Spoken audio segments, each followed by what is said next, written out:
HarperCollins and Harper Audio present Warriors Super Edition, Mothflights Vision, by Aaron Hunter, performed by MacLeod Andrews. Prologue. Help her! Horror seared through Mothflight's body as she spotted the blue-gray she-cat lying in the ditch beside the dirt track. Blood darkened the she-cat's neck, spreading fast through her thick fur. Her flanks trembled as she struggled for each shallow breath. Other feline shapes moved around Mothflight, hazy in the pale dawn. She snapped her head around as a hiss sounded beside her. A huge dark tabby reared and smashed his forepaws down onto a smaller black and white tom. Why don't you help her? Mothflight begged, but neither cat seemed to hear. The tom scrabbled desperately at the earth as the tabby pinned him down. Mothflight's thoughts spun. Is this a battle? But the other cats weren't fighting. Ginger fur flickered like flame through the ditch as a young tom raced to the she-cat's side and crouched beside her. Two frightened faces peered over the top of the ditch, ears twitching. Blood was seeping onto the ground from the she-cat's neck. She's dying! Mothflight yowled to the fighting toms, but they only snarled at one another more viciously. Dread shadowed her heart. Mothflight raced toward the injured she-cat, her paws moving soundlessly over the earth. Early sunlight struck her flank, but made no shadow on the earth beyond. She slid into the ditch and stopped beside the flame-colored tom. What happened to her? The tom didn't answer. He leaned close to the injured she-cat until his breath stirred her ear fur. Don't die! Mothflight reached out to touch the she-cat, but her paw passed through the injured cat's flank as if she was cutting through mist. Dark fur loomed beside her. The great tabby had stopped fighting and come at last. But as he pushed past her, Mothflight felt no weight. His fur brushed through her as though she weren't there. The two young cats, watching from the top of the ditch, climbed down into the shadows and stood trembling beside the ginger tom. She saw the tabby's mouth open and close as he spoke, but she couldn't hear his words. Mothflight held her breath as she saw the blue-gray cat's flanks grow still. She's dying! The sight of death sliced through Mothflight like an icy wind, and she began to tremble. She remembered Greywing's death just a moon ago. She'd shivered as she'd peered into his open grave, her heart twisting as she saw how small he looked, and how dull his fur had become. The warm-hearted tom, whose pelt had rippled in the wind, had been lost in death. Prey seemed to lie in his place. His clan had buried him, eyes hollow with grief. Yet at least the ceremony had given them a chance to say goodbye. You must bury her, she breathed shakily. But the cats did not move.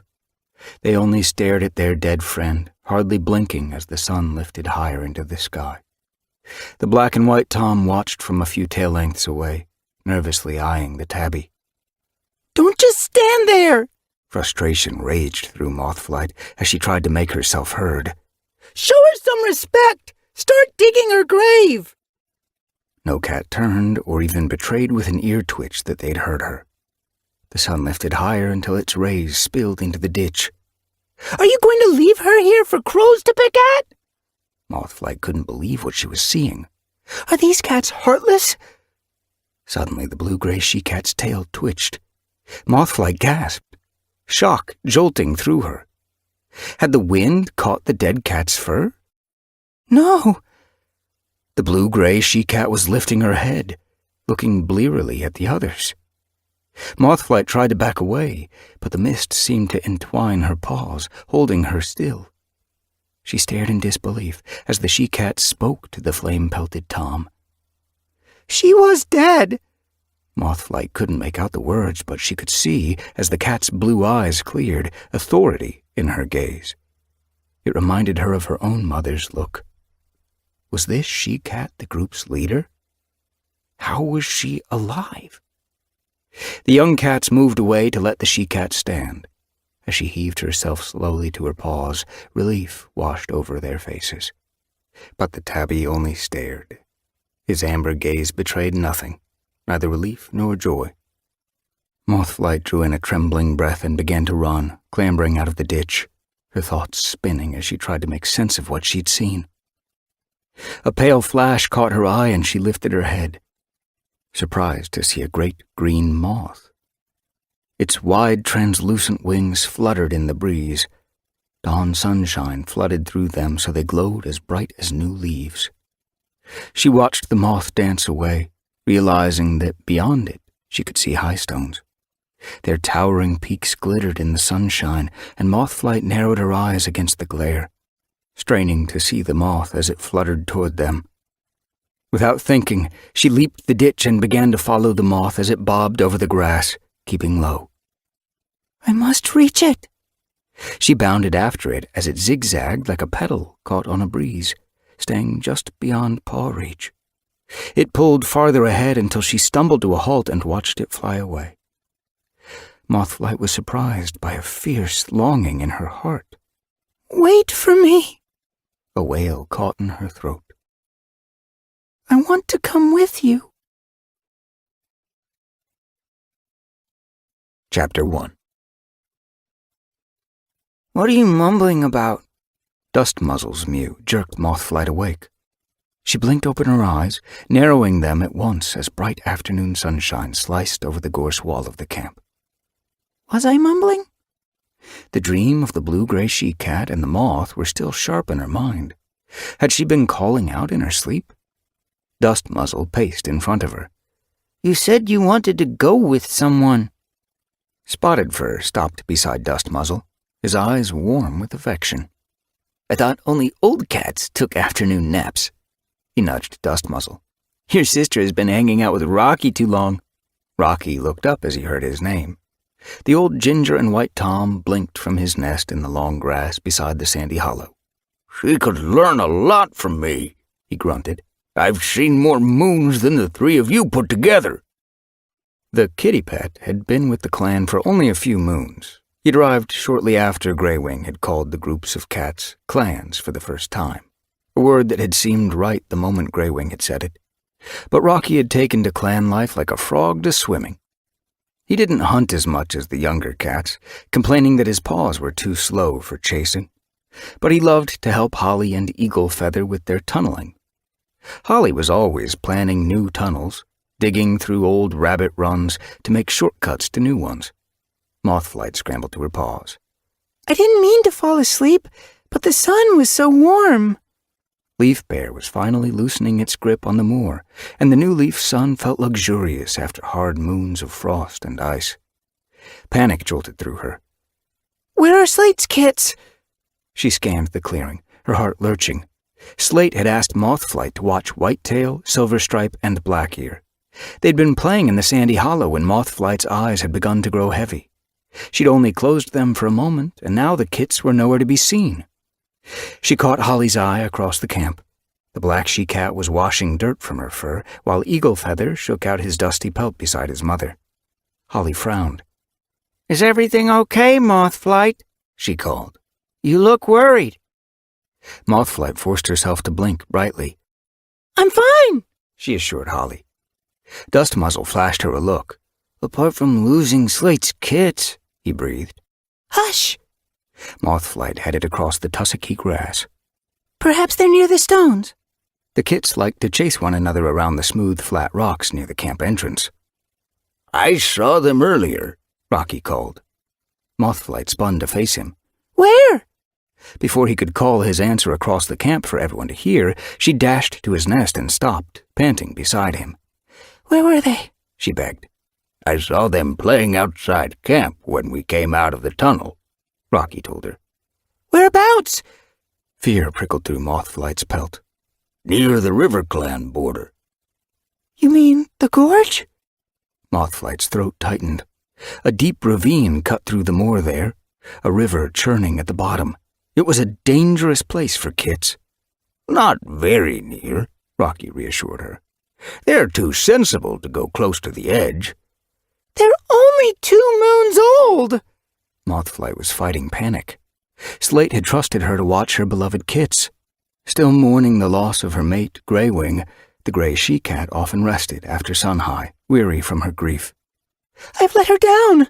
What if Silverstripe fell into the gorge, or a buzzard carried off Whitetail, or Blackhair?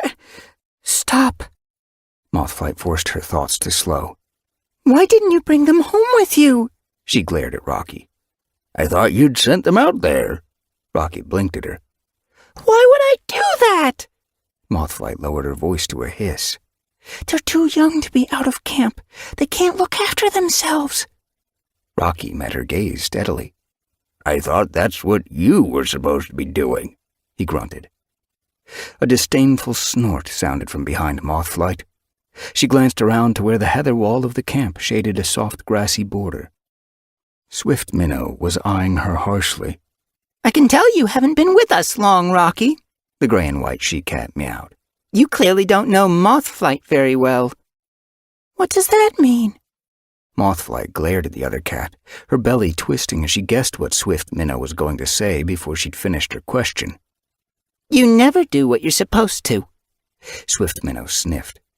Windrunners sent you out to catch voles yesterday, and you came back with leaves from some stinking plant. It wasn't stinking, Mothflight defended herself. And I had to bring it back. I'd never smelled leaves like that before.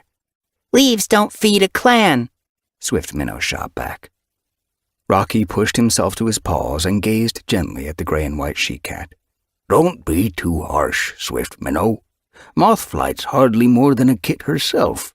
Kits get distracted. Everything is new to them.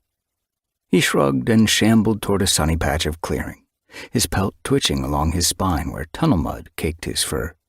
Don't worry. Spotted Fur's mew stirred Mothflight's ear fur. The golden tom leaned closer, his dappled pelt glowing in the afternoon sun. The kits will be fine. I'll help you look for them. Swift Minnow glanced toward the shady hollow in the heather wall where Slate was sleeping. You'd better find them before their mother wakes up. She's had enough grief. Mothflight lifted her chin. I'll find them. Wishing she felt as sure as she sounded, she marched toward the camp entrance. Spotted Fur hurried after her. Mothflight glanced back at Dust Muzzle. Aren't you coming to help? Dust Muzzle rolled his eyes. Not again. I'm always helping you out of trouble. You've got Spotted Fur to help you. I'm tired from hunting. Let me rest. Mothflight flicked her tail crossly. But he was right. Her brother was always helping her out of scrapes. Last half-moon, Windrunner had sent her looking for cobwebs to dress Dew-Nose's scratched paw, but the night had been so starry, Mothflight had been distracted by the reflection of the sky glittering in a puddle. It had been Dust Muzzle who'd come to hurry her up, and who had finally found a clump of cobwebs among a pile of rocks while she'd been spotting patterns in the stars. I must learn to focus on what I'm supposed to be doing. Otherwise, I'll never... Should we head for the gorge? Spotted Fur's mew cut into her thoughts. The gorge? She stopped outside the camp entrance and frowned for a moment. Then she hissed, angry with herself. Her thoughts had wandered again. Promising herself she would try harder, she nodded. Of course. That's where Rocky saw the kits last. She stared across the wide swaths of brown heather rippling softly in the new leaf breeze. Full moon was in 2 days, and in another half-moon, the moor would be green with budding leaves, something she had only heard other cats talk about. Mothflight could hardly wait for the fresh, clean scent of new life. This would be her first new leaf. All she could remember was snow and ice and the slow dying of the moorland in the moons before Leaf Bear. Now it was all going to come back to life again. Excitement fizzed in her paws. Mothflight! Spotted Fur's mew was stern this time. We need to find the kits. She shook out her fur, feeling guiltier than ever. Why did there have to be so many things to distract her? The kits! She curled her claws into the grass, determined that this time she would stay focused on finding them. The heather rustled ahead of them, and Willowtail slid out from beneath the bushes, a mouse hanging from her jaws. She dropped it and looked at Spotted Fur. What's this about kits? I've lost Slate's... Spotted Fur cut Mothflight off before she could finish her confession. Slate's kits have wandered out of camp, and we're going to find them. Mothflight glanced gratefully at her friend. Rocky said he'd seen them near the gorge, she added. Willowtail's eyes rounded with worry. I'd better come with you. 3 noses are better than 1. Leaving her mouse, she began to hurry down the slope, breaking into a run as she weaved between the clumps of heather. Spotted Fur hurried after her, and Mothflight ran behind. Keep your mouths open to taste for their scent, Willowtail called over her shoulder. Mothflight caught up with Spotted Fur, opening her jaws to let the moor scents bathe her tongue. The smell of warm peat filled her mouth. She narrowed her eyes, peering at the slope below, hoping to see a flash of familiar fur. Can you smell them? She puffed. Spotted Fur's gaze was fixed ahead. Not yet, but with Willowtail helping, we're bound to find them quickly. Willowtail had slowed as the slope steepened toward the gorge. She darted this way and that, sniffing the grass around the edge of a gorse patch. Check that stretch of heather, she called to Spotted Fur. Where should I look? Mothflight called. Stay with Spotted Fur, Willowtail called back. We don't want you getting lost too. Mothflight's pelt prickled. Did every cat in Wind Clan think she was as useless as Thistledown? Obediently, she slid between the heather bushes after Spotted Fur. A distant tang touched her nose. I can smell the river. From here? Spotted Fur turned to face her, heather crowding in on either side and arching over their heads. I can smell the water plants that line it. Mothflight felt a pang of longing. I've always wanted to go and see them up close and pick a few. Water plants are so interesting. Why don't they drown? Don't they need wind like more plants? You can't go picking plants in RiverClan territory, Spotted Fur warned her. Windrunner says if there's to be peace between the clans, then we have to stay on our own lands. Mothflight felt a prickle of frustration. How will we learn anything if we just stick to what we know? As she spoke, she saw Spotted Fur stiffen. Alarm sparked in his gaze. What's wrong? Fear pricked her paws. Listen. Spotted Fur's ears were stretched. Mothflight stretched hers too, straining to hear what he had heard. The faint wail of a kit sounded through the heather. Then Willowtail's frightened yowl sounded from downslope. Spotted Fur, come quickly! The kits are in trouble. Spotted Fur plunged through the heather. Heart pounding in her ears, Mothflight raced after him. Chapter 2. She crashed through the heather, hardly feeling the branches scrape her flanks, and exploded onto the grass a moment after Spotted Fur. He was already scanning the slope, and she followed his gaze. Willowtail crouched in a dip near the edge of the gorse patch. The pale tabby she-cat was peering into a narrow rabbit burrow. It's all right, Silverstripe. We'll get you out. A plaintive wail answered her. Hurry, please, I'm scared. Whitetail, no bigger than a rabbit kit, appeared, nosing past Willowtail and peering into the burrow. She's been there for ages. Blackear paced around them, his fluffy black and white fur bushed out. We tried to reach her, but she's too far down. They're okay. Relief swelled in Mothflight's chest. Then she froze. Blackear and Whitetail were safe, but what about Silverstripe? Spotted Fur charged toward his clanmate. What happened? Willowtail's ears twitched. Looks like Silverstripe fell into a tunnel and she can't get out, the poor kit. She's scared half to death, but the hole's too narrow for me to squeeze through. Mothflight caught up, skidding to a halt and peering into the small gap in the grass where Silverstripe's wails were growing louder. Are you hurt? She called down. Not yet, Silverstripe squeaked nervously. But I'm sure I can hear paw steps coming up the tunnel toward me. Blackear's eyes widened. A badger. Whitetail unsheathed his tiny claws. I'll save her. He stuck his head into the hole and began to burrow into the tunnel. No, you don't.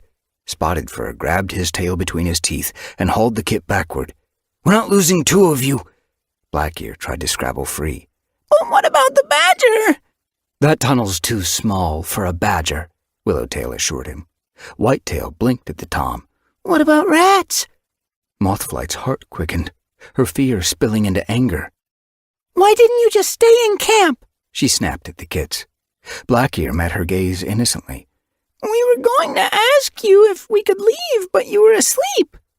Willowtail flashed her a look. Were you supposed to be watching them? Mothflight dropped her gaze guiltily. Yes, she confessed, her fur rippling with irritation. Why did Slate have to ask her to watch her kits? everyone knows I'm a feather brain. Spotted Fur pushed past her and began tearing at the grass around the narrow tunnel entrance. Let's just get Silverstripe out. I can't smell rat scent down there, but she must be cold and hungry. Willowtail nodded and hooked her claws into the earth, ripping away another clump. Together they dug out soil around the rim. Mothflight found herself watching the grassy clods as her clanmates flung them aside. They exploded as they hit the ground.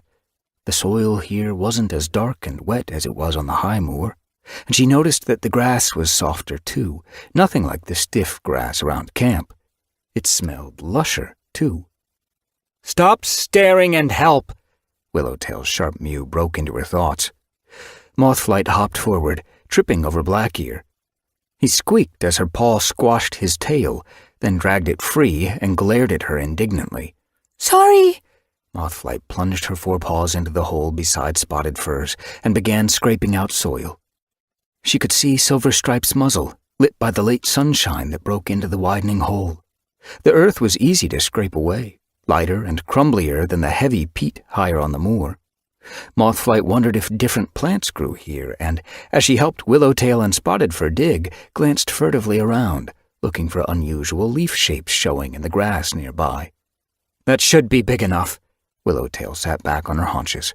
Spotted Fur frowned. "It's too small for me to fit in." Silverstripe was already trying to scrabble up the steep sides of the hole, yowling with frustration each time she slid down as the earth crumbled beneath her claws. "You're small enough to squeeze in," Willowtail stared at Mothflight. "Jump down and give him a boost." Mothflight hesitated. She knew that some of the Wind Clan cats liked running through the rabbit tunnels. Holly often took Eagle Feather and Dew-Nose hunting there, but Mothflight preferred to feel the wind in her fur. Spotted Fur nudged her shoulder with his muzzle. "Don't think about the dark," he urged gently. "Silverstripe needs help." Steadying her breath, Mothflight slithered into the hole.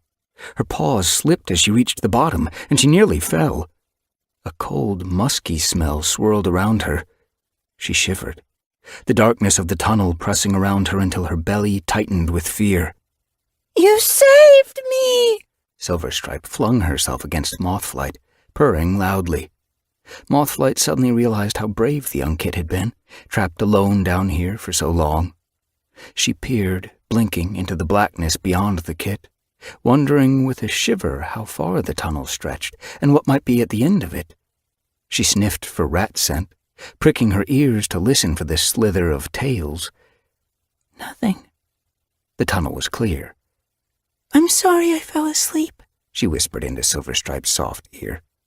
I should have been watching you. Silverstripe's cold muzzle brushed her cheek. I'm sorry we ran off, she apologized, her mew thick. Let's get you out of here. Mothflight ducked and tucked her nose beneath the kit's haunches. Jump, she ordered, her mew muffled by fur. As Silverstripe leaped, Mothflight heaved her upward. She smelled Spotted Fur's warm breath as he reached down and grabbed the kit's scruff, scooping her into the light. Silverstripe! Whitetail squeaked happily. Blackear mewed with excitement. We thought rats would get you for sure! Spotted Fur purred. Are you coming, Mothflight? Mothflight hardly heard him. As she stared at the ring of light above her, a sharp tang touched her nose. She opened her mouth, intrigued. There was an unfamiliar sour scent mingled in with the heavy smell of earth. She glanced down the tunnel, widening her eyes to adjust to the gloom. White roots dangled from the roof of the tunnel a tail-length away. It didn't smell like grass roots, or heather, or gorse. I knew there must be special plants growing in this sandy soil. Her heart quickening, Mothflight padded deeper into the darkness until her face brushed the roots. Sticking out her tongue, she licked them gingerly, intrigued by their sweet flavor. I wonder what the leaves of this plant look like. Mothflight knew that she wasn't far from the surface. Leaning back on her haunches, she began to dig upward through the earth around the roots. If she could just claw away a few pawfuls of soil, she'd be able to drag the whole plant down and look at it properly. Mothflight? Spotted Fur's mew echoed along the tunnel. Where are you? Coming, she called back absently. Dirt spilled onto her tongue as she spoke, and she coughed, spitting it out. Hurry up! Willowtail's mew was sharper than Spotted Fur's. We need to get these kits back to their mother. They're tired and hungry. I won't be long. Mothflight scrabbled harder at the soil above her head, screwing up her eyes against the earth, which showered her face. The roots were thicker, higher up, and she curled her claws into their flesh and tugged. They slid free, bringing pawfuls of dirt with them as Mothflight dragged the plant down into the tunnel. Laying it on the ground, she tried to make out the shape of the leaves. Mothflight! Willowtail sounded angry. We need you up here! Mothflight grasped the plant between her jaws and raced back along the tunnel. Reaching up, she scrambled out, thankful to feel Spotted Fur's teeth in her scruff as he helped haul her free of the crumbling earth. What in all the stars is that? Willowtail stared at the plant dangling from Mothflight's jaws. Mothflight dropped it, spitting out dirt. I don't know, she spluttered. but I want to find out. Willowtail glared at her. You're not bringing it with you, she snapped. These kits are 2 moons old and too tired to walk back to camp. They need carrying. Mothflight's heart sank. She glanced at the plant she'd unearthed. Its bright green leaves had scalloped edges, and it smelled pungent, almost how she imagined RiverClan water plants would smell. I can't leave it behind. She knew all the plants on the high moor. This was new. She looked hopefully at Spotted Fur. Can't one of the kids ride on your back? I'll ride, Blackear offered. His eyes were dull with tiredness. It's better than being carried. Willowtail snorted at Mothflight. Do you really think he'll have the strength to hang on to Spotted Fur's back all the way to camp? Spotted Fur glanced apologetically at Mothflight. Willowtail's right. These kits need to be carried. I can make it, Blackear promised. I know I can. Of course you can, Spotted Fur soothed the young kit. But it'll be easier for me if you let Mothflight carry you. Mothflight sighed. Okay. The plant would have to wait. I guess I can come back and fetch this later. She stroked the soft leaves with her paw. They felt furry. Willowtail's ears twitched impatiently. What do you want with a dead weed anyway? Mothflight shrugged. It's interesting. Willowtail shook her head, sighing. Cats are meant to hunt prey, not plants. Spotted Fur nosed Blackear gently toward Mothflight. If all cats were the same, life would be dull, he meowed softly. Willowtail huffed disapprovingly and scooped up Silverstripe by her scruff.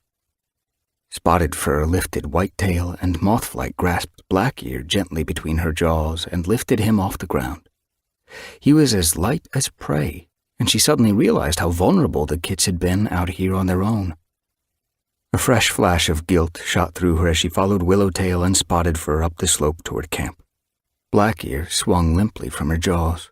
He didn't scrabble or fidget like he did when she was trying to get him into his nest in the evenings. He must be exhausted. She quickened her pace, falling into step beside Spotted Fur. They slid into single file as they approached a thick swath of heather. Willowtail pushed into it first. Spotted Fur waited for Mothflight to duck in front of him. She followed Willowtail through the branches to where an old sheep trail cut through the bushes. Spotted Fur's breath tickled her tail as he traced her paw steps. As they neared the far edge of the heather patch, Willowtail slowed. The pale tabby's ears pricked and Mothflight stiffened. Had Willowtail heard something? A badger? A dog? Mothflight breathed deeply, but all she could taste was Blackear's warm scent. Willowtail put Silverstripe down and pushed her way out of the heather. What's wrong? Spotted Fur slid past Mothflight and dropped Whitetail beside Silverstripe. Blackear began to struggle. What's that smell? As Mothflight placed him gently beside his littermates, she smelled the strong tang of a strange tom. Spotted Fur's hackles lifted. Wait here with the kits. He slid out of the heather after Willowtail. It's just a SkyClan tom. Mothflight could smell the fragrant scent of bark mingling with the tom's own scent. It was completely different from the heathery scent of her clanmates. RiverClan smelled fishy, ShadowClan like pine, and ThunderClan always carried the musty scent of the leaf litter that softened the floor of their ravine. Why were Willowtail and Spotted Fur so edgy? Mothflight shooed the kits ahead of her as she nosed her way out of the heather. A large, reddish-brown tom was stretching languorously on a sunlit patch of grass. She recognized him at once. She'd seen him at gatherings. He was Redclaw. Willowtail must know him well. They'd been rogues together before they'd chosen different clans. Then why was she snarling at him, her ears flat against her head? "What are you doing on WindClan land?" Willowtail hissed accusingly. Mothflight glanced questioningly toward Spotted Fur. The tabby she-cat sounded furious. Why was she so bothered about the tom? He was doing no harm. As Spotted Fur shrugged in reply, Redclaw lifted his head and blinked at them lazily. "I came up here to enjoy the sunshine. It's too shady in the woods." Willowtail spat. "You shouldn't be here. This is our land." Blackear began to march forward, showing his teeth. "Yeah, this is our land," he squeaked. Redclaw glanced at the kit, amusement brightening his gaze. "I'm not hunting, so where's the harm?" Spotted Tail cocked his head. "How do we know you're not hunting?" he asked. Willowtail bared her teeth at Redclaw. "We don't. Listen, I don't want you on WindClan land. You'll bring trouble. You always do." Mothflight pricked her ears. Did Willowtail know something about Redclaw the rest of the clan didn't? Was he dangerous? Mothflight instinctively moved closer to the kits, sweeping her tail around them to draw them near. Blackear tried to wriggle free, but Spotted Fur froze him with a warning look. Pushing himself to his paws, Redclaw faced Willowtail, his eyes glittering. "You're not WindClan's leader," he growled, "or SkyClan's. You can't tell me what to do." Willowtail unsheathed her claws. Spotted Fur padded between the bristling cats. "This isn't worth fighting over," he mewed softly. "We may not be Windrunner, but we can certainly take this back to her and ask what she thinks. Is that what you want?" Mothflight shifted her paws uneasily. "What would Windrunner say?" Windrunner claimed that the borders had been established to make sure each clan had enough prey to feed themselves, but there was more than enough prey on the moor and in the forests to feed every cat. Besides, Redclaw wasn't even hunting. Still, Windrunner seemed especially edgy where Clear Sky and SkyClan were concerned. Redclaw was eyeing Spotted Fur with annoyance. "I'm just a tired cat enjoying a rest in a sunny clearing that happens to be a few tail lengths across the border. Do you think your leader would care?" Spotted Fur narrowed his eyes. "Again, I could go and ask her if you'd like." Redclaw scowled, and Spotted Fur went on. "Look, I don't want any trouble. You chose to join SkyClan. There must be a sunny clearing somewhere in your own territory." Redclaw's tail flicked angrily. "Fine." Turning away, he stalked toward the heather. Silverstripe stared at Mothflight. "Who was he?" "Just a SkyClan cat," she said. She wasn't entirely sure why things had gotten so tense, but she didn't want the kits to worry. Blackear hopped over her tail and padded a few steps toward the grass Redclaw had flattened. His small nose was twitching with curiosity. "Are SkyClan cats bad?" Mothflight felt a prickle of irritation. "Of course not. They're just like you and me." She didn't understand why there had to be lines scratched between the clans. Borders just seemed to make everyone suspicious of each other. What if there was a harsh leaf bear or a dry green leaf? Would one clan let another starve or go thirsty rather than share their hunting lands? Willowtail's pelt was still bristling. "We should follow him to make sure he leaves. You can't trust SkyClan cats." Mothflight glanced crossly at Willowtail. "Don't say that in front of the kits." There was enough gossip in camp about ThunderClan cats being reckless, ShadowClan cats being unfriendly, and RiverClan cats being odd. Making up differences between the clans was just planting trouble for the future. A new thought struck her, making her pelt prick warily. "I wonder what the other clans say about us." "We should get the kits back to Slate," Spotted Fur meowed. Mothflight was suddenly aware that Whitetail was shivering against her belly. "He's right. They're getting cold." You didn't seem worried about that while you were digging out your precious weed. Willowtail stared fiercely at the heather where Redclaw had disappeared. What if he stays on our land? Who cares? Mothflight grasped Whitetail's scruff and began to pad toward camp, annoyed at the older she-cat. It's not a weed, it's a plant. And she made me leave it behind for the sake of the kits. Now she wants to go chasing after a SkyClan cat. I'm sure he'll leave, Spotted Fur assured Willowtail, gathering her in with his tail. Even SkyClan cats know better than to tangle with Windrunner. Now let's get the kits home. Willowtail watched the heather for a few moments more, then sighed and began walking back toward camp. All right. Soon, Mothflight could see the dip where their camp nestled into the hillside, and after a few more paw steps, its heather walls showed against the windswept grass. They were nearly home. Spotted Fur fell in beside her, Black Ear dangling from his jaws. She frowned, wondering why he'd been so tough on Redclaw. Then she heard a yowl. Slate was bounding from the camp, Windrunner at her heels. Are they okay? Are they safe? Slate skidded to a halt, her eyes round with fear. Spotted Fur placed Black Ear at her paws. They're a bit cold and hungry, but no harm done. Mothflight put Whitetail gently down.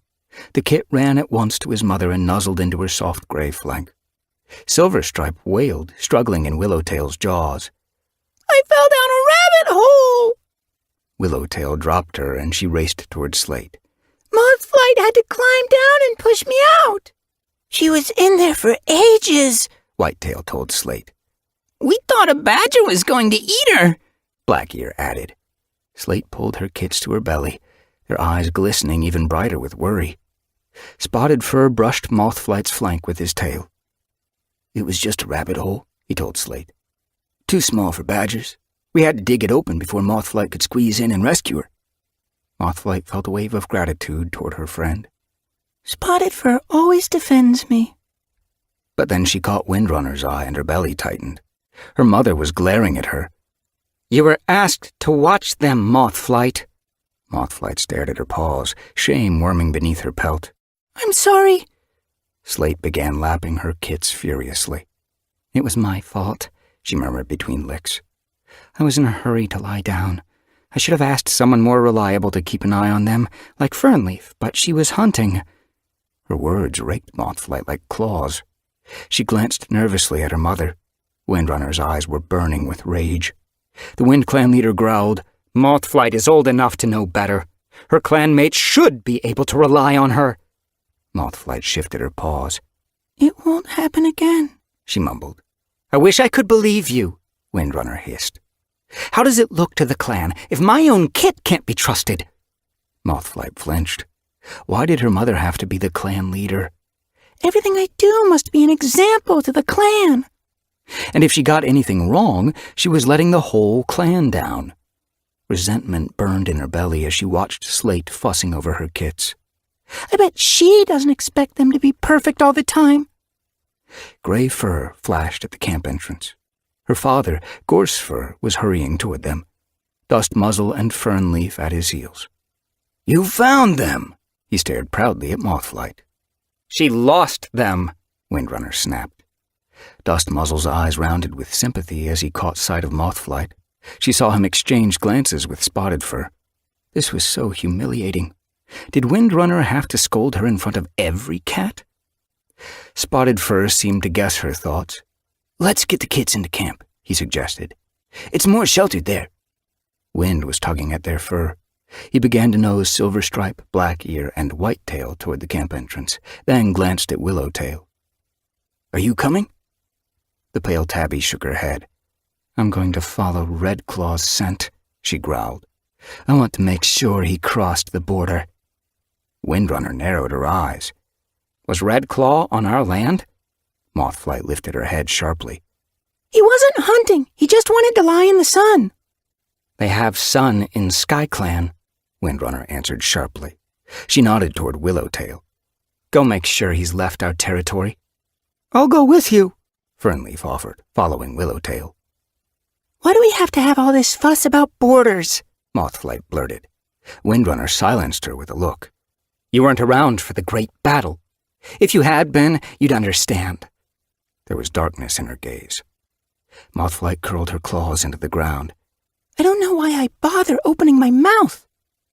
Her fur pricked angrily along her spine as Willowtail headed away. Then she remembered her plant.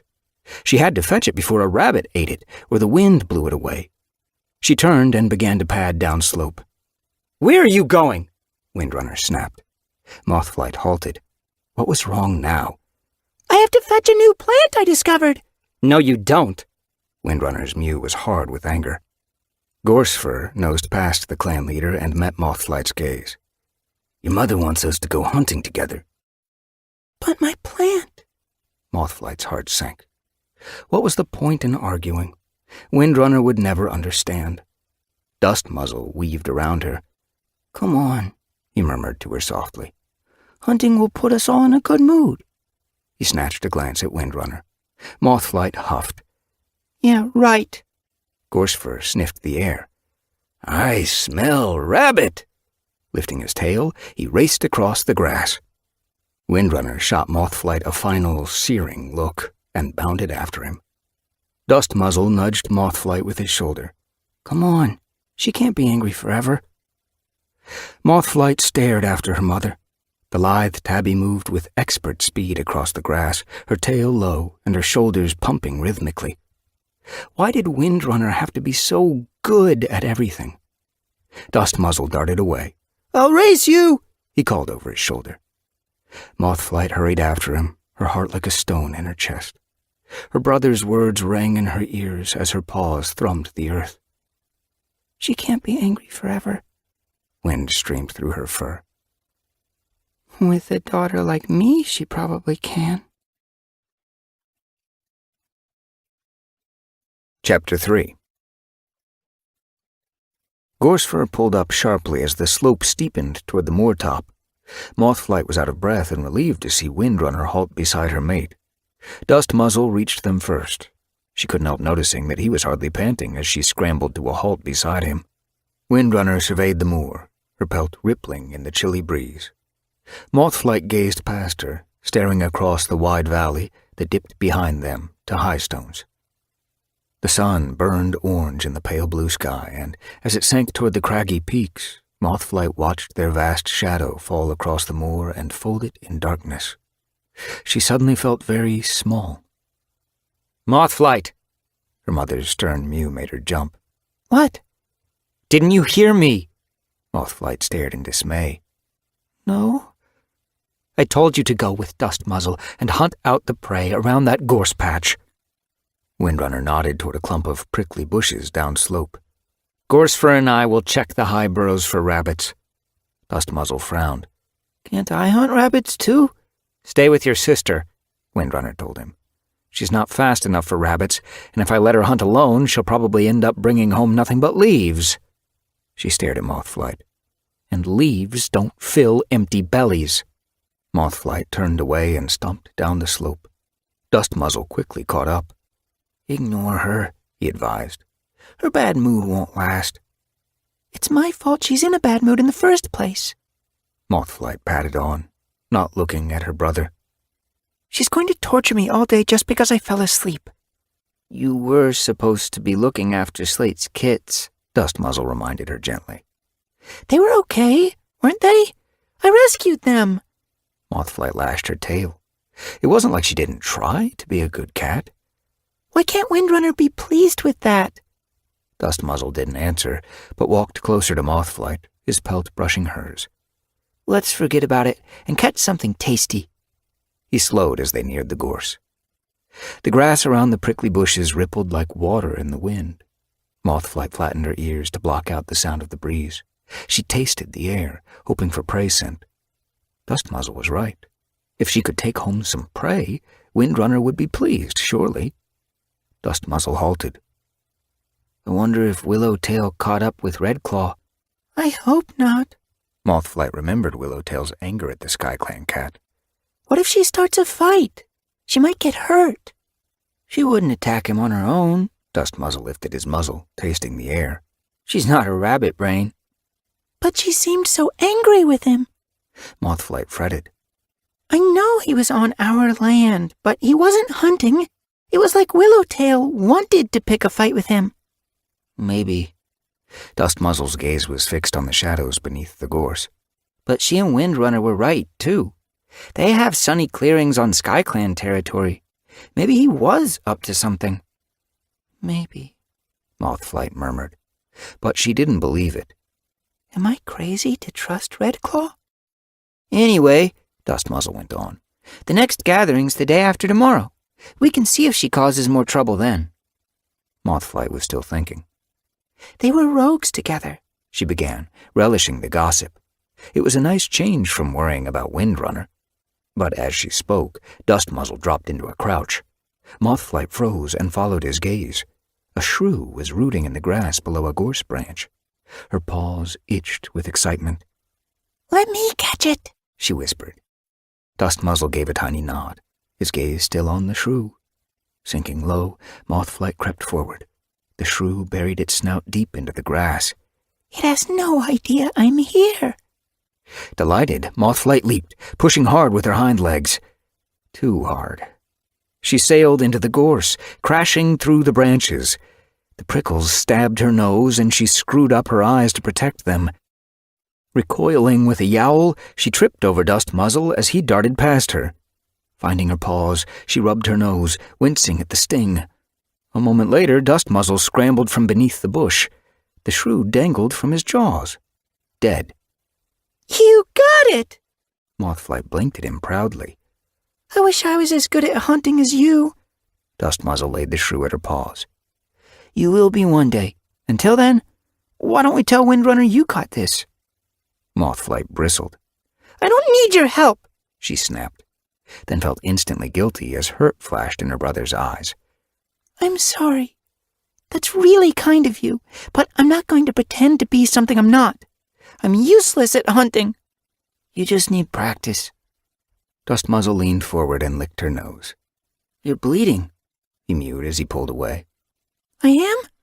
Mothflight sighed. Windrunner would guess she'd crashed into the gorse bush. Give it a wash, Dustmuzzle suggested. It'll hardly show. He scooped up the shrew and headed upslope.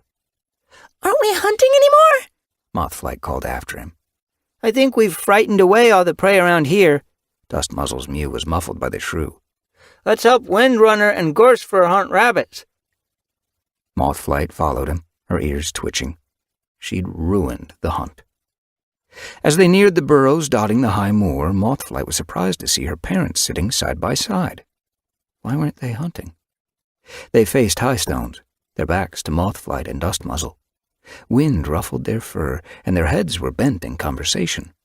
Their words caught on the wind as she and Dustmuzzle neared. Don't be so hard on her, Gorsefur was pleading. Mothflight slowed, Dustmuzzle slowing with her. It's about time she grew up and took responsibility, Windrunner snapped. She's not a kid anymore. I don't make allowances for the rest of my clan. Why should I make them for her? Mothflight felt Dustmuzzle glance at her. Her pelt prickled uncomfortably along her spine, and she didn't return his gaze. Her parents were talking about her. She's not irresponsible, Gorsefur argued, his tone hardening. She just notices things other cats don't. She gets distracted, that's all. When there are mouths to feed and kits to protect, she shouldn't be distracted. Windrunner's tail lashed behind her. Dustmuzzle isn't always getting into trouble. Why can't she be more like him? Dustmuzzle will make a fine hunter one day, but Mothflight is special, Gorsefur pressed. Can't you see that? Windrunner stared at her mate blankly. WindClan doesn't need special cats. It needs hunters and fighters. Special. Mothflight growled. They think I'm rabbit-brained, she said softly. Dustmuzzle dropped the shrew. Gorsefur is just trying to explain that you're different from other cats. Mothflight glared at him. You think I'm different too? Not in a bad way. Dustmuzzle blinked at her uneasily. I don't want to be different, Mothflight hissed. Mothflight! Gorsefur turned. Are you two back already? His mew was sharp with surprise. Windrunner was staring at the shrew. Is that all you caught? That's all there was. Dustmuzzle dipped his head. Windrunner snorted. I suppose Mothflight tripped over her tail and scared the other prey away. Mothflight couldn't meet her mother's gaze. She'd guessed right away that it was her fault, without even noticing the scratch on her nose. Mothflight clenched her teeth, anger and hurt pulsing through her. I can be just as good as any other clan cat. Determined to impress her mother, she scanned the moortop desperately for something she could catch. With a rush of relief, she spotted a lapwing stalking through the rippling grass beyond the rise. She dropped into a crouch and padded toward it. Just watch me. The lapwing was stabbing its beak into the earth, twitching as it caught something and began to tug. Mothflight's breathing quickened as she willed the bird's prey to resist and keep the lapwing distracted. Just for a few moments. She was a fox length away now, her tail swishing over the grass with excitement. The lapwing froze, its eye catching sight of her and sparking with panic. Mothflight leaped, stretching out her paws wildly as the lapwing flapped into the air. She tried to reach up, twisting. Her claw grazed a talon as the wind from its wings blasted her face, and she landed with a whoomp on her side. Embarrassed, she scrambled to her paws. I nearly had it!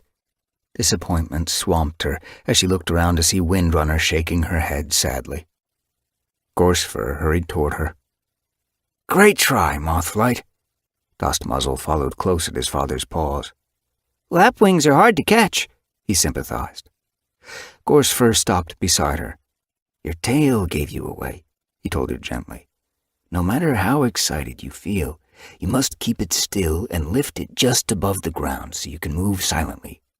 We might be smarter than prey, but prey knows what to listen for, and if it hears anything unusual, instinct will send it fleeing in the blink of an eye.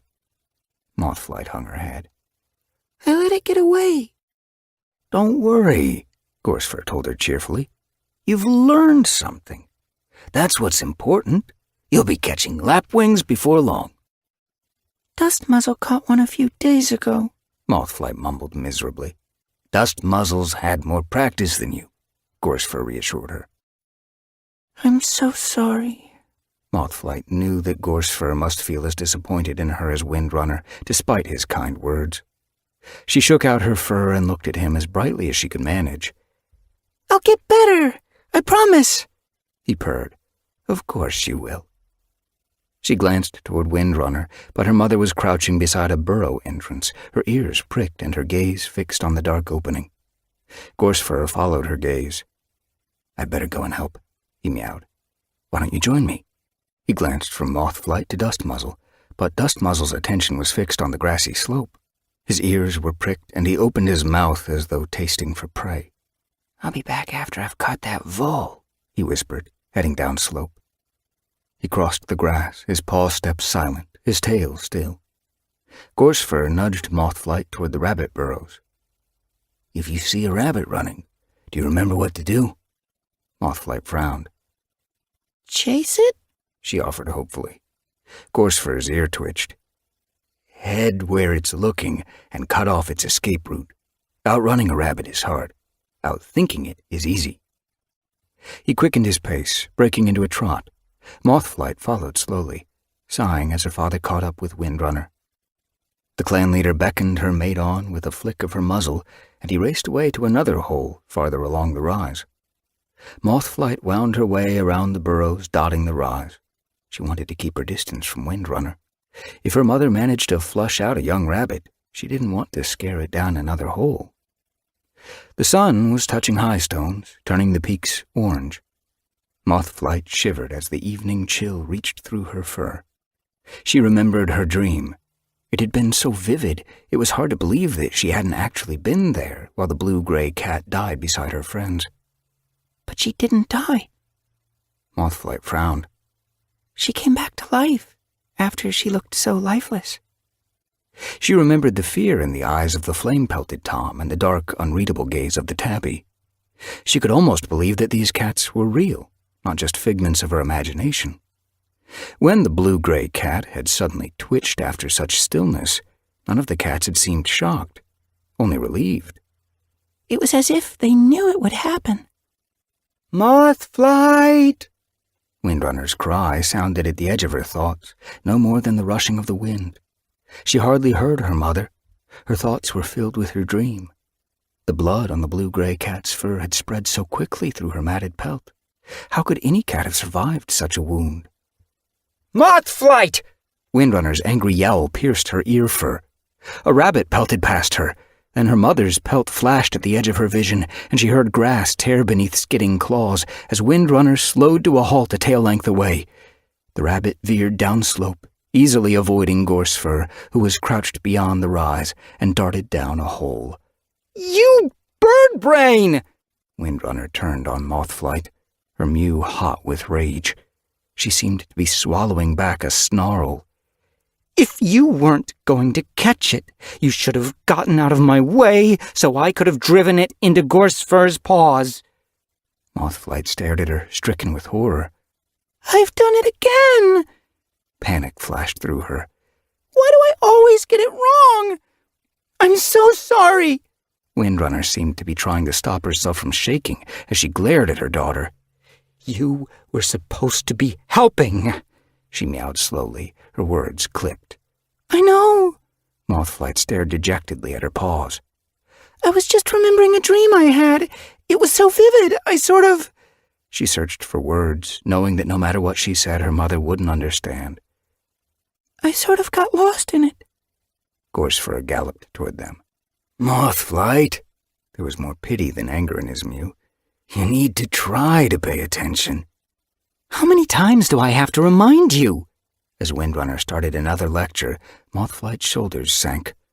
"A hungry clan is a vulnerable clan. With empty bellies, we are prey to disease and attacks from rogues. What if a dog is loose on the moor? Our cats need the strength to outrun it." Mothflight lifted her head to meet her mother's gaze. "I'm sorry." She stopped, her breath catching in her throat.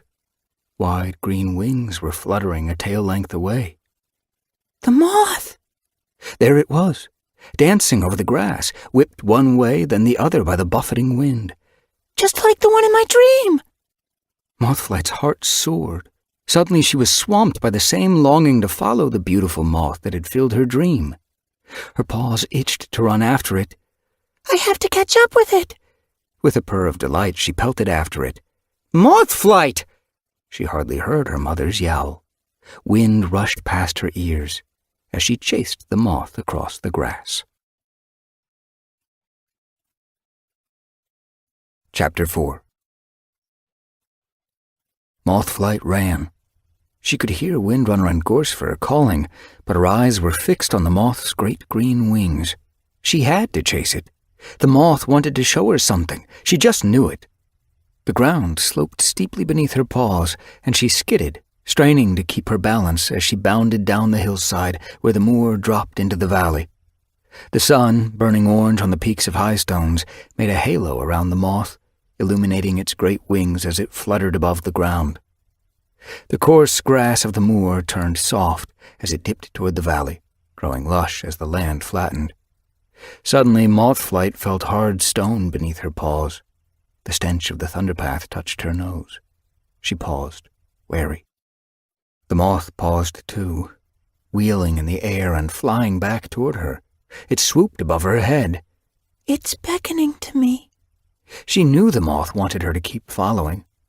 "I'm coming!" The moth began to head away, moving toward fields beyond the thunderpath. A breeze lifted it, swirling it sideways. Mothflight leaped, paws outstretched, hoping to touch its soft wings. As she arched her back, straining to reach it, hard muscle slammed into her flank and knocked her rolling across the black stone of the thunderpath. Surprise flared through her as she tumbled onto the grass verge on the far side. A roar exploded in her ears, and wind tore at her fur. The foul stench of a monster swept over her, burning her throat as grit pelted her flank. Wailing in terror, she screwed up her eyes and flinched from the stinging shower. "Mothflight!" Gorsefur's voice sounded in her ear as the monster's roar faded. She scrambled to her paws, blinking open her eyes. Gorsefur stood beside her, his gaze almost black with shock. "You could have been killed!" She stared at him, numb. "You were standing in the middle of the thunderpath!" Fury flared in Gorsefur's eyes. "Didn't you hear the monster coming?" Mothflight blinked at him. struggling to make sense of what had happened. I was chasing the moth. Hadn't he seen it? She turned her head, scanning the hedge beside them. Where had it gone? Paws thudded over the thunderpath. Mothflight glimpsed her mother and Dust Muzzle racing toward them. You rabbit-brained fool! Windrunner scrambled to a halt, bristling with rage. Dust Muzzle's eyes glittered with horror. If Gorsfer hadn't knocked you out of the way... Windrunner didn't let him finish. You could have both been killed! Mothflight saw fear in her mother's gaze.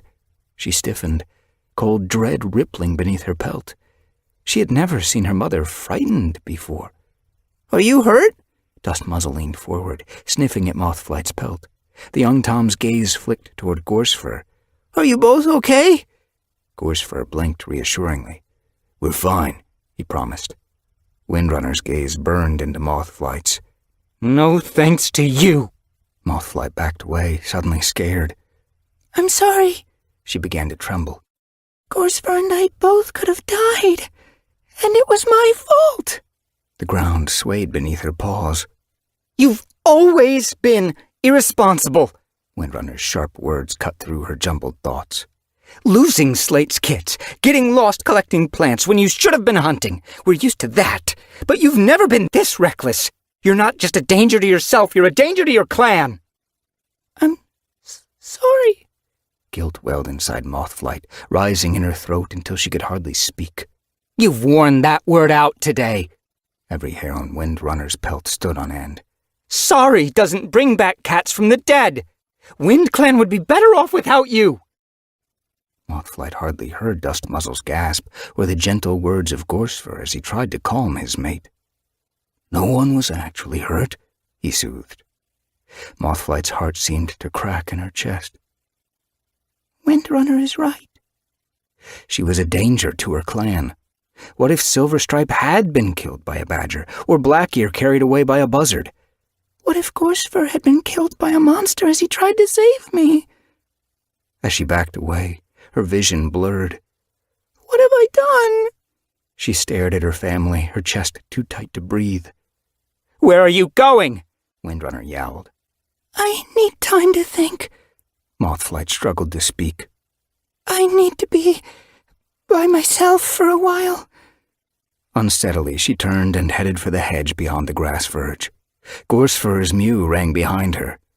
You can't just go off by yourself. Don't try and stop me, she wailed. She slid beneath the hedge and began running.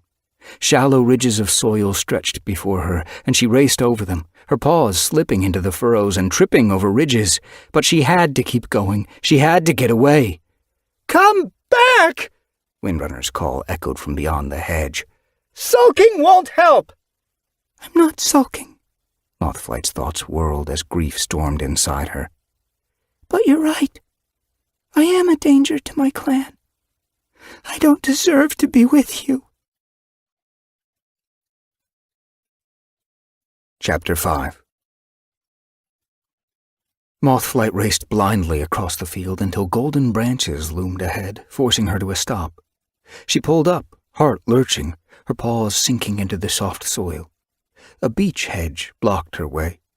She glanced back across the ridged earth. No one had followed. Good. Her throat tightened. Are they relieved I've left? She gazed bleakly around. Beyond the hedge top, rooks whirled like dark leaves around the canopy of a large elm. They shouted at one another while a monster howled along the thunderpath behind, and somewhere far away, dogs barked. Mothflight shivered. A cold wind was tugging at her pelt. Down here, in the valley, shadow swathed the fields. The sun was hidden by high stones now, but its rays still bathed the moortop in soft orange light. Slinking beneath the beech hedge, she pressed her belly to the earth and tucked her nose between her paws. What now? She was of no use to her clan, and the moth had disappeared. As she'd chased it, she had been so sure she'd been heading the right way. Now she didn't know where to go. The beech leaves rattled around her and she drew her paws in tighter. Her belly growled. She hadn't eaten all day, and even her misery couldn't hide her hunger. I should hunt. She lifted her head and gazed half-heartedly through the shadows, hoping to spot a mouse scuttling among the roots. Only the leaves stirred. She peered from under the branches at the field. Birds swooped across the furrows, trawling for insects before swooping out of reach. Mothflight's tail drooped. Windrunner would catch one easily. She'd crouch in a dip, invisible against the earth, and hook one as it dived. But not me. Even if she was any good at hunting, Mothflight knew her white pelt would give her away. Wind ruffled the surface of a puddle a few tail lengths away. At least she could drink. Mothflight slid out from beneath the hedge and padded toward it. As she neared, movement caught her eye. A dark brown toad was slithering along the edge. Could I eat a toad? Mothflight frowned. She knew RiverClan cats ate frogs, and ShadowClan boasted of eating lizards. At least it'll be easy to catch. The toad hopped clumsily and landed with a thump on the side of a furrow, its hind legs flapping as it tried to find its feet. Mothflight dropped into a hunting crouch and waited for it to jump again. As it leaped, she lunged toward it, flinging out her forepaws and knocking it to the ground. It fell onto its back, showing a pale belly. Mothflight screwed up her face and ducked to give a killing bite.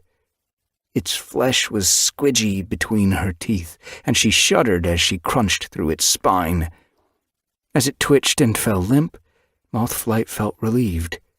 Its blood wasn't as sweet as rabbit blood, but at least it didn't taste like pond water. Grasping her catch between her jaws, she carried it back to the hedge and squeezed into the shadows once more. Hungry and cold, she began to eat, queasy as she tore at the toad's flabby flank. Perhaps the legs are meatier. She gnawed at one, trying to ignore the muddy taste of the creature's flesh. Once she'd swallowed a few mouthfuls, her aching hunger eased, and she pushed the toad away. She imagined Windrunner telling her not to be wasteful, and that hungry bellies couldn't be choosy. But Windrunner wasn't here. I can do what I like. Her heart quickened. Am I really going to stay out here all night? She'd never slept away from her clan. She was used to Dustmuzzle's pelt pressed against hers, and the sound of her clanmates snoring. She suddenly realized how safe she'd always felt in camp. Nervously, she peered from the hedge. The afternoon shadow had turned to night.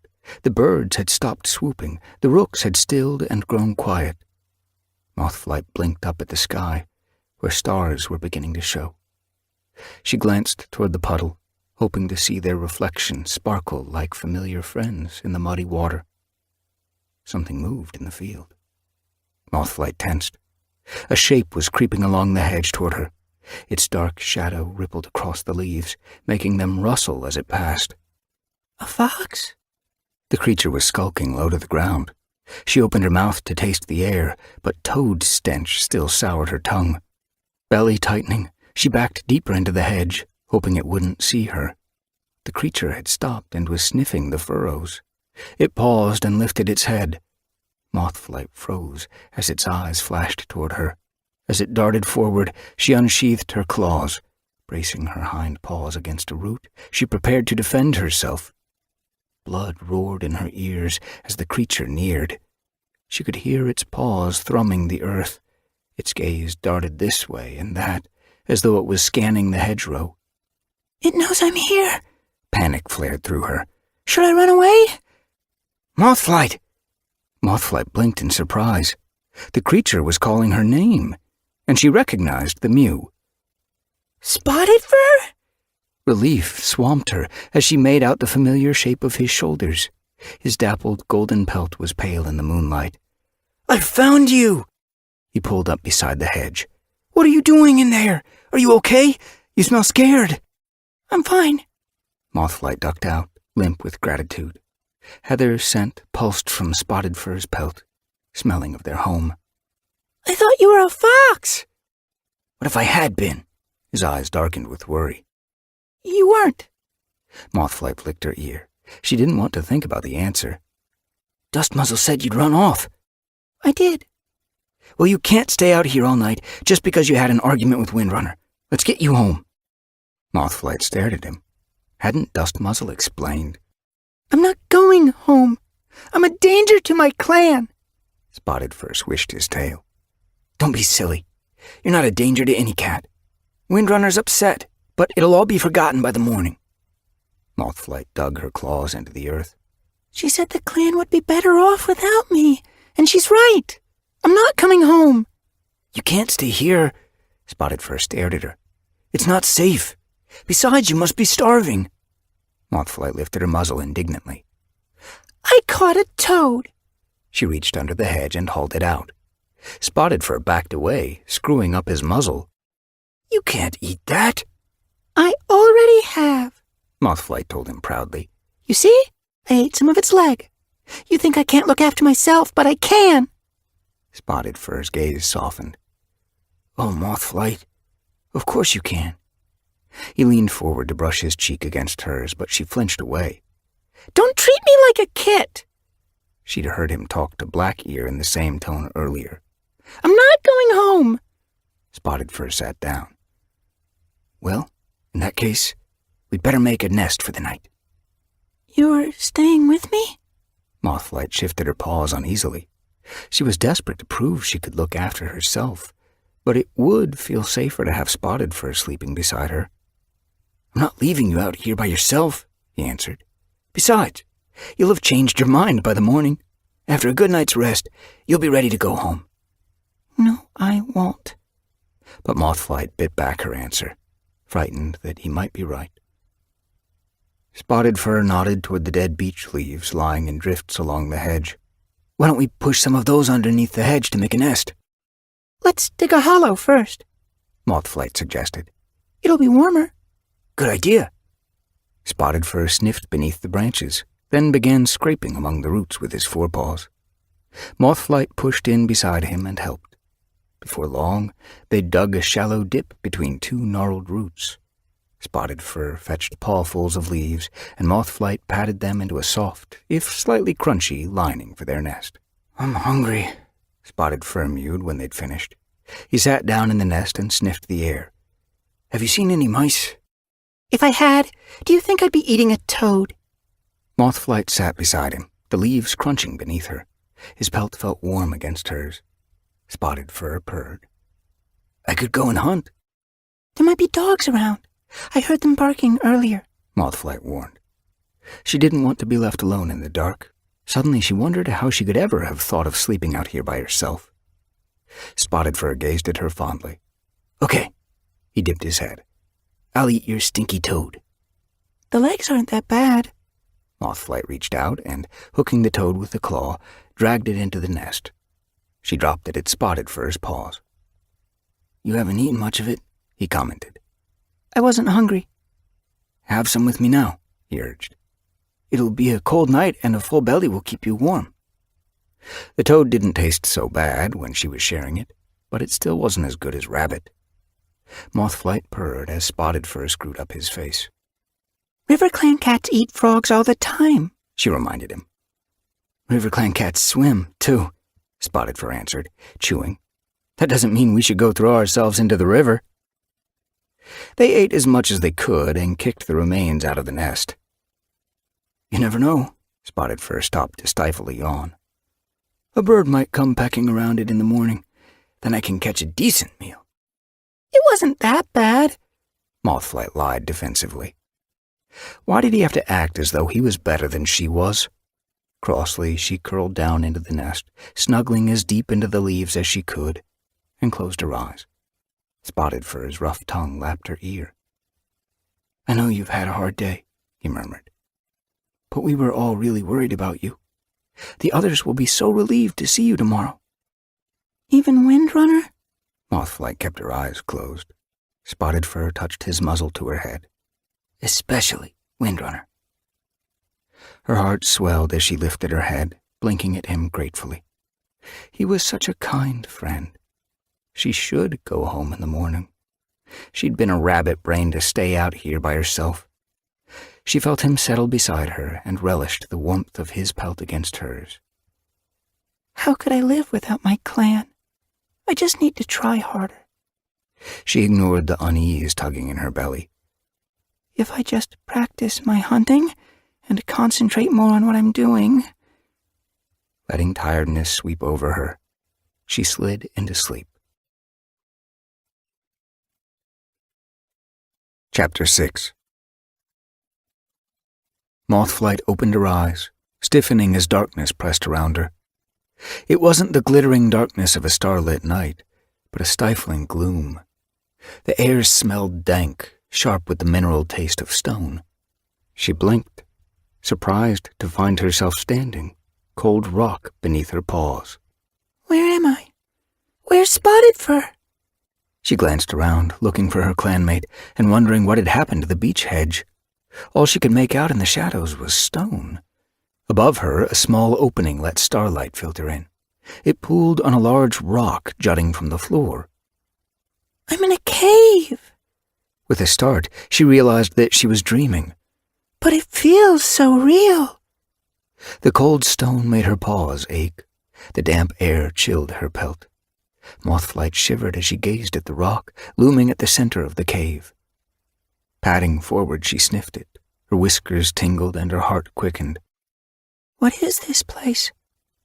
Something about the stone seemed to carry the promise of a coming storm, thickening the air around it so that Mothflight expected any moment to feel the cave shudder with thunder.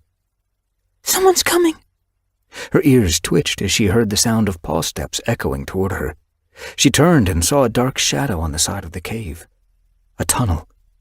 2 cats emerged, their fur pale as weak starlight lit their pelts. Mothflight could make out the shapes of a gray tom and a long-furred she-cat. I know her. Her heart leaped as she recognized the cat she'd watched struggle back from the brink of death. She darted forward, excited to see the she-cat healthy and strong. Her thick fur looked well-groomed, her eyes shone brightly in the half-light. She looks younger. Mothflight tipped her head, confused. Why was she dreaming about the same cat? And why did it feel vivid enough to be real? Who are you? Her mew echoed across the cave, but the cats didn't seem to hear. Their gaze was fixed on the great rock as they padded toward it, the gray she-cat slowing as she approached. Please talk to me.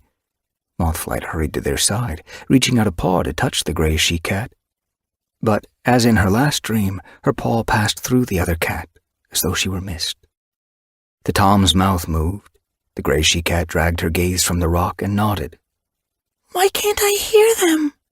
Mothflight burned with frustration. Unease seemed to glitter in the she-cat's gaze as she approached the rock and lay down before it.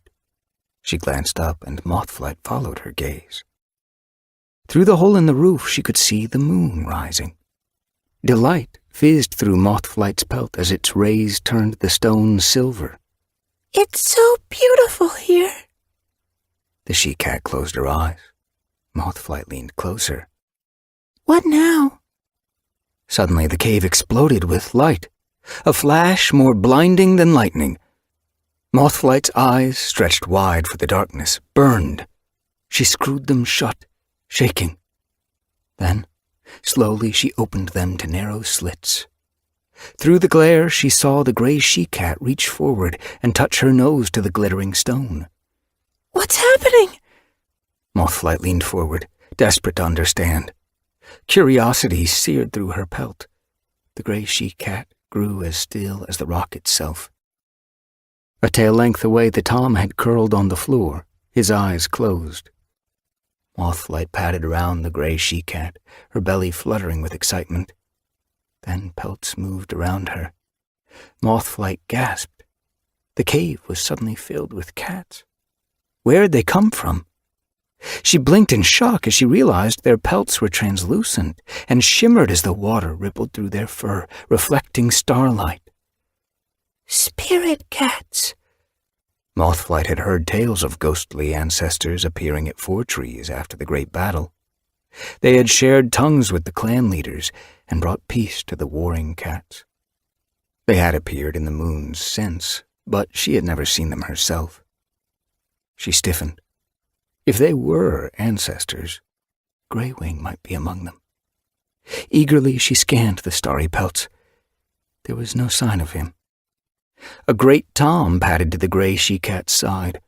Leaning down, he touched his nose to the top of her head.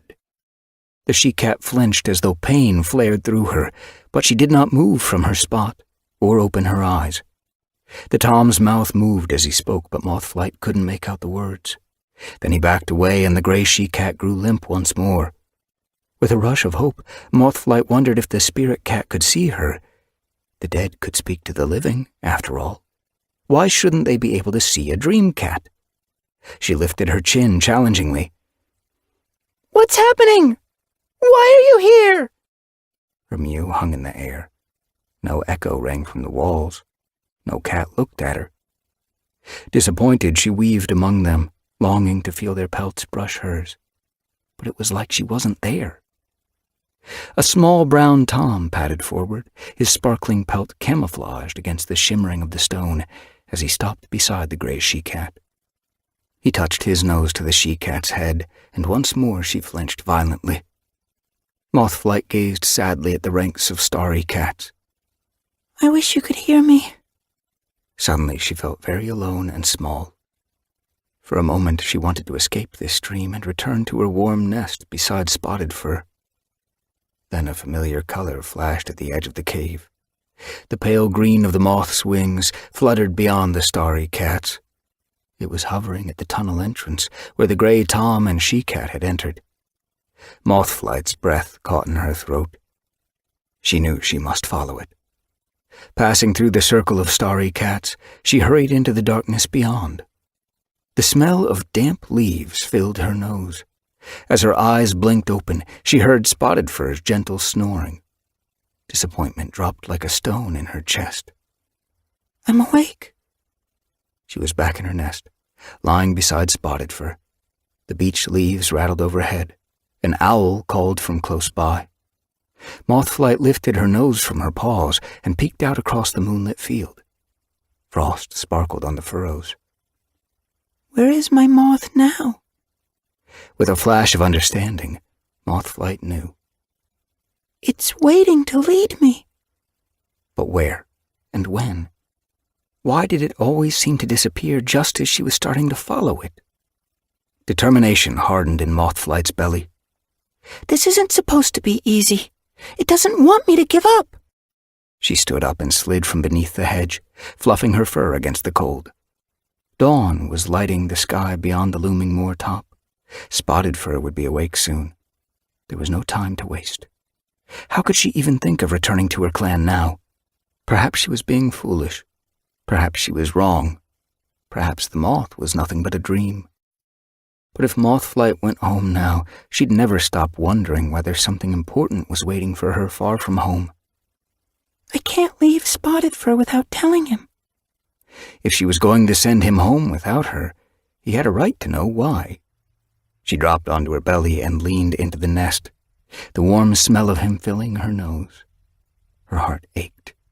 She was going to miss her clan, but she had to follow her heart. Stretching forward a paw, she prodded Spotted Fur. Grunting, he lifted his head. I have to go, Mothflight whispered. Struggling to open his eyes, he peered at her blearily. I'm sorry, she apologized. I know it seems crazy, but I know that there's something I need to do. I can't go home until I've done it, and if I don't leave now, I may never have the chance again. Spotted Fur licked his lips, as though he was still lost in a dream. No more toads, he mumbled, his eyes slipping shut. With a sigh, he rested his nose back onto his paws. Mothflight gazed at him, wondering if he'd even heard her. She leaned forward and touched her nose to his cheek. I'm sorry, Spotted Fur, she repeated. Guilt pricked her heart as she wriggled backward out of the hedge. Goodbye. I hope we'll see each other again.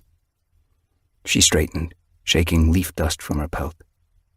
Glancing across the field, she wondered which way to head. The moor lay behind her, high stones ahead. Lifting her tail, she padded forward, following the hedgerow until it turned, and then squeezed under it onto a dirt track beyond. A ditch ran beside the track, water swirling along the bottom. Mothflight jumped into it, flinching as the cold water swallowed her paws. Then she waded downstream, pleased that the narrow brook would wash away all scent of her. Spotted Fur wouldn't be able to follow her trail. Whatever she was supposed to do, she knew that she must do it alone. Chapter 7. When she felt sure that she'd disguised her trail completely, Mothflight hopped out of the ditch, shaking water from her paws, and followed the dirt track. It turned suddenly, rising toward a two-leg nest. Mothflight halted. She didn't want to stray close to two legs. They were unpredictable and kept dogs. Instead, she nosed her way through a patch of bracken and found herself in an overgrown meadow. Pushing through the long grass, she paused to sniff the stems, excited by how many unfamiliar plants grew here. There were flowers budding and soft grass rising taller than her tail. It was so different from the moor, where the weather scoured the landscape so that only the toughest plants could survive, and the few that did seemed to cling to the earth, keeping low for fear of being torn away by the relentless wind. Here, plants grew fearlessly, as if they had no memory of cruel weather. Mothflight's nose filled with their pungent scent until she felt dizzy. She followed the valley, high stones rising in the distance on one side, the moor looming on the other. Until she knew where she was meant to be going, she wanted both to be close.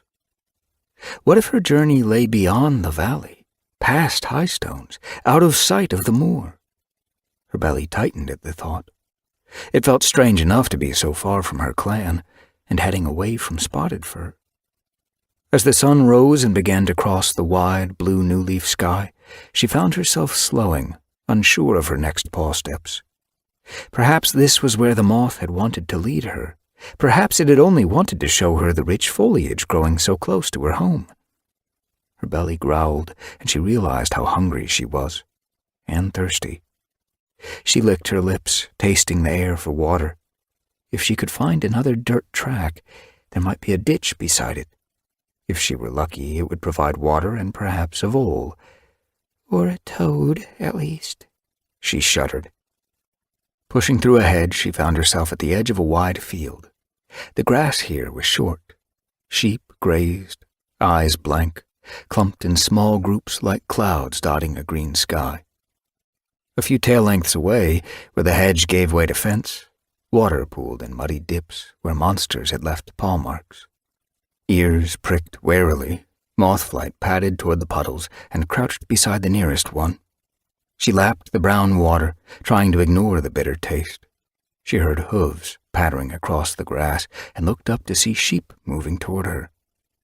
Unsure of them, she backed away. They ambled aimlessly, their attention fixed on the grass, buffeting each other clumsily. Such dumb animals might trample her without even noticing. She headed around them, keeping a safe distance, her nose twitching at the warm, sour smell of them. Suddenly movement flashed at the corner of her eye. A small brown shape was darting through the grass. Mouse! Heart leaping, Mothflight dropped into a crouch. The mouse was scampering toward the hedge, its nose twitching nervously. Prey will smell you before they see you, so keep the wind behind you. Mothflight remembered one of Gorsefur's lessons and lifted her tail, letting the breeze stream through it. She was in luck. The mouse was upwind. It would never smell her. All she needed to do was creep up on it without it hearing her. Treading delicately, she pulled herself over the grass. She made sure that her tail didn't brush against the grass, grateful for Gorsefur's training, and surprised that she suddenly remembered so much of it. Why couldn't she remember it when she was trying to impress Windrunner? The mouse was moving fast, its gaze fixed on the hedge. If she wanted to catch it before it found the safety of the shadows, she would have to run. Holding her breath, Mothflight quickened her pace, trying to keep her paw steps as light as feathers falling. With any luck, the pattering of the sheep's hooves, a few tail lengths away, would disguise any noise she made. The mouse kept running, but she was almost close enough to pounce. Her chest tightened with excitement. Keep your eyes on it, she reminded herself as she stiffened for her leap. She had to land on it the first time or she'd lose it. Ready? Green wings fluttered beside her. Mothflight scrambled to a halt. The moth! Forgetting the mouse in a moment, she turned to stare at the moth. It was right in front of her, its great wings brilliant in the sunshine.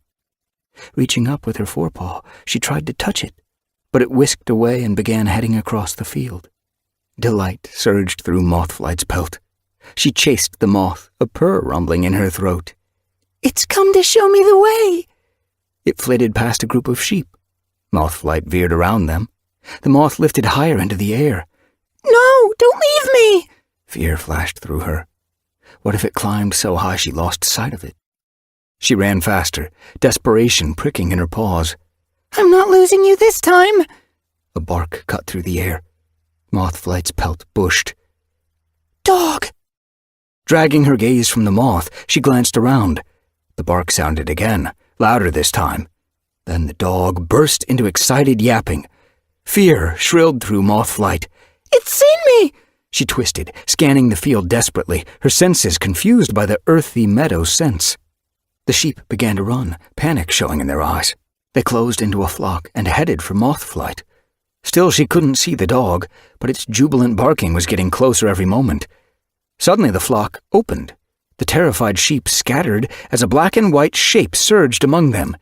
They shied away, bleating with fear, as it raced toward Mothflight. She froze for a moment, horror gripping her, then spun and pelted for the edge of the field. The hedge there was thick. If she could squeeze through it, the dog might not be able to follow.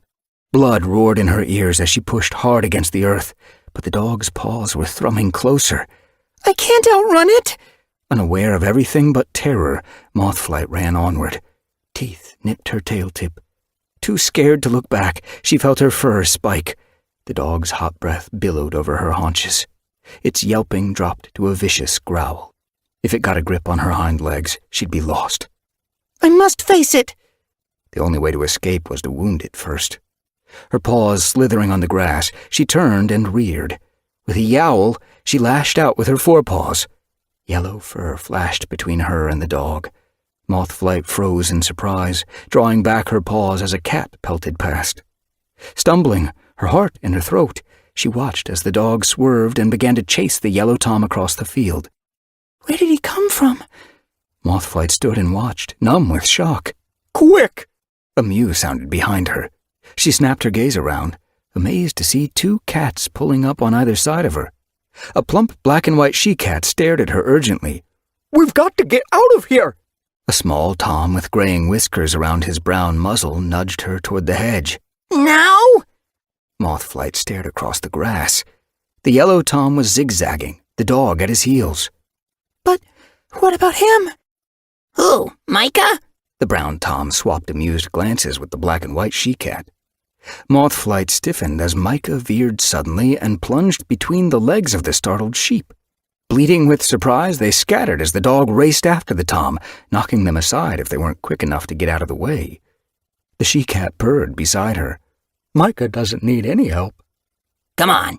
The tom nudged her again. We can show you somewhere safe. The black and white she-cat was already hurrying toward the hedge, her plump belly swinging beneath her. Heart swelling with gratitude, Mothflight followed after her. Behind them, the dog's bark grew shrill with fury.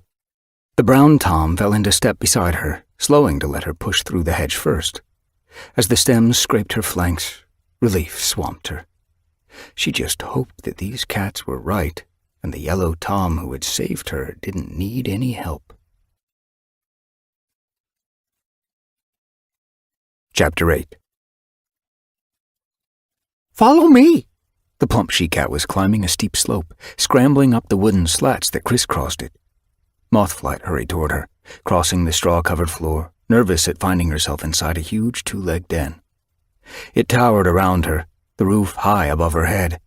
The brown tom trotted after them, not even glancing at the large black and white creatures that shifted and huffed at one end of the den. Are they dangerous? Mothflight whispered, eyeing them warily. Cows? Dangerous? The tom shrugged. They're clumsy, but not mean. Stay away from their hooves and you'll be okay. The she-cat had already made it to the top of the slope and peered down from a broad ledge where big lumps of dried grass were stacked. Mothflight paused at the bottom of the slatted slope. paws twitching with unease. What is this place? Are there two legs here? The Tom nudged her onto the first rung. This is the barn. The two legs store their hay in the loft and keep their cows below. But they're used to us being here, and they don't bother us. Are these cats kitty pets? Mothflight clung onto the next slat and pulled herself up. One of her hind paws slipped and hit the Tom on the muzzle. Sorry! She hauled herself up. I've never seen a slope like this before. The Tom snorted and shook his fur out. Ladders are only hard to climb the first time, he assured her. Just keep going. Mothflight scrambled over the top, onto the ledge where the she-cat waited. She sneezed, hay dust filling her nose. This must be the loft. As Mothflight sniffled, the she-cat purred with amusement. You'll get used to that, too. Mothflight wasn't so sure. Her eyes stung. The air was thick with dust. She could see it clouding in the shafts of sunlight that sliced through every gap in the high wooden walls of the barn. The loft stretched into shadow where it reached to the back wall of the huge den. Stacks of hay crowded every side. The Tom landed next to her. You're safe up here.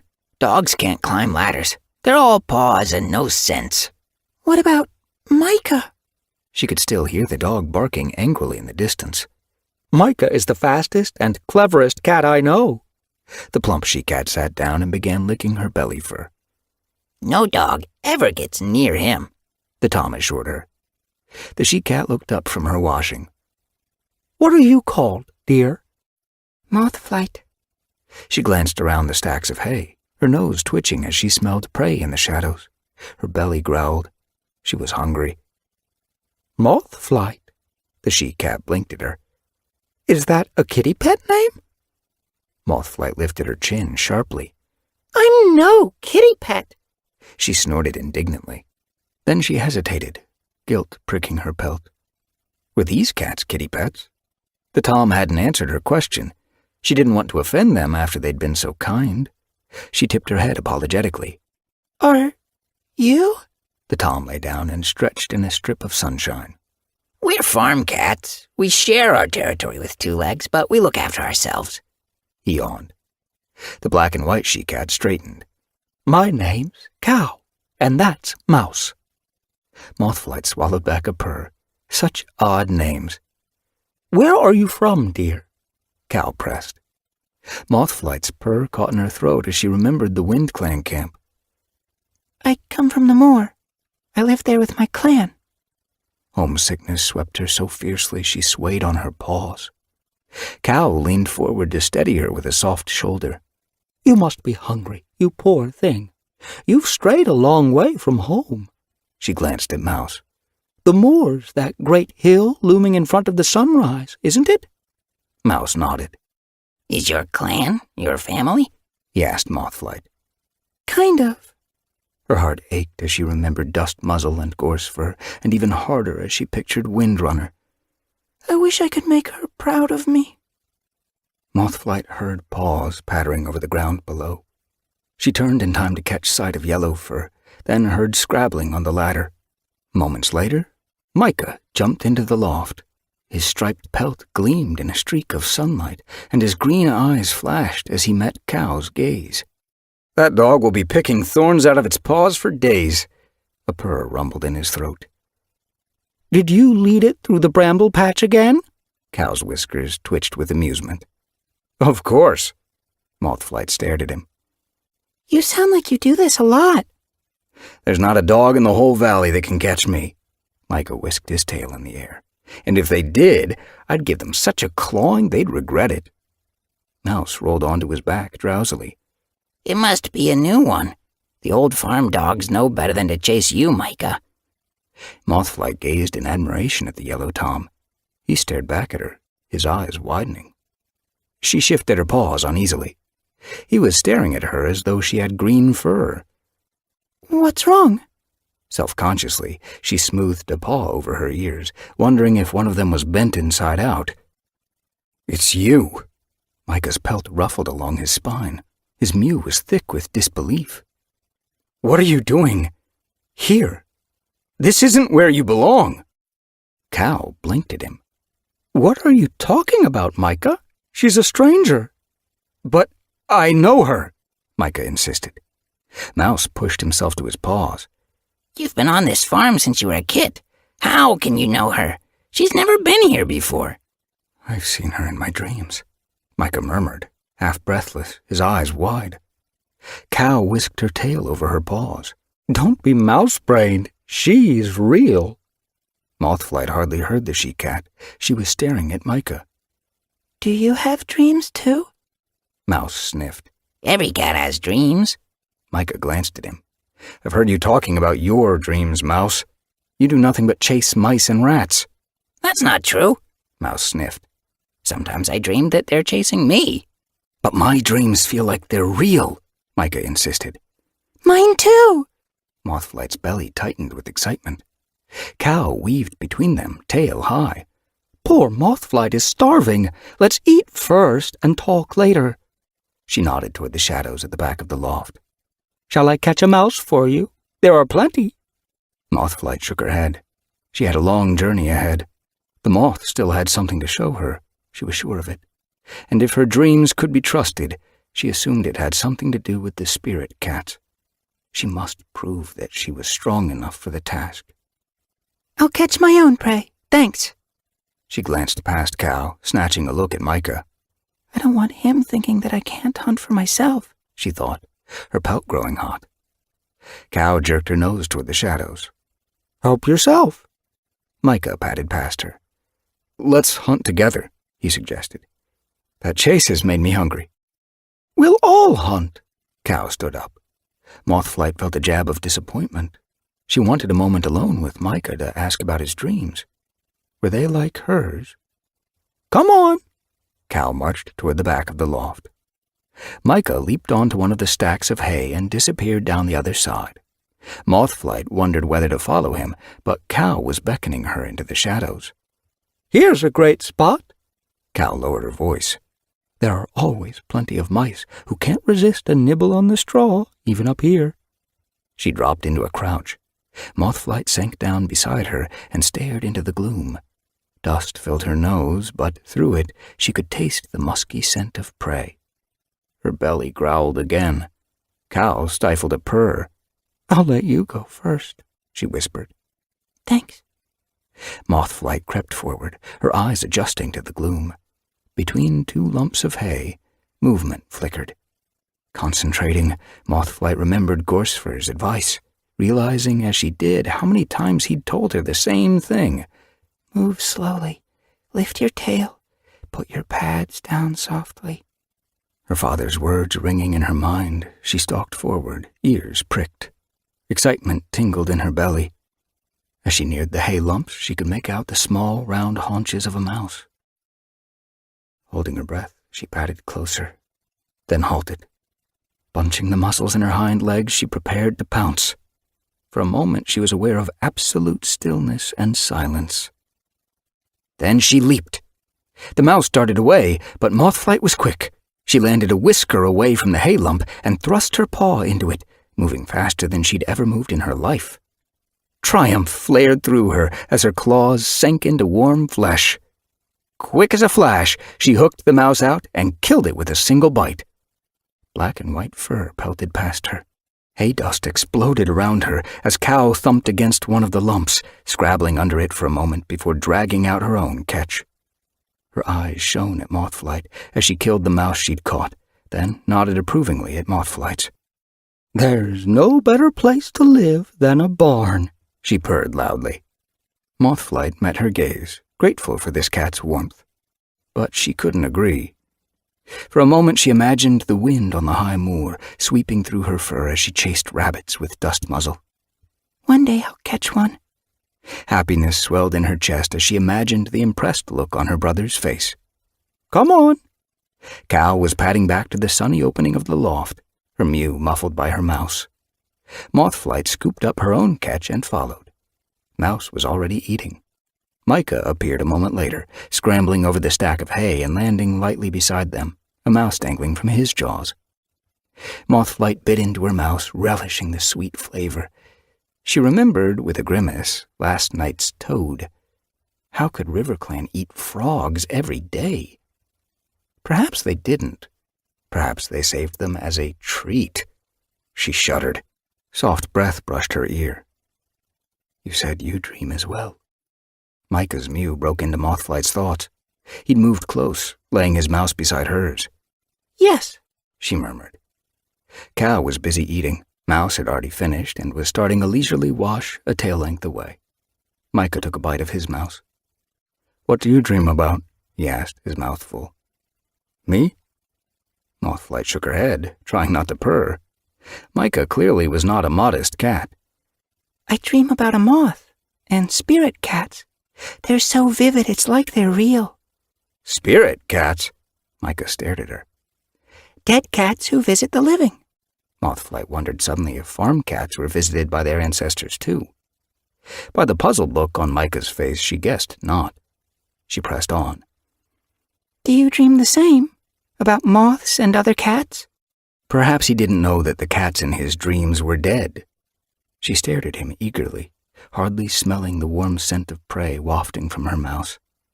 Hope sparked in her chest. Would Micah know what the moth meant and who the gray she-cat was? He shook his head, then swallowed. I just dream about you. A frown wrinkled his brow. Just you, playing with the young gray tabby Tom. Dust Muzzle? Mothflight interrupted.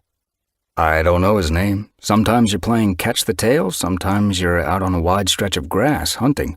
Sometimes you're with different cats, another gray Tom, thinner and older than the muzzle one. Corsefur! Mothflight's pelt stood up along her spine. This cat had really seen her in his dreams. Micah shrugged. If you say so. And there's a wiry brown she-cat. She always looks cross. That's Windrunner, my mother, Mothflight told him. Micah took another mouthful of mouse. I was taken from my mother when I was a kid, but if mothers are that stern, I'm happy I had Cow instead. He glanced fondly toward the plump she-cat.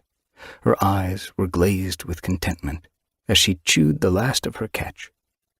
Micah's whiskers twitched suddenly. Why are you always taking plants back to your den? You saw that?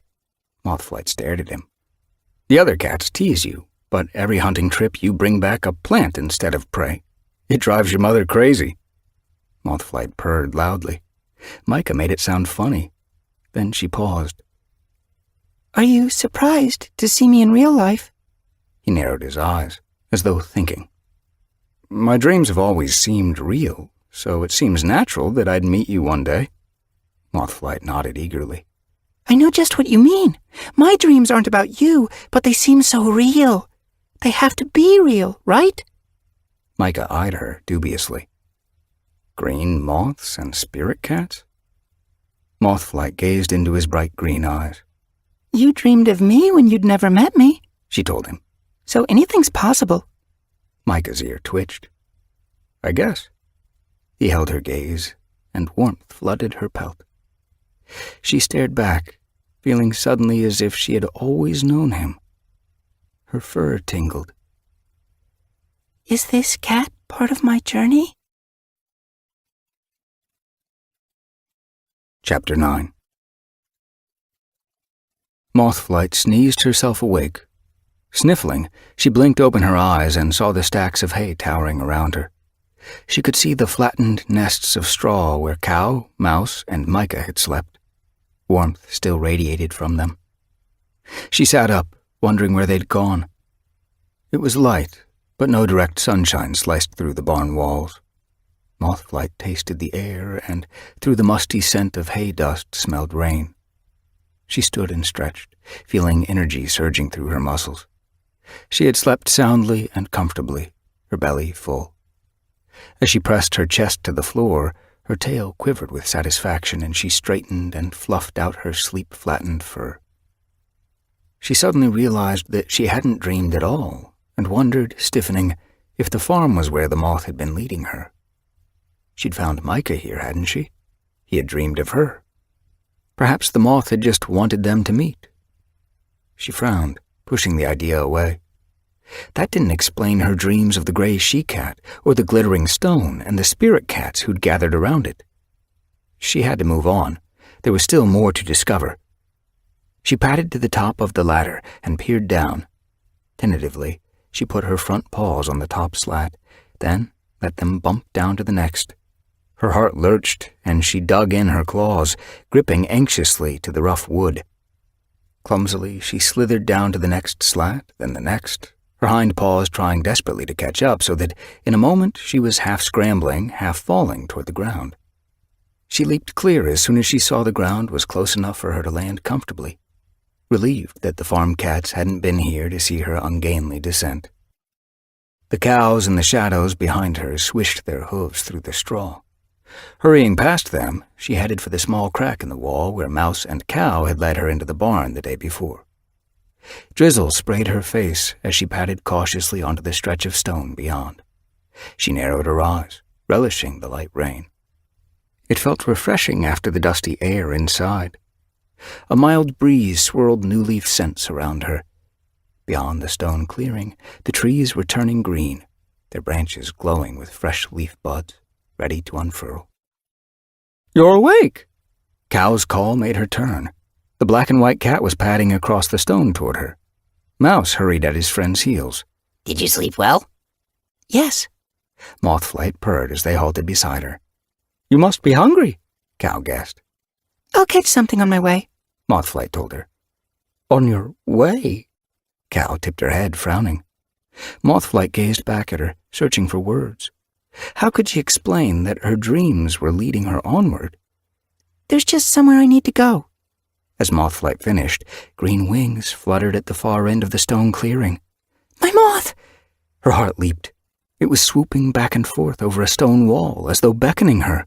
She headed toward it, fluffing out her pelt against the drizzle. Cow swerved in front of her. "You can't just leave." "I have to." Mothflight tried to duck around her, but Mouse blocked her way. The Tom's eyes glittered with worry. "You're too young to be wandering around the valley alone." "I'll be okay." Mothflight tried to push past him, but Cow nudged her back. "Just stay for a few days until you've eaten and rested properly." There was concern in the she-cat's yellow gaze. "I can't." Mothflight glanced anxiously at the moth. It swooped faster as though impatient. She couldn't let it get away again. "I have to go now." "You nearly got caught by a dog," Mouse reminded her. "I'll be more careful from now on," Mothflight promised. "You're no more than skin and bone." Cow blinked at her. "Stay and let us fatten you up a bit before you leave." Mothflight bit back frustration. "I'm only skin and bone compared to you." The moth flitted suddenly away, heading for the trees beyond the wall. Mothflight strained frantically, trying to see past Mouse and Cow who were backing her toward the barn.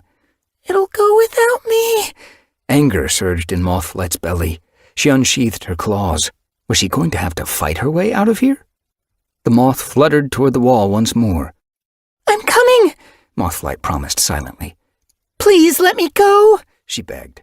It might disappear at any moment, just like it had done before. "Let her go if she wants."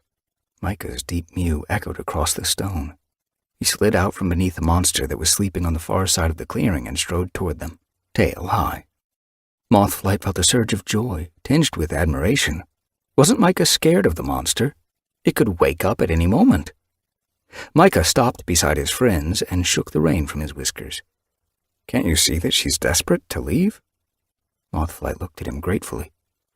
"The moth from my dreams is trying to show me something." Micah nodded solemnly, as though he understood. Cow looked startled. "What if something happens to her?" she fretted. "I'll never forgive myself." "You can't protect every cat, Cow," Micah reasoned. "She's old enough to look after herself. She was traveling alone when we found her." "She was nearly ripped to shreds by a dog," Cow pointed out. Micah looked at Mothflight. His bright green gaze burned into hers. "She has to go." Mothflight nodded, her gaze flicking toward the moth. "I have to go now." Micah turned his gaze, softening, onto his friends. "I could go with her." Mouse's eyes widened. "Go with her?" Micah met the old Tom's gaze. "Then Cow won't have to worry." He turned to Mothflight. "Can I come?" "But this is my journey." She opened her mouth, expecting the words to come out, but they froze on her tongue. come with me?" was all she could manage. "You've been in my dreams since I can remember," Micah told her. "I need to find out why as much as you need to find out about the moth and the spirit cats." Mothflight shifted her paws. "I think I'm supposed to do this alone." "Then why did you appear in my dreams?" Micah stared at her pleadingly until she felt caught in his green gaze. "Please, let me come." She knew what he was feeling, the tug in his belly as his dreams called out to him. Now that he'd seen his dreams become reality, he couldn't just go on with his life as though nothing had happened. Besides, she felt deep beneath her fur that they were connected in some way. Micah must be linked with the moth and the spirit cats. Slowly she nodded. "Okay." The moth lifted into the air and began to zigzag toward the trees. "But we have to leave now." You can't go, Micah. Cal's eyes shimmered with sadness. You've grown up here. Micah touched his muzzle to hers. And you've been like a mother to me. I will always remember you. And you'll see me again. Mouse's eyes were dark. He dipped his graying muzzle. I've heard many cats say that, but once a cat wanders, they rarely come back. Mothflight's heart ached for the farm cats, but her paws itched to race after the moth. "I can't wait," she told Micah. "Cow and Mouse, thank you for everything, but I need to go. Micah, catch up with me." She glanced at the moth. Its bright green wings were nearly camouflaged against the budding trees. Bounding away, she chased after it, crossing the stretch of stone and leaping onto the wall at the end. She dropped down into soft grass on the other side and began tracking the moth. She could just make it out as it flitted through the woods. She ducked into their shadow, relieved to be out of the rain. The moth dropped low to bob over ferns that were just starting to unfurl among the trunks. Paw steps sounded behind Mothflight, and she glanced over her shoulder. A striped yellow pelt showed between the trees. Micah was racing after her. He caught up to her, panting. "What's the rush?" Mothflight nodded toward the moth. It had stopped, resting for a moment against the bark of a beech. "Can you see it?" Micah followed her gaze, and his eyes widened. "It's beautiful. Is that the moth you dreamed about?" "Yes!" Joy sparked beneath Mothflight's pelt. She hadn't been sure if the moth was real, or just a trick of her imagination. But Micah could see it too. Micah purred. "So you know what it's like when your dreams suddenly show up while you're awake." His green eyes shone as they met hers. Before she could answer, the moth took off again and began to weave once more among the trees. Mothflight followed. "Where do these woods lead?" she asked as Micah fell in beside her. "They open onto a slope where a track leads past another two-leg farm," Micah told her. Mothflight stiffened. "More dogs?" Micah's pelt brushed hers as he trotted beside her.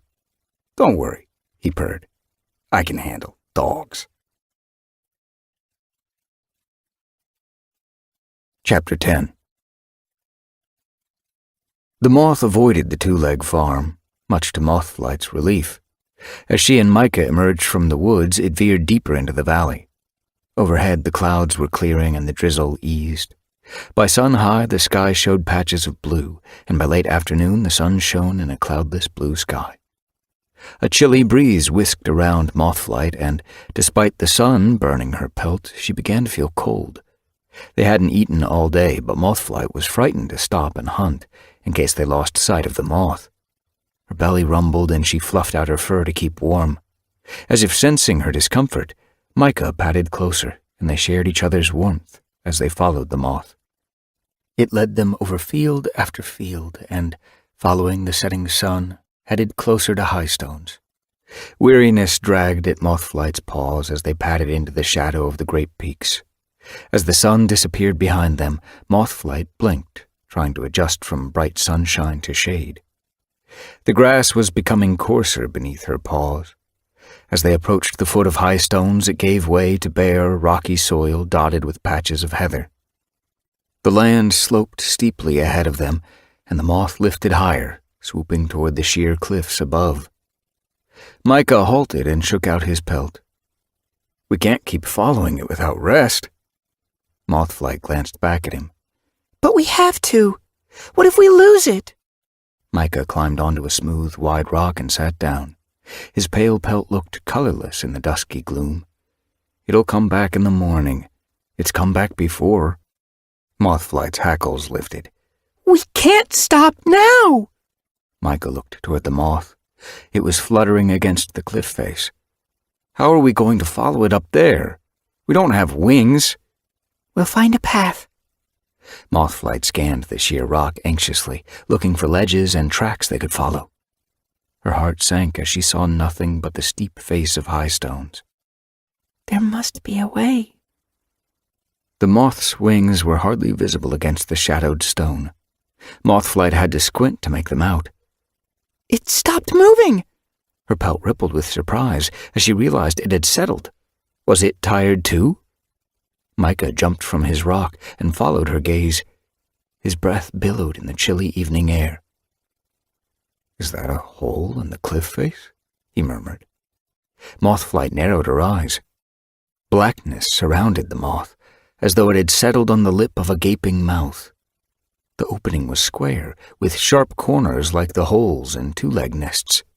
Excitement fizzed beneath her fur. It's an entrance! An entrance to what?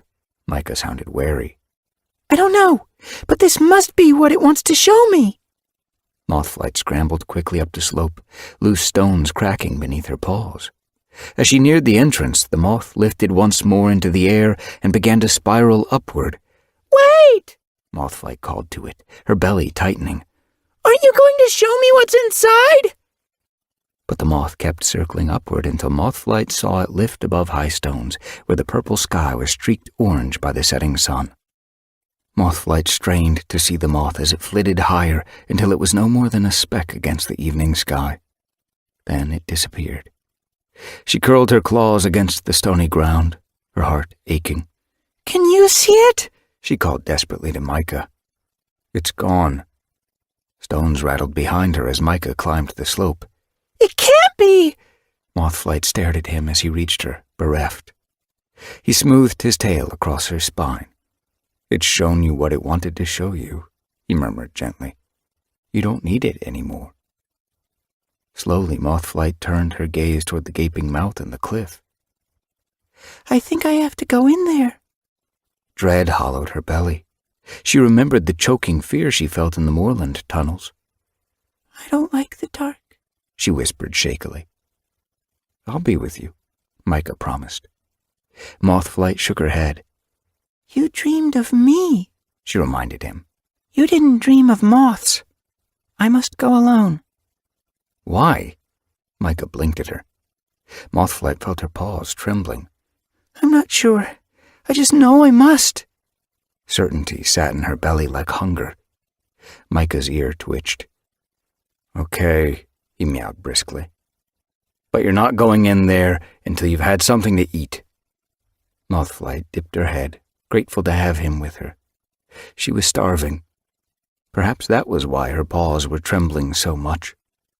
As he turned, she followed him down the slope. I'm sure I smelled mouse dung around here. Micah began sniffing around the edge of the smooth, wide rock he'd stopped on. His ears pricked. This is going to be easy. As he spoke, a small shape darted from beneath the rock and raced across the stony ground. Mouse! Micah leaped, landing on it before it had run a tail length. He snapped its neck, and Mothflight smelled the warm scent of blood. Her mouth watered, and she began to scan the slope, looking for her own prey. You eat this one. Micah dropped the mouse at her paws. I can catch my own, Mothflight protested. I know, Micah agreed. But not now. Save your strength for whatever's inside that cave. As he padded quietly away, his nose twitching, Mothflight glanced up at the gaping mouth in the cliff face. She swallowed. The moth wouldn't have led her anywhere dangerous, surely. She pushed the thought away. I'm meant to do this, she told herself. No matter what. Crouching, she ate Micah's mouse, her belly growling for more as she finished. She was pleased to see Micah heading back with 2 more mice swinging from his jaws. He glanced at the blood-stained rock where her meal had been and dropped his fresh catch on the space. "You were hungry," he purred. He pushed one of the mice toward her and hooked the other toward himself. Are you sure? Mothflight felt a prick of guilt. He'd walked just as far as she had today. He must be starving too. "I can catch more while you're exploring your cave." He took a mouthful, his whiskers twitching with pleasure. You'll wait for me? She asked tentatively. The sky was dark now. Stars were showing in the blackness. The chilly wind had grown colder. Frost was beginning to sparkle on the rocks, and the stone beneath her pads was so cold that it made her paws ache. "Of course I'll wait for you." He looked up from his mouse sharply. "Why would I leave?" She shrugged. It's cold? I thought you might want to find shelter. "We'll find shelter together once you get back." Mothflight felt her throat tighten with gratitude. Thank you, she croaked. She took longer to finish her second mouse. She wanted desperately to see inside the cave, but fear was tugging her back. Her heart pounded in her chest. It'll be so dark. Swallowing her final mouthful, she tried to steady her breathing. Micah was washing beside her, his mouse long gone. She felt soothed by the easy, rhythmic strokes of his tongue. He'll be waiting for me. The thought comforted her as she glanced up at the cave. "Are you ready?" His mew made her jump. Mothflight nodded, her eyes wide. "You'll be fine," Micah promised. They stood up together and he padded beside her as she climbed up the slope. Scrabbling the last few tail lengths, she leaped onto the lip of the cave. The stone was smooth beneath her paws. Micah jumped up next to her and peered inside. "It's a good thing you've got whiskers," he muttered. "You're going to need them to tell where you're going." She glanced into the darkness. I've got a nose, too. And ears, she murmured, trying to reassure herself. I'll be okay. "I know." Micah caught her eye, his gaze solemn. She felt his breath on her muzzle as he leaned forward and touched his nose to hers. "But be careful." I will. Turning away, Mothflight padded into the cave. It felt huge, high, and wide enough for a two-leg. She sniffed the air tentatively, but there was no living creature in here except her. All she could smell was stone and stagnant water. She padded deeper into the gloom, straining to see how far it reached into high stones. Blackness lay ahead, and as she padded onward and the weak starlight faded behind her, she realized that this was a tunnel, not a cave. As darkness swallowed her, she waited for fear to flare in her belly, but none came. She felt curiously calm, her paw steps steady on the smooth stone floor. A chill reached through her pelt. This sunless place felt colder than a snowbound night on the moor. She opened her mouth and let the damp air bathe her tongue, tasting the tang of stone as freezing air filled her chest. The ground sloped beneath her paws. Stone touched her whiskers on one side, and she let it guide her as the tunnel began to bend. She was blind here, though her eyes were wide open, straining to see any glimpse of light. But with blackness on every side, she could only follow the twists and turns by touch as the tunnel spiraled down into the earth. She was surprised to feel peace spread from her belly through every hair on her pelt. It was as though the stone welcomed her and was leading her deeper into its heart. She listened, ears stretched, and heard a distant drop of water resound on hard rock. How far must I go? As she began to wonder if the tunnel would lead on forever, her whiskers suddenly tingled, and she smelled crispness in the dank air. She quickened her step. Fresh air lay ahead. Had she reached the other side of High Stones? Or perhaps she had circled back to the hole where Micah was waiting. Expecting any moment to turn a corner and find herself beneath a wide moonlit sky, she stepped instead into a cavern, glimmering with watery starlight. She could hardly make out the walls, but she recognized it at once. Heart quickening, she scanned the cave and saw the huge rock jutting at its center. Just like my dream! She looked up and saw the hole in the roof. Stars flickered beyond, and she could see the moon sliding into sight. Mothflight glanced expectantly at the rock. She knew what would happen next. As the moon lifted higher, the rock suddenly sparked into light. Mothflight narrowed her eyes against the glare. The great stone was glittering like countless dewdrops sparkling in sunlight. The cave shimmered in its glow. Are the spirit cats here? Mothflight glanced around eagerly, but nothing moved in the cave. She was the only cat there. Pushing away disappointment, she padded to the spot where the gray she-cat had lain and pressed her belly to the icy floor. Tucking her paws beneath her, she tried to imagine the she-cat's warmth still lingering in the stone. Her pelt tinkled with excitement. This is where I was meant to come. Closing her eyes, she stretched her muzzle forward and touched her nose to the sparkling rock. Chapter 11. Light flared through her, tingling in every hair. Mothflight opened her eyes, aware of paws scuffing the stone floor around her. She sat up, blinking. She was no longer alone. By the light of the moonlit stone, she could see the shimmering pelts of spirit cats all around her. They were staring at her. They can see me. Joy swelled in Mothflight's chest. At last! They can see me! She met the gaze of a tabby Tom, who dipped his head to her, then looked at the tortoiseshell she-cat beside him, who closed her eyes slowly, nodding a greeting. Mothflight's fur pricked along her spine. These cats were showing respect. Didn't they know she was just a young Wind-Clan cat who hadn't even learned to hunt properly yet? A glittering gray pelt moved toward her, and she recognized the face of Greywing. You're here, she breathed, excitement fizzing in her paws. Greywing stopped a muzzle length from her nose. Welcome, Mothflight. His eyes glowed with pride. You've come at last. Welcome. Welcome. You've come at last. Murmurs of greeting rippled through the gathered cats. What did they mean? Mothflight's heart quickened. Come at last? She echoed, puzzled. A white she-cat padded forward and stopped beside Greywing. Her pelt glistened with starlight, and her green eyes glowed emerald, as though lit by ancient wisdom. Mothflight found herself drawn into the white cat's gaze, breath catching in her throat. I'm Half Moon. Affection warmed the she-cat's mew.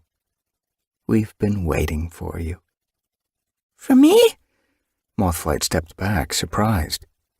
Do you know me? The spirit cats had looked straight through her in her dreams. They never even saw her. Half Moon seemed to read her thoughts.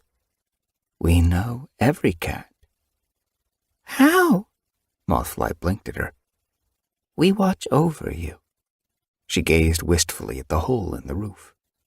Mothflight glanced at the stars twinkling outside. Did the spirit cats live up there like some kind of clan? Half Moon's gaze flashed toward her once more. Like the stars, we light your way when it grows dark. We know what is in your hearts and your dreams. Then why couldn't you see me in my dreams about the blue-gray she-cat? Mothflight glanced around the glittering cats. Was the she-cat here? There was no sign of her. You were right in this cave with her. I saw you. Half Moon dipped her head. Some dreams you must dream alone. Mothflight narrowed her eyes. But my dreams led me here. The moth led you here, Half Moon reminded her. Did you send it? Mothflight didn't wait for a reply. Of course they sent it. How did you know I'd follow it? We didn't, Half Moon told her. We only hoped. It was the only way we could be sure that you were the one. The one? Mothflight's tail tip twitched anxiously. She suddenly felt very far from home. She glanced at Greywing's familiar face, hungry for reassurance, but Greywing dipped his head and stepped back. Half Moon will explain. The white she-cat sat down and tucked her tail over her paws. "We brought you here for a reason," she began. Why me? I'm not special. I'm just a... Half Moon silenced her with a look. "You are special." Mothflight remembered Gorsefur's words on the moor top. Dust Muzzle will make a fine hunter one day, but Mothflight is special. She stared at her paws. I can't hunt as well as the others. I keep getting distracted. Had the spirit cats brought her all this way to tell her she wasn't good enough to be a clan cat? "We know," Half Moon meowed softly. "But that's not a bad thing. We want you to carry on being yourself." Being myself? What did that mean? "Honor the qualities that make you who you are," Half Moon went on gently. "Your curiosity, your dreams, your openness to the world around you." Mothflight blinked at her in surprise. But they're useless qualities in a clan. Curiosity and dreams don't feed hungry bellies. Mothflight could hear her mother's voice as she spoke. Half Moon's tail twitched. "Let your clanmates fill empty bellies. They will always be better hunters than you." Mothflight's pelt burned with shame.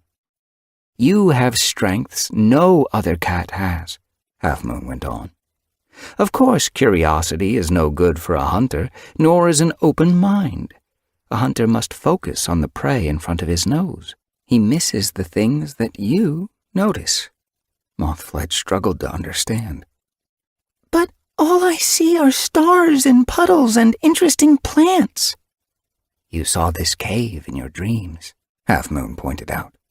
"You clearly have a stronger connection with us than any other cat has." But other cats have seen you, Mothflight argued.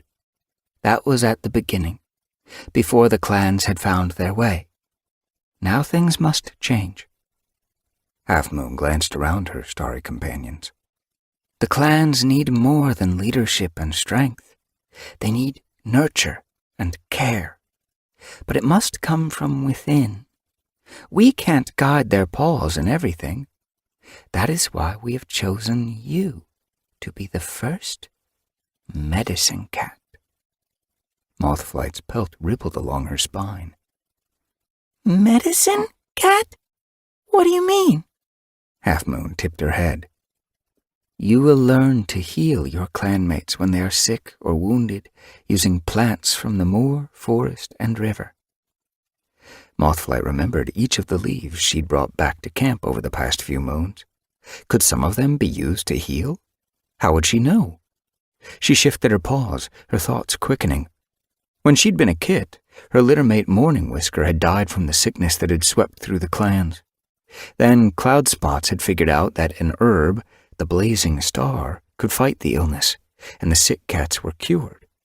And they were already cats skilled in helping others. Last Leaf Bear, when every cat had been coughing and many became so sick they could not hunt, Pebbleheart from Shadow Clan had brought herbs to cure them. Dappled Pelt had come from River Clan and helped Slate birth her kits. She could start by learning from these cats. Enthusiasm pulsed through her paws. Then she could discover new herbs. One day she might find her own blazing star, an herb that would save her clanmates. Mothflight's heart quickened. She imagined Windrunner watching her heal a sick cat. She could already see the surprise in her mother's eyes. She won't be angry with me anymore, and my clanmates will stop thinking I'm useless. A purr sounded in Half Moon's throat, and Mothflight's attention snapped back to the starry she-cat. Half Moon was gazing at her fondly. "You look like you relish the challenge." I do.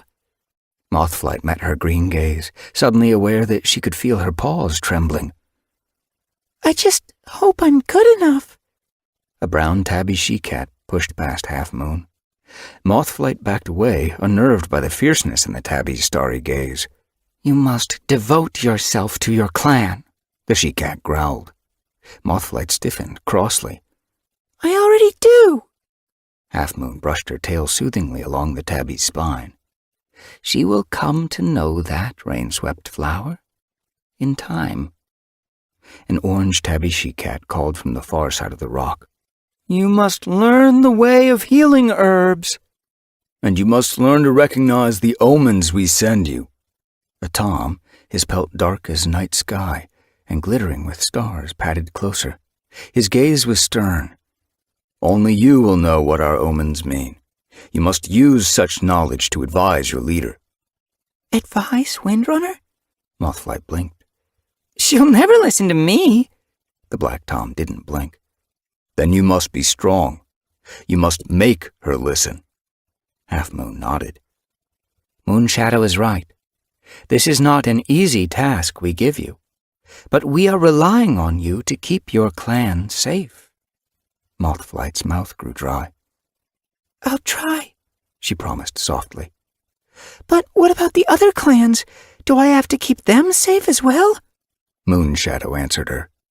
Each clan will have its own medicine cat. Mothflight blinked. Have you spoken with them already? You must tell them, Moonshadow ordered. But how will I know who they are? Mothflight felt dizzy. How could she tell other cats how they must live their lives? And was she ready to change her own life? To spend it healing rather than hunting? She would be responsible for her clanmates. Half Moon shifted, gently shooing Moonshadow and Rainswept Flower backward with her tail. She glanced at the empty stone in front of Mothflight. Watch. Mothflight followed her gaze, gasping as a shape shimmered into view. Dappled Pelt! She recognized the River Clan she-cat, curled in a nest fast asleep, and wondered how she could be here in the cave. Tentatively, she reached out and tried to touch the she-cat's pelt. Her paw passed through air. She is at home, dreaming in her nest.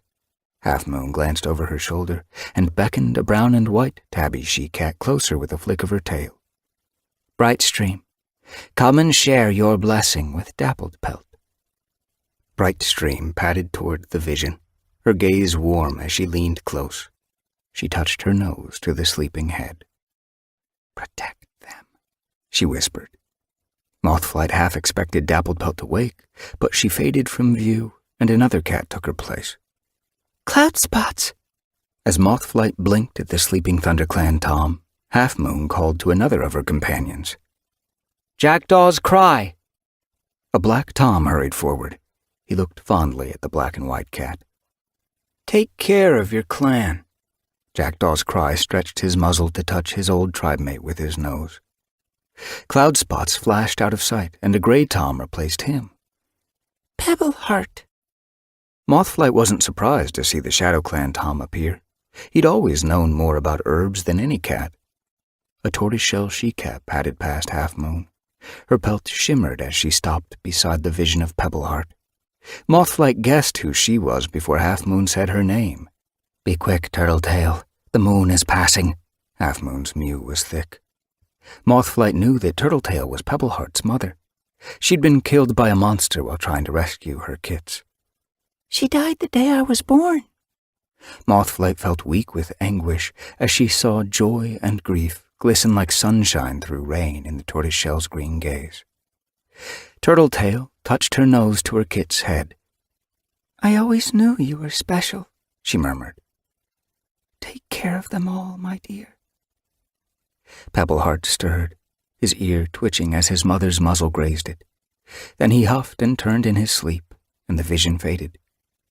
Greywing moved to Turtletail's side and guided her away, his tail curled protectively across her spine.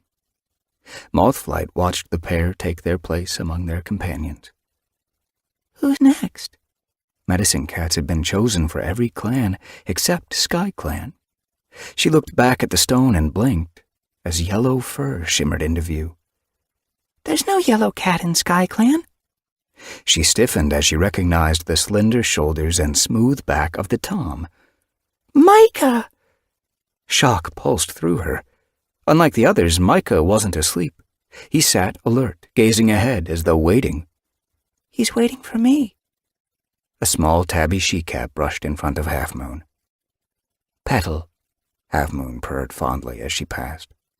Mothflight stared as Petal approached the vision of Micah. How can he be a medicine cat? She gasped. He doesn't belong to any clan. Nor did I once. Petal blinked at her eyes glittering in the light from the stone. She leaned forward and brushed her muzzle against Micah's cheek. Protect your clan as though they had raised you. Micah didn't flinch, but carried on staring, serenely unaware that spirit cats were watching him. Mothflight wanted to call out to him that she was safe and she could see him, but she knew he wouldn't hear. As Micah faded away, Half Moon stepped forward once more. You must return to your clan now, Mothflight. Tell the cats what we have shown you. Mothflight stiffened. All of them? She'd have to convince every cat that what she'd seen was real. How would she make them believe her? Just speak your truth, Mothflight. Half Moon's mew was firm. Have faith in who and what you are. I am a medicine cat. Mothflight lifted her chin as the white cat went on. Next half moon, and every half moon after that, you and the other medicine cats must return here, and we'll speak again. Next half moon? I'll need more time than that. Mothflight spluttered. She pictured Tall Shadow sitting sternly in her bramble den, and Clear Sky's thick tail flicking scornfully. And Thunder. He was the most powerful Tom she'd ever seen. She'd never even spoken to the mysterious river Ripple. And Windrunner. Her paws felt suddenly hot against the icy stone. I don't even know if I'll be able to convince my own mother. I can't do it. Her heart pounded in her chest. I'll never be able to do it. Chapter 12. Half Moon whisked her tail irritably. Have faith in yourself. Mothflight's hackles lifted. That was easy for her to say. You're dead. What do you have to lose? My clan thinks I'm feather-headed enough, she snapped. If I go back with stories about talking to spirit cats and telling them that they're supposed to have medicine cats and I should be one, they'll think I'm a complete bird brain. The moonlight will be gone soon. We don't have long, Half Moon warned. This is your destiny, whether you want it or not. You have no choice but to follow it. Every clan's destiny depends on you, though they don't know it yet. But they will. And there will come a time when they will listen to you and you alone. I can tell you this, but it's up to you to earn their respect. How?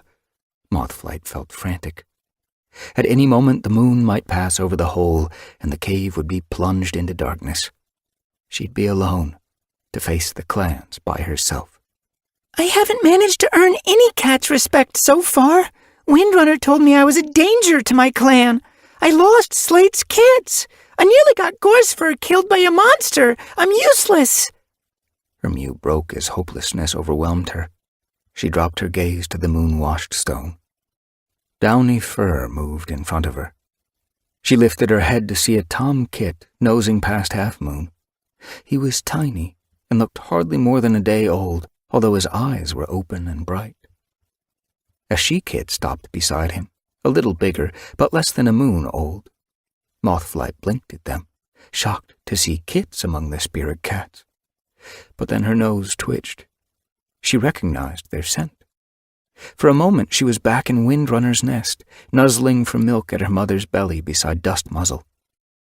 Morning, Whisker? Is that you? She stared at the she-kit. Morning Whisker had died in the sickness that swept the clans. She looked well now, her starry pelt fluffed out, her eyes sparkling. Morning Whisker nodded. It's good to see you, Mothflight. Mothflight's gaze flicked to the tom kit. He'd died before she could know him, on the day they were born. Ember Kit? Hello, Mothflight, he purred. Morning Whisker patted closer. You have to do this, Mothflight, she urged. The clans need you. But I don't know how, Mothflight answered bleakly. Windrunner's never going to listen to me. She will, Morning Whisker insisted. You don't know that? Morning Whisker's gaze hardened. We share 3 things, Mothflight. What? How could she share anything with these dead kits? Isn't it obvious? Emberkit pushed in front, fur spiking. We share a history, a future, and— Morning Whisker interrupted her brother. Let Mothflight tell us the third thing. Mothflight frowned, trying to guess. I don't know. Then she realized. A mother. She paused, breathless with anguish. She'd never wondered before about her brother who'd died, and yet here he was, as bright and strong as a living kit. Their sister stood beside him. She hadn't thought about Morning Whisker for moons. Her pelt pricked along her spine. Windrunner was their mother, too. Mothflight was used to sharing Windrunner with Dustmuzzle, but Dustmuzzle had always seemed independent. He'd never worried about Windrunner's approval. He never had to. Everything came naturally to him. But these kits had been Windrunners, too, before they'd been taken from her. Did Windrunner still think about them? Of course she did. She must miss them. Is Windrunner missing me, too? With a pang, she remembered her mother's angry words as they'd parted. I just wish I could please her, she murmured sadly. You will, Morning Whisker mewed. Of course you will. Emberkit's tail was twitching excitedly. In time she will understand everything. Until then, she will support you because you are her kit. Mothflight wasn't convinced. She thinks I'm useless. She can be harsh, Morning Whisker conceded. But are you surprised? The moor is a harsh place. She lost us there. If she's strict, it's because she worries about you, not because she thinks you're useless. Emberkit stepped forward and lifted his muzzle close to Mothflight's. His breath felt warm on her nose. She just wants to protect you. It's a mother's strongest instinct. When you're a medicine cat and your clanmates are relying on you, you will feel the same way. Mothflight's ear twitched uneasily. Will I have to be mother to the whole clan? Around her, the starry cats began to fade, becoming so translucent that she could only see the stars in their pelts. Emberkit was no more than shimmering light before her. Don't go! Panic blazed beneath her pelt. She called to Half Moon, whose green gaze was growing pale. You haven't told me how I can convince the clans to listen to me. Won't you come to the full moon gathering and tell them yourself? No. Half Moon's mew was barely an echo. But we will send a sign when you tell them, to let them know that we speak through you now. A sign? How would she know it? What should she look for? The cats were disappearing one by one. What sign? She mewed desperately as the moon passed out of sight, and the cave was swallowed by shadow. A voice echoed from the blackness. We will split the sky, and later stars will rise. Split the sky. What did that mean?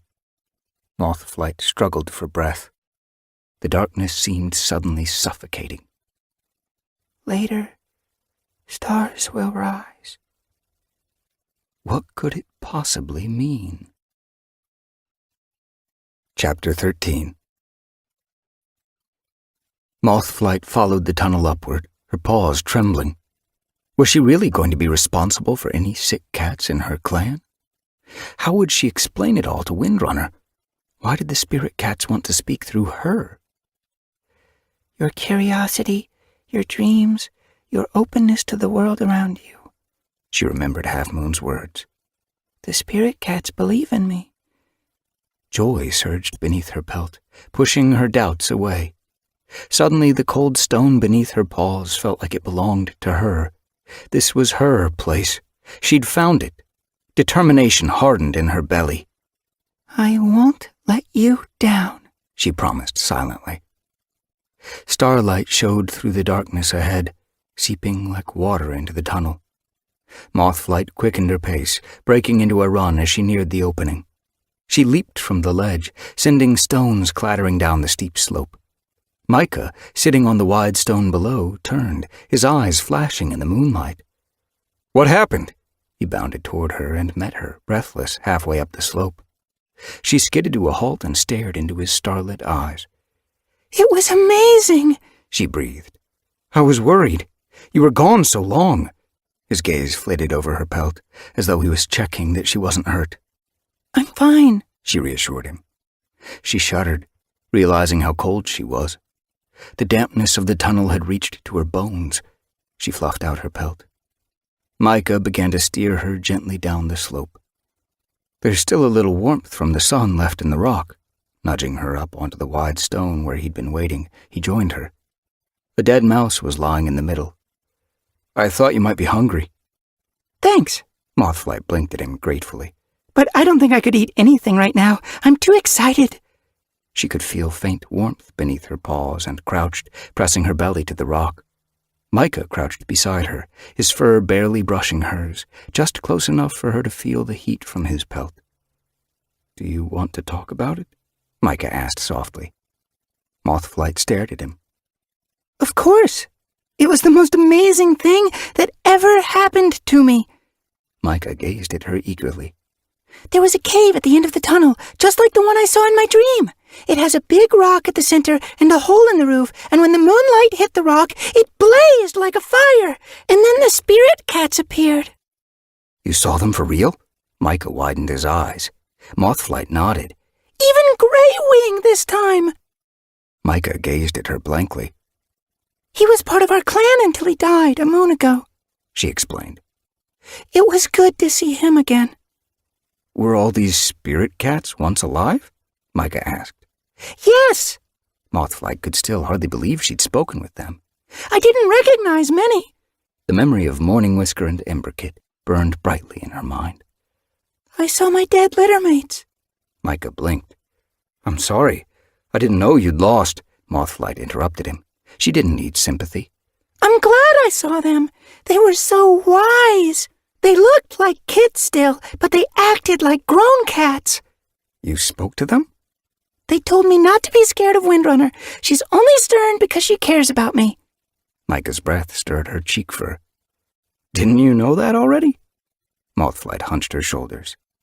I always thought she was disappointed in me because I couldn't hunt as well as Dustmuzzle. Micah's eyes flashed teasingly. I guess she wishes you'd bring prey home instead of plants, he joked. But how could she not love you? Mothflight shifted self-consciously. Micah's stare seemed suddenly too intense to bear. Was he just humoring her? Did he think she was crazy? She was talking about dead cats. You believe me, don't you? I've dreamed about you since I was a kid. Micah's ears twitched. Now that I've met you for real, I can believe anything. Mothflight felt relief sweep over her. She was lucky to have someone to share this with, someone who believed her. She suddenly pictured her clanmates. What would they say when she told them that the spirit cats had told her she was special? But you're a featherbrain, she imagined Swift Minnow's scornful mew. Tell me what they said.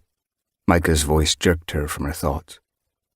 They told me I was to become a medicine cat and learn about herbs and healing, and that they would send me omens, and I had to explain the omens to Windrunner. Mothflight's chest tightened. They said it was my destiny. She gazed deep into Micah's eyes, expecting uncertainty, but he stared back solemnly. Do you think I can do it? She asked anxiously.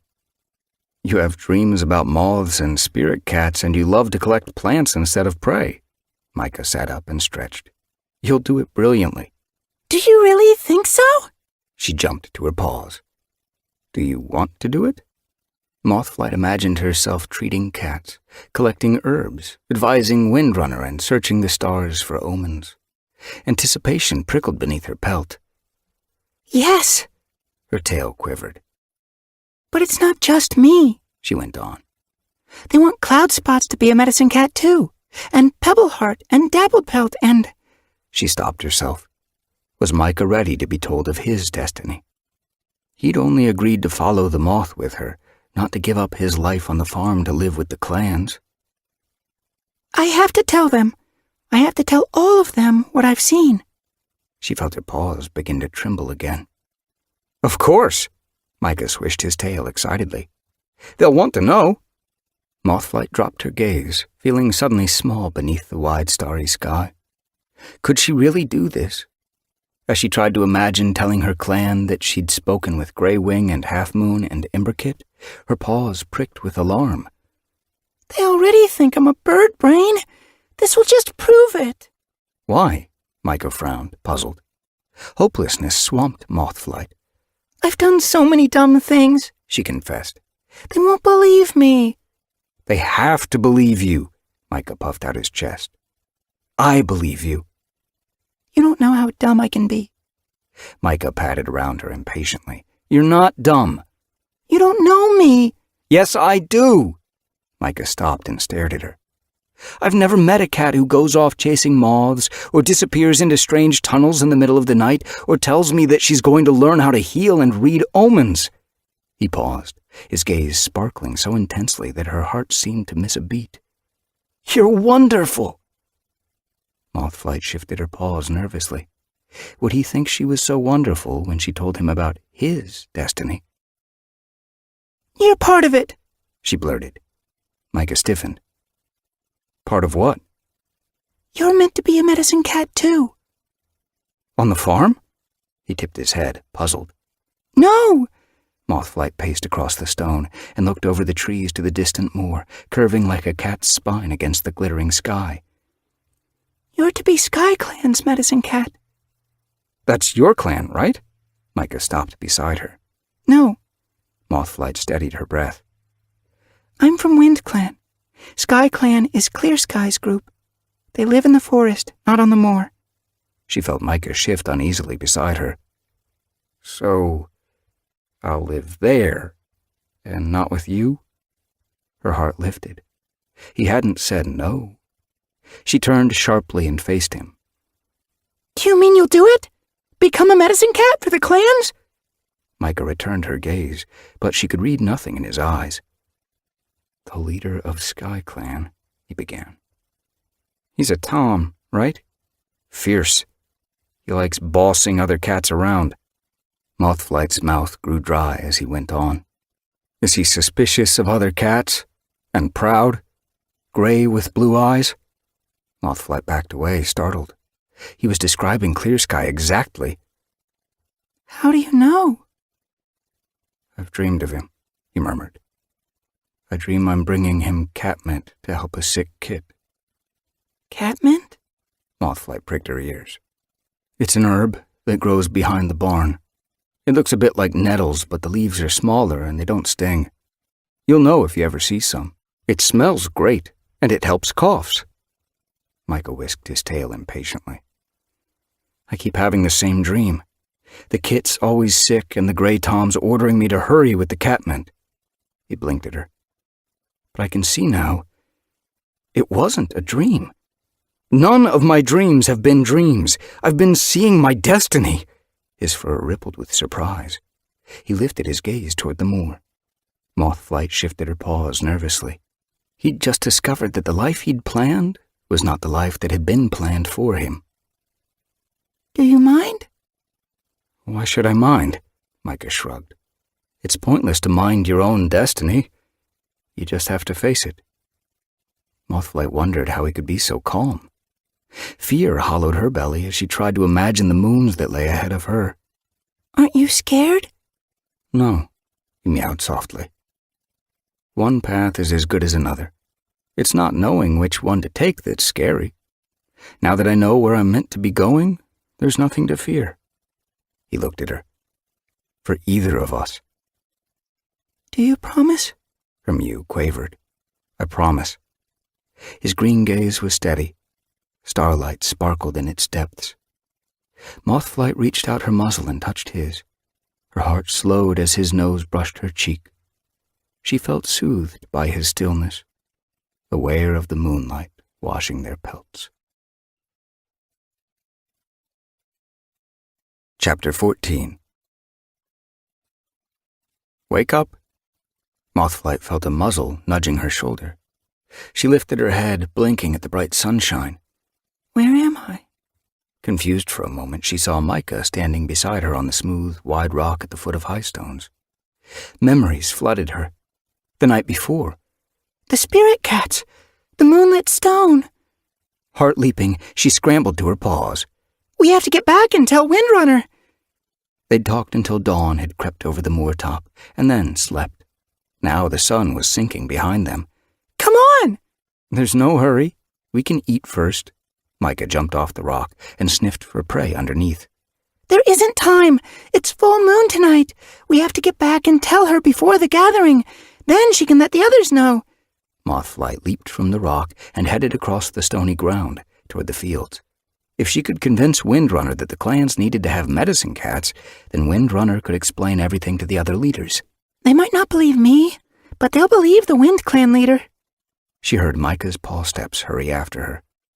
What's the gathering? The clans meet every full moon to share tongues, Mothflight explained quickly, her eyes fixed on the meadow ahead. They swap information about dangers, like two-legs or dogs, and how the prey's running. It helps keep the peace. Do the clans fight? Micah sounded surprised. They did once, Mothflight told him. Now we meet and share so that we'll never fight again. She quickened her pace. The moor looked a long way off. They'd be lucky to get there before dusk. We'll travel faster on full bellies. Micah scanned the land around them as stones gave way to grass beneath their paws. Mothflight kept her gaze firmly ahead. If you see prey as we travel, then catch it, but I'm not stopping. Evening was flooding the valley by the time they neared the steep hill that climbed to the moor. Micah had caught a shrew he'd spotted as they leaped a ditch. He'd killed it, and they'd quickly shared it between them. It hadn't stopped Mothflight's hunger. Her belly was rumbling as she caught sight of the thunderpath, but she ignored it. She must concentrate on crossing. The wide strip of black stone cut across their trail, and Mothflight stopped at the edge. Her ear fur tingled, picking up the distant roar of a monster. Stale monster scent soured her tongue. Come on! Micah hurried onto the flat stone. He stopped in the middle and turned as she hung back on the verge. She remembered the last time she was here. Fear wormed in her belly. She'd nearly got Gorsefur killed. What if he'd died? I was so rabbit-brained. Had Windrunner forgiven her? You're a danger to your clan. Mothflight stared at the thunderpath, her mouth suddenly dry. Spotted Fur had promised everything would be fine by the morning. That had been 2 days ago. Would it really be fine? It has to be. I'm going to be a medicine cat. She forced herself to remember Morning Whisker's words. If she's strict, it's because she worries about you, not because she thinks you're useless. A spirit cat couldn't be wrong, could she? Mothflight! Micah's yowl made her jump. She blinked, focusing on him. The roaring of the monster was louder. Its silhouette loomed on the horizon. Glaring eyes blazed through the twilight, blanching Micah's yellow pelt. I'm not risking another cat's life. Mothflight pelted forward, whisking past Micah. Come on! She glanced over her shoulder, relieved to see him hare after her as she made for the far side of the thunderpath. She skidded to a halt, grass snagging between her claws. Micah slowed beside her. Foul wind tugged her fur as the monster roared past, honking like a goose. That was close, Micah panted.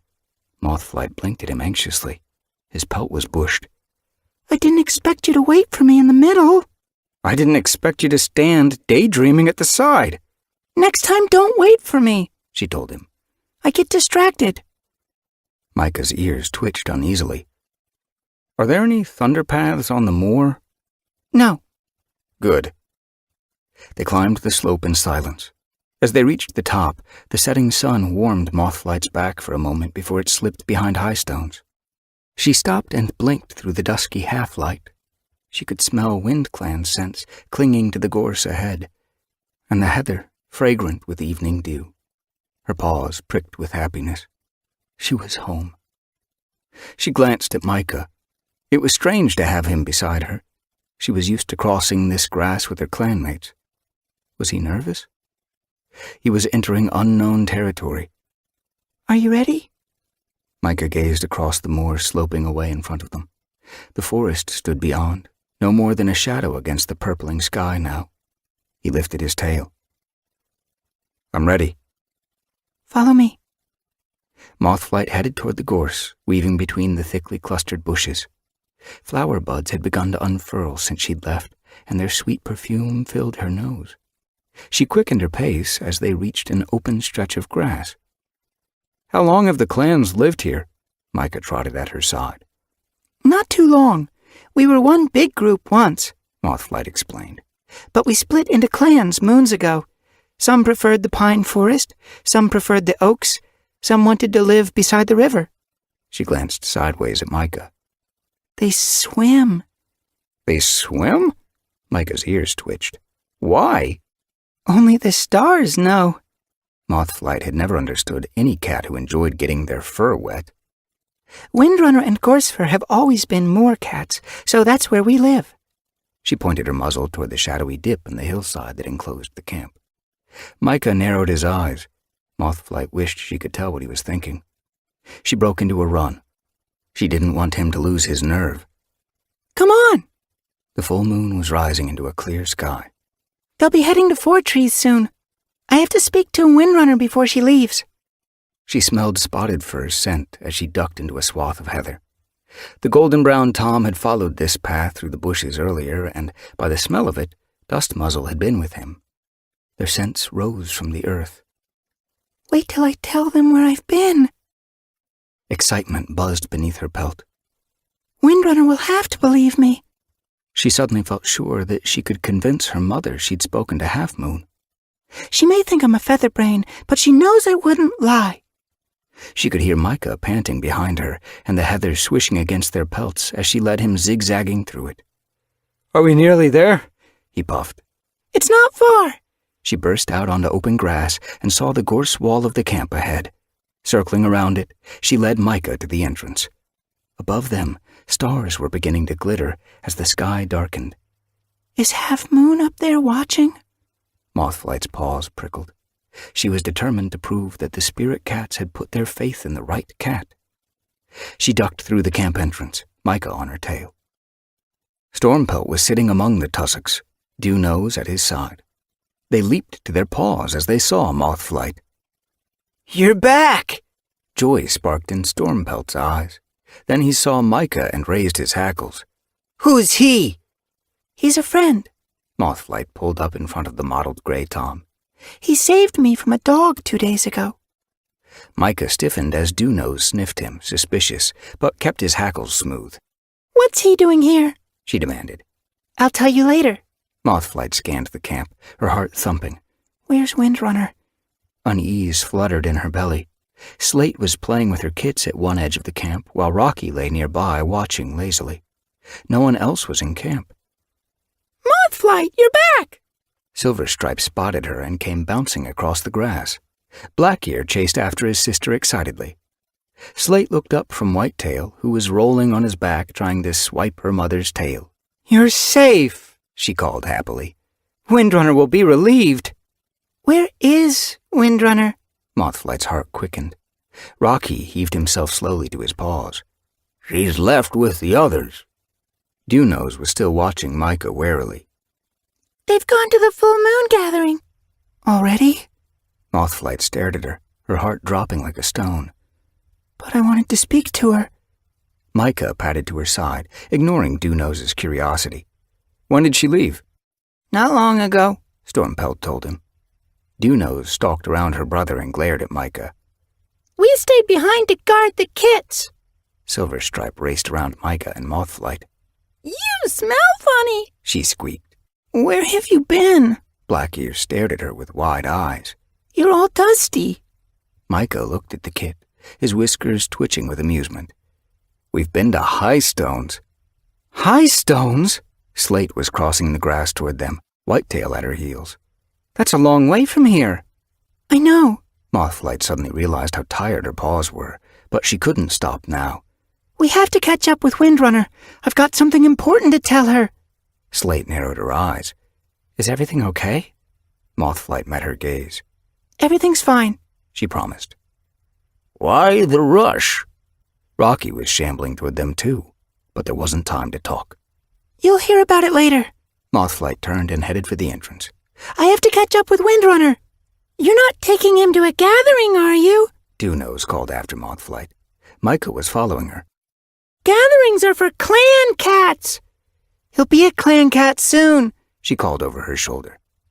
She burst out of camp and headed down slope. Opening her mouth, she tasted the air. Wind Clan scent bathed her tongue, so fresh she struggled to make out which way they'd gone. Micah was already sniffing the ground. He whipped his tail eagerly as he reached a spot of trampled grass a few tail lengths ahead. "They went this way." Mothflight rushed to his side and checked the scents. He was right. Fresh paw scents coated the tussocks here and headed toward a wide clump of heather. She followed the trail, nose low, pushing through the bushes onto the grassy slope beyond. It led past the outcrop of rocks she used to hunt on with Dust Muzzle. Windrunner must be leading her clan along the old sheep track that went through deep heather and ended at the top of 4 trees. Checking to see that Micah was still following, Mothflight broke into a run. He caught up and fell in step beside her. "Do you think we'll catch her in time?" I think so, Mothflight puffed. The scents are very fresh. They slid into single file as heather rose around them, and the sheep track meandered among the bushes, finally opening at the top of the hollow. Mothflight halted and scanned the ridge. Her belly tightened. She couldn't see Windrunner or the WindClan cats, but she could smell their scents rising from the hollow. We're too late, she whispered. They're down there. The tops of the oaks loomed in front of them, the huge branches softened by a haze of leaf buds. Mothflight gazed into the valley and saw pelts moving below. She shifted her paws. Let's wait until they've finished the gathering. Then I can tell Windrunner about the medicine cats.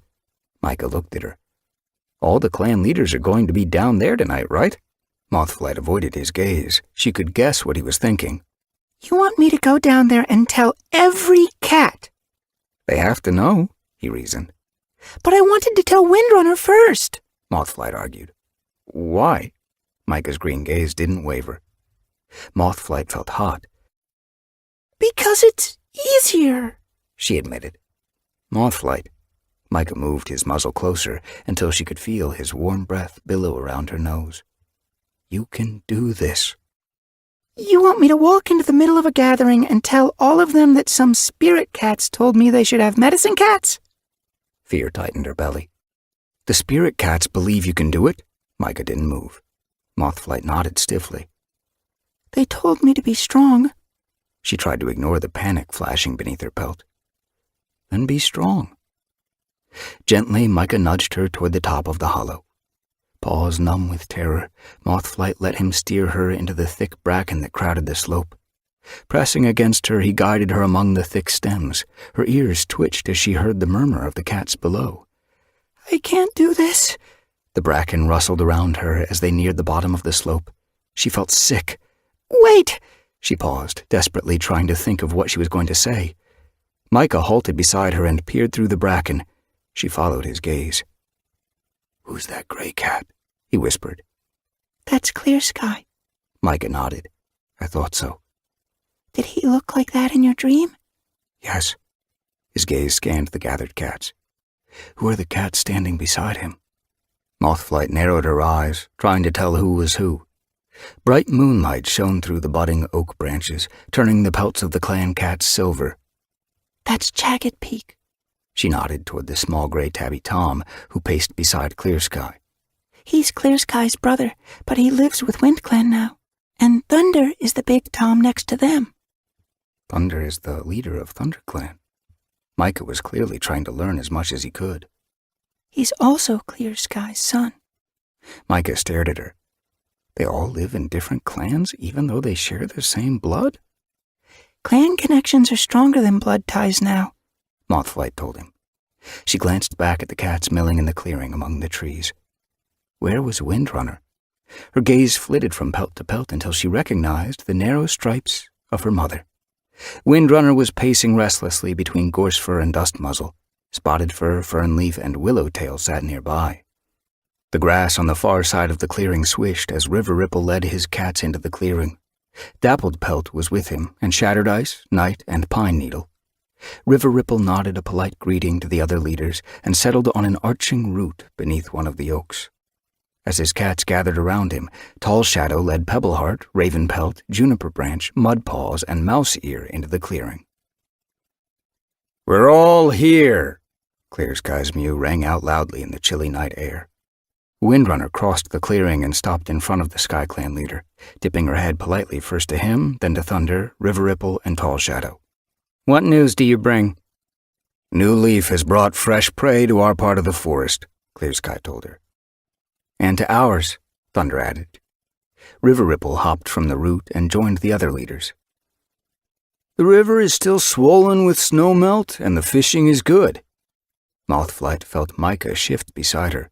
He was watching the clan cats with wide eyes. Windrunner offered her report. There are rabbits on the moor, and the lapwings are beginning to nest. There will be plenty of prey by Greenleaf. A hiss sounded behind her. There won't be if SkyClan keeps hunting on our land. Willowtail stalked across the clearing. Windrunner looked sharply at her clanmate. Clearsky stiffened. Are you accusing us of prey stealing? Willowtail faced the SkyClan leader. Just one of you. Her gaze flashed to the reddish-brown Tom sitting behind Clearsky. Mothflight recognized Redclaw. She tensed. Was Willowtail still determined to start a fight with the SkyClan Tom? Redclaw got to his paws, his tail flicking ominously behind him. He patted toward Willowtail, showing his teeth. Why would a forest cat want to steal more prey?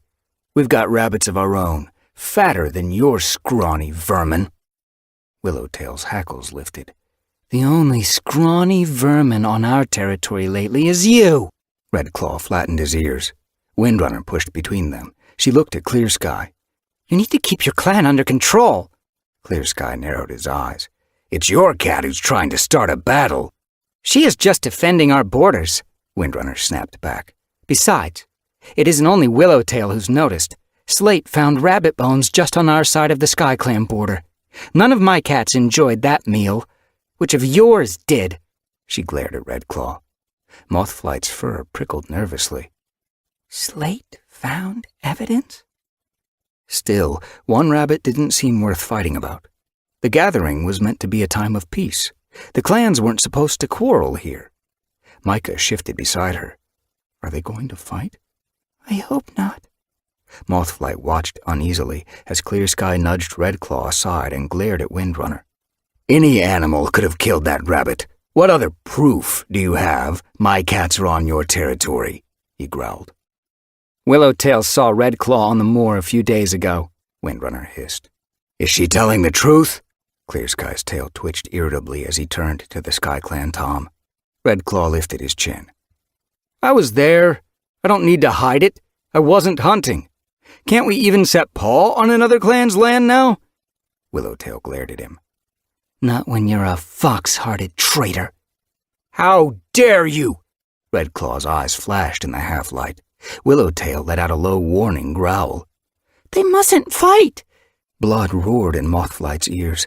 The spirit cats wanted her to share her news with the other clans.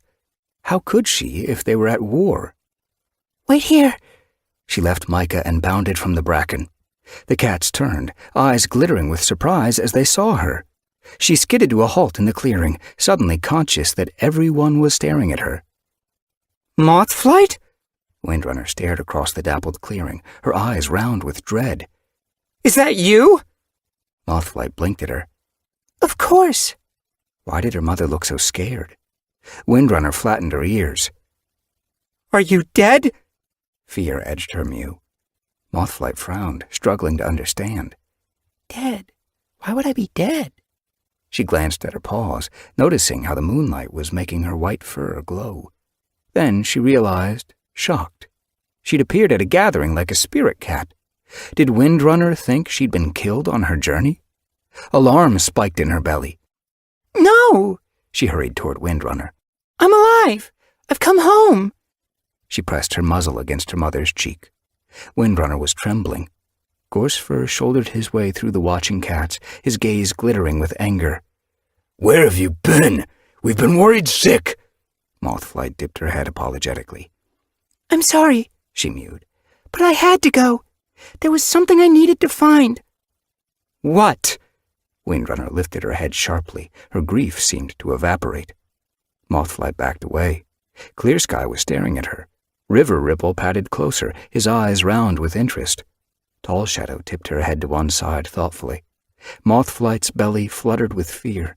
She lifted her chin. I bring news from the spirit cats, she began. Really? Clearsky huffed, clearly unconvinced. Tall Shadow rolled her eyes. Mothflight glanced toward her clanmates, hoping to find support. but Swift Minnow was staring at her accusingly. Have you been daydreaming again, Mothflight? Jagged Peak exchanged glances with Holly. Spotted Fur blinked at her sympathetically. They don't believe me. Mothflight fought the panic rising in her chest. A low growl sounded in Redclaw's throat. She's just trying to distract us. He turned his gaze back to Willowtail. No cat accuses me of stealing. Windrunner hissed. No cat steals from WindClan. Frustration surged beneath Mothflight's pelt. Did they really think their dumb fight was more important than a message from their ancestors? She lashed her tail. You have to listen to me! Redclaw flashed her a look. Did Windrunner put you up to this, Mothflight? He growled. Is she scared her clan is going to look like a bunch of liars? Windrunner's hackles lifted. Clear Sky! She glared at the Sky Clan leader. You seem to make a habit of taking in troublemakers. I thought you'd have learned after One Eye turned on you, but you're still filling your clan with thieves and bullies. Clear Sky's blue gaze turned to ice. My cats are brave and honest. Starflower pushed past Blossom and Acorn Fur and stood beside her mate. Clear Sky is a great leader. He knows his cats, and he knows they would never lie. Windrunner curled her lip. Then why did Slate find rabbit bones at the border? Redclaw snorted. How do we know Slate is telling the truth? Slate is not a liar, Windrunner hissed. Stop it! Frustration flared through Mothflight. I'm trying to tell you the most important news you'll ever hear. The future of the clans depends on it. She stiffened, surprised by her own boldness. Dustmuzzle blinked at her. Before any cat could interrupt, she went on. I spoke with the spirit cats. They told me that each clan should have a medicine cat to care for their sick. Dappled Pelt will be River Clan's medicine cat, and Pebbleheart will be medicine cat for Shadow Clan. I'm to be Wind Clan's, and Cloud Spots will be Thunder Clan's. She paused. It wasn't time yet to tell them about Micah. They needed to get used to the idea of medicine cats first. She dug her claws into the ground, bracing herself for the clan's reactions. Tall Shadow stepped forward. Why would the spirit cats tell you this? Why not tell us? She glanced at Clear Sky and River Ripple. We're the clan leaders. They said that they would speak through me from now on, Mothflight told her. Clear Sky spluttered. You're hardly more than a kit. Mothflight tried to ignore him, but her paws began to tremble. They said they will send omens, and that I must tell Windrunner what the omens mean. She noticed Dappled Pelt staring at her, eyes bright with starlight. I guess each medicine cat will see omens and interpret them for their leader.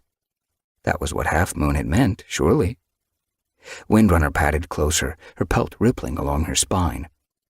Mothflight? Her mew was gentle. I know you think you're doing the right thing, but is this just another one of your dreams?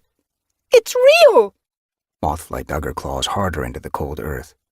I followed a tunnel into high stones, and I found a stone filled with moonlight, and I saw the spirit cats. She knew she must sound crazy, and she saw some of the clan cat's eyes soften into pity as she went on. I knew it. They don't believe me. Clear Sky sniffed. You forgot to tell us who Sky Clan's medicine cat would be. Mothflight stared at him uncertainly, words frozen on her tongue. Was he taking her seriously? The spirit cats told you so much, Blossom yowled mockingly. Did they forget to mention us? She's making it up, Mudpaws accused. She just wants attention. A Shadow Clan tortoiseshell padded forward. Pebbleheart nosed past her. Give her a chance, Juniper Branch. He gazed softly at Mothflight. Do you know who Sky Clan's medicine cat will be? Mothflight glanced over her shoulder toward the bracken where Micah was hiding among the shadow stems. How would these cats react when she told them the spirit cats had named a stranger? The bracken rustled and Micah pushed his way out. They said that I would be Sky Clan's medicine cat, he said. Shocked mews rose among the clan cats. Who's he? He's not one of us. Who said he could come here? This is Micah. Mothflight pressed her flank against Micah's as he stopped beside her. He saved me from a dog and came with me on my journey to Highstones. River Ripple narrowed his eyes. Did he see the spirit cats, too? Mothflight shook her head. The moth led me to the cave, not him. Windrunner had stiffened. Is this the moth you're always dreaming about? Yes. Mothflight watched the cats exchange glances. Thunder stared at Micah through slitted eyes. Clear Sky's pelt rippled uneasily along his spine.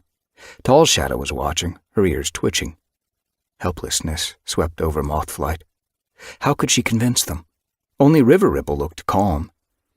I didn't dream it, she mewed desperately. It was real.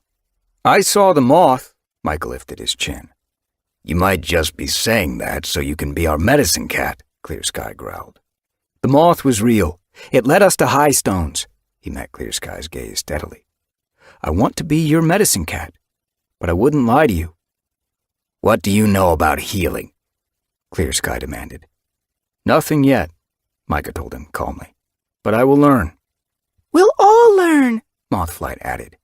There are cats who already know healing herbs. If we can learn some, we can learn more. The clans will depend on their medicine cats one day. Half Moon told me. Half Moon? Clear Sky stiffened. Tall Shadow stepped closer. Dappled Pelt blinked. You spoke with Stone Teller? Quickwater hurried to Clear Sky's side. She must have seen Stone Teller, the old mountain cat whispered.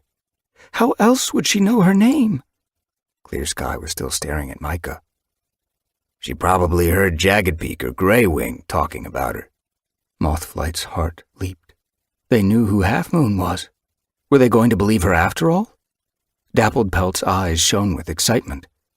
My dreams must have been a sign. River Ripple looked at his clanmate. What dreams? I've been dreaming about teaching cats about herbs and healing for the past moon, Dappled Pelt told him. Her gaze flitted to Micah. I think one of the cats in my dream might have been him. Why didn't you say anything? River Ripple asked quietly. I thought they were just ordinary dreams, Dappled Pelt answered. Clear Sky padded toward Micah, opening his mouth to taste his scent. You smell strange. I smell like the farm I was raised on. Micah stood still while Clear Sky circled him.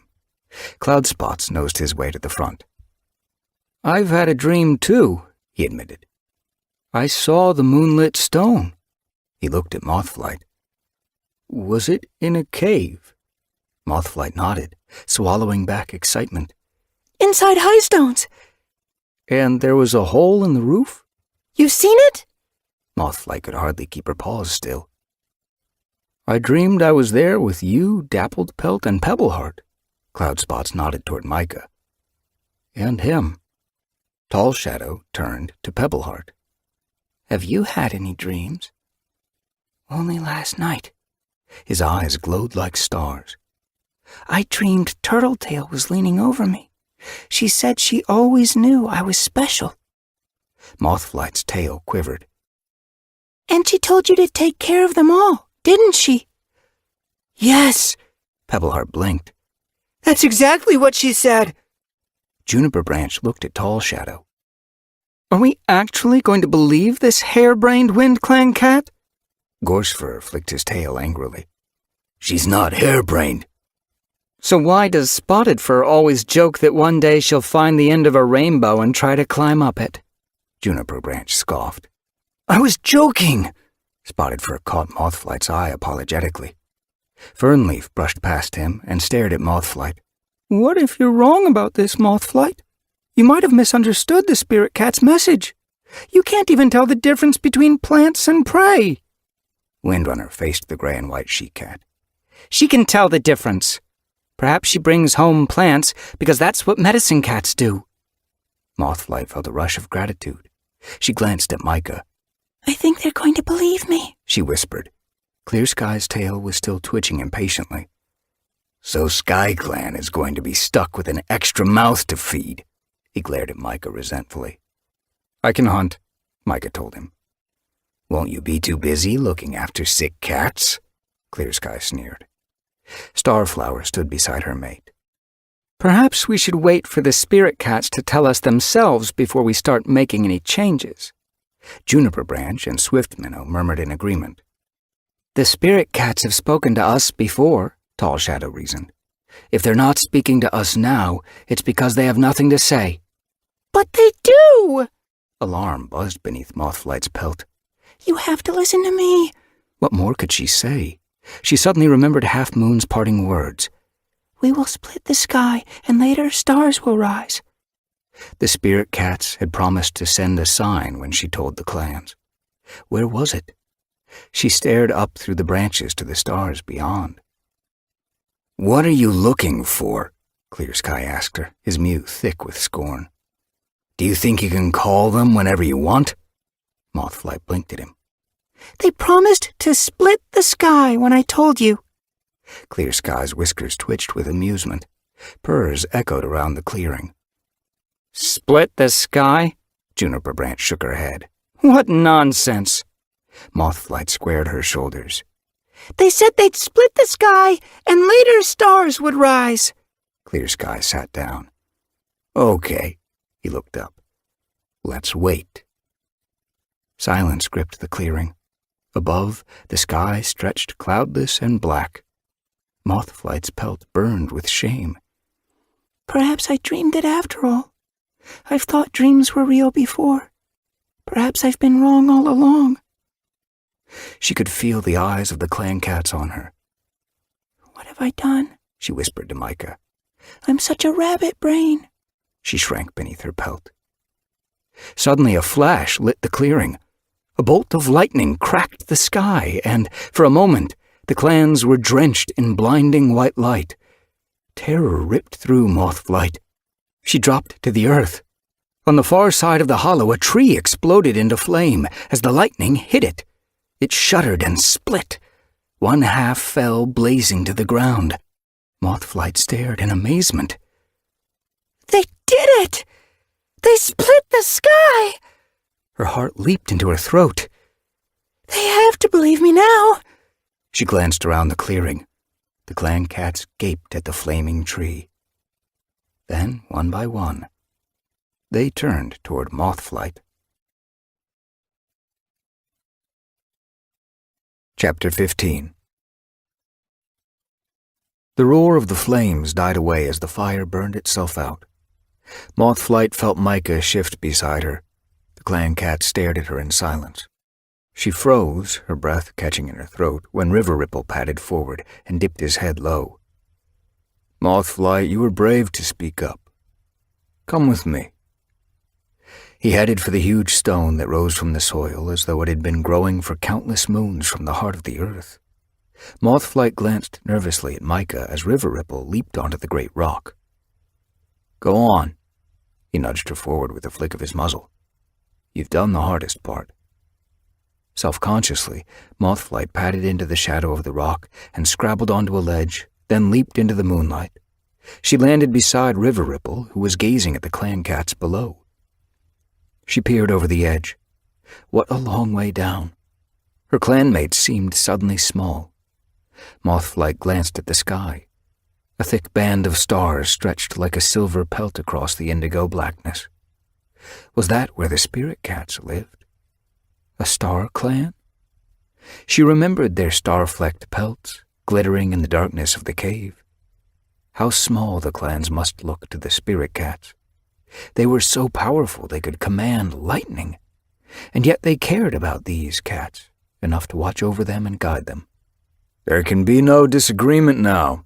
River Ripple's mew jerked her back into the moment. The clan cats were watching her expectantly. Thunder lifted his tail, his orange pelt pale in the moonlight. The spirit cats have spoken. Each clan will have a medicine cat. Quickwater called from among the Sky Clan cats. If we'd had medicine cats earlier, the sickness might not have taken so many. Mothflight shook her head. We don't know any more now than we did then, She pointed out. We can't change the past, but we can change the future. Somehow we must discover new herbs and new cures. How? Pebbleheart looked up at her.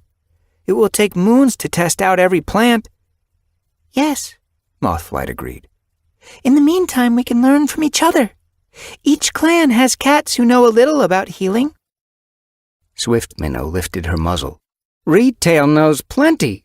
She glanced proudly at her mate. The silver tabby dipped his head modestly.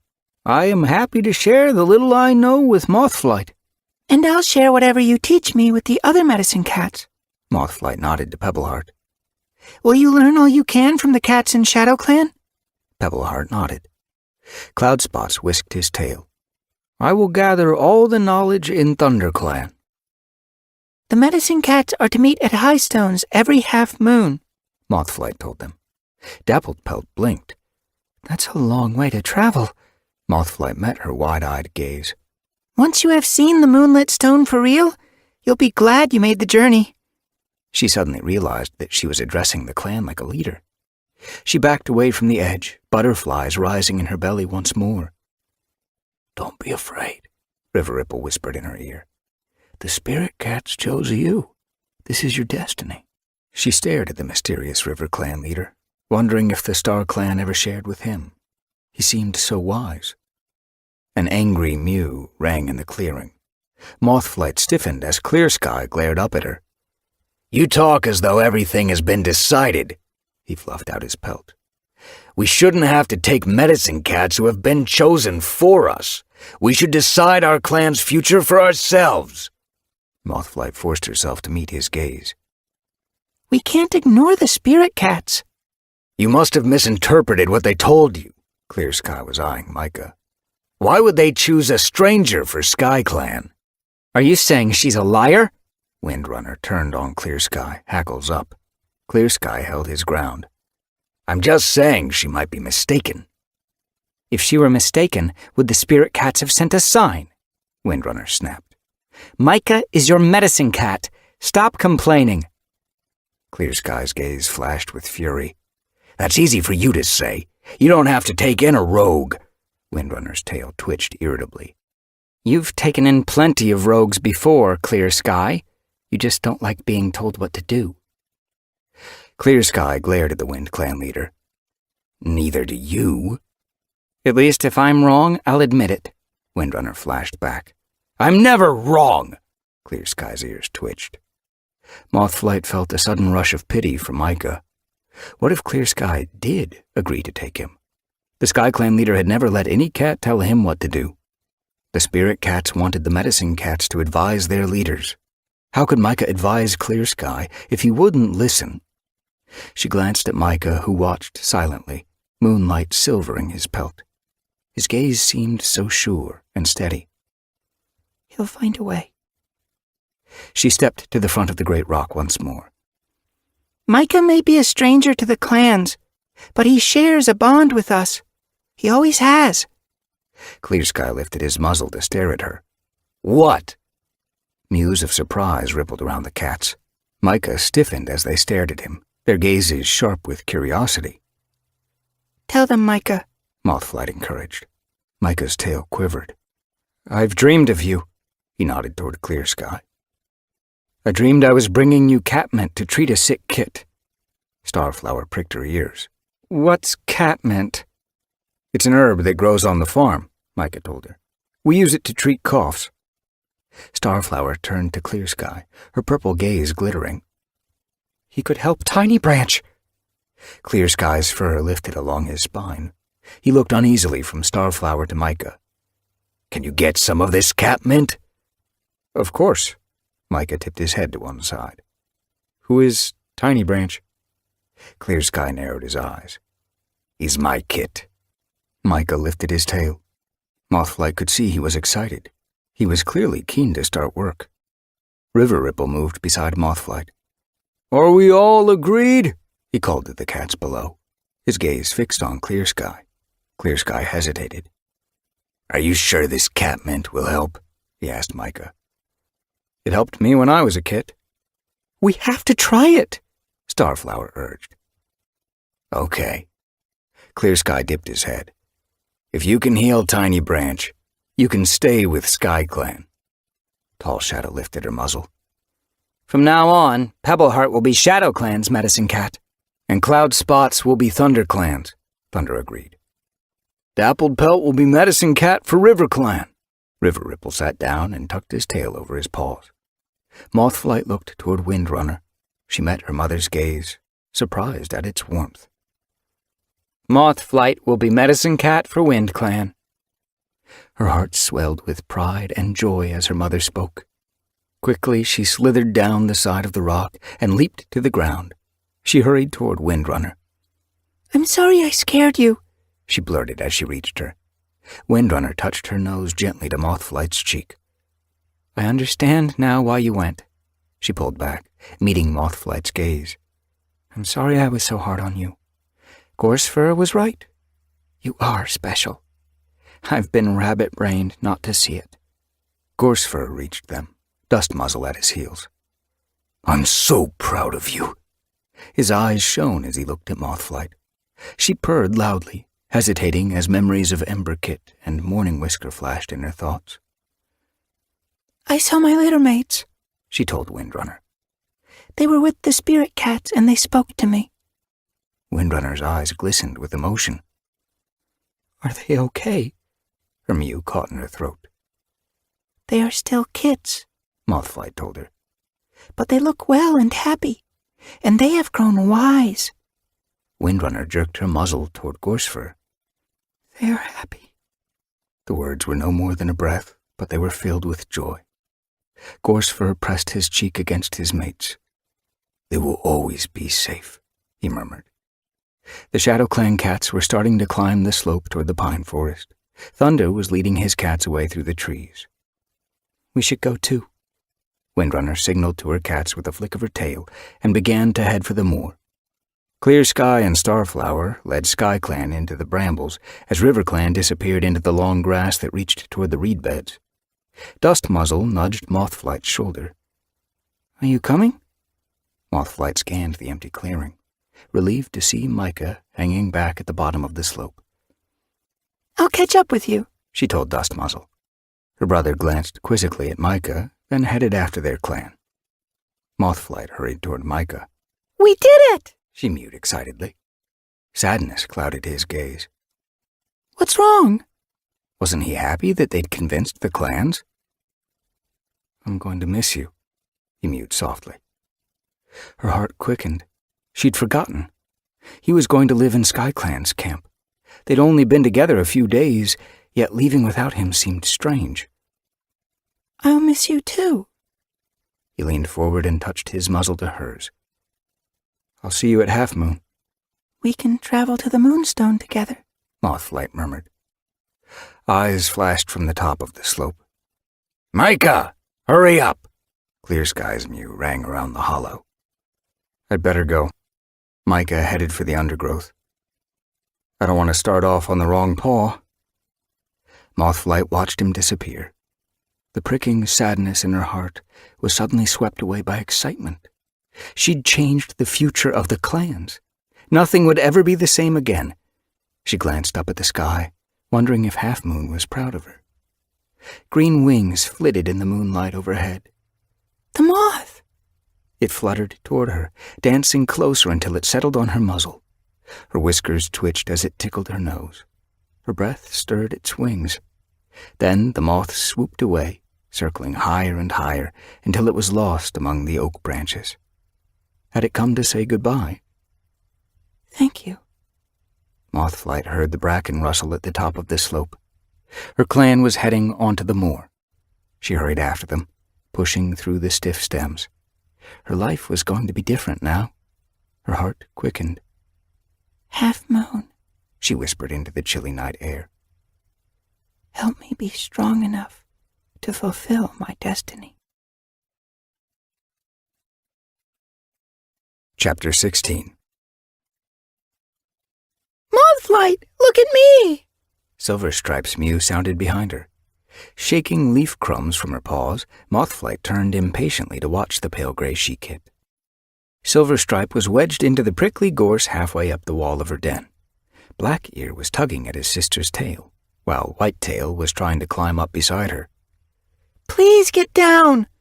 Mothflight marched across the freshly dug floor of her den and snatched Silverstripe's scruff in her teeth. It was Windrunner who had suggested hollowing out a den especially for Mothflight.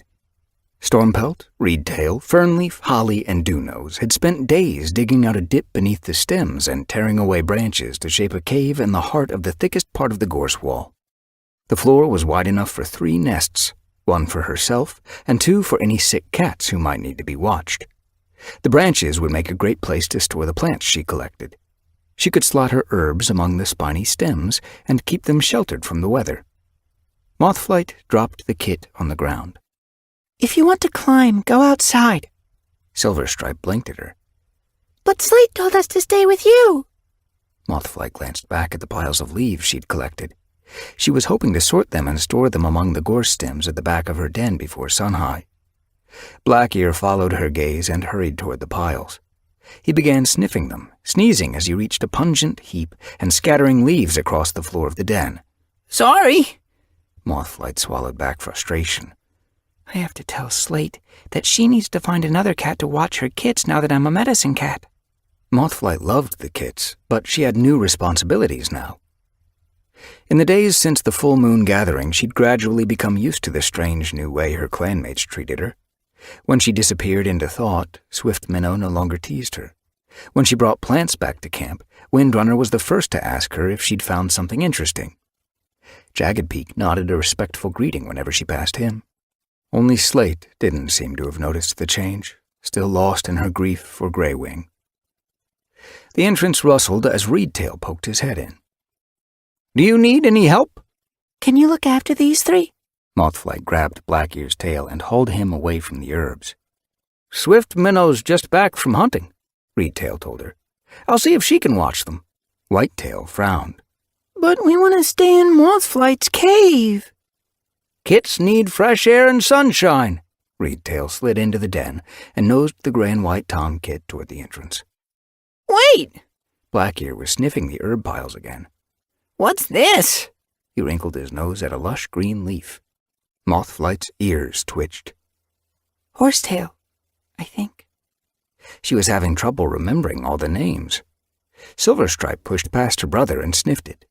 What's it for? Mothflight frowned. It cures twisted tails, she guessed. Reedtail blinked at her sympathetically. It's chervil, and it's good for bellyache. He patted past Silverstripe and hooked a leaf with his claw. But the root is better than the leaves. They aren't really strong enough. Mothflight's pelt grew hot. Of course. She remembered now. Reedtail had told her yesterday when he'd taken her out collecting herbs. Why couldn't she remember the simplest things? Whitetail stared at her with wide eyes. I thought you were our medicine cat. Maybe Reedtail should be the medicine cat, Silverstripe suggested. Mothflight shifted her paws uneasily. Perhaps the kit was right. How was she ever going to learn everything she'd need to know? She wondered for a moment if the spirit cats had made a mistake choosing her. I'm too feather-brained. Reedtail shooed Whitetail toward the entrance and nudged Silverstripe and Blackear after them. Go and find Swift Minnow. Tell her I sent you. It's not fair, Silverstripe complained. We were only helping, added Blackear. As the kits disappeared, grumbling from the cave, Mothflight looked gratefully at Reedtail. You know so much more than me about herbs and healing. Perhaps they're right. Perhaps you should be WindClan's medicine cat. Reedtail gazed at her fondly. The spirit cats chose you for a reason. I think they wanted someone who could do more than remember herbs. Like what? Mothflight felt lost. She was up to her ears in plants and names and had no idea how she'd ever know the right herb in an emergency. What if a clanmate died because she couldn't remember? Panic sparked in her paws. You've only just begun, Reedtail told her softly. Outside, Holly's yowl rang across the clearing. Where do you 3 think you're going? The kits! Reedtail headed for the entrance. They're probably trying to sneak out of camp again. The gorse swished as he squeezed out of the den. Mothflight looked back at her herb piles and began pushing the scattered leaves back together. A cough sounded outside. Rocky. The old Tom had been coughing for a few days. Mothflight glanced at the empty nest at the side of the den, freshly woven from heather by stormpelt and eagle feather. It would be cozier than Rocky's nest in the long grass. Even though New Leaf was warming the moor, the nights were still chilly and the wind relentless. Perhaps a few nights' sleep in the shelter of her den was all Rocky needed to recover. She hoped so. The tansy she'd given him last night clearly hadn't worked, and she didn't know any other herb that might cure him. Rocky! Mothflight slid out of her den and crossed the clearing. Rocky was weaving slowly among the tussocks, heading for the prey pile. He paused as she stopped beside him. How are you feeling? Not bad. I thought I might feel better if I had something to eat. Rocky broke off, coughing. His shaggy shoulders heaved with the effort. Struggling to catch his breath, he looked at her, his gaze clouded with exhaustion. Mothflight pushed away worry. She must focus on curing Rocky. Fretting wouldn't help. Her thoughts quickened. He'd been heading for food. A hungry cat is a healthy cat. Her mother used to say that when she returned home with prey for Mothflight and Dustmuzzle. Are you hungry? Not really, Rocky shrugged. I just thought a small bite of shrew might help. He gazed at her bleakly. I think you'd better move into my den, Mothflight mewed briskly. There's a nice, clean nest for you, and it'll be warm, and I can keep an eye on you. His lack of appetite worried her. Perhaps I need to give him more tansy. She wished Dappled Pelt were here, or Pebbleheart. They might know what to do. I bet even Micah knows more than me. As she steered Rocky gently toward her den, she thought of the yellow Tom. Her pelt prickled with warmth. She'd be seeing him before long at the half-moon gathering at Highstones. She paused and waited for Rocky to squeeze into her den. Following, she pointed her muzzle to the heather nest. Rest there while I fetch you more tansy.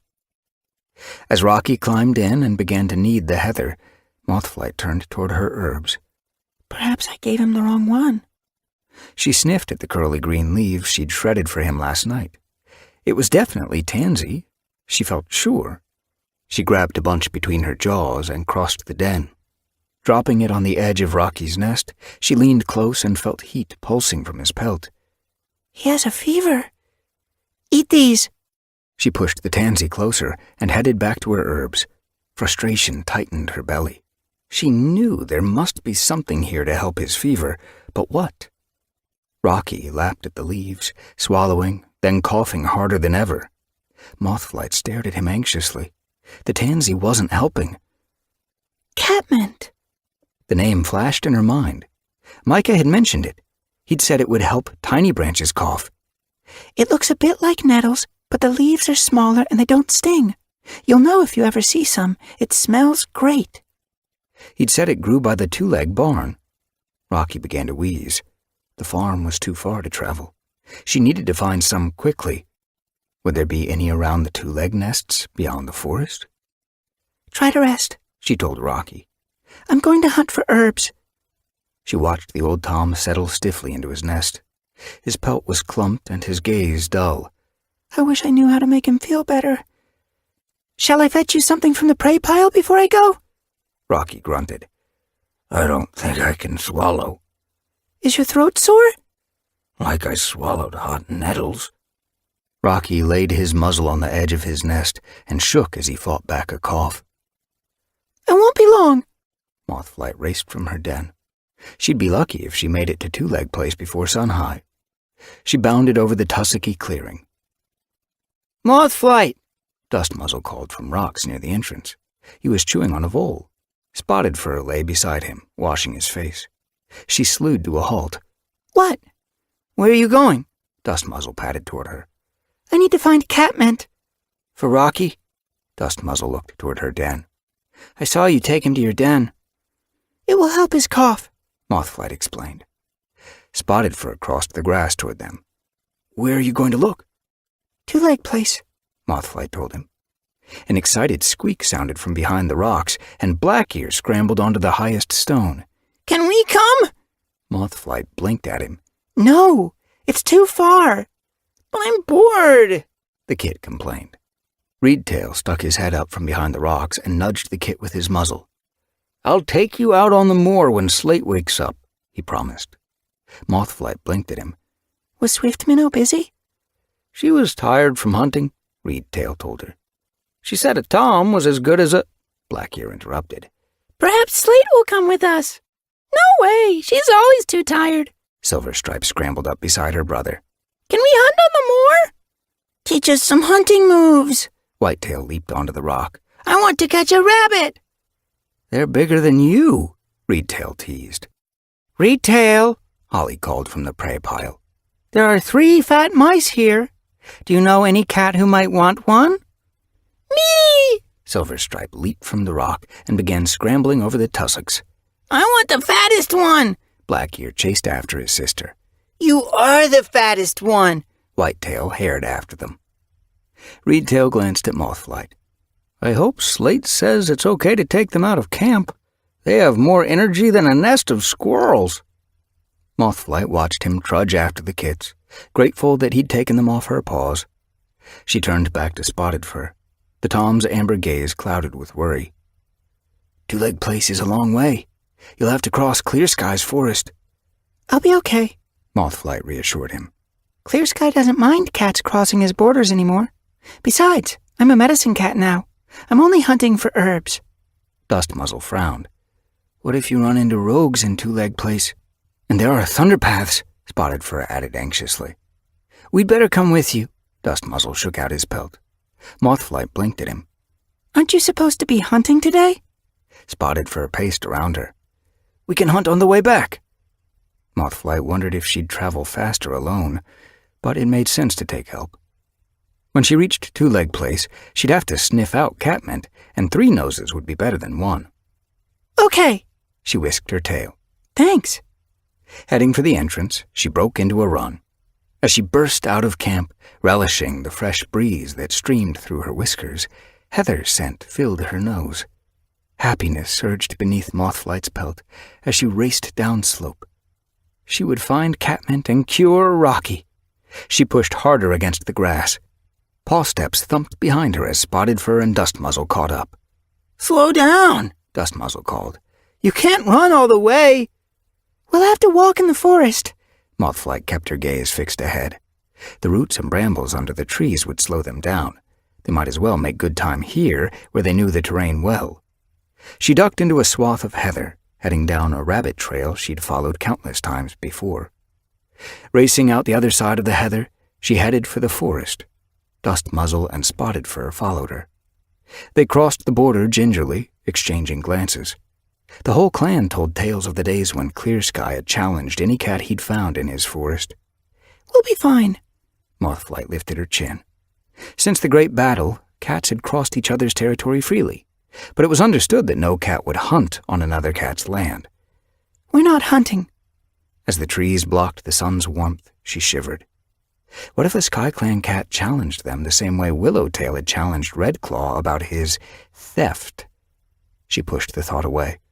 Rocky needed catmint. Dustmuzzle was staring between the towering trunks, eyes wide as he adjusted to the gloom. Sky Clan cats must have eyes like owls.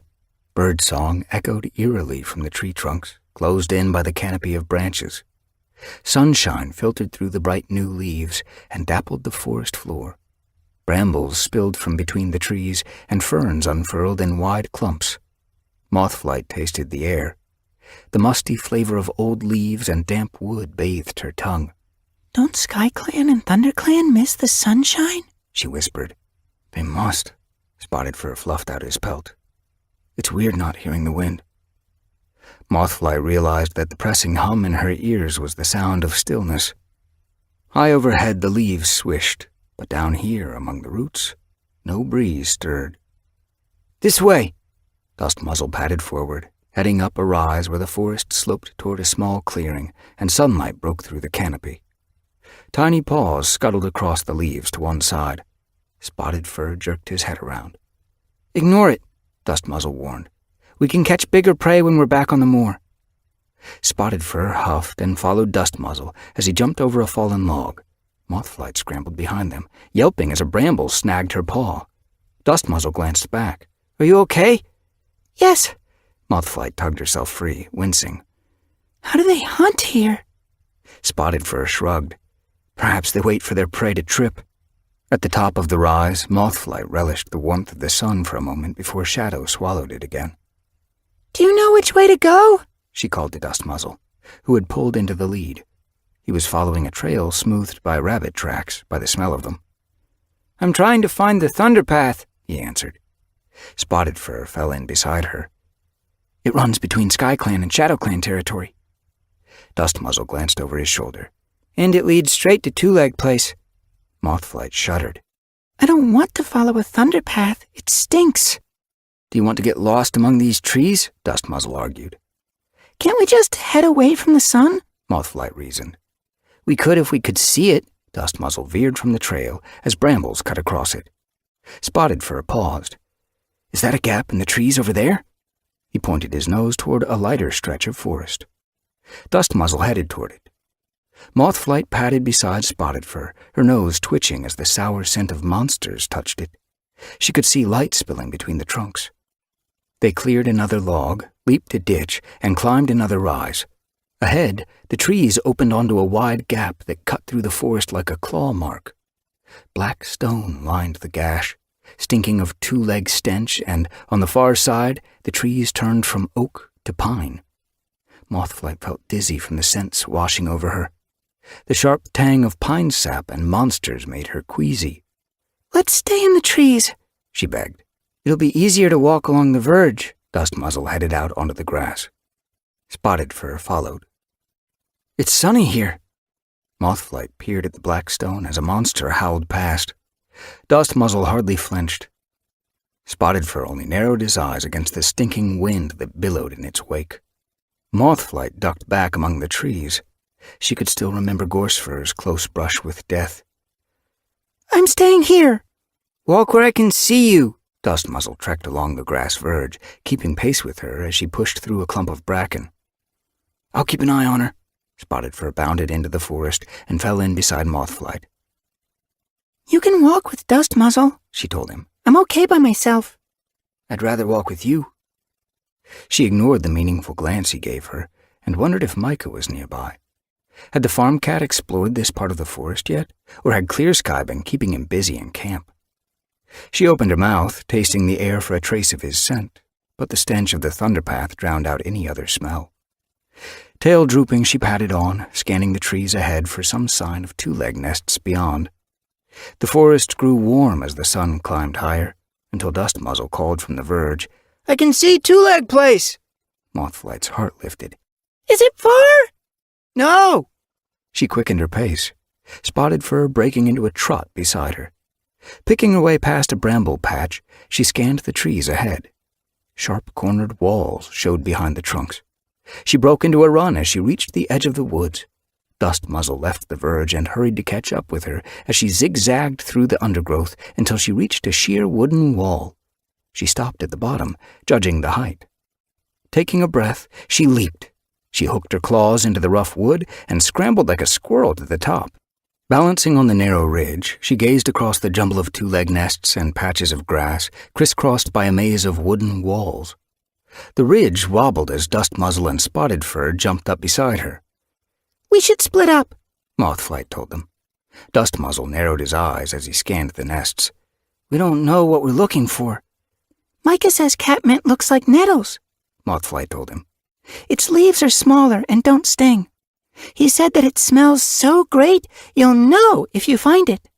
Spotted Fur's pelt ruffled. Does Micah know every herb? There was an edge in his mew. Just catmint. Mothflight gazed down into the grassy clearing below. Unusual plants crowded the edge. She opened her mouth and let their scent touch her tongue. Nothing smelled great. She nodded toward the wooden walls farther along. You search there. I'll head the other way, she told Dustmuzzle. I'm sticking with you, Spotted Fur told her. Mothflight dug her claws into the ridge. We'll find it quicker if we split up. Spotted Fur was nice, but she didn't want him breathing on her tail everywhere she went. Dustmuzzle whisked his tail, wobbling as he turned on the wall. Call if you need help, he told her, picking his way along it. We won't be far away. Spotted Fur caught Mothflight's eye. Are you sure you don't want me to go with you? He asked hopefully. Dustmuzzle will need help searching for herbs. He's used to hunting rabbits. Mothflight turned her tail on him and headed in the opposite direction. The wall trembled beneath her, and she had to concentrate to keep her balance. In the next clearing between the walls, she saw huge white-plumed grasses towering around a patch of grass. The clearing beyond was covered with stone, She sniffed the air as she reached the next one, relieved to see countless plants crammed between the wooden walls. Excited, she jumped down among them and began snuffling through the leaves. Like nettles. Micah's words rang in her mind. If only she'd met him in the woods, he could have helped her find it. She paused. A wonderful scent was filling her nose. She blinked, gazing around. There! A leafy plant, just like Micah had described, was crammed between a flowering shrub and a spiky grass. She hurried toward it, her pelt pricking as its scent reached inside her. Excitement flared in her belly. She stopped beside it and plunged her muzzle deep into the plant, dizzy as she breathed in the mouth-watering smell. It was just like Micah had said. You'll know it when you find it. She grabbed a clump of stems between her teeth and ripped them away from the plant. Laying them at her paws, she grabbed another mouthful, tearing away as much as she could. Delighted, she patted the broken stems into a tight bunch and bent to pick them up. Thanks, Micah. She paused, remembering their journey to Highstones. It was still so vivid in her mind. The sun setting behind the stones, the meal Micah had caught for her before she'd gone into the tunnel. She'd been so nervous, and he'd been so reassuring. That had been the best night of her life. She suddenly tasted the scent of damp stone and imagined the spirit cats shimmering into view around her. Joy warmed her belly as she pictured how kindly they'd greeted her. You're special. A loud yelp broke into her thoughts. She jerked her muzzle around. A two-leg burst from its nest and raced toward her. It was barking like an angry dog. Mothflight's heart seemed to burst. Blind with panic, she snatched up the catmint between her jaws and hared for the wooden wall. Two-leg paws grabbed for her, their clammy flesh pulling her fur as she twisted free. A growl rumbling in her throat, she leaped up the wall and clung to the top.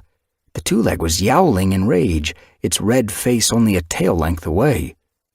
Fighting terror, Mothflight leaped along the wooden ridge, her claws stretched as it wobbled beneath her. In a moment, she was beyond the two-leg's reach. Another wall blocked its way, and it was clearly too clumsy to climb over. She slowed, finding her balance, and made her way shakily back toward Dustmuzzle. Her brother was already hurrying toward her, his pelt bushed, his gaze flashing toward the barking two-leg. Did it hurt you? Mothflight's mouth was too full to speak. Instead, she jumped down into the forest. She spat out the catmint and sucked in a deep breath. Dustmuzzle landed beside her, darting around her anxiously. Are you okay? Just scared, she panted. I didn't see it coming until too late. Spotted Fur scrambled down the wall. What happened? Dustmuzzle rolled his eyes. My dreamy sister nearly got caught by a two-leg. Mothflight glared at him furiously. I can't help being dreamy, she hissed. Be yourself. Half Moon's words flashed in her mind. It's just the way I am. One day it's going to get you into trouble, Dustmuzzle fretted. I escaped, didn't I? Mothflight lashed her tail. And don't tell Windrunner. She'll just worry about me. Spotted Fur nosed between them and sniffed the catmint. It does smell good. A purr rumbled in his throat. Can I chew some? He was already rubbing his cheek against the stems. Mothflight nosed him away sharply. That's medicine for Rocky, she snapped, still angry with her brother. He doesn't want your drool all over it. She snatched up the stems and marched back into the forest. Paws aching from the journey home, Mothflight left Dustmuzzle and Spotted Fur to hunt on the moor and hurried back to camp. Holding her head high so she didn't trip over the stems, she scrabbled over the tussocky clearing and headed for her den. Jagged Peak looked up as she passed. That smells mouth-watering. She dipped her head to him, unable to answer. Stormpelt and Eagle Feather fell in beside her, leaning close to sniff the leaves. What's that? A purr rumbled in Stormpelt's throat. Is it for Rocky? Eagle Feather asked. Mothflight dropped the stems at the entrance to her den. The heady scent clouded her thoughts, and she shook out her pelt, hoping to clear them. It's catmint, she told them. Eagle Feather was crouching, sniffing at the leaves. Where did you find it? Two-leg place. Mothflight could hear Rocky coughing inside her den. It's a shame it doesn't grow on the moor. Stormpelt's blue eyes shone. It smells great. It's for curing coughs. Mothflight shooed Eagle Feather away with a flick of her tail. It's precious. She glanced toward the sandy dip beside the big stone. Sunlight pooled at the bottom. If she dried the leaves, they wouldn't rot. She hooked 2 stems from the pile and pushed the rest toward Stormpelt. Will you spread these in the hollow so that they dry? She glanced around. Swift Minnow and Reedtail were lounging in the late afternoon sunshine at the edge of the camp. Slate sat blinking at the entrance to her den, while Silverstripe, Blackear, and Whitetail skittered around her, chasing one another's tails. Windrunner stretched beside the big stone, her belly turned toward the sun and her eyes closed. Mothflight blinked at Stormpelt. Sit and guard them while they dry, she ordered. I don't want everyone in camp sniffing the leaves. They're for sick cats. She wouldn't blame her clanmates for wanting to taste the tempting leaves. She'd wanted to try one herself, but she worried that if cats ate catmint while they were healthy, it might not work when they were ill. Besides, she didn't want to travel to Two-Leg Place every few days to fetch more. Stormpelt nodded, grabbing the stems between his jaws.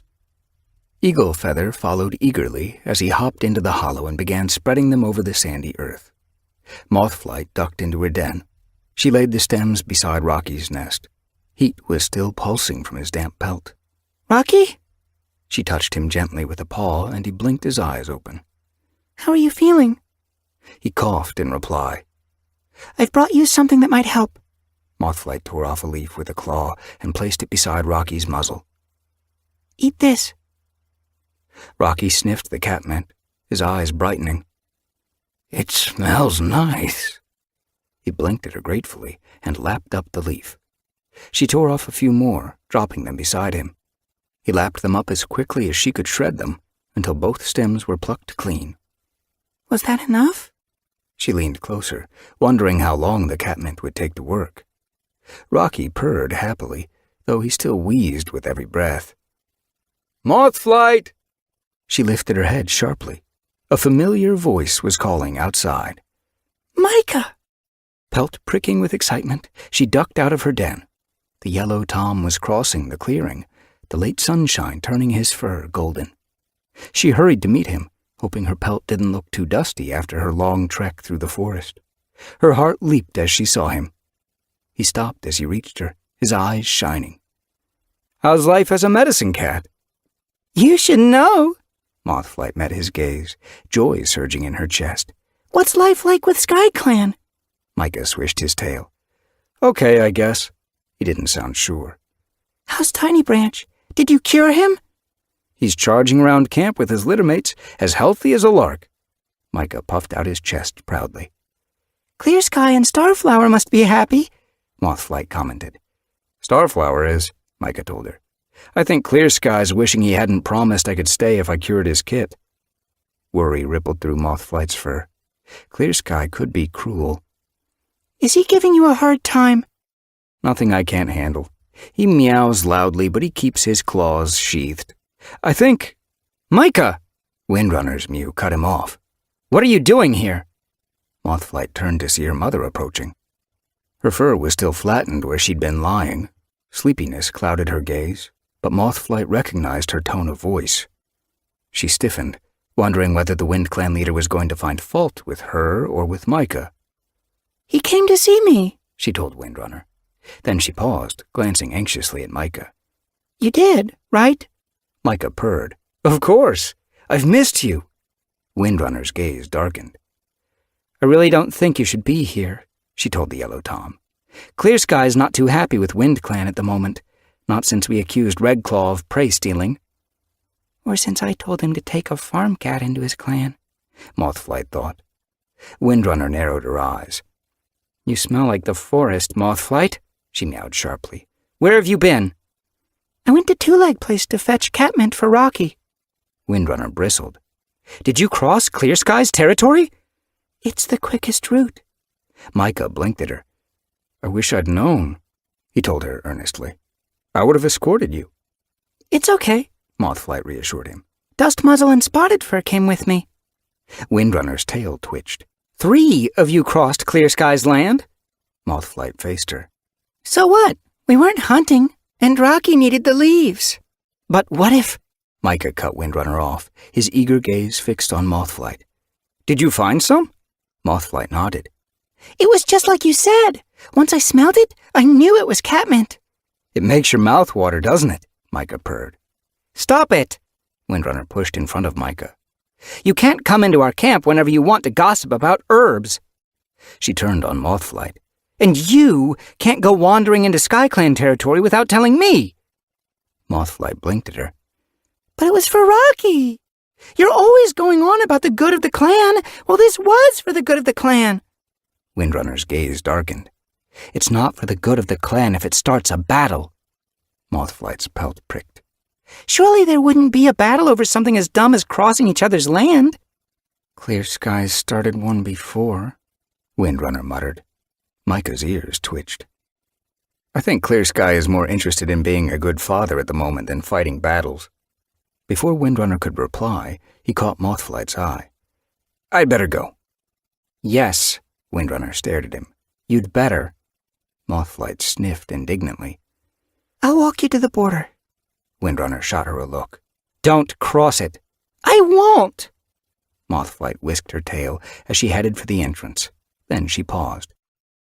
I'd better check on Rocky before I go. I want to see if the catmint's working. Windrunner stalked away, growling. Don't be long. I want Micah back in his own territory by sunset. Micah glanced at Mothflight, his eyes glittering with amusement. She's even sterner than I imagined. I warned you. Mothflight headed for her den, stifling a purr. Inside, Rocky stretched in his nest, spreading his belly happily.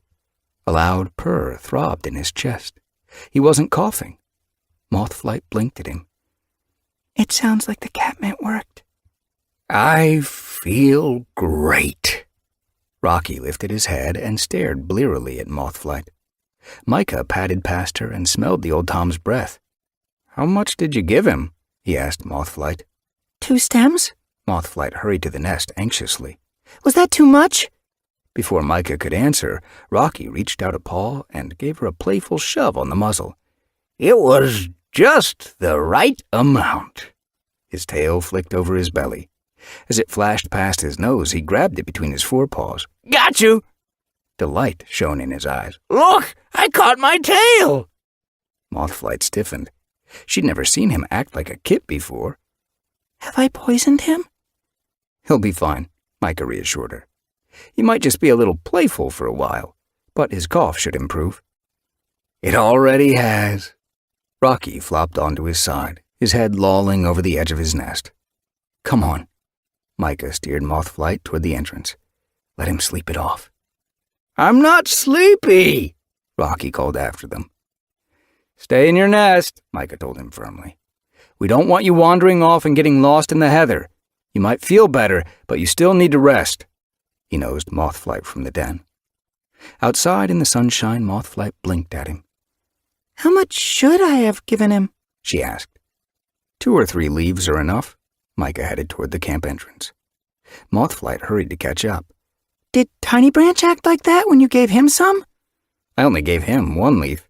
Micah weaved between the tussocks and headed out of camp. Mothflight's pelt prickled hotly along her spine as she followed him.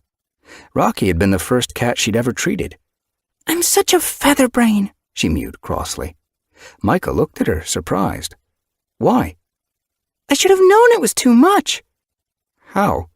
Micah patted at her side. You've never seen it before. I'm impressed that you even found some. Really? Mothflight blinked at him. Don't be so hard on yourself, Micah told her. We're all learning. Have you made any mistakes? Mothflight asked. Not yet. Micah gazed across the heather. But there's so much I don't know yet.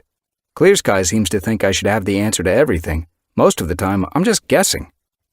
The breeze tugged Mothflight's pelt, chilly now as the sun began to set. But she hardly noticed. She was relieved to hear that Micah was feeling overwhelmed by his duties, too. I thought it was just me, she meowed softly. Micah's flank brushed hers. It's not just you, he assured her.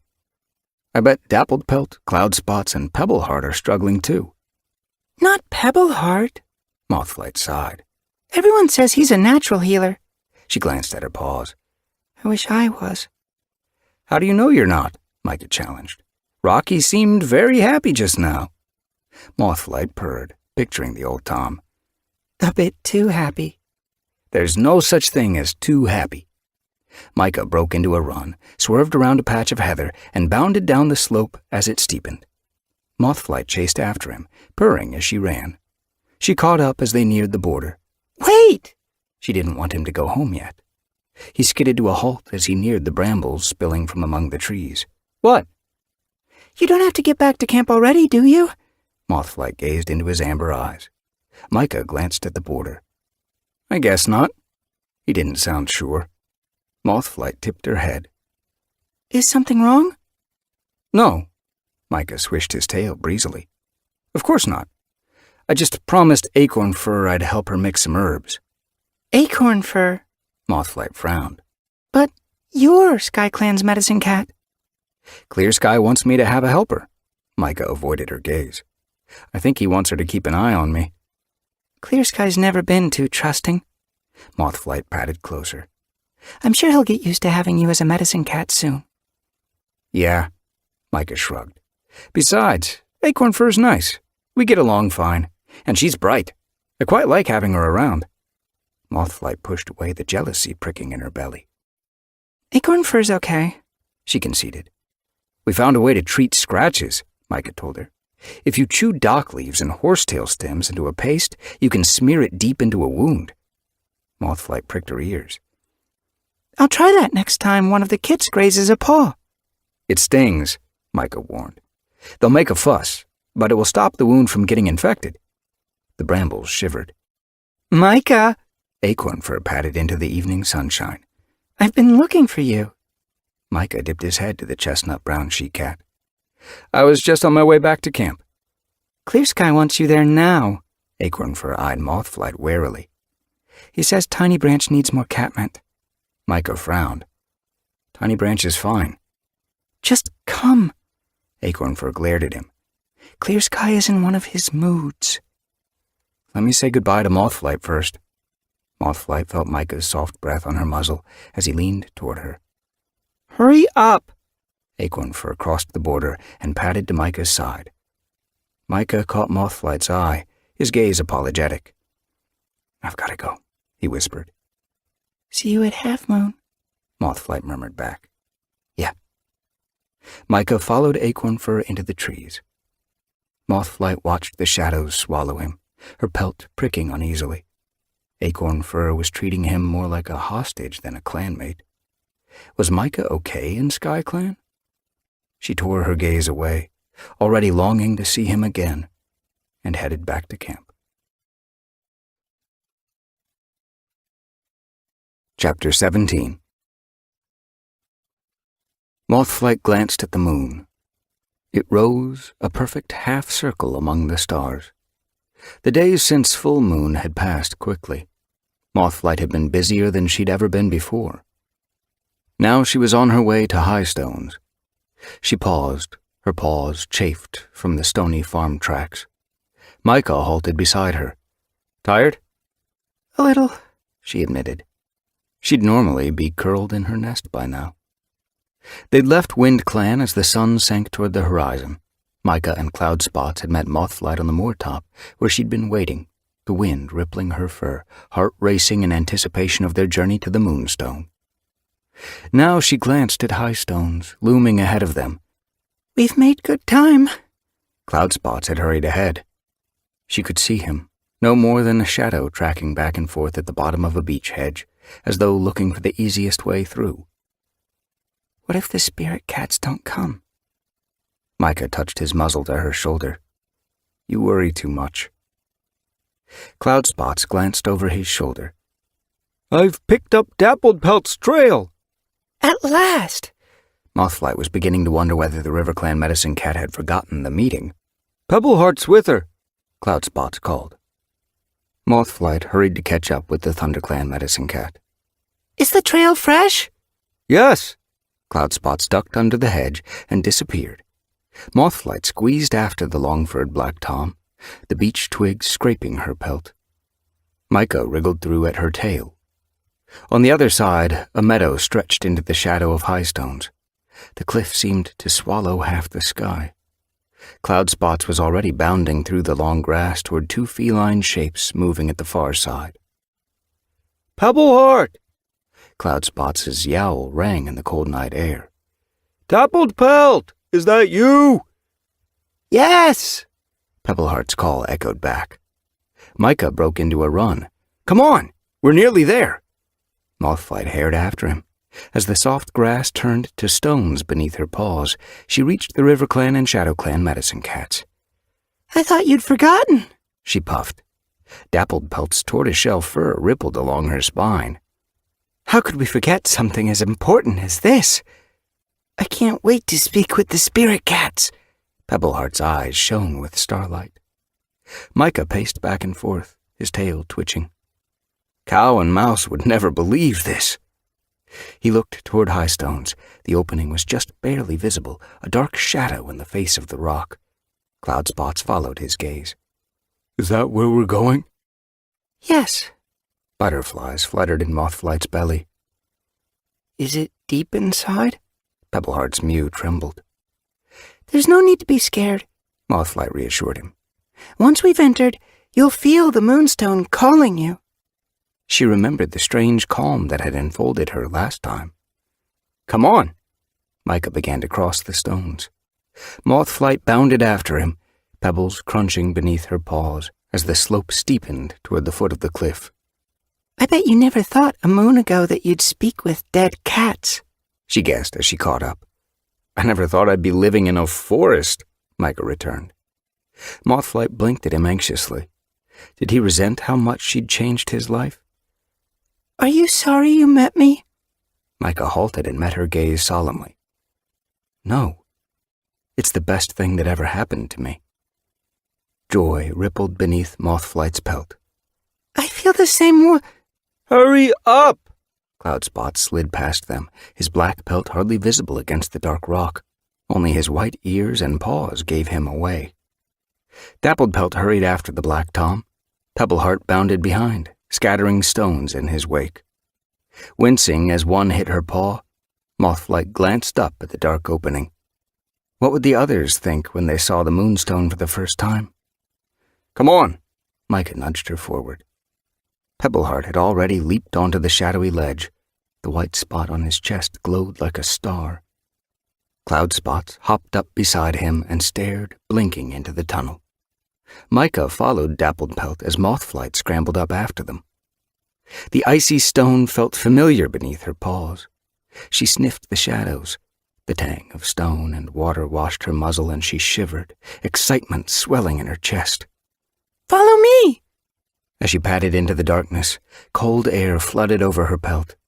Behind her, the starlight faded. We have to reach the cave by the time moonlight strikes the stone. Her breath billowed, warm around her nose. She heard the other cats' paws scuff the stone as they followed.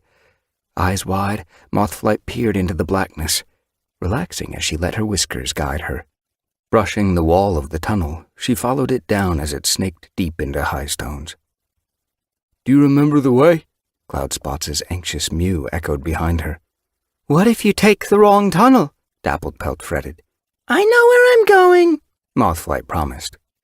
Micah's breath rippled her tail fur. I can't believe you came down here alone. I wasn't alone. A purr trembled in Mothflight's throat. The spirit cats were waiting for me. Are they there now? Pebbleheart's mew sounded from the blackness. We'll see when the moonlight hits the stone. Mothflight quickened her pace. She didn't want to miss it. Fresh air touched her nose. We're nearly there. She rounded a corner and felt the tunnel open around her. Air swirled over her pelt, and she blinked as she saw weak starlight rippling on the cave walls ahead. She paused, her heart pounding. Pebbleheart padded past her, nose twitching. Dapplepelt and Cloudspot circled the great rock. Micah stopped beside Mothflight. He stared at the hole high in the roof. Who'd have thought starlight could reach down this far? Mothflight purred.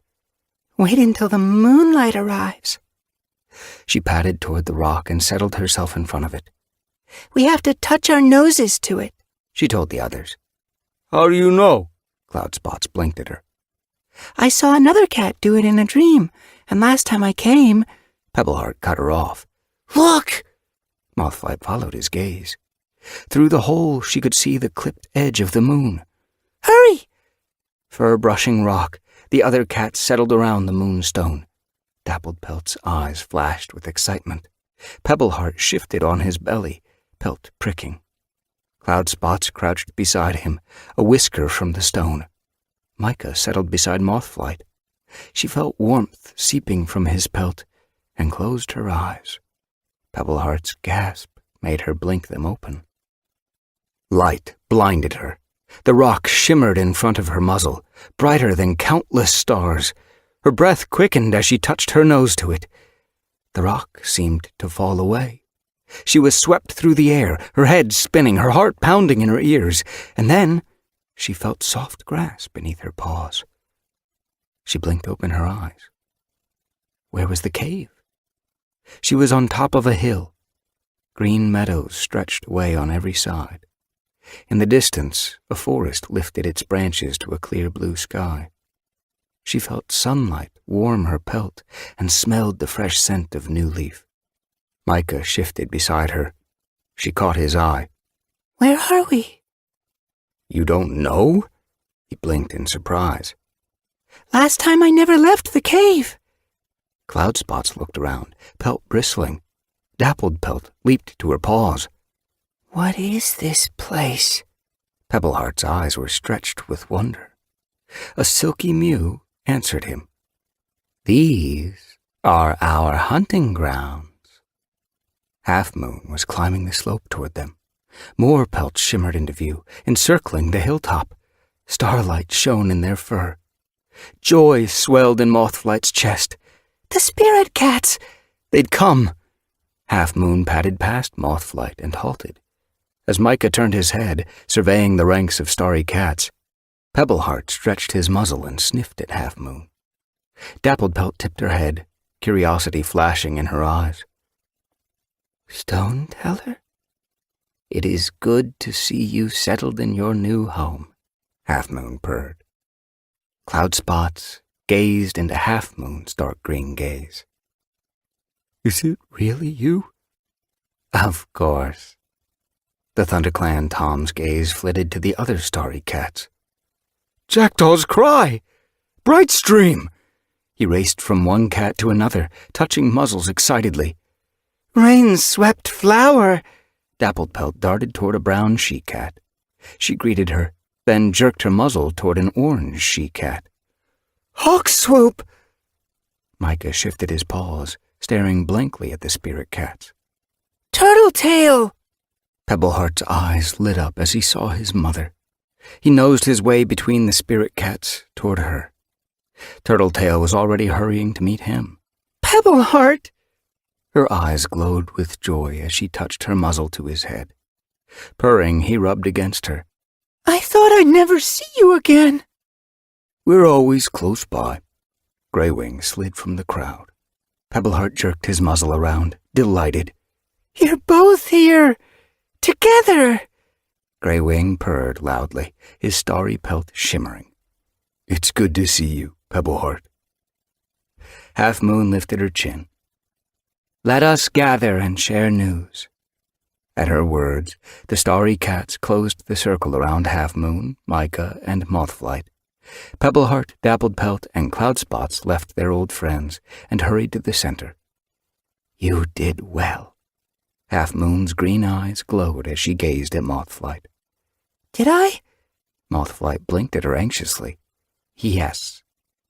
As Half Moon dipped her head to Mothflight, murmurs of appreciation rippled around the spirit cats. Mothflight glanced at them shyly, pride surging beneath her pelt. I just told the clans, like you asked me to. She remembered with a shudder Clear Sky's scorn and Tall Shadow's disbelieving gaze. Even her clanmates had thought she'd imagined the spirit cats. Thanks for sending the lightning. Without it, the clans might never have taken her seriously.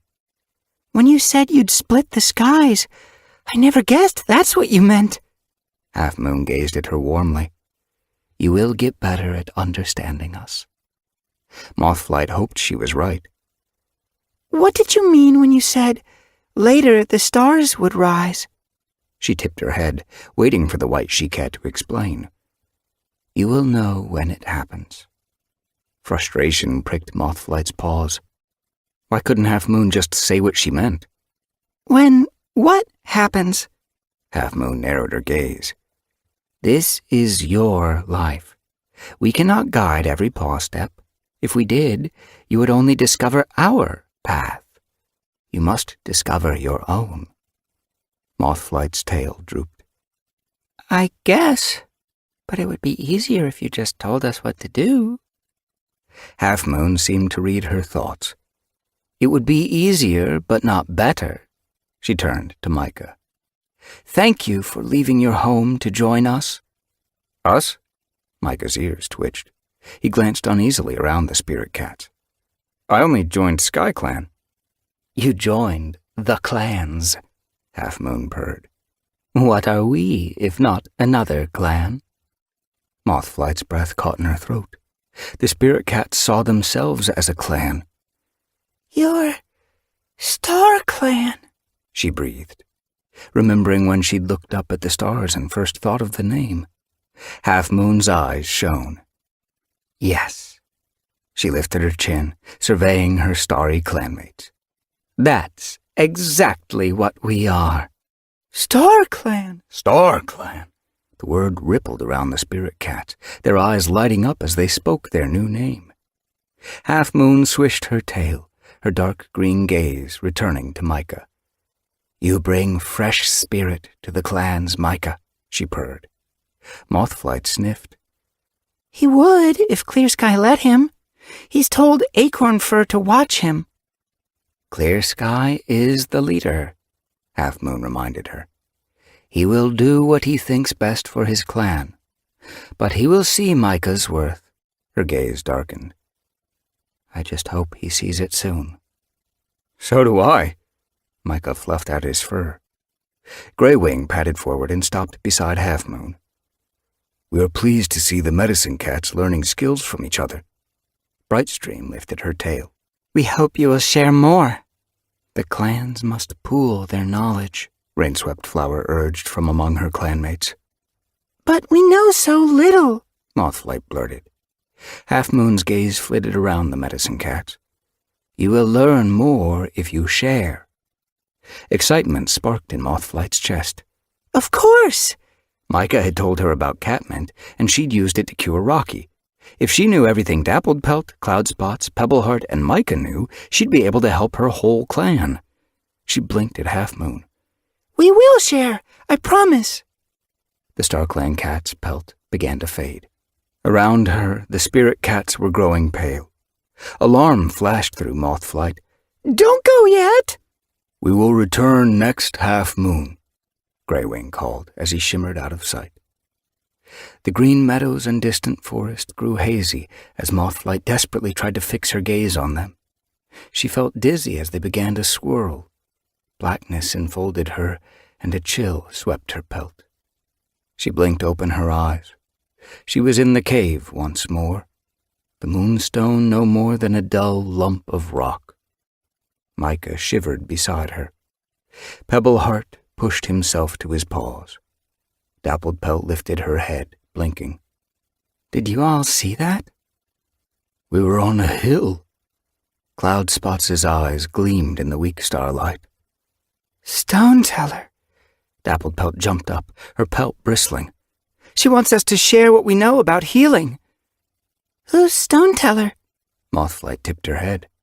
Why did the older cats keep calling Half Moon by that name? She was our healer in the mountains, Cloudspots explained. We called her Stone Teller. Micah sniffed. If she's a healer, why doesn't she share what she knows with us? Dappled Pelt patted around him, her pelt pricking excitedly. Healing was different in the mountains. There weren't many herbs. She must want us to learn new skills. Pebbleheart's eyes glazed, as though deep in thought. We have the chance to become better healers than she ever could. She knows that. She wants us to be better. Mothflight's paws tingled. We must try our best. We have to share everything we know. She wanted to make Half Moon proud. She's put so much faith in me. A few days ago, Micah told me how to stop cuts from getting infected. She looked at him expectantly. I made a poultice of dock and horsetail by chewing up the leaves, Micah told them eagerly. Blossom had a scratch that was turning sour, so I licked the poultice deep into the wound, and it was better by morning. Cloudspots' whiskers twitched excitedly. Clover kept chewing at a wound on her paw, so I smeared some mouse bile on it. She didn't put her nose near it again. Shattered Ice got a bellyache from eating a stinking fish, Dapplepelt put in. I gave him water mint. He felt a lot better. I've been trying to work out if pine sap is good for anything, Pebbleheart mewed thoughtfully. So far it only seems useful for sticking leaves over wounds to keep dirt out. As the others looked expectantly at Mothflight, guilt wormed beneath her pelt. I haven't discovered anything, except that too much catmint makes cats crazy. I guess I could see if heather is good for anything, she mewed tentatively. But what if it's poisonous? It can't be, Cloudspots reasoned. WindClan cats must be covered in heather dust, and you don't get sick when you wash. Why didn't I think of that? Mothflight began to feel hot.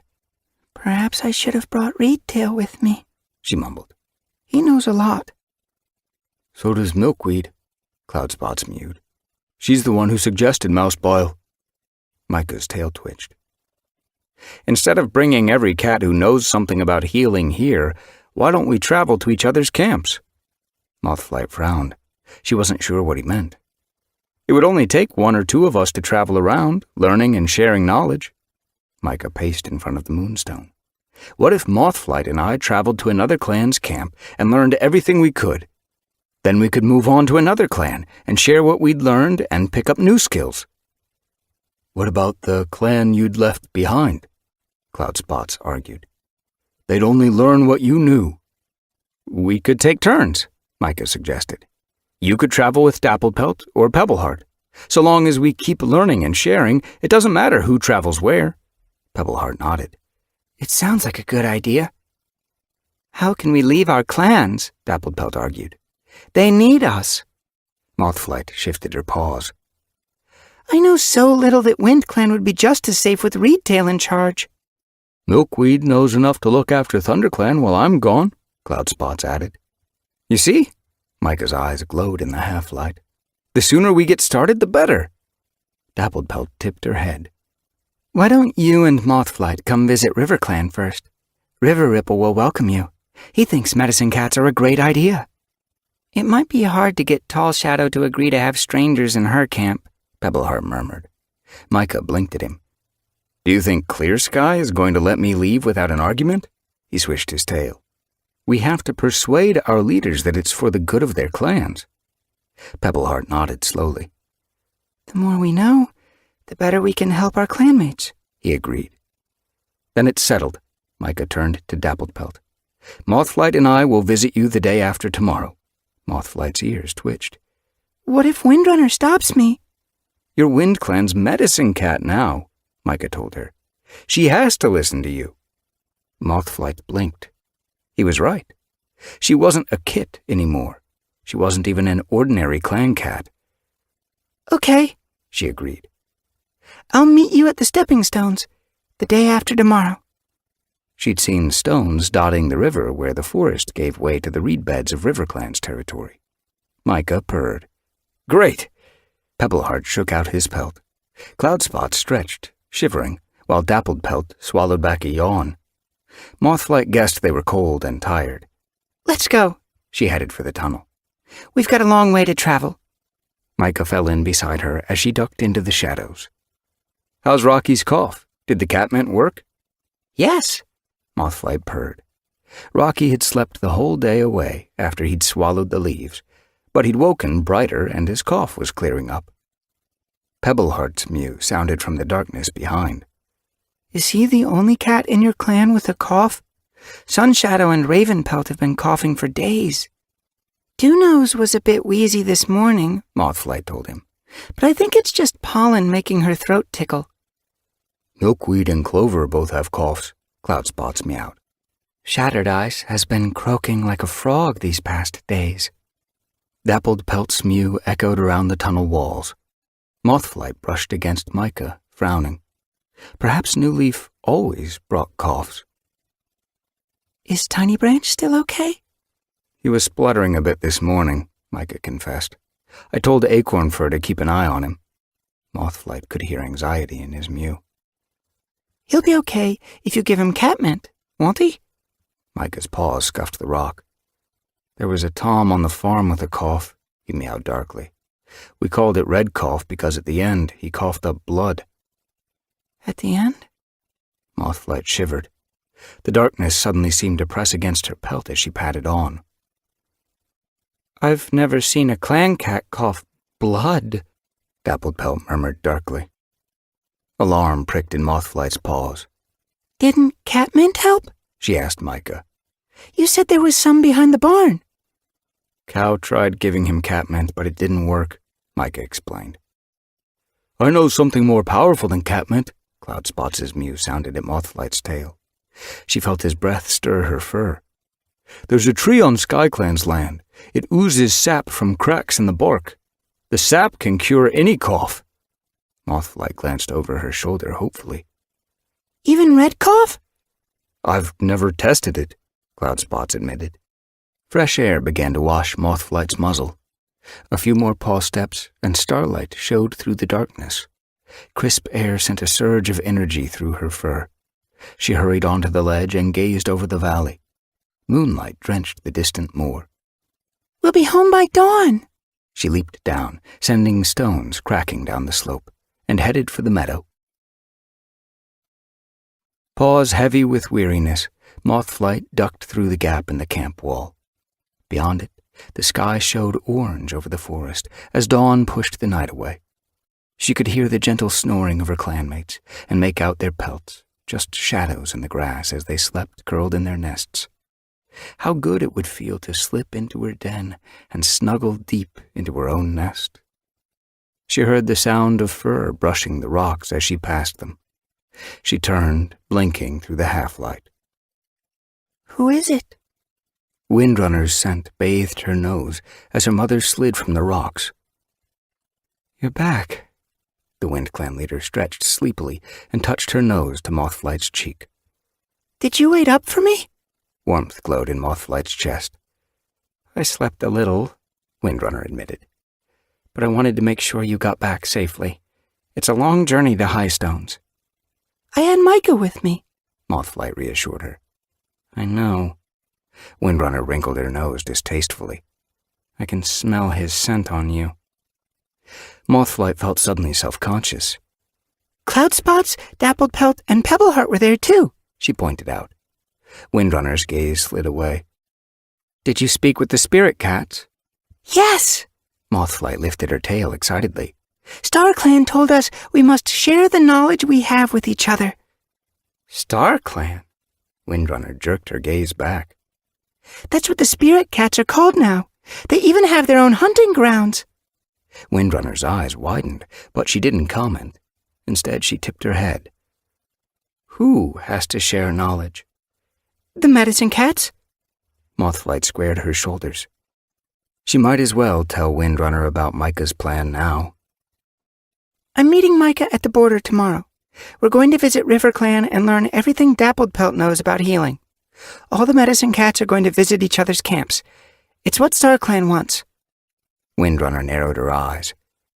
Clear Sky won't let Micah visit other clans, no matter what StarClan wants. Why not? Mothflight met her mother's gaze.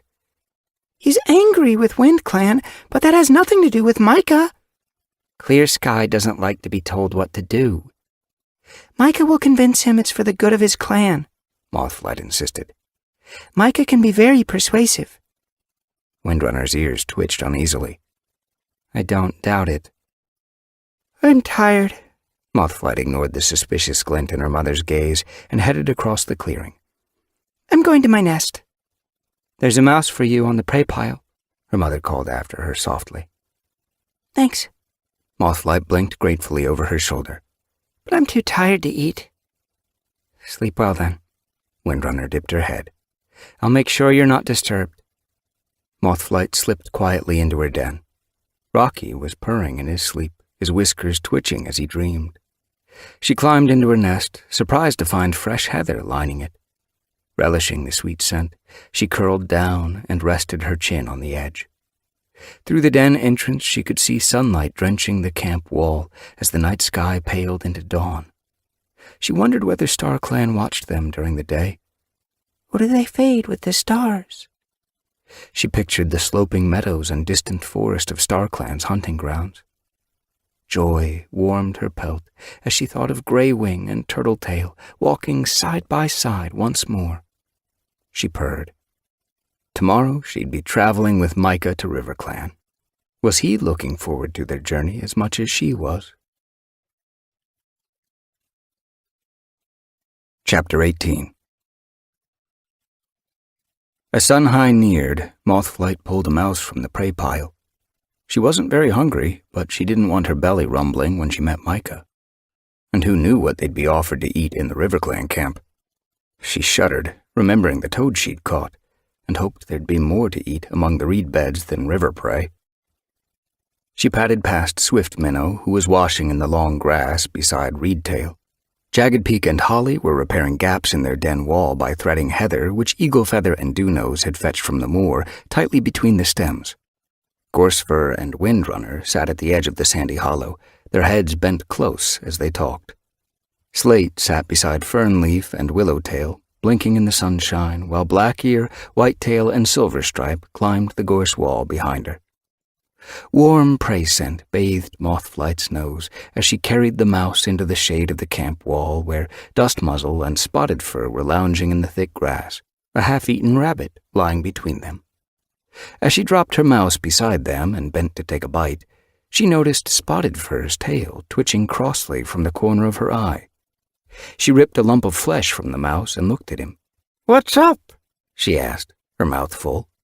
He frowned. Dustmuzzle says you're going to visit RiverClan with Micah. Mothflight swallowed. StarClan wants the medicine cats to learn from each other. Can't you visit RiverClan by yourself? Spotted Fur asked. Micah needs to learn too. Mothflight cocked her head as she chewed. Why was he being so crabby? Why can't you travel with Pebbleheart or Cloudspots? Spotted Fur asked accusingly. Dustmuzzle hooked the rabbit closer with a claw. Mothflight can travel with whomever she likes, he meowed absently. Spotted Fur got to his paws and shook out his pelt. I don't know if spending time with other clans is a good idea, he meowed loudly. Holly glanced over her shoulder, a sprig of heather in her paws. Mothflight stiffened. The Golden Tom was attracting attention from their clanmates. Fernleaf jerked her muzzle around. So it's true! You're really going to visit RiverClan? Yes. Mothflight shifted her paws uneasily. Windrunner looked up, eyes narrowing. Is that a good idea? Holly dropped the sprig of heather and headed across the clearing. Rocky's still sick. Reedtail's promised to watch him, Mothflight defended herself. Swift Minnow flashed her mate a look. You didn't tell me. He's not that sick. Reedtail pushed himself to his paws. He's just enjoying his cozy nest in Mothflight's den. Slate's eyes rounded with worry. What if one of my kits gets ill? Silverstripe called down from the gorse wall. We never get sick. But what if you do? Slate fretted. Reedtail will know what to do, Mothflight promised the queen. He probably knows more than I do. Besides, I'm only going to RiverClan. Someone can come and fetch me if you need me. Willowtail's ears twitched. It's just asking for trouble, crossing another clan's borders. Dappled Pelt invited me. Impatience tightened Mothflight's belly. Willowtail was only trying to make a point because of Redclaw. She felt a surge of anger toward the pale tabby she-cat. With all this talk of borders, she was getting as bad as Clear Sky. Besides, I'm a medicine cat. I'm going there to learn, not to hunt. Windrunner padded to the center of the clearing. StarClan has told the medicine cats to learn from each other. Her gaze swept the clan. Mothflight felt a ripple of relief. Windrunner wasn't going to stand in her way. Gorsefur nodded solemnly.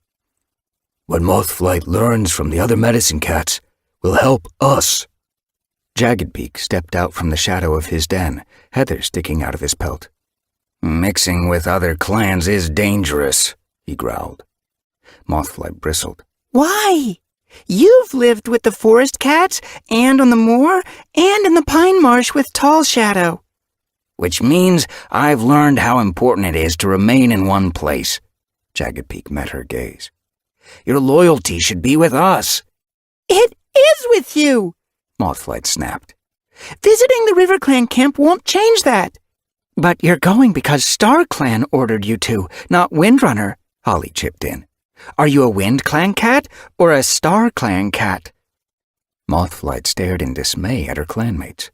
How could any cat doubt her loyalty? Her mother was the clan leader. Windrunner lashed her tail. Stop all this mouse-brained chatter, she growled. I realize that we are not used to having a medicine cat among us, and it feels strange to take orders from spirit cats, but Mothflight only has the good of the clan in her heart. She is going to learn so that she can take care of us better. She fixed her gaze on Slate. If one of your kits falls ill, wouldn't you want Mothflight to know as much as she can about healing? She turned to Jaggedbeak, her gaze hardening. Never suggest that Mothflight's loyalties are divided.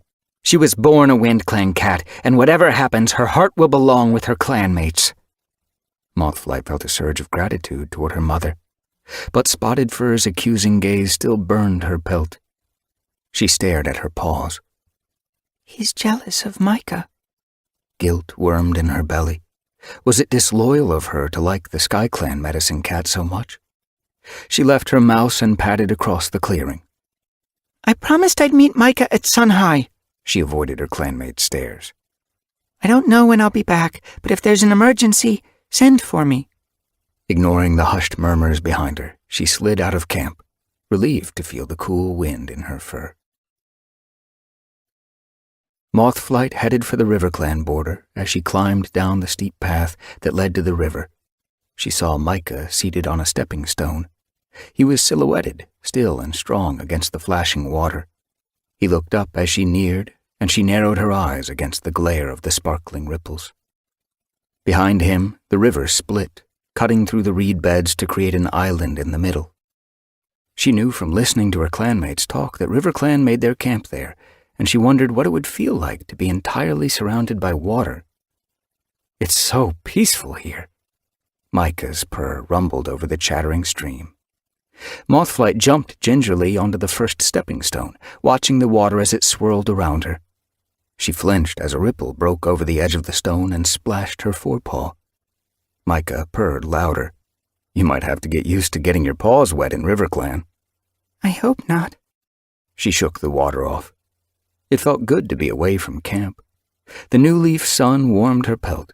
The river was sheltered from the wind by the forest on one side and the cliffs on the other. Pungent scents filled her nose, and the birds chattered over the babbling of the river. She blinked happily at Micah. Alone here with him, she didn't need to impress Windrunner or know how to treat Blackear's bellyache or Stormpelt's itchy ears. She crossed the stepping stones until she reached Micah, then lifted her face to the sun and half closed her eyes. The wind whisked the reed beds on the far shore, stirring the rushes until they rippled like water. Downstream, a black she-cat padded onto the shore. An orange she-cat passed her, wading into the shallows until the water streamed through her belly fur. She dipped her head, then plunged beneath the surface. Mothflight froze. She sank! Micah leaned forward, ears pricked. Wait! He watched the water until suddenly, with a splash, the River Clan she-cat broke the surface a few tail lengths away, a fish clamped between her jaws. She swam back to shore, then hauled herself out and disappeared among the reeds. Her clanmate gave a meow of approval, then followed. Mothflight shivered. I hope Dabbled Pelt doesn't try to teach us to do that. Micah purred. If she does, you can threaten to teach her how to hunt in your tunnels. I hate tunnel hunting, Mothflight confessed. It's Dust Muzzle's specialty, not mine. You're a medicine cat, Micah reminded her. You have your own special skills. I wish. That's why we came here. Micah jumped onto the next stone and crossed to the far shore. He glanced back at Mothflight. We'll know plenty by the time we leave. But we'd better hurry up. Those cats probably told Dappled Pelt we're on our way. Ruefully, Mothflight followed. She wished she could spend all afternoon watching the river with Micah. But he was right. Dappled Pelt would be expecting them. She landed on the sandy shore and followed Micah along a trail that wove among the reeds. The earth was muddy and squelched between her claws. As the trail widened, she caught up with Micah. What did Clear Sky say when you told him you were visiting RiverClan? He wasn't happy. Micah kept his gaze fixed ahead. Did he try and stop you? Mothflight scanned Micah's pelt for scratches. He wanted to know why, Micah told her. It took a while to convince him that it was for the good of SkyClan, but in the end he agreed. Windrunner thought you'd never convince him. Mothflight felt a glimmer of satisfaction that Micah had proved her mother wrong. I think Clear Sky likes cats who stand up to him, Micah told her. And it helped that Starflower was there. Since I helped Tiny Branch, she wants me to learn as much as I can, in case Dewpetal or Flowerfoot gets sick. How's Tiny Branch's cough? It seems to get better one day and worse the next, Micah murmured thoughtfully. I wonder if there's something in the forest that aggravates it. Silverstripe always sneezes when she's been playing near heather flowers, Mothflight commented. Maybe you could follow Tiny Branch for a day and see where he plays. I wish I had time for that, Micah meowed. Clear Sky keeps me busy treating flea bites and gathering herbs. But you have acorn fur to help you. Mothflight ignored the jealousy pricking beneath her fur. Couldn't she take your duties for a day? Clear Sky insists she never leave my side when we're on SkyClan territory. Mothflight blinked. Never? Before Micah could answer, the reeds ahead shivered, and a black she-cat slid out and blocked the path. The same one they'd seen on the shore downstream. She eyed Micah and Mothflight suspiciously. What are you two doing here? Hi, Micah greeted her cheerfully. Didn't Dappled Pelt warn you? She invited us to come and learn what she knows about healing. Night! A mew sounded farther along the trail. Dawn Mist appeared from among the rushes. Her orange and white pelt was wet, slicked against her slender frame. Dappled Pelt said that if it's Micah and Mothflight, you're to escort them to her den.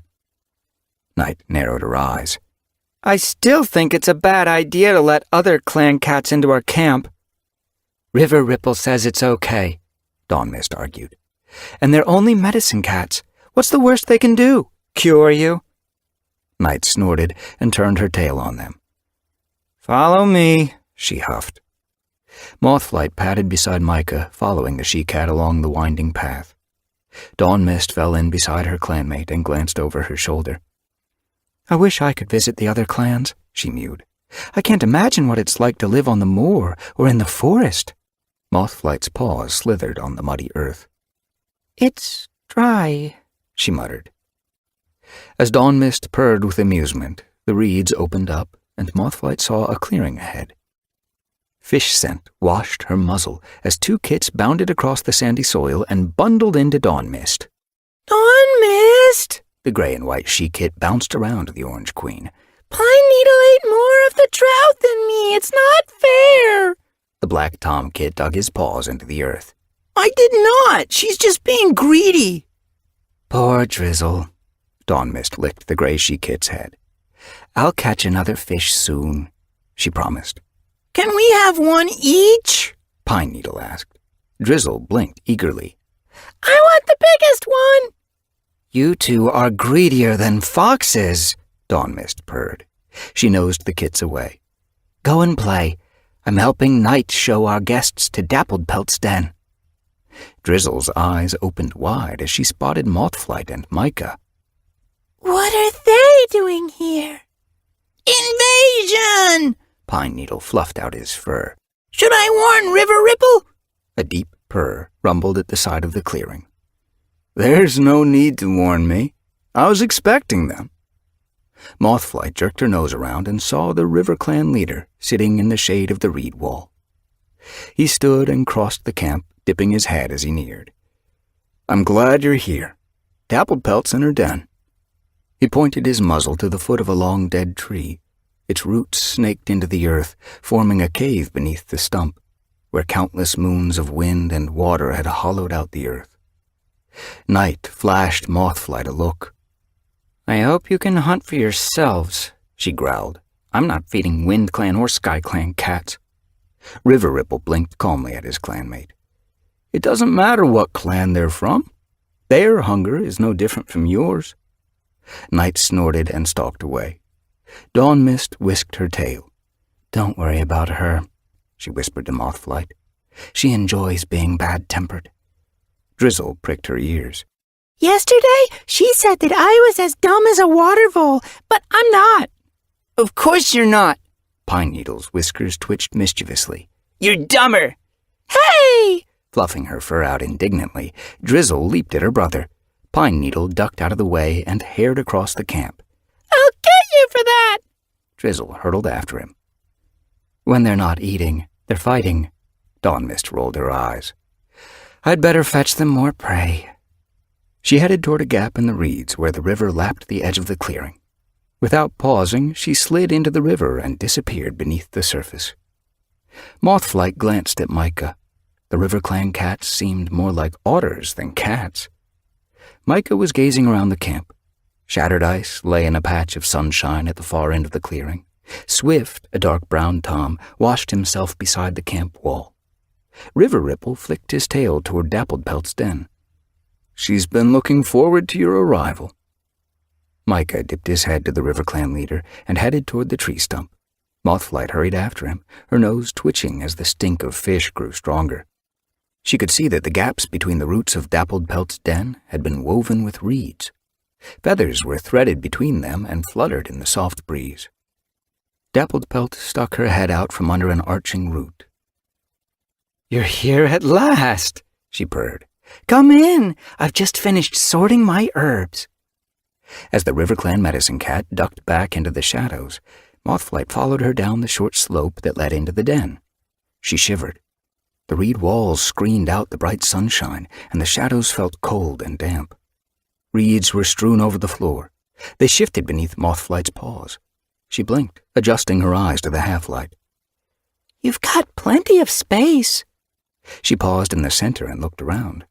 There was room enough for 4 nests here, though she could only see 2, both woven from rushes. She looked up and saw shadow where the roof disappeared into the rotting stump. A spider was spinning a web at one corner. "You'll always have cobwebs to dress wounds," she mewed, delighted. "Perhaps I should catch spiders and try to persuade them to nest in my den." Micah slid under the root and padded inside. "Does it flood?" He glanced over his shoulder. "Not unless the whole island floods," Dapplepelt told him. Mothflight blinked, alarmed. "Has that ever happened?" "It happened once, during a storm that came after moons of rain." Dapplepelt patted a stray rush into the nest beside her. "River Ripple says if there's rain like that again, we'll shelter in the forest until it passes." Micah was peering into the shadows behind Dapplepelt, where an earth wall formed the back of the den. "Is that where you keep your herbs?" Mothflight followed his gaze. Small holes had been hollowed from the mud, and green leaves stuck out here and there. "There's a different hole for each herb." Dapplepelt's eyes shone proudly. "Doesn't the damp air make them rot?" Mothflight was used to the dry winds that scoured the moor. "It's airy enough," Dapplepelt told her. "The breeze from the river keeps it cool, which seems to preserve fresh leaves, and I find that fresh leaves are more effective than dried leaves." Micah frowned. "It's a shame," he murmured. "Leaf bear brings more illness, but by then, all we'll have left in our supplies are dried leaves." "Seeds and berries keep their strength." Dapplepelt reached into one of the holes and pulled out a pawful of dark berries. She dropped them at Mothflight's paws. As Dapplepelt drew out one herb after another, telling them where they could be gathered and what they treated, juniper for bellyache, poppy to ease pain, Mothflight tried hard to remember them, sniffing their pungent leaves, rolling their seeds beneath her paw, fixing the scents in her mind. She couldn't wait to get home and start scouring the moor. Micah nosed past Dappled Pelt and sniffed a wide, furry leaf. "What's this?" As Dappled Pelt turned to see, a yowl split the air outside the den. Help! Mothflight froze as Night skidded down the slope into the den. Her eyes were wide with terror. You have to come. I just pulled Drizzle from the river. She's not breathing. Chapter 19. Dappled Pelt darted past her clanmate. Micah haired after her. Panic flashing beneath her pelt, Mothflight followed. Dappled Pelt was already skidding through a gap in the camp wall as Mothflight reached the clearing. Micah raced at her heels. Mothflight gave chase, blood roaring in her ears. She leaped through the gap and pulled up sharply as the river loomed in front of her. Dawn Mist was standing at the water's edge, her eyes hollow with dread. Water dripped from her fur, and she trembled like frightened prey. A sodden scrap of fur lay at her paws. Drizzle! Mothflight's heart leaped into her throat. Dappled Pelt dropped into a crouch beside the unmoving kit. Micah leaned close. "Is she dead?" Dappled Pelt jerked her nose toward Dawn Mist. Keep her warm. She's in shock. Micah hurried to Dawn Mist's side and pressed against her. Mothflight's paws seemed frozen to the ground as she stared at Drizzle. The tiny kit's flank wasn't moving. She's not breathing. She stared at Dappled Pelt. Why did the River Clan medicine cat look so calm? Dappled Pelt's gaze flitted over Drizzle's body. Then she lifted her forepaws and rested them on the she-kit's chest. Mothflight watched, eyes stretched wide, as Dappled Pelt began pumping the kit with rapid jerks of her paws. What are you doing? How could squashing the poor kit help? Dappled Pelt ignored her. She paused and leaned down, sniffing at Drizzle's muzzle. Then, straightening, she began to pump the kit's chest again. Drizzle's body shuddered with each jolt, her paws flapping limply, like the paws of a dead rabbit. Dappled Pelt paused again and sniffed at Drizzle's nose. Dawn Mist let out a low moan. She's dead. "No!" Dappled Pelt growled fiercely. "Not yet!" Once more she rested her paws on Drizzle's chest and began pumping. Suddenly, with a splutter, Drizzle jerked and began coughing up water. Dappled Pelt quickly rolled the kit onto her side, stroking her chest fiercely as Drizzle brought up more water. Drizzle. Dawn Mist's mew was no more than a breath. Drizzle stopped vomiting and blinked at her mother. What happened? She croaked weakly. Pine Needle stuck his nose out from behind a clump of reeds. Is she okay? His eyes were bright with terror. Dawn Mist beckoned him closer. She's fine. She looked anxiously at Dappled Pelt. Isn't she? Yes, now that she's coughed up the water, she'll be able to breathe again, Dappled Pelt told her briskly. Mothflight stared at the River Clan medicine cat. She wasn't even trembling. How does she stay so calm? Pine Needle hurried to his mother's side and pressed against her flank. She wanted to see if she could catch her own fish, but she disappeared under the water, he mewed shakily.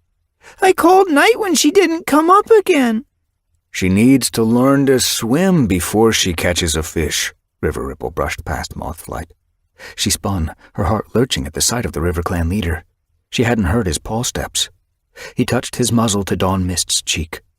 Start teaching them as soon as Drizzle has recovered. Dawn Mist met his gaze, her eyes glistening. I wanted to wait until they were stronger. Fish swim the moment they are born, River Ripple murmured. It's never too soon for a River Clan kit to learn. Drizzle pushed herself uncertainly to her paws. Dawn Mist leaned down and lapped her cheek. Let's get you into my nest and warm you up. She nosed the kit toward the clearing. River Ripple ran his tail along Pine Needle's spiked fur. You did well to fetch help. I only called tonight. That was the right thing to do, River Ripple told him. Pine Needle stared at him uncertainly. I shouldn't have let her go into the water. River Ripple touched his muzzle to the kit's head. Sometimes we can't stop others from making mistakes, but we can help them when they do. And that's what you did. He nosed the kit after his mother, who was lifting Drizzle into a reed nest on the far side of the clearing. Dappled Pelt watched her leader as he guided Pine Needle away. He's so good with the kits, she murmured. It's a shame he doesn't have any of his own. Mothflight hardly heard her. How did you know what to do? River Ripple taught me," she explained. "He's lived near the water all his life, and he knows that you can push water out of a cat's chest as easily as a cat can suck it in." Micah swished his tail through the air. "You were fantastic! I thought Drizzle was dead!" Dapplepelt gazed at the river as it swirled past. "It's a trick every River Clan cat should know." Admiration surged beneath Mothflight's pelt. "I hope I'm as calm and skilled as Dapplepelt one day." How must it feel to save another cat's life? She wondered if Half Moon had been watching. "I'll try to become as good as she is," she promised silently. Clouds hid the setting sun. A thin drizzle misted the river, and a breeze rustled the reeds around camp. Mothflight shifted closer to Micah as the damp wind licked her pelt. She eyed Night, who was watching them warily from the other side of the clearing. Dawn Mist was still curled in her nest, tucked among the rushes.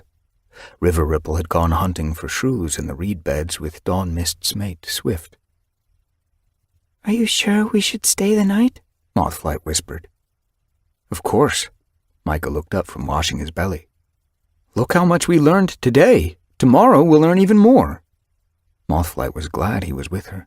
She liked the River Clan cats, but it felt strange to be away from the hollow. After she'd returned from the valley, she thought she'd never leave her clanmates again. "Do you think River Ripple will catch a shrew?" she mewed hopefully.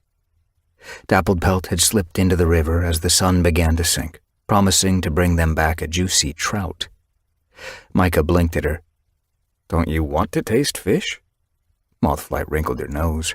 She'd smelled nothing but fish and herbs all afternoon. She was looking forward to tasting the sweet, familiar flesh of prey with legs. Before she could answer, water splashed behind them, and Dapplepelt waded out from the river. Mothflight's heart sank as she saw a fish between the tortoiseshell's jaws. It thrashed as she padded onto land, its scales glittering through the rain. Dapplepelt stopped in front of them and dropped it on the ground. Mothflight hopped backward as it wriggled, spattering mud onto her paws. Purring with amusement, Dapplepelt stilled it with a forepaw and leaned to give a killing bite. "At least you know it's fresh," she meowed, looking up. Micah glanced at Mothflight. "Do you want the first taste?" She flattened her ears and sniffed uneasily at the fish. "Is this a trout?" Dapplepelt's eyes flashed. "It's called a chub." Mothflight stifled a shiver. "Does it taste anything like toad?" "No!" Dapplepelt snorted. "Who eats toads?" "They taste like mud," Micah spluttered. Heat spread beneath Mothflight's pelt. There was no way she was going to tell Micah and Dapplepelt that she'd shared one with Spotted Fur. She touched the chub gingerly with a paw. Micah caught her eye. "Do you want to wait and see if River Ripple brings back a shrew?" "No." Mothflight lifted her chin. She wasn't a coward. Besides, it would be rude to refuse Dapplepelt's gift. "I want to taste fish." She leaned down and sank her teeth into the soft flank of the chub, delighted to find the texture meatier than the rubbery toad flesh. As she tore away a chunk, the flavor sang on her tongue. She blinked at Dapplepelt in surprise. "It's nice." Chewing, she relished the soft flesh. It tasted of fresh water. "It's delicious." "Don't tell Windrunner you like River Clan food," Micah joked. He took a mouthful, his eyes brightening as he chewed. "Oh, you're right. It's great." As he spoke, River Ripple nosed his way through the reed wall of the camp, a water vole dangling from his jaws. Swift followed him, carrying a shrew. They stopped when they saw Mothflight and Micah. River Ripple dropped the vole. "You're eating fish." "It's tasty." Mothflight ripped off another mouthful. River Ripple nodded toward the shrew dangling from Swift's jaws. "You might as well share that with the kids." The dark brown Tom dipped his head and carried his catch toward the nest where Dawn Mist was curled with Drizzle and Pine Needle. Placing it beside the tightly woven bundle of reeds, he stuck his nose in and nudged Dawn Mist's pelt. She jerked her head up, blinking. "How's Drizzle?" Swift asked. "I'm fine." Drizzle sat up, ears pricked. "I smell full." Pine Needle clambered onto his mother's back and peered from the nest. Nose twitching, his gaze flashed toward River Ripple's catch. He scrambled out of the nest and raced toward it. Can I taste it? He glanced at the River Clan leader. Of course. As River Ripple pushed the vole toward Pine Needle, Drizzle leaped from the nest and hurried to her brother's side. I want to taste it too, River Ripple purred. It's good to see you looking better. Drizzle stuck her tail up indignantly. I wasn't sick. I only went for a swim. River Ripple's whiskers twitched. Water beaded along them as the rain grew heavier. He glanced up at the darkening sky. I'm going to my nest. He headed toward a den, woven among the roots of another tree stump. Mothflight felt rain seeping through her pelt. Where should we sleep? She called after the River Clan leader. He paused and nodded toward Dappled Pelt's den. Is there room enough there? Dappled Leaf nodded. They can share the spare nest. As River Ripple disappeared inside his den, Mothflight glanced shyly at Micah. She'd only shared a nest with her brother before. Dust Muzzle had always teased her that it was like sleeping next to a badger. I'm afraid I snore. Good. He took another bite of fish. I snore too. Dappled Pelt rolled her eyes. Great, she muttered. When they'd finished the chub, she led them to her den. Rain was thrumming the earth as dusk gave way to night, and Mothflight was relieved to slip into the shelter of the tree stump. She crossed the dark den and climbed into the reed nest on the far side, surprised to find the stems silky beneath her paws. All the sharp ends had been carefully tucked underneath so that curling into it felt almost as good as curling into her heather nest at home. She wriggled to one side, leaving room for Micah. He squeezed in beside her. Do you have enough room? Yes. Mothflight purred as Micah's warm pelt pressed against her. Dappled Pelt's golden gaze shone through the darkness. Are you both comfortable? I am, Micah purred. Me too. Mothflight snuggled deeper into the reeds. She yawned, suddenly sleepy. I hope I remember everything I've learned today. You will. Micah shifted beside her, tucking his paws close to his belly. Mothflight blinked at him through the darkness. I don't think I'll ever forget seeing Drizzle come back to life. She was never dead, Dappled Pelt meowed across the den. She just needed air in her chest instead of water. Mothflight suddenly remembered her dream of the blue-gray she-cat. She'd come back to life, too. Perhaps she hadn't been dead either. Mothflight frowned. But no cat had pumped her chest, and she hadn't coughed up water. Beside her, Micah's breathing began to slow and deepen. He was drifting into sleep. Mothflight rested her muzzle on her paws and watched him. Her fur tingled where his breath stirred her pelt. Gradually, her eyes grew heavy and closed, and darkness swirled around her. A familiar stone tang touched Mothflight's nose. She opened her eyes as the scent of the Moonstone Cave washed her tongue. Leaping to her paws, she gazed around. How did I get back? Before she could finish her thought, two cats padded into the cave. A large, dark tabby, the one she'd seen with the gray she-cat the day she'd come back to life, headed for the Moonstone, his eyes fixed on the dull rock. He glanced at the hole in the roof, the watery starlight reflecting in his yellow eyes.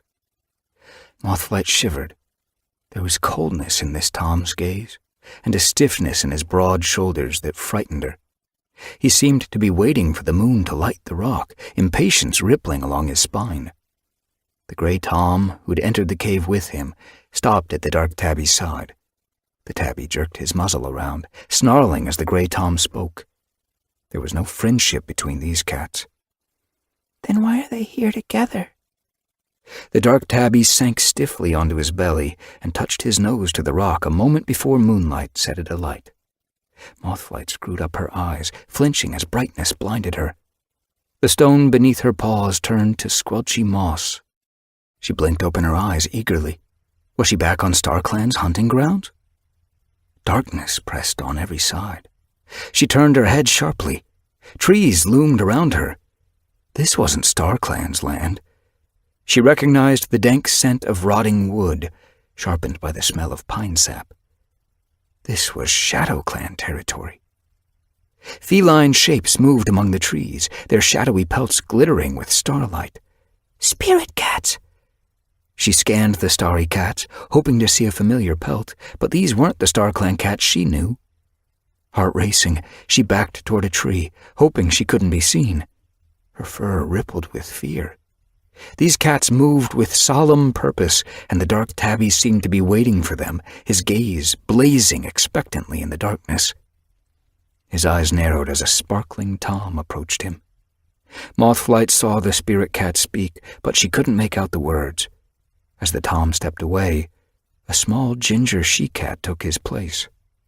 The she-cat spoke, and the dark tabby answered, disdain sparking in his gaze. Doesn't he respect his ancestors? Mothflight leaned closer, pelt pricking with interest. The she-cat reached her muzzle forward and touched the dark tabby's head.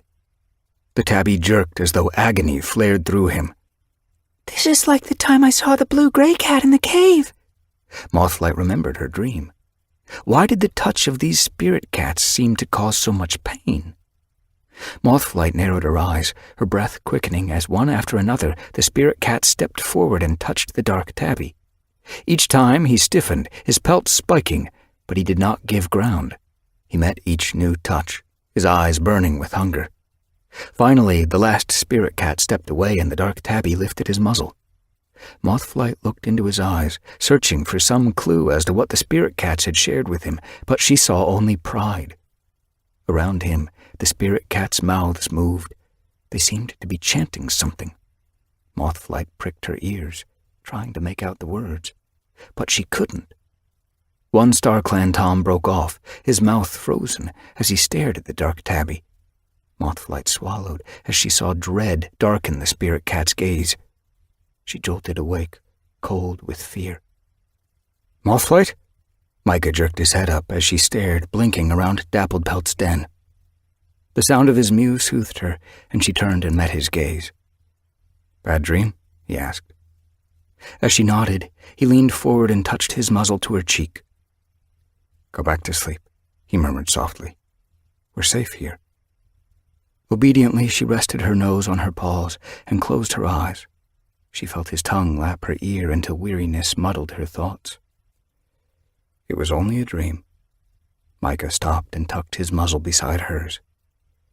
These aren't dreams. They're visions. As his breath deepened into gentle snores, worry pulled Mothflight back from the brink of sleep. But what are they about? And why do they make me feel so uneasy? Chapter 20. Early morning light washed the reed beds. The rain that had drenched the camp for the past 2 days had finally lifted, and sunshine was breaking through the clouds. On the other side of the clearing, River Ripple stretched outside his den.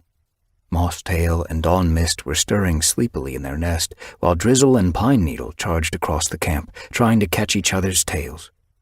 Dappled Pelt blinked kindly at Mothflight and Micah. I've taught you all I know. Micah whisked his tail. You know lots. I can't wait to use some of the stuff I've learned. Mothflight's pelt prickled with excitement. I hope I can find goatweed on the moor. It was one of the herbs Dappled Pelt had shown them. A few leaves, given daily, might lift Slate's grief. Her paws itched to go home, and yet the thought of leaving Micah made her heart ache. Micah glanced around the RiverClan camp. I'm going to miss it here, he murmured. I was getting used to the sound of the river lulling me to sleep. I was getting used to the sound of your breathing. Mothflight glanced at him shyly. Her own nest would seem chilly without him. Drizzle skidded to a halt between them. Are you leaving? Pine Needle stared at Micah with round eyes. You can't go yet. I haven't taught you how to fish. Micah nudged the kit's cheek with his nose. You need to learn how to swim first. Pine Needle stuck out his chin. I swam a whole tail length yesterday. Drizzle snorted. With Dawn Mist holding your scruff. At least I didn't try to swallow half the river. Hush. Dappled Pelt silenced Pine Needle with a look. Micah and Mothflight need to return to their clans. Why can't they stay here with us? Drizzle mewed. My clan needs me, Micah told her. A twinge jabbed Mothflight's heart. I need you. She pushed the rabbit-brained thought away. Mine too. Drizzle's tail drooped. Okay. Will you come and visit again? Pine Needle asked. Of course. Mothflight swished her tail. When we have new skills to share. Dappled Pelt's eyes shone. I hope it won't be long. Her gaze flitted past them. Mothflight turned, following it. River Ripple was heading toward them. She dipped her head as he neared. Thank you for letting us stay. It was an honor. Micah nudged Mothflight as the River Clan leader blinked at her respectfully. See what happens when you get chosen by Star Clan? He teased. I must get back to my herbs. Dappled Pelt turned toward her den. They won't sort themselves. Thanks, Mothflight called as she disappeared inside. Micah gazed across the reed beds thoughtfully. Do we have to go home right away? Mothflight shot him a look. Don't you want to go back to Sky Clan? Eventually. Micah leaned close to her ear. But I like hanging out with you, he whispered. Mothflight snatched her gaze away, her pelt growing hot. I like hanging out with you too, she mumbled. River Ripple looked away, his whiskers twitching. Mothflight wondered if he'd heard. Perhaps Cloud Spots can teach you about woodland herbs. River Ripple meowed vaguely as he stared toward the forest. ThunderClan camp isn't far. Micah blinked at him. That's a good idea. It'll be fun. And we can tell Cloud Spots what we've learned from Dappled Pelt. I'm sure he'll appreciate that. River Ripple kept his gaze on the trees. Mothflight shifted her paws self-consciously. Maybe. She felt guilty about staying away from the moor for so long. And with Micah. But what about Wind Clan? They might need me. River Ripple blinked at her. You've got a whole lifetime to take care of your clan. Have fun while you can. She glanced at Micah. If River Ripple thought visiting ThunderClan was okay, then it must be. Let's do it. Micah purred. Great. River Ripple's tail twitched. Do you want me to show you the way? And miss walking alone with Micah? No, Mothflight told him quickly. We'll find it, Micah assured him. I thought you'd say that. A teasing glint flashed in River Ripple's eyes. Mothflight's paws prickled with embarrassment. He had guessed they wanted to be alone. River Ripple turned his muzzle toward the forest. The camp's in a ravine, he told them. It's hard to see from the top, so follow your noses. Micah dipped his head and padded toward the camp entrance. Thanks. Yes, thank you, River Ripple, Mothflight called as she hurried after Micah. They followed the trail through the reeds until it opened onto the riverbank. Mothflight could see the stepping stones which crossed to the tree-lined shore beyond. She trotted happily toward them. Dappled Pelt had led her over them so many times in the past few days that she no longer thought twice about getting her paws wet. She knew this stretch of river and the herbs that grew along it as well as she knew the moor top. She beat Micah to the first stone and bounded across, landing at the far side, her chest bursting with happiness. She purred as Micah landed beside her. Which way now? Micah gazed among the trees, narrowing his eyes as he scanned the shadows. I don't know this part of the forest. Let's explore it together. Mothflight marched from the shore and hopped over an oak root jutting from the ground. She brushed past a fern, its fresh leaves glowing in the dappled light that glittered through the canopy. Musty scents bathed her muzzle, and, for the first time since leaving the moor, she smelled mouse. Her belly rumbled. They hadn't eaten since last night, when Mosstail had brought them a trout. She longed to taste furry prey again, and she scanned the undergrowth, hoping to catch sight of movement among the leaves. We mustn't hunt, Micah reminded her. His nose was twitching. Can't you smell the border scents? Mothflight had been too busy sniffing for prey.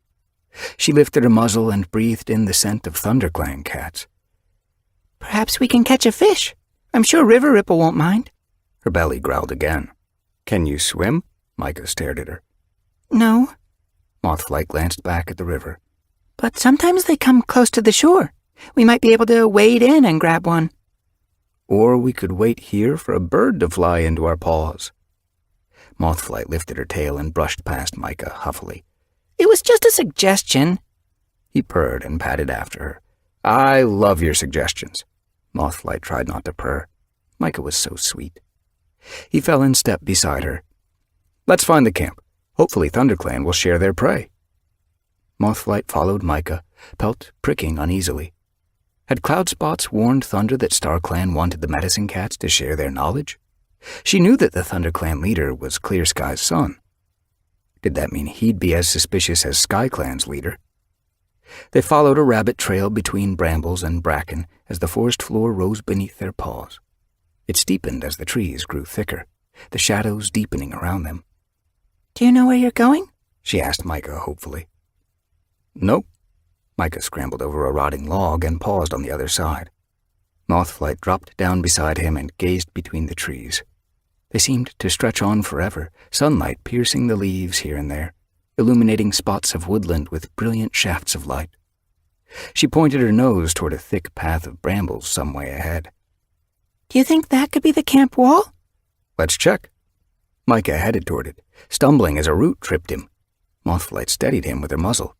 I thought you were used to forests, she teased. I'm used to farms, Micah reminded her. I don't know if I'll ever stop stubbing my paws on roots. Of course you will. You just need... Mothflight yelped as she trod on a patch of young nettles. Pain shot through her paw, and she hopped clear, lifting it protectively. Wait! Micah glanced at the nettles, then began to scan the forest floor, his eyes lighting up. He dashed toward a clump of leaves sprouting beside an ash. Tearing one off with his teeth, he carried it back to Mothflight. She stared at it. What's that? Dock. Micah laid it upside down on the ground in front of her. Rub your paw on it. Mothflight pressed her throbbing pad to the soft leaf. Rub it hard, Micah urged. Mothflight squashed the leaf beneath her paw until she felt its juices bathe the sting. To her surprise, the pain eased. That's great! She stared at Micah with round eyes. I learned it from Cow, Micah told her. I wonder if Doc grows on the moor, Mothflight murmured. A deep mew sounded from between the trees. If nettles grow there, Doc won't be far away. Mothflight jerked around, her heart lurching. Micah flattened his ears warily. Don't worry, it's only me. A black tom patted from the shadows. Cloudspots! Relief washed Mothflight's pelt.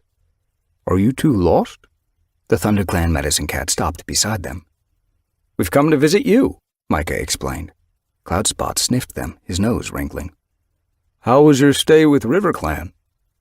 Dapplepelt taught us so much, Mothflight told him eagerly. We've come to share what we learned. Micah lifted his tail. And hopefully learn some more. Mothflight blinked at Cloudspots. Will Thunder let us stay?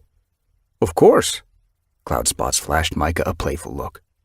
He doesn't want SkyClan's Medicine Cat knowing more than his. Micah purred. He sounds like Clear Sky.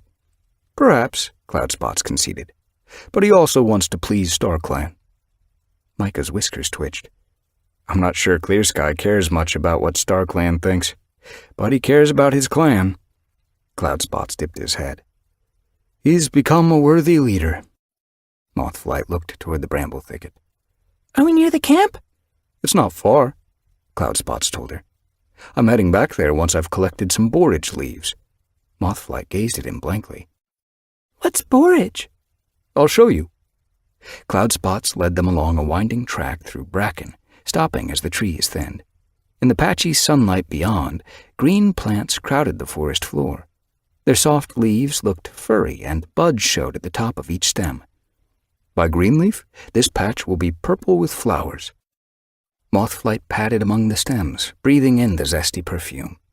She stopped and touched her nose to a leaf, surprised by its softness. What's it for? The leaves help soothe bad bellies, Cloudspots told her, and relieve tight chests. They can also help nursing queens to make more milk for their kids. Micah weaved among the stems. Is someone ill? Milkweed has just had kids, Cloudspots told her. Mothflight blinked. New Leaf seemed to bring kits like it brought fresh leaves. She wondered if any cat in WindClan was expecting. Micah ran his paw over a borage leaf. Doesn't she have enough milk? I'm just making sure, Cloudspots told him. Milkweed's not as young as she used to be.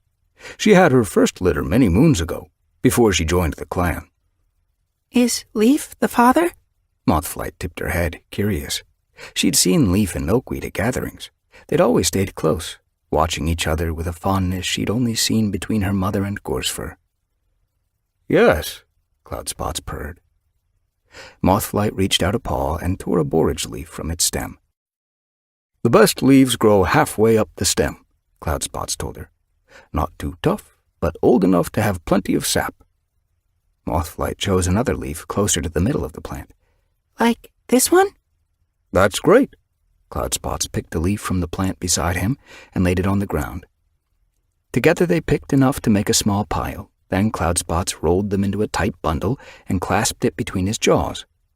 He headed away through the trees. Mothflight followed, Micah on her tail. They pushed past the brambles and headed across a clearing, Cloudspots slowing as the forest sloped upward. He flicked his tail sharply, his ears twitching a warning. Mothflight halted as the medicine cat stopped and looked down. She followed his gaze, amazed to see the land drop away into a steep ravine. Spindly trees and bushes crowded the bottom. Is the camp down there? Yes. Cloudspots placed his bundle on the ground. Follow my route down the cliff and watch closely where I put my paws. Some of the ledges are narrow. Picking up the wad of borage, he scrambled down onto a wide shelf, then hopped onto a narrow jutting stone below. Mothflight glanced nervously at Micah. Trust your paws, Micah told her. They led you to the moonstone. Slithering onto the first ledge, he followed Cloudspots. Mothflight ignored her pounding heart and jumped down after him. She landed clumsily and sent grit showering down. Sorry, she called as it sprayed Cloudspots and Micah. Micah shook the dirt from his pelt. Don't worry. Carefully, Mothflight leaped down onto the next ledge, unsheathing her claws to help her grip.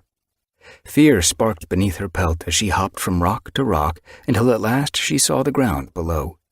She landed on the smooth earth beside Micah, limp with relief.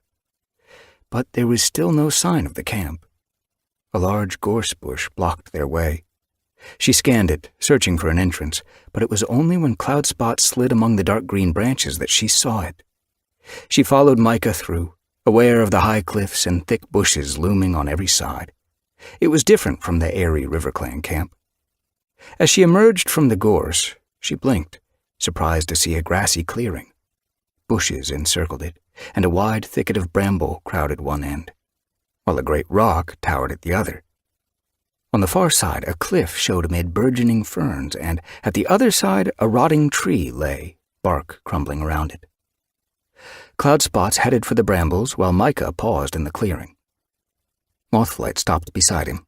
She could smell ThunderClan scents. They clung to the grass and drifted from every bush. But there was no sign of any cat. Where is every cat? Hunting, Cloudspots called over his shoulder before disappearing among the bramble stems. I'm not, a croaky mew sounded from the shadows beneath a jutting branch of the fallen tree. A skinny white tom crept out. Mothflight recognized Pink Eyes. She'd seen him at her first gathering. He blinked through sunlight shafting past the thick canopy. Is he blind now? The tom was squinting as though trying to make them out. It's me, Mothflight. She patted closer. I'm WindClan's medicine cat. Pink Eyes interrupted. You don't need to tell me who you are. The clan has been gossiping about you since you came back from Highstones, talking of spirit cats. Mothflight hesitated. The clans gossiped about her? She shifted her paws self-consciously as Pink Eyes went on. You told Cloudspots to be our medicine cat, so now he wants me to eat herbs, he muttered peevishly. He thinks he can cure my aches and pains, but you can't cure old age. Cloudspots squeezed out from the bramble. I can try, he called to Pink Eyes. I'd rather you brought me a fresh vole every day, Pink Eyes huffed. Cloudspots flashed Mothflight an exasperated look. It's my job to take care of you. A young orange and white she-kit, who looked about 3 moons old, slid out from the bramble and raced toward the old tom. Pink Eyes, shall I fetch fresh moss for your bedding? A dappled gray tom-kit chased after her. I'll help you, Apple Blossom. He stopped as he saw Mothflight and Micah and blinked at them in surprise. Are these the visitors you told Milkweed about? he asked Cloudspots. Yes, Mothflight and Micah. Hi! Apple Blossom dipped her head, then looked at Cloudspots. Can we go and gather moss for Pink Eyes' bed? Pink Eyes snorted. I don't need my nest stuffed with damp moss. Apple Blossom lifted her tail. We'll lay it in the sun to dry first. She flicked her muzzle toward the dappled gray tomkit. Snailshell says he found a patch of the softest moss ever. The tomkit nodded. We can fetch it now. Cloudspots frowned. Is it far from camp? Snailshell shook his head. It's near the top of the ravine. Apple Blossom blinked hopefully at the ThunderClan medicine cat. We won't be gone long. Cloudspots dipped his head. Be careful climbing down. It's hard to see where you're putting your paws with a mouthful of moss. Apple Blossom hared toward the gorse barrier. We won't fall. Snailshell chased after her, disappearing through the gap in the dark green branches. Pink Eyes rolled his eyes dramatically. Between swallowing herbs and having my nest cleaned out, I don't get a moment's peace. Cloudspots purred. And don't forget all the kit watching you do, he teased. Kit watching? Pink Eyes grunted. I suppose I feel useful helping out Gooseberry and U-Tail. Makes the new family feel welcome. But Apple Blossom and Snailshell hardly need me anymore. Shivering Rose, Hazel Burrow, and Morning Fire will as soon as they're big enough to leave the den. Mothflight pricked her ears. If Apple Blossom and Snailshell belong to a new family, then the kits Cloudspots just mentioned must be... Are they milkweeds, kits? Cloudspots nodded, glancing toward the bramble bush. Do you want to see them? Yes. Though Mothflight was more interested in finding out if Milkweed had eaten the borage Cloudspots had taken her. She followed the ThunderClan medicine cat toward the tangle of brambles that spilled from one edge of the clearing. As she neared, she saw a small entrance hollowed among the stems. Cloudspots stuck his nose in. Milkweed, Mothflight's here. May she see your kits? Of course. A gentle mew sounded from inside. Mothflight glanced at Micah, standing in the clearing. Can Micah come? Micah shrugged. Cow always told me to leave a queen and her kits to themselves. I'll keep Pink Eyes company, he meowed. He must have plenty of stories to share. Pink Eyes' tail twitched. I don't see why a young Tom like you would be interested, but okay. Cloudspots wriggled through the brambles, and Mothflight followed. She was surprised to find herself in a wide hollow walled by prickly stems. Sunlight speared through gaps in the branches. How did you make this den? She asked, gazing around. Carefully, Cloudspots purred. 3 wide nests, woven from twigs and lined with moss, sat on a dry earth floor. A splotchy ginger and black she-cat gazed with amber eyes from one. 3 tiny kits squirmed at her belly, their eyes closed. The warm scent of milk touched Mothflight's nose. One of the kits began mewling as another pushed him away from his mother's soft flank. Milkweed quickly scooped him near with a paw. That's Hazel Burrow, she purred. Shivering Rose and Morning Fire are always stealing his milk, but he's going to grow into a handsome Tom, just like his father. They're all beautiful. Mothflight gazed at the black and white Tom kit, happy now as he nursed at Milkweed's belly. Shivering Rose nuzzled in beside him, her black pelt as fluffy as an owl chick's, while Morning Fire squirmed closer, her dark brown fur camouflaged among the shadows. Mothflight glanced toward the empty nest on the other side of the den. It smelled warm. Is that Apple Blossom and Snailshell's nest? They share it with their mother, Gooseberry, Cloudspots told her. There's hardly room for them anymore, Milkweed commented. But there may be more space soon. The 3rd nest belongs to Violet Dawn, and I think she wants to move to Thunder's den. Mothflight knew that Violet Dawn was a sleek, dark gray she-cat who'd joined ThunderClan several moons ago. Thunder had taken her as his mate. Cloudspots narrowed his eyes thoughtfully. Perhaps they should be building new nests instead of collecting moss for Pink Eyes. A hoarse mew sounded outside the den. Do you want me to go scavenging for my own bedding? Cloudspots purred. Pink Eyes' sight may be weak, but his hearing is as sharp as ever. He nodded toward the den entrance. Let's leave Milkweed to rest. Have you given her the borage? Mothflight asked. Cloudspots nodded to a pile of leaves beside her nest. She's had one leaf, and I'm leaving the rest in case she needs more. Take some for your store, Milkweed told him. I won't need it all. Cloudspots glanced at the kits, suckling happily at her belly, and nodded. Okay. He grabbed a few leaves from the pile and nosed his way out of the den. Thanks for letting me see your kids, Mothflight mewed gratefully to the queen. Milkweed purred. There's nothing better than being a mother. I guess. Mothflight shrugged, wondering what could be better than roaming the moor alone, searching for new plants. She couldn't imagine being responsible for cats too helpless to look after themselves. But isn't that what a medicine cat has to do? Her belly tightened as she followed Cloudspots into the clearing. Then she saw Micah. He looked so handsome, a pool of sunshine creeping slowly across his flank. He was lying beside Pink Eyes, his attention fixed on the old Tom as he listened. "The squirrel was near the top of the tree," Pink Eyes rumbled. "But I wasn't going to let it get away. I followed it up. Then, just as I scrambled onto the highest branch, there was—" The old Tom broke off and snapped his gaze toward the gorse. A moment later, the barrier trembled and Thunder padded into camp. Lightning Tail trotted at his heels. The ThunderClan leader's orange pelt glowed in the dappled sunlight. A rabbit hung from his jaws. Owl Eyes and Leaf followed, carrying prey. "Good hunting, I see?" Cloudspots nodded toward the rabbit. Thunder dropped his catch. "Just wait until Greenleaf." His gaze slid toward Mothflight. Micah scrambled to his paws and shook out his dusty pelt. "I hope you don't mind." Thunder dipped his head to Mothflight. "We are honored by your visit." He turned to Micah. "How is Clear Sky?" "He's fine." Lightning Tail grunted. "Does he still think he's the best cat in the forest?" "He knows his strengths," Micah answered diplomatically. Thunder snorted. "I bet he likes you." "He will," Micah answered. "Eventually."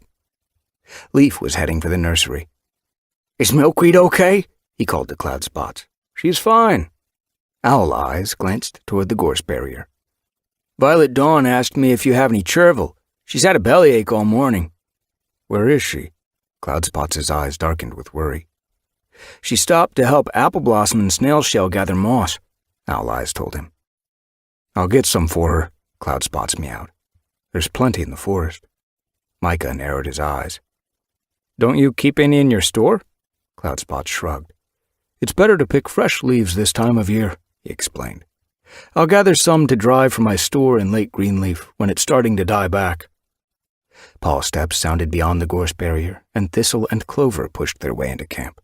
They were dragging a fat wood pigeon between them. Thunder swished his tail. "You managed to get it down the cliff," Clover sniffed. Thistle threw it over the edge and we hauled it from the bottom. Mothflight glanced at the battered bird, its wings splayed awkwardly. Feathers speckled the ground around it. It was a good thing no one was underneath. Thistle sniffed. Any cat who can't hear a pigeon bouncing down a cliff needs his ears checked. Micah's eyes flashed with amusement. "It looks like it hit every ledge on the way down." Pink Eyes patted the pigeon and sniffed it. "At least it'll be tender." Cloudspots nodded toward the ferns. "Do you want to see my den before I go and gather chervil?" Mothflight nodded eagerly and followed as Cloudspots headed across the clearing and pushed through a tunnel of ferns. Mothflight glanced at Micah as he stopped beside her. "You go first." The yellow Tom dipped his head and nosed his way after Cloudspots. Mothflight followed, padding through the fern tunnel, her belly fluttering with excitement. She could already smell Cloudspots' herbs. A small clearing opened ahead, edged by a cliff that stretched toward the top of the ravine. Water trickled down the rock, pooling at one edge, and a crack opened in the stone. Mothflight padded toward it and sniffed, her nose twitching as the pungent herb scents grew stronger. "Do you keep your stores in there?" She peered into the darkness. Cloudspots brushed past her and reached into the crack. He pulled out a wad of leaves, neatly bundled and tied with grass. He opened it and spread the herbs over the den floor. Mothflight glanced at them, hoping to recognize one. But they were forest herbs, lush and dark and musty-smelling. "This is comfrey." Cloudspots pulled the largest leaf closer. "I keep a few leaves in my store in case Pink Eyes is wakened in the night by aches. But the forest is full of it, and I like to gather it fresh each day and line his nest with it. What does it do? Micah sniffed the furry leaf. It eases the pains in his joints, Cloudspots told him. Can you eat it? Mothflight asked. Yes, but wrapping sore limbs in the leaves works just as well, Cloudspots told her. I've heard it even helps broken limbs to heal, though I've not yet had to try it. The ferns rustled and Leaf padded into the den. Milkweed's thirsty, he meowed. Cloudspots jerked his muzzle around. I'm sorry. I meant to give her fresh moss. Mothflight frowned, puzzled. How could moss help thirst? I'll take it to her. Leaf padded toward the water pooling beside the rock. He hooked a lump of moss from a heap piled at one edge and dipped it in the water. He let it soak for a few moments, then grabbed it between his jaws and carried it, dripping, toward the fern tunnel. As he disappeared, Mothflight blinked. She laps water from the moss. Had she seen Reedtail soaking moss in puddles on the moor? She must ask him when she got back. It was a great idea. Sick cats could stay in their nests and rest instead of roaming the moor in search of a drink. Cloudspots gathered up his herbs. I'd better gather chervil for Violet Dawn. Come with me. I'll show you some other herbs you might find useful. Great! Micah lifted his tail. Happiness fizzed beneath Mothflight's fur. She was going to return to WindClan knowing so much. Cheerfully, she followed Micah and Cloudspots out of the den. An owl hooted at the top of the ravine. Mothflight huddled closer to Micah, searching for a glimpse of the moon through the canopy of trees. Thunder had offered them a nest beside the fallen tree. She could hear Pink Eyes snoring a tail-length away and smell the comfrey lining his nest. The forest was black with shadow. She was used to the moor, washed silver by moonlight. Countless scents, made richer by a heavy dew, filled her nose. Trying to ignore the pressing darkness, she recalled the plants Cloudspots had shown them, murmuring their names under her breath. Coltsfoot, goldenrod, feverfew, catchweed. Can't you sleep? Micah whispered in the darkness. I don't want to forget anything, Mothflight told him. Micah nuzzled her ear. He'll show us again tomorrow, he promised. You'll remember, don't worry. I hope so. Go to sleep, Micah murmured. It's been a busy day, and tomorrow might be even busier. Mothflight closed her eyes and nestled against his thick fur. It was cozy here. Snail Shell and Apple Blossom had brought back so much moss that there was enough to line their own nest. Micah's warm scent seeped into her thoughts as she slipped into sleep. She purred contentedly. She could easily get used to sleeping beside him every night. Chapter 21. Mothflight slept. As Micah's soft breath washed her muzzle, she dreamed. 4 kits squirmed between them and a sunny nest.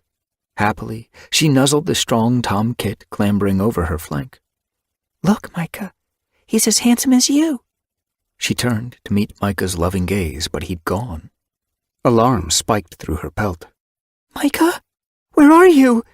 She was suddenly alone in the nest, cold air flooding around her. Kits! Panic surged through her. She leaped to her paws and stared into the shadows closing fast around the nest. Straining to see, she searched for Micah and her kits. Where did you go? Mothflight! A voice called her name. Micah, is that you? She struggled awake. Mothflight! Bleary with sleep, she struggled free of her dream. She could feel Micah warm against her. She shook her head, clearing her thoughts. She was in the ThunderClan camp. Soft dawn light crept into the shelter of the fallen tree where they'd made their nest. Mothflight! Someone was calling her from the clearing. I'm coming! She scrambled onto her paws and hurried out. Spotted Fur stood in the middle, gazing desperately around. His ears pricked as he saw her. There you are! What happened? Fear stabbed her belly. What had sent him here at dawn? You said you'd be with RiverClan. There was reproach in his mew. River Ripple told me you were here. His gaze flicked past her as Fur brushed beneath the jutting branch of the fallen tree. Micah? Spotted Fur's hackles lifted as the yellow tom slid out behind Mothflight. Mothflight flicked her tail impatiently. What's happened? The Wind Clan Tom looked away from Micah. Rocky's sick. Mothflight frowned. Is he coughing again? No, Spotted Fur told her. He's burning hot, and he's talking nonsense. Has he been eating catmint? Reedtail says he's only had tansy, Spotted Fur told her. Thunder slid from the lichen draping the entrance to his den. What's going on? He stared at Spotted Fur. We need Mothflight, Spotted Fur told him. Around the camp, cats were beginning to stir. Apple Blossom peeked out of the bramble den. Lightning Tail ducked from under a spreading yew, Leaf at his tail. Lightning Tail narrowed his eyes as he saw Spotted Fur. How did you find your way into the camp? How do you think? Spotted Fur snorted. I followed my nose, of course. Do you think ThunderClan paw prints don't smell? Thunder stepped forward, his ears twitching crossly. You're disturbing my clan. I'm just here to fetch Mothflight. Spotted Fur glared at the ThunderClan leader. One of our clanmates is sick. We need her. Heat washed Mothflight's pelt. Did Spotted Fur have to be rude? Thunder and his clanmates had been so kind. Cloud Spots nosed his way from the ferns, a roll of herbs dangling from his mouth. He crossed the clearing and dropped them at Mothflight's paws. Take these, he told her. They're some of the herbs we gathered. They might be some help. Mothflight blinked at him gratefully, then dipped her head to Thunder. Thank you for letting us stay. Thunder's eyes glowed with warmth. Send my regards to Windrunner and Gorsefur. I will. She snatched up the herb bundle and headed for the gorse barrier. Spotted Fur followed. Wait for me! Micah hurried after them. Spotted Fur glanced at the yellow Tom. We don't need you. I do. Mothflight grunted crossly, the herb bundle muffling her mew. 2 medicine cats are better than 1, Micah insisted. Spotted Fur shot Mothflight a glance. He must have seen the anger in her gaze. Okay, he snapped, ducking through the gorse barrier. I guess you can come too. Great. See you soon, Cloud Spots, Micah called over his shoulder. Take care of Pink Eyes. Mothflight followed Spotted Fur out of camp and stopped at the bottom of the cliff. Spotted Fur was already scanning the rock face. Follow me. He hopped onto the lowest ledge and began to lead a winding route up the cliff. By the time they reached the Wind Clan camp, Mothflight was out of breath. Her tongue burned with herb juices that had seeped out as she gripped the bundle between her jaws. They'd hared over the last stretch of grass and burst into the hollow as the sun lifted above the distant forest. Sunshine flooded the clearing. Mothflight raced toward her den. She could hear Micah's paws thrumming behind her. Gorsefur watched them pass, surprise glittering in his eyes. Dust Muzzle and Willow Tail leaped to their paws. Jagged Peak stared from his den, Holly pacing in the shadows behind. Mothflight felt her pelt prickle as their gaze followed Micah. Why did they look so uneasy? Wait! Windrunner's yowl sounded across the camp. Mothflight skidded to a halt. Her mother was stalking across the tussocks, staring at Micah. What's he doing here? Mothflight dropped the herbs. He's come to help. I thought I told you I didn't want him in the camp. Windrunner halted. Mothflight faced her. Rocky's sick and Micah's a medicine cat. Windrunner didn't blink. Can't you heal him by yourself? I don't know. Mothflight held her ground. She fought the urge to drop her gaze as Windrunner glared at her. Rocky needed help. Windrunner's tail twitched ominously. There was an incident while you were away. Mothflight tensed. What happened? A moor rabbit was found in SkyClan's territory, Windrunner told her. Micah pricked his ears. Windrunner met his gaze accusingly. Clearly your clan is stealing prey from our land. Micah shrugged. How do you know it didn't just stray across the border by itself? Windrunner lashed her tail. Willowtail said she'd seen SkyClan cats on the moor earlier. Micah flashed a look at the pale tabby she-cat, who watched through narrowed eyes from beside Dust Muzzle. That doesn't prove anything. It proves SkyClan can't be trusted, Windrunner snarled. Mothflight stepped between her mother and Micah. I trust Micah, she growled. I need his help. Windrunner's ears twitched. One day, you're going to have to stand on your own 4 paws. One day I will, but not today. Mothflight grabbed the herb bundle and marched to her den, Micah at her heels. Inside, Rocky was shivering in his nest. His matted fur clung to his frame. He looked old and weak. Mothflight's heart quickened. Reedtail and Swift Minnow crouched beside him. How long has he been like this? Mothflight asked Reedtail. He took a turn for the worse last night. The old Tom writhed in the heather, his eyes rolling. "When will Leaf Bear end?" he gasped. "It's so cold." How did he get so sick? Is he dying? Thoughts racing, Mothflight dropped the herbs and thrust her muzzle close to his. Warmth pulsed from his nose. Panic flashed through her. What do I do first? Words came. We need to cool him down. Dappled Pelt had warned her that fevers could be deadly. She turned to Swift Minnow. Go and find as much moss as you can carry and soak it in a puddle, then bring it back. "I'm so cold." Rocky's teeth chattered as Swift Minnow raced from the den. What can I do? Reedtail asked. Go with her. Don't you need me here? Reedtail frowned anxiously. I've got Micah, Mothflight told him. We've learned a lot since we left. Reedtail nodded and headed out of the den. Mothflight hooked a claw through the grass stem that gripped her bundle and snapped it open. The leaves unrolled, and herb scents bathed her nose. She stared at them, panic pricking her paws. Which one is which? What are they for? Her thoughts whirled as she desperately tried to recall Cloudspots' training. Come on, she hissed to herself under her breath. Remember! Micah's pelt brushed hers. Feverfew might help, he murmured. Feverfew, of course. But which one is it? She scanned the leaves, her thoughts tumbling over one another. Then she recognized the delicate scalloped leaves that Cloudspots had helped her pick yesterday. Rocky, she spoke to the Tom sternly, hoping he'd understand.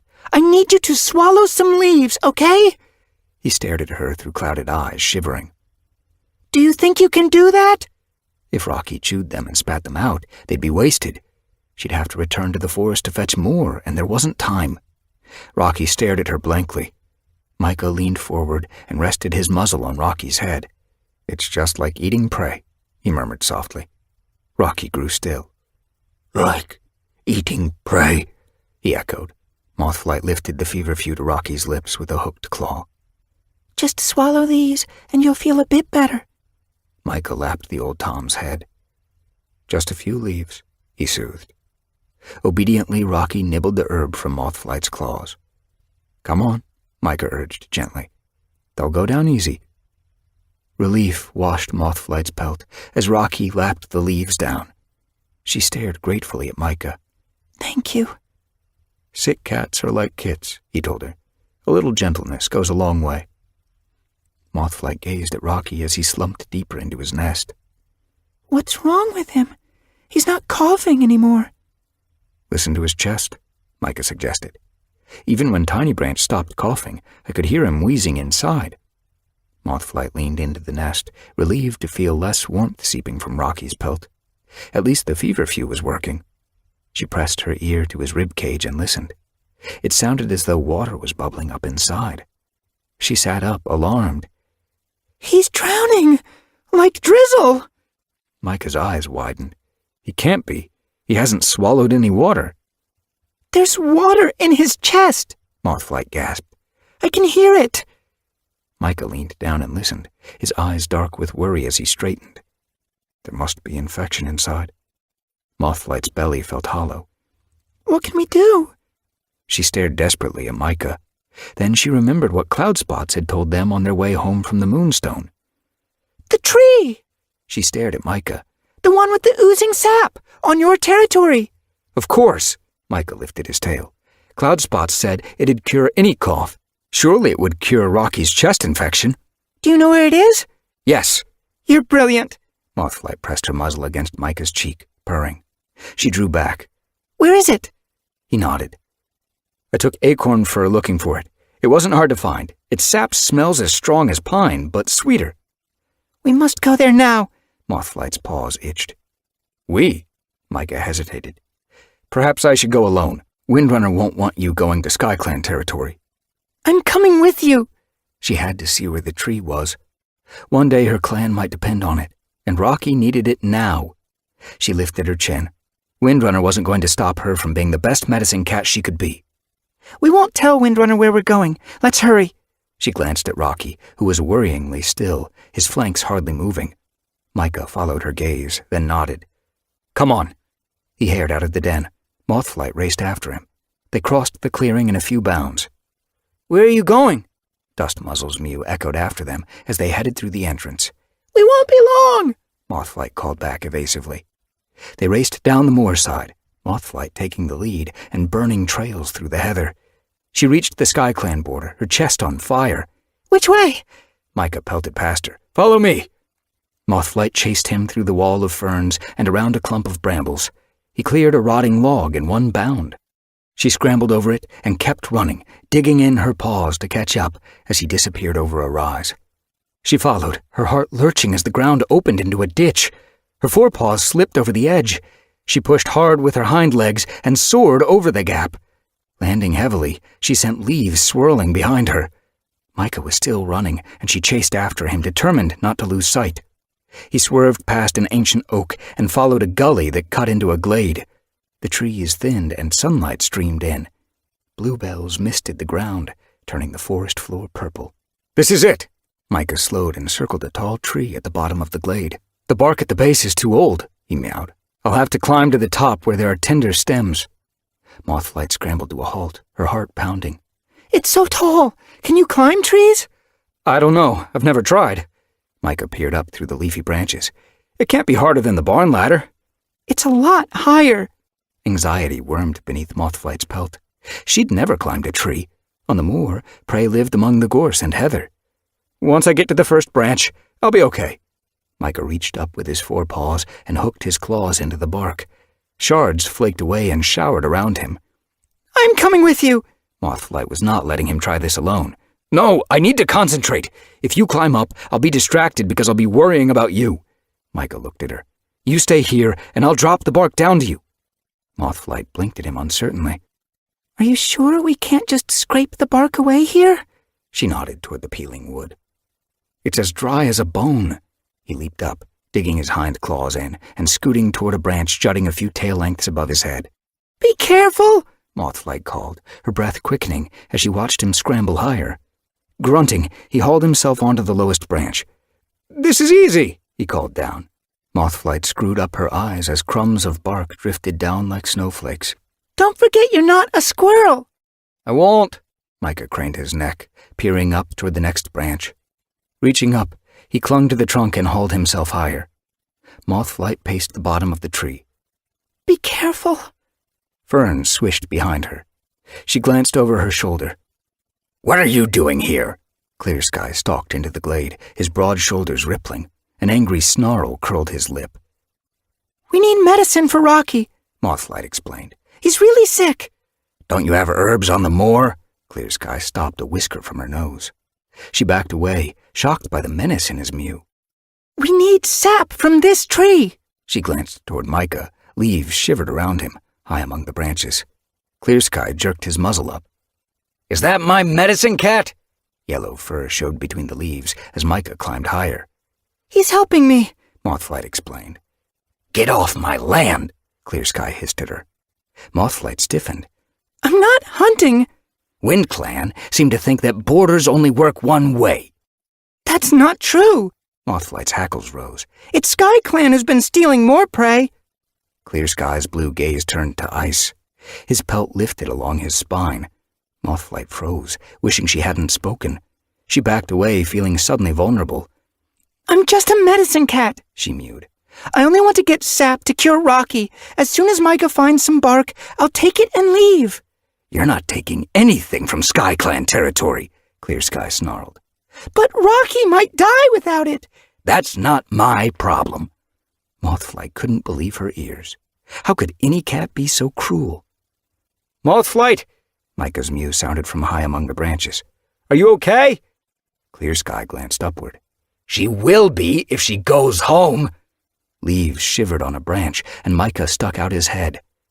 Clear Sky, what are you doing here?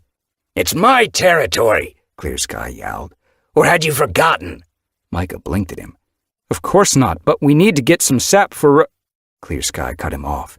Stop playing the hero for your little WindClan friend. Your loyalty is to me. Get down from there. I'm a medicine cat, Micah called back. It's my duty to cure cats. It's your duty to cure your clanmates, Clear Sky hissed. Not every cat you meet. Anger flared in Mothflight's belly. We can't let cats die just because they belong to a different clan. Clear Sky narrowed his eyes. Are you telling me how to lead my clan? Someone needs to, Mothflight snapped. You're a foxheart. Eyes flashing with rage, Clear Sky lashed out and raked her muzzle. Shocked, she recoiled. Leave her alone! Micah began to climb down. I will if she gets out of here, Clear Sky snarled. Stay where you are, Micah. Mothflight dug her claws into the earth. She forced her mew not to tremble. Rocky needs the sap. I can't let him die. Brown fur showed at the top of the glade. Redclaw. Mothflight spotted him with a spark of relief. Perhaps he could talk some sense into his leader. The Sky Clan Tom padded down the slope and stopped beside Clear Sky. Is Wind Clan trying to start another fight? His gaze swept Mothflight, cold with disdain. The hope Mothflight had felt at his arrival dimmed. Above, a branch shook. I'm coming down, Micah called. No! Mothflight ignored the fear sparking beneath her pelt. Rocky needs the bark. She narrowed her eyes, glaring defiantly at Clear Sky. You can do what you like to me. I'm not leaving. Redclaw glanced uneasily at Clear Sky. She's hardly more than a kit. There's no need to hurt her. Clear Sky lifted his gaze to Micah. Stop him from getting the bark. She can return to her camp, but she'll go with empty paws.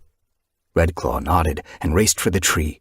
Leaping, he clung to the bark and pulled himself onto the first branch. Watch out, Micah! Mothflight wailed. Redclaw's coming! A growl rumbled ominously in Clear Sky's throat. I knew I should never have taken him in. Mothflight blinked at him. But he cured your kit. Acorn fur could have cured Tiny Branch. No, she couldn't. Mothflight spat back. She knew nothing about healing until Micah came and taught her. Clear Sky's gaze didn't move from the tree. He was watching Redclaw scramble through the branches. Micah was still climbing, close to the top now. Mothflight's chest swelled with rage.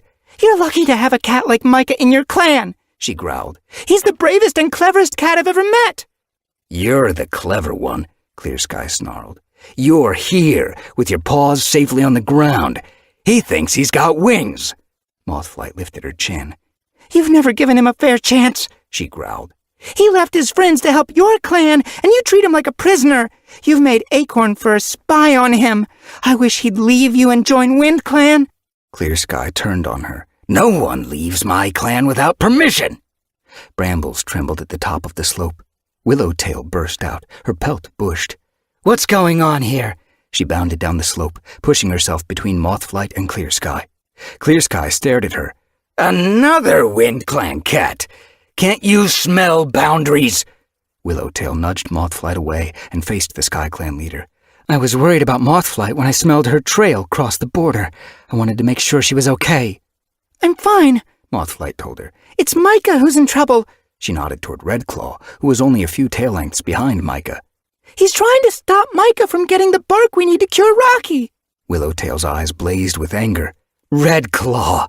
I might have known. He was trouble when we were rogues together, and he's still trouble now. Pelt bushing, she raced for the tree and scooted up it, as nimble as a squirrel. Leaves showered down as she scrambled up the trunk. As she disappeared among the leaves, a lower branch trembled, and Micah stuck his head out. A long strip of bark hung from his jaws. Scrambling onto the next branch down, he leaped for the trunk and dropped tail first toward the ground.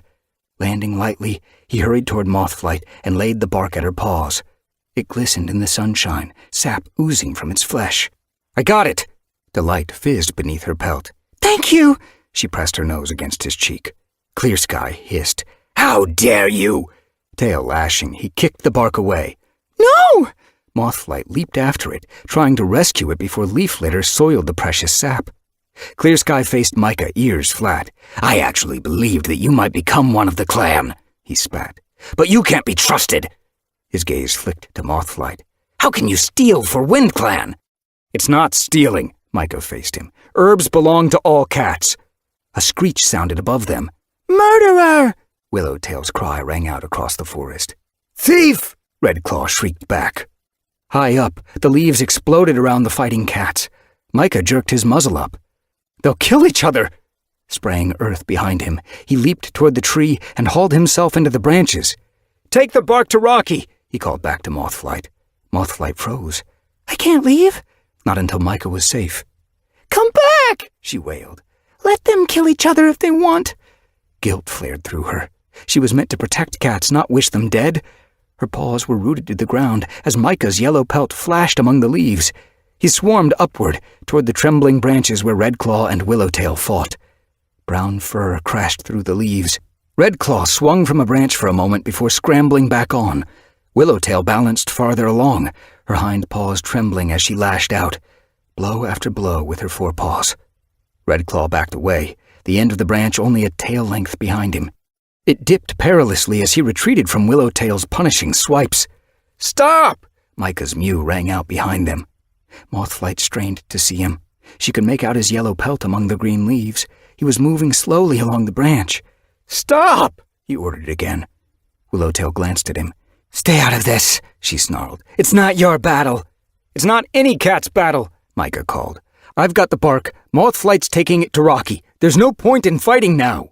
Redclaw stopped near the end of the branch, his tail thrashing wildly as he fought to keep his balance. "Let's at least fight like cats, not crows, on the ground where cats are meant to be." Willowtail narrowed her eyes. "You always were a mouse heart." She advanced slowly toward the SkyClan Tom. "Stop!" Micah followed her along the branch, lifting a paw to grab for her tail. He wobbled, fear flashing in his eyes. Mothflight gasped. "Be careful!" Micah dug his claws into the branch, clinging like a vine. The branch creaked beneath him. Dry bark fluttered down like dust. Fear flared through Mothflight as she noticed that the leaves around Redclaw were withered and brown. With a jolt, she realized that the branch they were on was dying. "Get back!" she cried. It creaked again. "The branch is rotten!" Beside her, clear sky backed away. A crack split the air. The world seemed to slow as the branch bent, then snapped. The wood screamed as it tore away from the tree and dropped. She saw Redclaw fall, flailing. Willowtail dropped beside him, her legs thrashing the air. Redclaw caught hold of a branch and swung, forepaws clinging hard. Willowtail hit the bough below, yowling with shock as she scrambled to cling on. The rotten branch hurtled down and smashed onto the ground, shards of wood strafing Mothflight's flank. She screwed up her eyes, scrabbling away as the world seemed to explode around her. Then silence fell. A moment later, leaves rustled overhead, and Willowtail huffed high above. "Micah!" Mothflight blinked away the splinters and gazed into the branches. Redclaw had hauled himself onto his paws and was trembling. Willowtail lay frozen, her paws wrapped tightly around the bough that had broken her fall. Mothflight scanned the leaves around them, trying to glimpse Micah's pelt. A low moan sounded from below the tree. Mothflight dragged her gaze toward the fallen branch. Among the shriveled leaves and shattered wood, she saw yellow fur. Dread hollowed her belly. "Micah!" Her throat tightened. Trembling, she crept closer. "Don't let it be him!" Once more she looked up, hoping to see Micah gazing down from the tree, his eyes bright with relief. The moan sounded again. Mothflight felt sick. She forced herself closer until she could make out Micah's twisted body, his hindquarters crushed beneath the splintered wood. His head moved. "He's alive!" Hope soared in her chest. Then his pain-racked gaze sought hers and held it. She could see his hopeless agony. Grief tore at her heart as she crouched beside him. "What can I do?" she whispered hoarsely. "Let me feel your breath on my cheek." His mew was so weak that she had to lean closer to hear it. He sighed as her muzzle touched his. "Mothflight, I don't want to leave you." "Then don't!" Desperation filled her plea. "We can drag you out." "No, Mothflight. My spine is crushed." "You don't know that." "I can feel only pain." He reached for her gaze again, his eyes clouding. A sob choked her mew. "I can wrap you in comfrey. Cloudspot says it can mend." "Mothflight," Micah interrupted, gasping.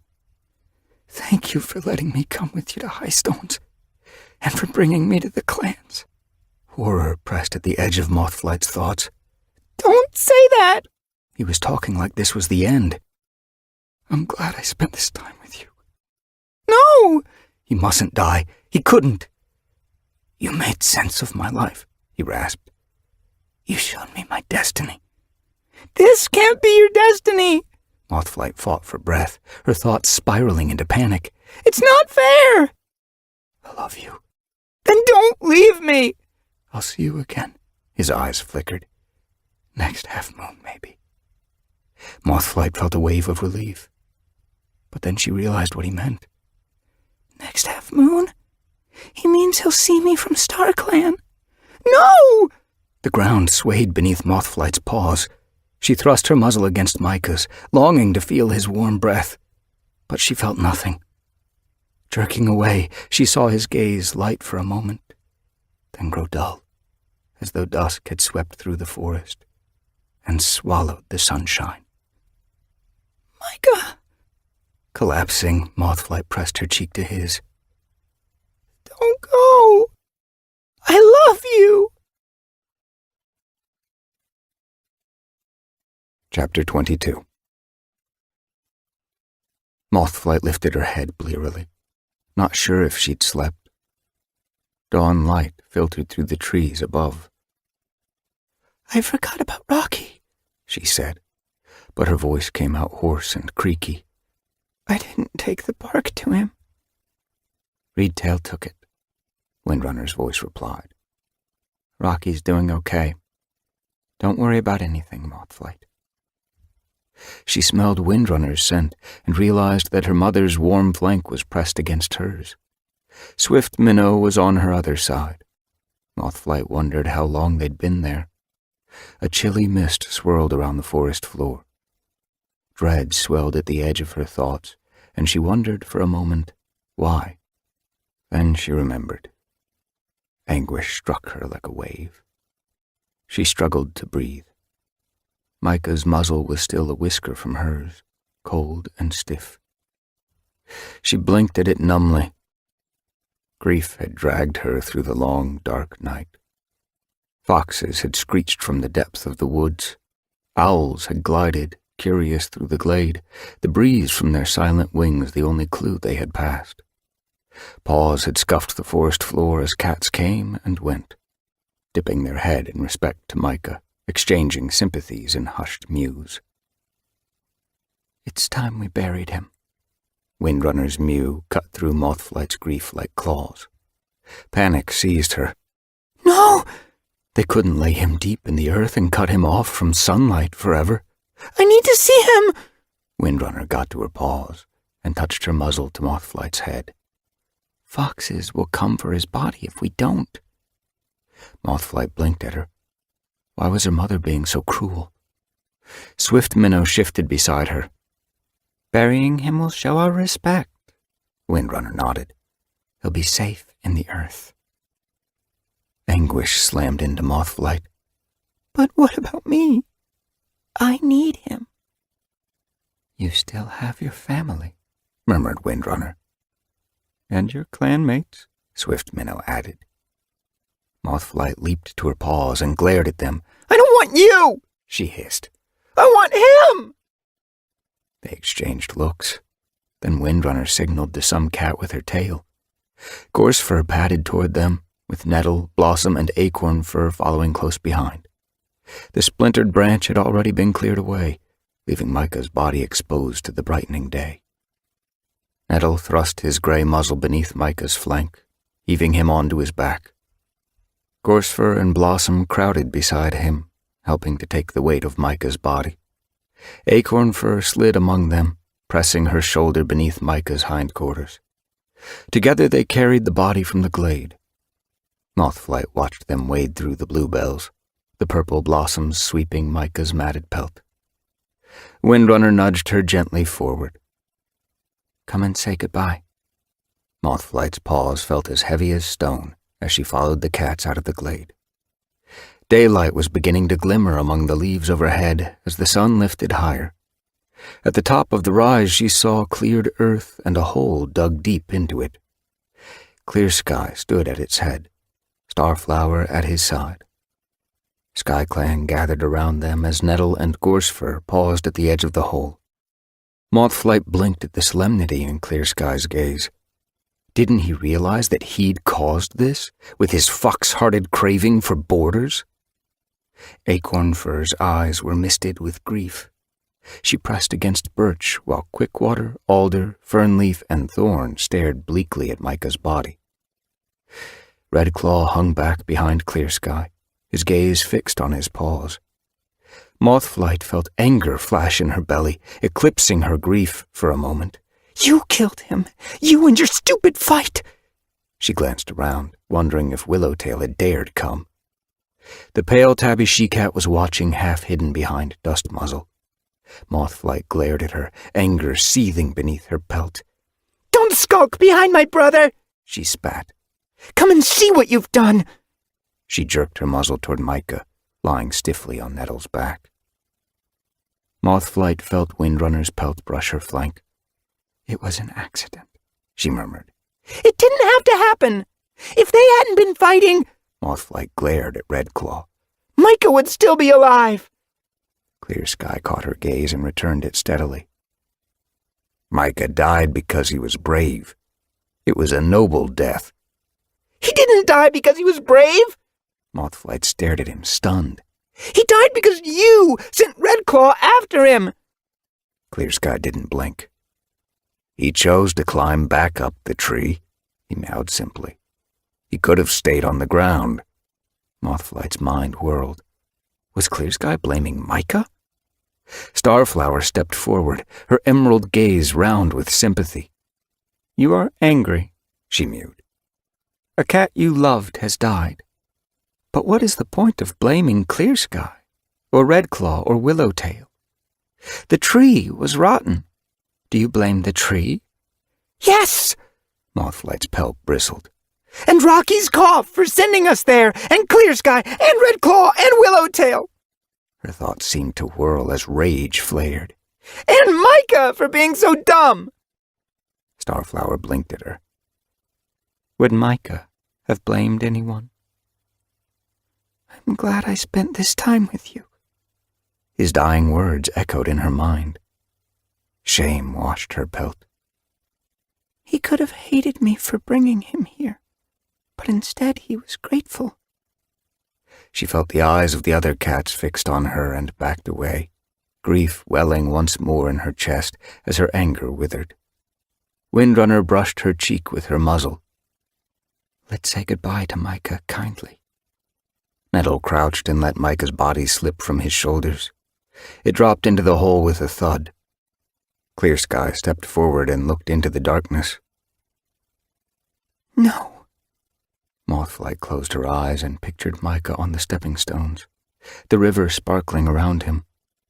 That night, as they'd curled in their nest in Dappled Pelt's den, he'd asked her to be his mate.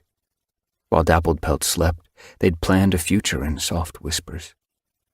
They'd told each other that StarClan would find a way for them to be together. They could be medicine cats to both clans, traveling between them, but always at each other's side. Mothflight felt her mother's flank pressing against hers. She watched as Clearsky pushed a pawful of earth into the hole. Would either leader have let them live that way? Would StarClan? She'd never know now. Her throat tightened. A wave of sadness flooded her, so strong that the ground swayed beneath her. Gorsefur padded to her other side and pushed his shoulder beneath hers. Clearsky lifted his muzzle. I had doubts about taking Micah in, he meowed. When he cured Tiny Branch, I regretted my promise to let him stay. He was a farm cat, sleek from easy living, too sure of himself to be trusted. I didn't think he had any place in a clan. Nettle nodded. Quickwater murmured in agreement. Clearsky went on. But I was wrong. He gazed sadly into the grave. He devoted every thought and every moment to his clanmates. His gaze flitted from Nettle to Quickwater.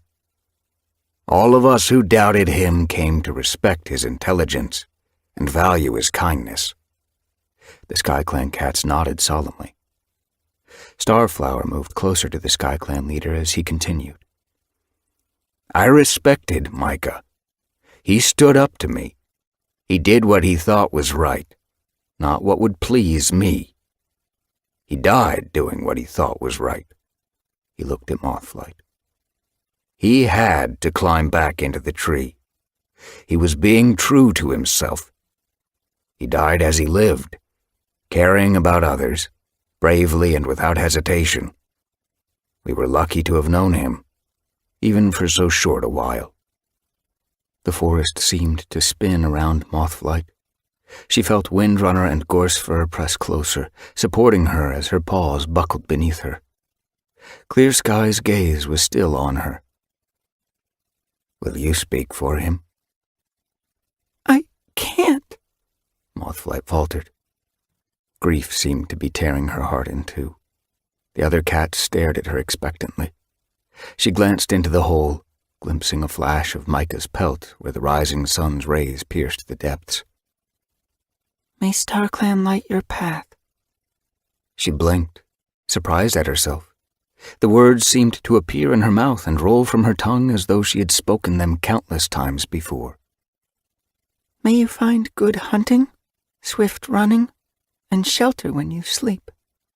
Murmurs of approval rippled around the other cats. Mothflight backed away.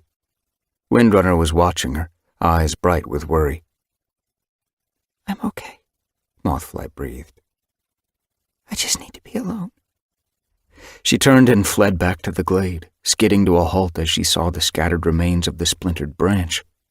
She turned, her gaze flashing wildly around the forest, unsure where to go. Mothflight. A gentle mew sounded from the trees behind her. Pebbleheart padded over the rise. I came to pay my respects. Mothflight glanced past him, toward the grave, hidden beyond the crest of the hollow. Are they burying him? She pictured the earth tumbling over Micah's poor, beautiful, broken body. He is safe now.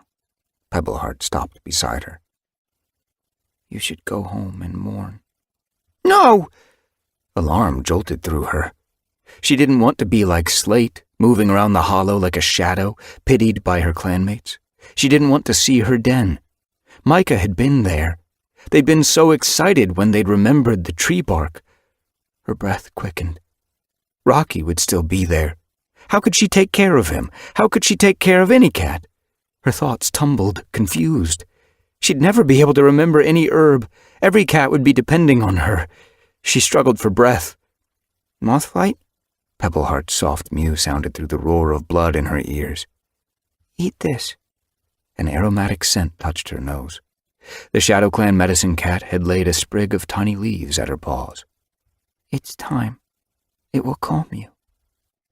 Blindly, Mothflight leaned down and grabbed the sprig, chewing it as the world seemed to spin around her.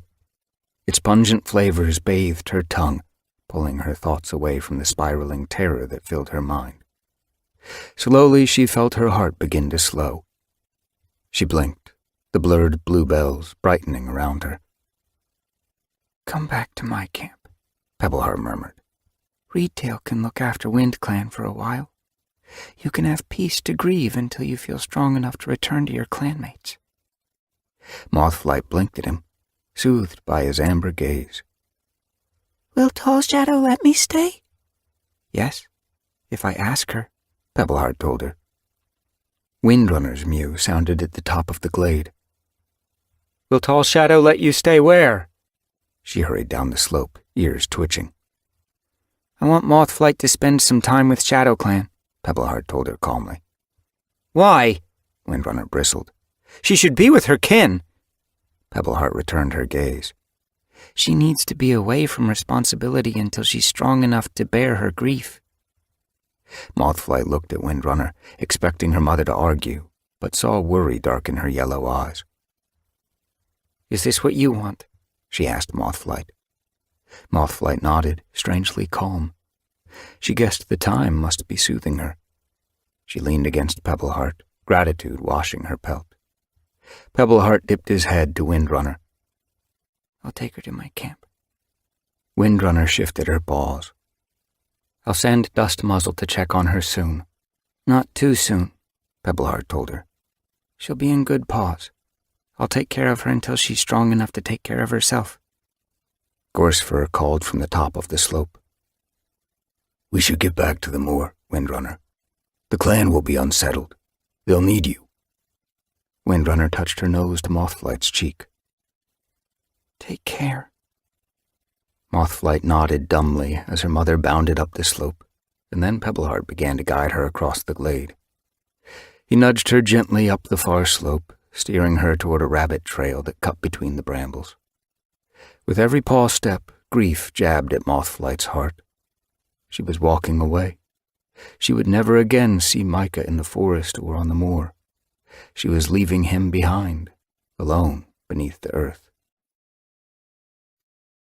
Pebbleheart led the way into the Shadow Clan camp, ducking through a gap in the vast bramble hedge into a wide, pine-needle-strewn clearing.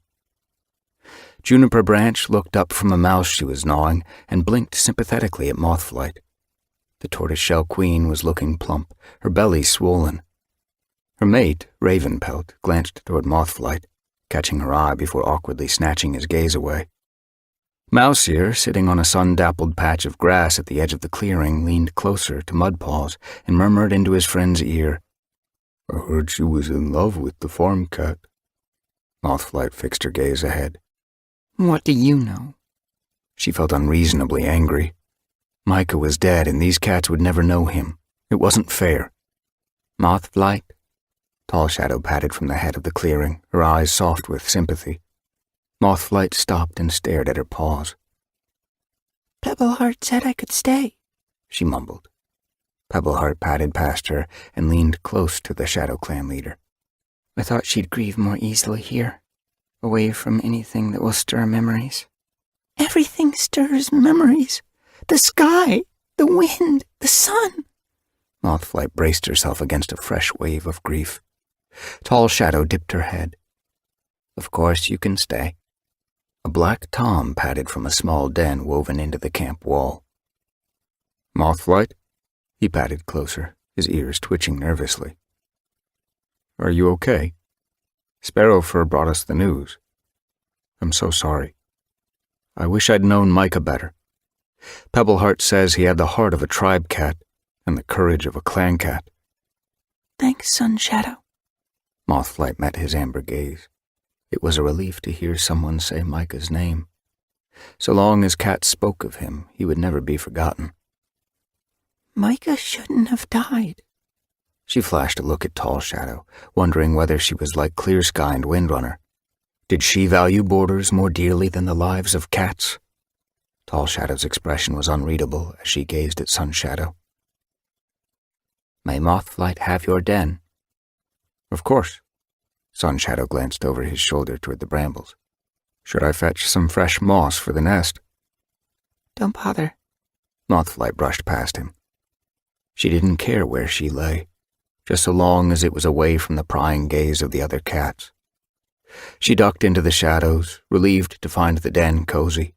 Its bramble walls encircled a nest woven from pine sprigs. She climbed into it, feeling silky needles beneath her paws. It was surprisingly soft to curl into, and she settled deep inside, letting the pine and bramble muffle the murmuring of the cats outside. Will she be here long? Why did she come here? Then everything fell quiet. Mothflight imagined that Tall Shadow had silenced her clanmates with a stare. She came here for kindness. A moment later, Pebbleheart nosed his way into Mothflight's den. He was carrying a leaf bundle in his jaws. As he dropped it beside Mothflight's nest, it unfurled to reveal a few tiny poppy seeds. Dapplepelt brought these for you. She says they'll help you rest. She's here? Mothflight peered toward the den entrance. She didn't stay, Pebbleheart told her. She says you need peace more than sympathy right now. How did she find me? She was taking these to the moor and met Windrunner and Gorsefur. Mothflight felt her heart prick with gratitude for her medicine cat friends. Except Micah isn't one of us anymore. She closed her eyes, frightened even to think. Each thought seemed to remind her of Micah. She wanted to block out every memory and pretend that he was still alive in the forest, tending to his clanmates and thinking of her. She leaned over the side of her nest and lapped up the poppy seeds. Pebbleheart stiffened. She said just 2 or 3. I want to sleep until the pain stops. Mothflight gazed at him wearily. I'll sit with you, No, I need to be alone.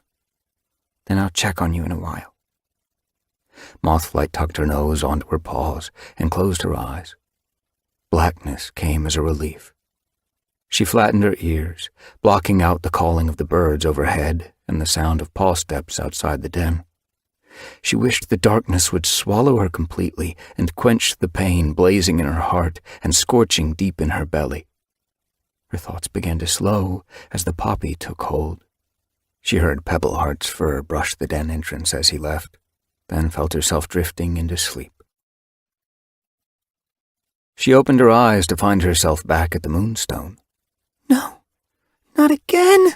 Weariness dragged at her bones. Grief weighed in her heart like a stone. I don't want to dream. Paw steps brushed rock as two cats entered the cave. A small dark gray she-cat whose brilliant blue eyes sparkled in the gloom, and a flame-pelted Tom. Mothflight stared at them blankly. She didn't even try to speak. They'd never hear her. This was just another dream, like the dream of the other blue-gray she-cat and the dark Tom who'd shown such scorn for his ancestors. She glanced up at the hole in the roof, unsurprised to see the edge of the moon nudging into view.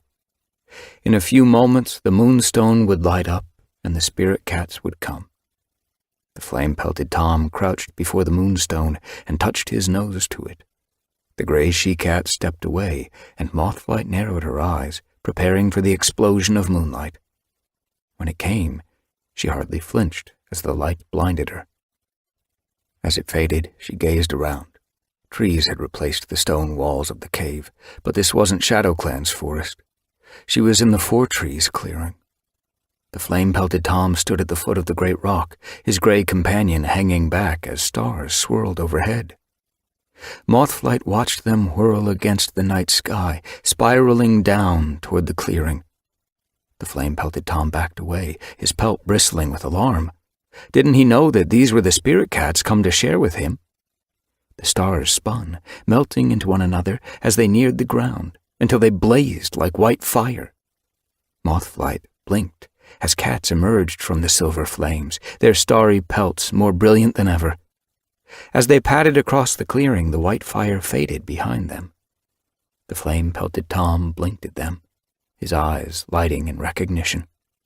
He lifted his tail, and Mothflight saw joy warm his gaze. A golden Tom padded forward, his thick fur like a mane around his head. The flame-pelted Tom greeted him. They exchanged words Mothflight could not hear. Then the golden Tom reached out his starry muzzle and touched the Tom's head. The Tom jerked as though fire seared him. This is just like the others. Mothflight frowned. Why did she keep dreaming this, and always with different cats?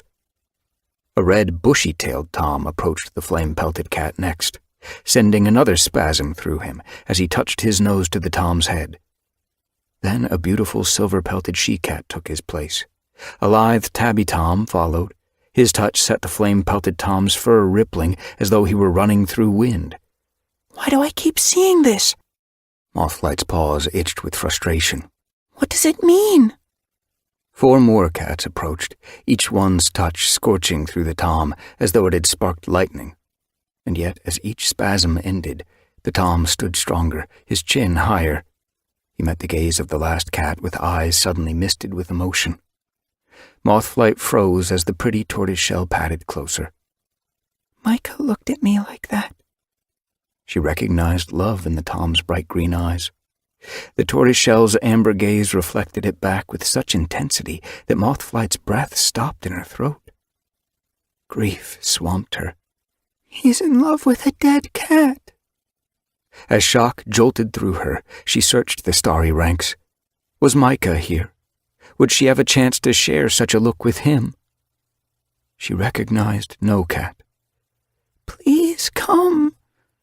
Why couldn't she make her dreams do what she wanted? She could only stand by, unheard and unseen, and witness what she could not understand. It's not fair. Her throat tightened as she saw the tortoiseshell stretch her muzzle toward the flame-pelted Tom. He met her gaze, his eyes burning with joy and grief. Her touch made his pelt glow, as though filling him with moonlight. He leaned into her, unflinching. Stop! Mothflight backed away. She couldn't bear to watch a moment longer. This all meant nothing. She didn't know these cats. Why should she care? All she wanted was to see Micah, but she couldn't. Hissing, she lashed out a forepaw and slashed through the vision of the tortoiseshell. It was like raking starlit water. The light shattered into countless ripples and faded from view. A wail welling in her throat, Mothflight struggled into consciousness. Heart burning with loss, she blinked open her eyes into Sunshadow's hollow den. Chapter 23. Mothflight felt a paw push her shoulder. She struggled awake, her mouth dry, her eyes sticky with sleep. Mothflight? Pebbleheart sounded worried. Are you okay? She lifted her head groggily and blinked at the dawn sunshine filtering into the den. Pebbleheart's shoulders relaxed. I'm not used to giving poppy seeds, he admitted. I was worried you'd sleep for days. Mothflight looked around, surprised by the dark brambles enclosing her nest. Where was the gorse? A sick feeling hit her belly like rotten prey. Micah's dead. She stared at Pebbleheart, a tiny spark of hope flickering beneath her pelt. Perhaps she'd dreamed it all. But the medicine cat's amber eyes glistened with sympathy. He leaned down and picked up a wad of dripping moss and laid it on the edge of her nest. I thought you might be thirsty. Sadness swamped Mothflight as she remembered the pool in Cloudspots' den.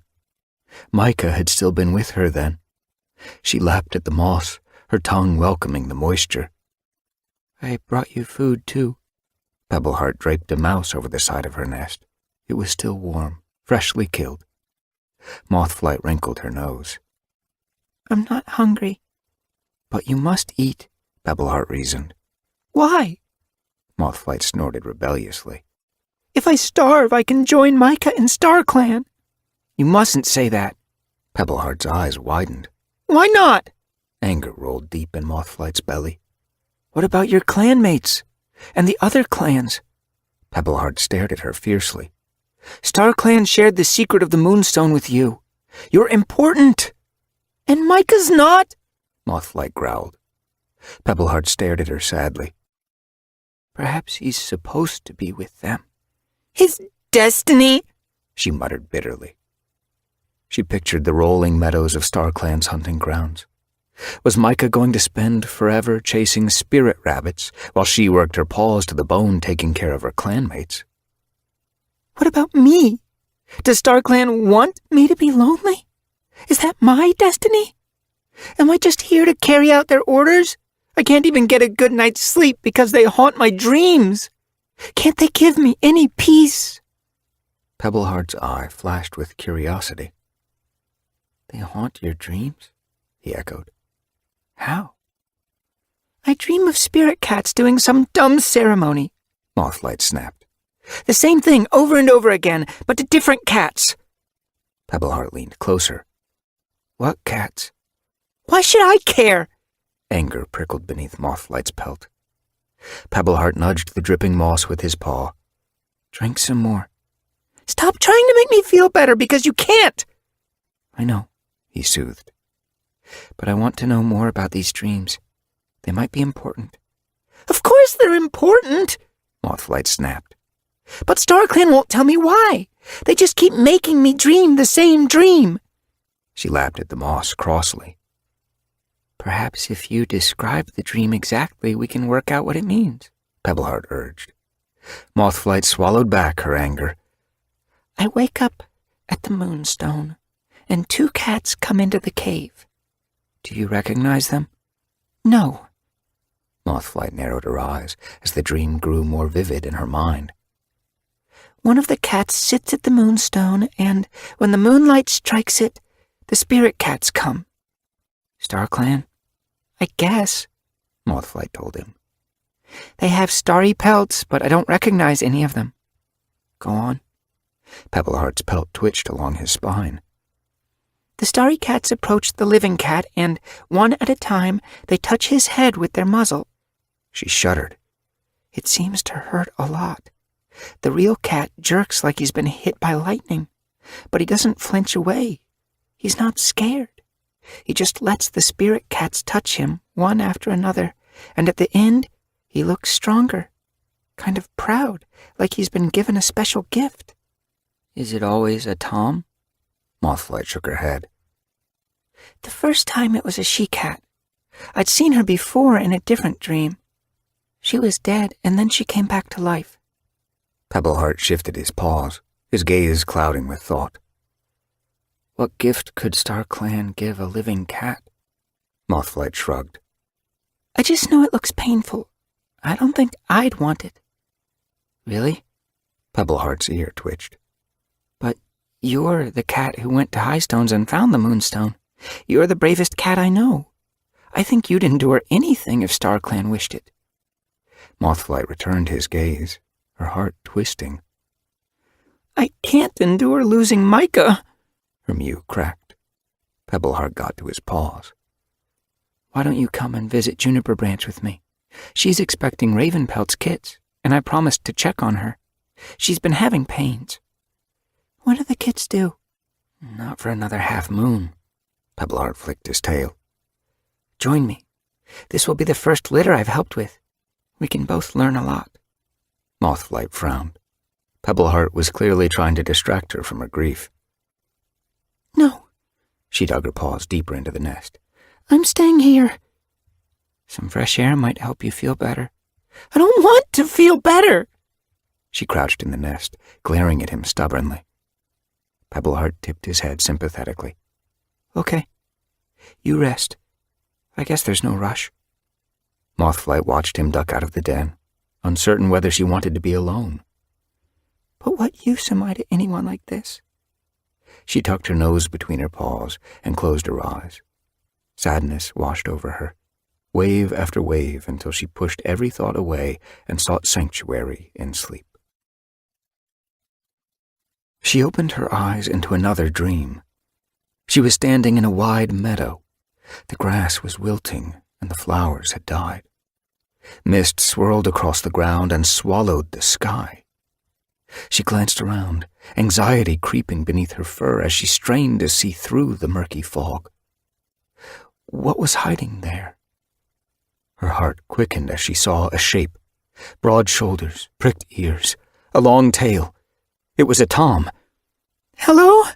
Mothflight tasted the air warily. Micah's scent washed her tongue. Micah! She raced toward the shadowy figure in the mist, the scent growing stronger as she neared. It's me, Mothflight! The Tom didn't turn but kept moving, swinging his head from side to side as though searching. Micah! She was only a tail length away. Surely he could hear her. She caught up with him and dodged in front of him, trying desperately to catch his eye. He walked through her as though she were part of the mist. Her heart dropped like a stone. No! Rage swept through her. Why was she so powerless in her dreams? Helplessly, she watched Micah move through the mist, heading one way, then the other. His ears pricked, his mouth open. Is he looking for me? Pain stabbed her heart. Micah, I'm here! She woke, trembling, and jerked up her head. Sunshadow was sitting beside her nest. You were dreaming. Mothflight blinked at him, the mist from her dream still fogging her thoughts. What are you doing here? She pushed herself to her paws. Do you want your nest back? No. His whiskers twitched. I thought you might want something to eat. Pebbleheart brought me something earlier. She scanned the edge of the nest, but the mouse had gone. I gave it to Mouseier, Sunshadow told her. He likes mice best. Mothflight's belly rumbled. She hadn't eaten since Micah died. Did you bring me something? She looked hopefully over the side of her nest, surprised to feel hungry. Guilt flickered beneath her fur. Her stomach was acting like nothing had changed. Come hunting with me. Sunshadow nodded toward the den entrance, where afternoon sunlight was turning the brambles golden. You can catch your own prey. Mothflight shifted in her nest, realizing suddenly how stiff her legs were. Perhaps she should listen to the needs of her body. I guess I could try. She stood up and stretched. I've never hunted in a pine forest before. I know a stretch where there's hardly any undergrowth, Sun Shadow told her. Is that good? Mothflight wondered where the prey hid. There are plenty of ditches, which means we're bound to find a frog or two. No, thank you. Mothflight wrinkled her nose. I've eaten toad. Sun Shadow snorted. Frogs taste way better. He leaned closer, eyes narrowing. Why would you eat a toad? Mothflight's pelt pricked self-consciously. She hopped out of her nest and headed for the entrance. It's just something I tried once. She sniffed as she ducked out of the den. Outside, Tall Shadow was talking with Mouse Ear and Mudpaws in the clearing. The Shadow Clan leader snapped her muzzle around as she caught sight of Mothflight. How are you? She called cheerily. Mothflight blinked in the sunshine, feeling suddenly furless. Was everyone expecting her to act like she was okay now? Sun Shadow brushed past her and nodded to Tall Shadow. Mothflight's agreed to go hunting with me. We won't be gone long. He nudged Mothflight toward the camp entrance as Tall Shadow dipped her head silently. Mothflight slipped out of camp, relieved to be away from the curious gazes of Shadow Clan. Juniper Branch had watched her pass, stretched on a soft patch of grass. Ravenpelt had been sorting through the prey pile, glancing up to see her duck through the entrance. This way. Sun Shadow headed past a stretch of mossy ground and hopped over a fallen tree. One of the spindly twigs jutting from the trunk scratched Mothflight's belly as she leaped after him. She winced as she landed. Are you hurt? Sun Shadow halted. Just a scratch. Mothflight didn't care. Grazed flesh hurt far less than the loss of Micah. Get Pebbleheart to look at it when we get back. Sun Shadow started walking again. I might find some horsetail and dock while we're out. That should stop it getting infected. Mothflight hesitated as Micah's words flashed in her mind. If you chew dock leaves and horsetail stems into a paste, you can smear it deep into a wound. Fresh grief swept over her. Sun Shadow paused at the top of a pine needle-strewn slope and glanced over his shoulder. Are you coming? Mothflight shook out her fur. I want to go back to my nest. You can? He disappeared over the rise. After we've caught a frog. Mothflight hurried after him. Tall pines towered around her, shielding the sky. Sunlight glimmered between the branches, but the forest floor was cold and damp. She bounded down the other side of the slope and caught up with Sun Shadow as he reached a stretch of shady woodland rutted with ditches. He paused at the first, and she stopped beside him. I know what it's like to lose the cats you love. He kept his gaze fixed ahead. She jerked her muzzle toward him. You do? I came from the mountains to find my father. Sun Shadow appeared to be scanning the ditches, his eyes narrowing as he searched for movement. He was dead when I got here, and the cat I traveled with, Quiet Rain, died shortly after we arrived. You didn't lose your mate, though. Mothflight shifted her paws. He went on. Suddenly I was alone, far from my home and from the cats I'd grown up with. Tall Shadow's kin, isn't she? He wasn't entirely alone. She's kin, Sun Shadow conceded. But she wasn't like my kin back in the mountains. She'd become a forest cat. Everything was so different here from what I'd known. Most of the cats couldn't even imagine what it was like to hunt the peaks. Or to never be warm. He turned and met Mothflight's gaze. I felt like a stranger, like no one knew how I felt. It was like being trapped beneath ice, mouthing words to cats who couldn't hear what I said. Mothflight blinked at him slowly. Did he actually understand the pain in her heart? Do you still feel that way? No. Sun Shadow's solemn gaze lit up. It got better as time passed. I've grown to love it here. My clanmates feel like kin now. We quarrel sometimes, but we look out for each other no matter what. And the hunting is good, and when New Leaf comes and the oak woods turn green and the wind from the moor brings the scent of heather blossom, I am glad I came. And I feel I have gained more than I've lost. Mothflight's shoulders drooped. I'll never feel like I've gained more than I've lost. Maybe not. Sunshadow leaped the ditch and padded forward. But you will come to value what you still have, and what you may have in the future. Could that ever be true? Mothflight followed him, the forest floor turning spongy beneath her paws as pine needles gave way to moss. Water squelched between her claws. Wait! Sunshadow dropped his voice, signaling to her to halt with a flick of his tail. She followed his gaze and saw a green shape hopping along the edge of a ditch a few tail lengths ahead. A frog. Do you want to catch it? Sunshadow whispered. I'm not the greatest hunter, she admitted.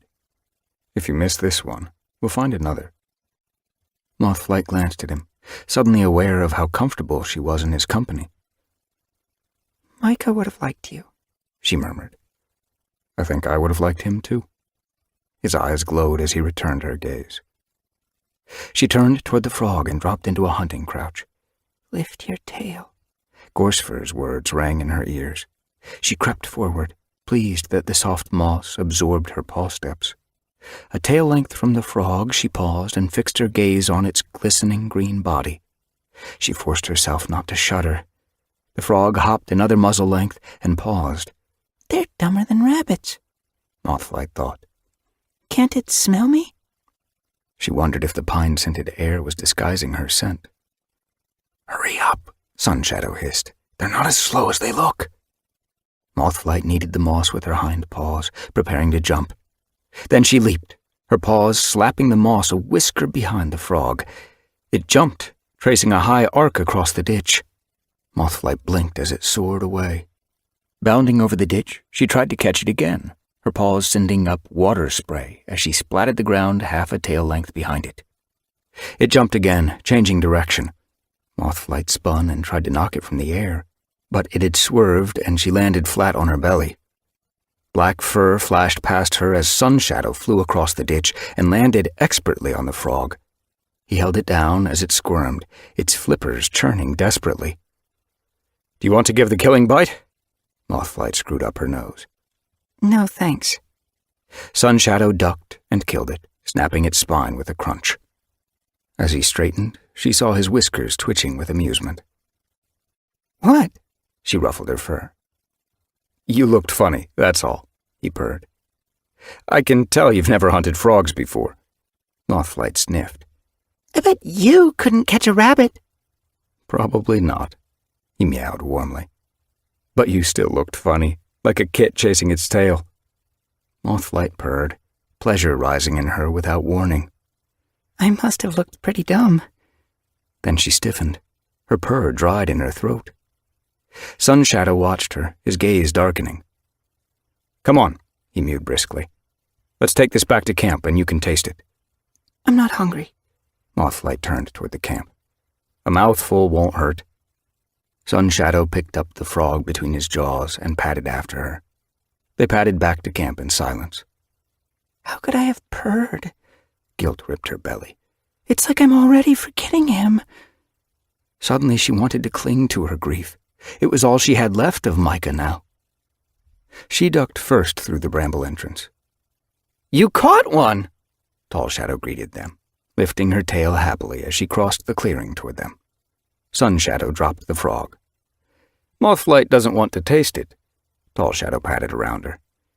We can't send you back to your clanmates without having tasted frog, she meowed. What will you have to boast about? Mothflight lifted her gaze wearily to the Shadow Clan leader. I don't want food. She padded across the clearing and nosed her way into Sunshadow's den. Curling deep into her nest, she closed her eyes and let sadness sweep over her. So what if Sunshadow had gotten used to his new home? How could she betray Micah by getting used to life without him? Chapter 24. She woke into a misty meadow and knew at once that she was dreaming. Micah? She scanned the swirling fog, straining to catch a glimpse of him. Mothflight? His voice echoed from the murk. Her heart leaped. Joy surged beneath her pelt. Micah, can you hear me? Mothflight, are you there? Mothflight darted forward, searching for him, but there was no sign of him, only his scent.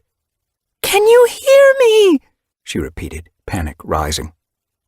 Mothflight? His voice echoed back, sounding lost. I need to tell you something. He doesn't know I'm here. It will be okay. His mew was tight with worry. I know you're sad. I miss you too. I love you. I'll always love you. Don't let sadness change you. You have to keep going. Micah! Her cry turned to a wail of frustration. I need to see you! Why couldn't he show himself like Half Moon and the others? She glimpsed his eyes sparkling through the mist on the far side of the meadow. They seemed to stare right through her, anxious and searching. She raced toward his gaze, his scent enfolding her as she neared. Keep going, he called. I'm coming! She raced harder, pushing against the dewy grass. Don't give up. You have to be strong, not just for yourself, but for... A paw buckled underneath her and she stumbled, rolling onto the grass. Pain jerked her awake. My leg! Her forepaw was twisted clumsily under her chest. She pulled it free, kneading her paw against the bottom of the nest to ease the cramping. Dumb leg! Shadows surrounded her nest. It was still night. She growled crossly. Micah was trying to tell me something important. As the pain eased, Mothflight thrust her paws under her muzzle. Perhaps she could finish her dream. She screwed her eyes shut, trying to ignore the pounding of her heart as irritation pricked beneath her pelt.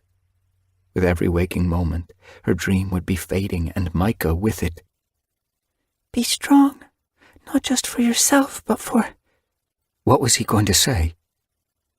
Outside, an owl screeched through the pines. A Shadow Clan cat was snoring somewhere in camp. Wind swished through the branches high above her. I'll never get back to sleep. Heart sinking, she lifted her head.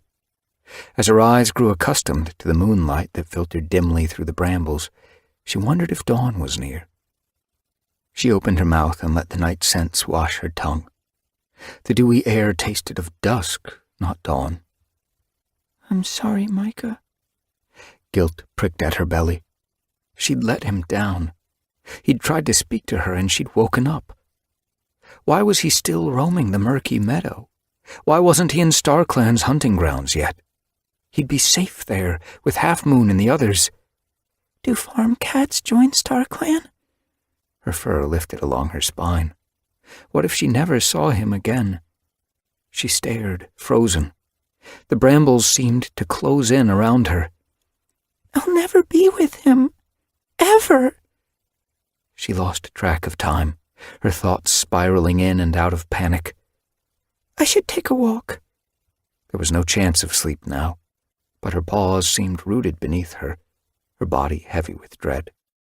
When dawn comes, it'll seem better, she told herself. But how long until dawn? Her heart pounded in her chest as she watched through the endless night. She must have slept eventually, because Pebbleheart woke her. Mothflight! She lifted her head sharply. There was fear in his mew. I need your help. She leaped to her paws, her heart lurching. Dawn light showed at the den entrance. What's wrong? Juniper Branch started kidding in the night. But she's not due for... I know. Pebbleheart's eyes were wide. The kits are stuck. She's pushing, but they won't come. I'm scared they might die, that she might die. Mothflight cut him off. We won't let them. She bounded from her nest and ducked through the entrance. Scanning the camp, she tasted the air. The sour scent of fear pulsed from an opening in the brambles beyond the patch of long grass. She headed for it, Pebbleheart at her heels. She nosed her way through a gap in the branches, surprised by the size of the den inside, hollowed from the thick bramble wall. Juniper Branch lay beside her nest, her eyes wild with pain. Ravenpelt crouched beside her, his pelt spiked with fear. He glanced at Mothflight as she slid in beside him, his hackles rising. What are you doing here? I've come to help. It's okay. Pebbleheart patted past her. She's a medicine cat, too. She's young. Ravenpelt eyed her warily. Does she know anything about kitting? Do you? Pebbleheart returned sternly. Mothflight pressed her cheek to Juniper Branch's belly. They're still moving. She could feel the kids squirming inside. They want to come out. Juniper Branch moaned. I'm trying. Her body convulsed, and she shrieked as pain rippled through her. Mothflight darted behind her and checked to see if there was sign of a kit. The ground was bare. Could something be blocking them? She glanced at Pebbleheart. The den was dark, but enough light filtered through the brambles to see his face. He looked grim. Ravenpelt, She turned to the dark Tom. I want you to fetch moss and soak it in water. Juniper Branch will be thirsty. Ravenpelt glanced at Pebbleheart questioningly. Get it, Pebbleheart told him. The Tom headed from the den. Juniper Branch stared at Mothflight, eyes dark with fear. But I need him with me. He's not going far. Mothflight crouched in Ravenpelt's place and rested a paw on the queen's belly. The squirming was stronger. Pebbleheart and I will help you. She exchanged looks with Pebbleheart. I hope. Why won't they come? Juniper Branch wailed. Mothflight narrowed her eyes, her thoughts quickening. Either something was blocking their way or they weren't ready to be pushed out. They aren't due for a half moon, she murmured to herself. Could Juniper Branch's body be pushing them out too soon? Another spasm gripped the queen. Her belly convulsed. Don't push, Mothflight ordered sharply. But I have to. Juniper Branch began to pant. Mothflight leaned closer. Keep panting. Focus on that. We need to stop your body pushing and let your kids find their own way out in their own time. Pebbleheart blinked at her. She can't be like this for a half moon. She won't need to be, Mothflight told him. Calmness swept over her. She remembered heading into the High Stones tunnel for the first time. She was gripped by the same quiet certainty she'd felt then, as though she knew what to do. What happens when you stop your paw? She asked Pebbleheart. It hurts. He stared at her, puzzled. What else? It swells up. Exactly. Mothflight rested her paws low on Juniper Branch's belly. Heat pulsed from the queen's fur. Something was inflamed. Her body's not ready yet. I can feel where she's swollen, and each time she pushes it gets worse. The swelling is blocking the kit's way out. She has to stop pushing long enough for it to go down. So they'll have room to come out. Pebbleheart's eyes widened with understanding. Juniper Branch growled. Another pain is coming. Keep panting. Mothflight darted out of the den and scanned the clearing. Her heart leaped as she saw a thick pine twig lying at the edge. Racing to it, she snatched it between her jaws and headed back to the den. She thrust the twig into Juniper Branch's jaws. Bite on this when the pain comes. Put all your energy into biting, not pushing. Juniper Branch screwed up her eyes. A low moan rolled in her throat. The wood cracked between her jaws as she bit down hard. We're going to need more sticks, Mothflight told Pebbleheart. He nodded and ducked out of the den. Mothflight lapped Juniper Branch's belly with her tongue, relieved to feel no spasm reach the kits. Don't worry, kits, she murmured between strokes. We'll have you out of there before long. Juniper Branch fell limp. Mothflight jerked her muzzle around and stared at the queen. Her eyes were glazed with exhaustion, but the spasm had clearly passed. The crushed pine twig lay on the ground next to her. Well done, she meowed. You didn't push that time. Juniper Branch drew in a deep breath and closed her eyes. This is going to be difficult, Mothflight told her. You need to stop yourself from pushing for a while longer, just until there's enough space for the kids to get out. It's hard, Juniper Branch moaned. I know. Mothflight felt a wave of sympathy for the queen. But you have to do it, for your kids, and yourself. She held Juniper Branch's fearful gaze. We are going to help you. As she spoke, Pebbleheart slid into the den. He dropped a fresh twig on the ground. Mousiear and Mudpaws are scouring the forest for more. Have you got any poppy seeds? A pang of guilt jabbed Mothflight's belly. Had she eaten his whole supply that first night? Dappled Pelt brought 2 leaf wraps, he told her. Fetch what you've got, Mothflight ordered. We need to ease her pain. I'll bring thyme as well. It'll calm her. Good idea. Mothflight met his gaze, relieved they were facing this together. As Pebbleheart disappeared again, Juniper Branch began to moan. Here comes another one! Mothflight grabbed the fresh twig and slipped it between Juniper Branch's jaws. Remember, focus on your breathing. The pain will pass before you know it. She rested her paws gently on Juniper Branch's belly as the queen stiffened with the effort of not pushing. No! The small movements inside were weakening. Hang on, kits. It won't be long now. She hoped she was right. Spasm after spasm gripped the queen. Mothflight soothed her as she fought each one. Pebbleheart returned with poppy seeds and thyme. Juniper Branch swallowed both, and when Ravenpelt brought water-soaked moss, she lapped at it thirstily. Is she going to be okay? Ravenpelt gazed fearfully at his mate. Pebbleheart nosed him toward the den entrance. We'll do the best we can, he promised. As the Black Tom let himself be guided out, Mudpaws stuck his head inside and dropped a bundle of pine twigs. Thank you. Mothflight nodded gratefully to the Tom and quickly thrust one of the twigs between Juniper Branch's jaws. Another spasm was coming. She pressed her paws low on the queen's belly. The kits were hardly moving inside, but there was no heat pulsing from her fur. Had the swelling gone down? She caught Pebbleheart's eyes as he came back in. Feel this. She moved away and let him place his paws where hers had been. Less swelling, right? He nodded slowly, eyes narrowing with alarm. He lowered his voice to a whisper. But I can hardly feel the kits moving. I know. Mothflight leaned close to his ear. She needs to start pushing now, or we'll lose them. But what if it's too soon? It'll be too late if we leave it longer. Pebbleheart gazed at her darkly. I agree. He pulled his paws away and ducked down beside Juniper Branch's head. When you get the next spasm, we want you to push. Really? Relief sparked in Juniper Branch's gaze. She gasped, her body stiffening. Mothflight swapped looks with Pebbleheart. StarClan, help us. As a fresh spasm swept Juniper Branch, the queen moaned with effort and pushed.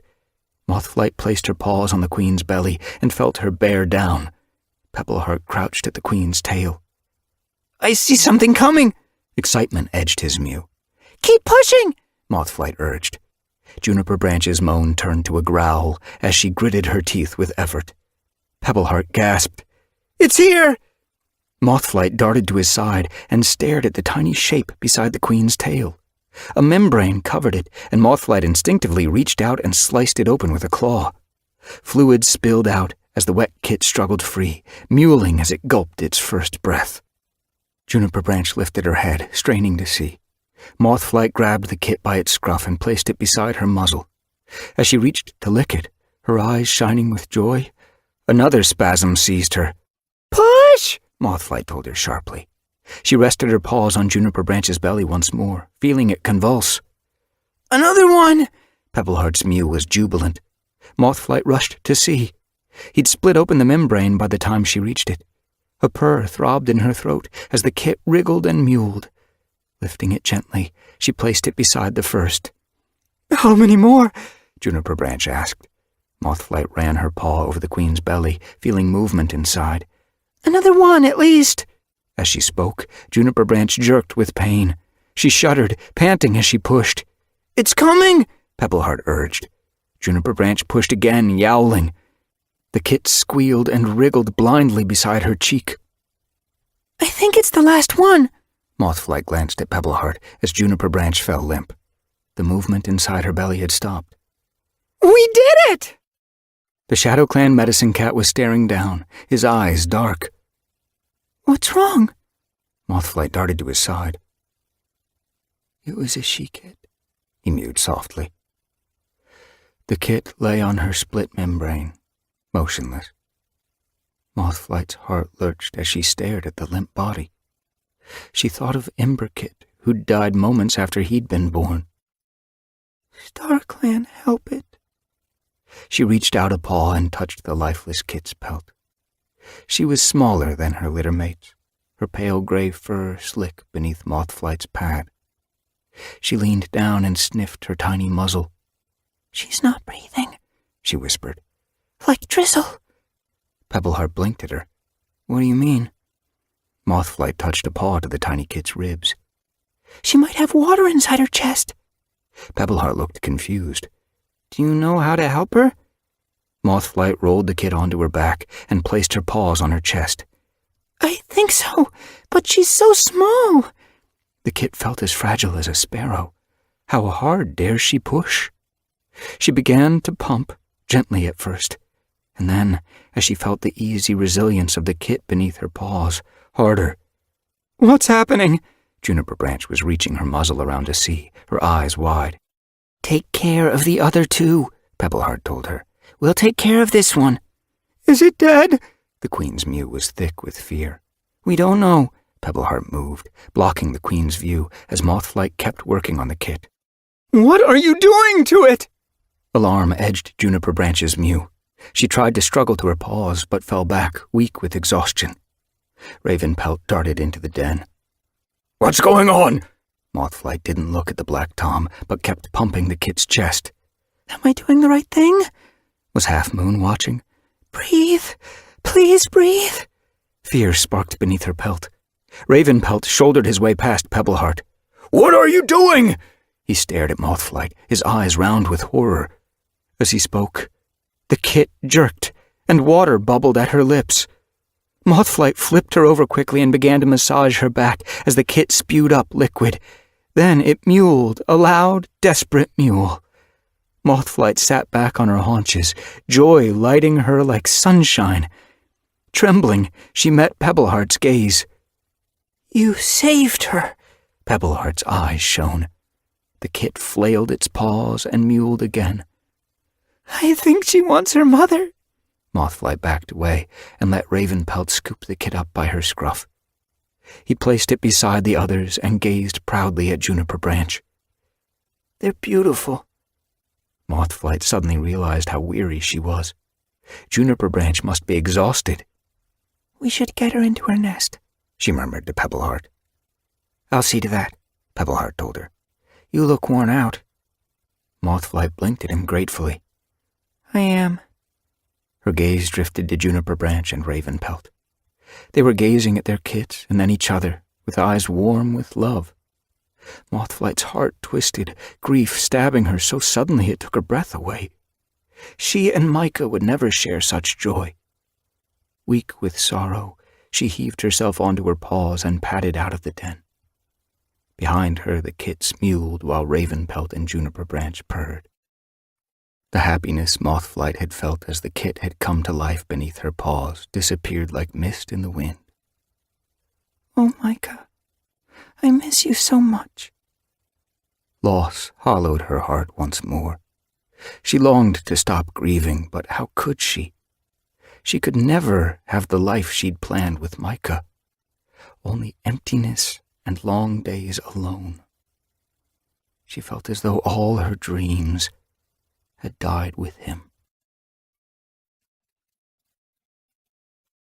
Chapter 25. Mothflight scanned the nettle patch. She loved this part of the pine forest. Gaps in the canopy let narrow strips of sunshine reach the mossy forest floor, and nettles thrived in the rare light. Pebbleheart was waiting for her between the ditches that rutted the ground beyond the rise. She'd been with ShadowClan for nearly a moon now, and lately had begun helping him gather herbs for his store. She was used to the gloom, although the tang of pine sap had begun to make her queasy. But she wasn't ready to go home. She stretched her muzzle forward and nipped through the base of a fat-looking nettle stem. Then she dragged it over the rise, careful to stay clear of the shivering leaves.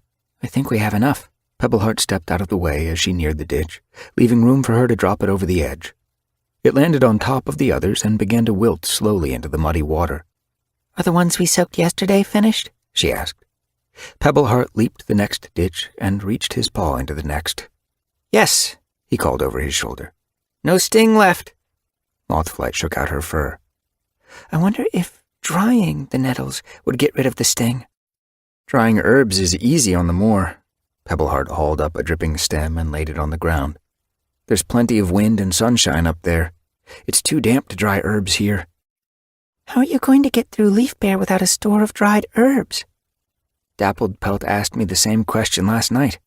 Pebbleheart glanced at her as he hooked another stem from the ditch. Mothflight felt a flash of guilt. She'd missed the half-moon gathering at the Moonstone. What did you tell her?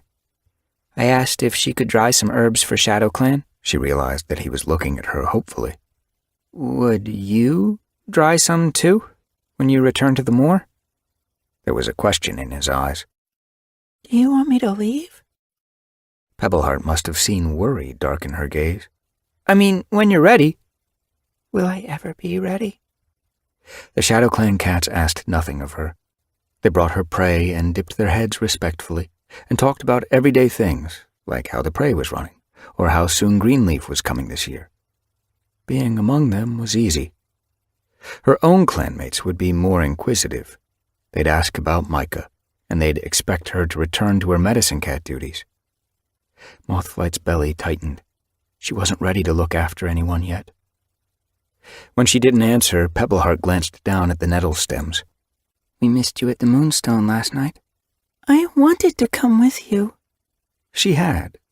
She knew deep in her belly that being a medicine cat was her destiny, and helping the ShadowClan medicine cat was renewing her confidence.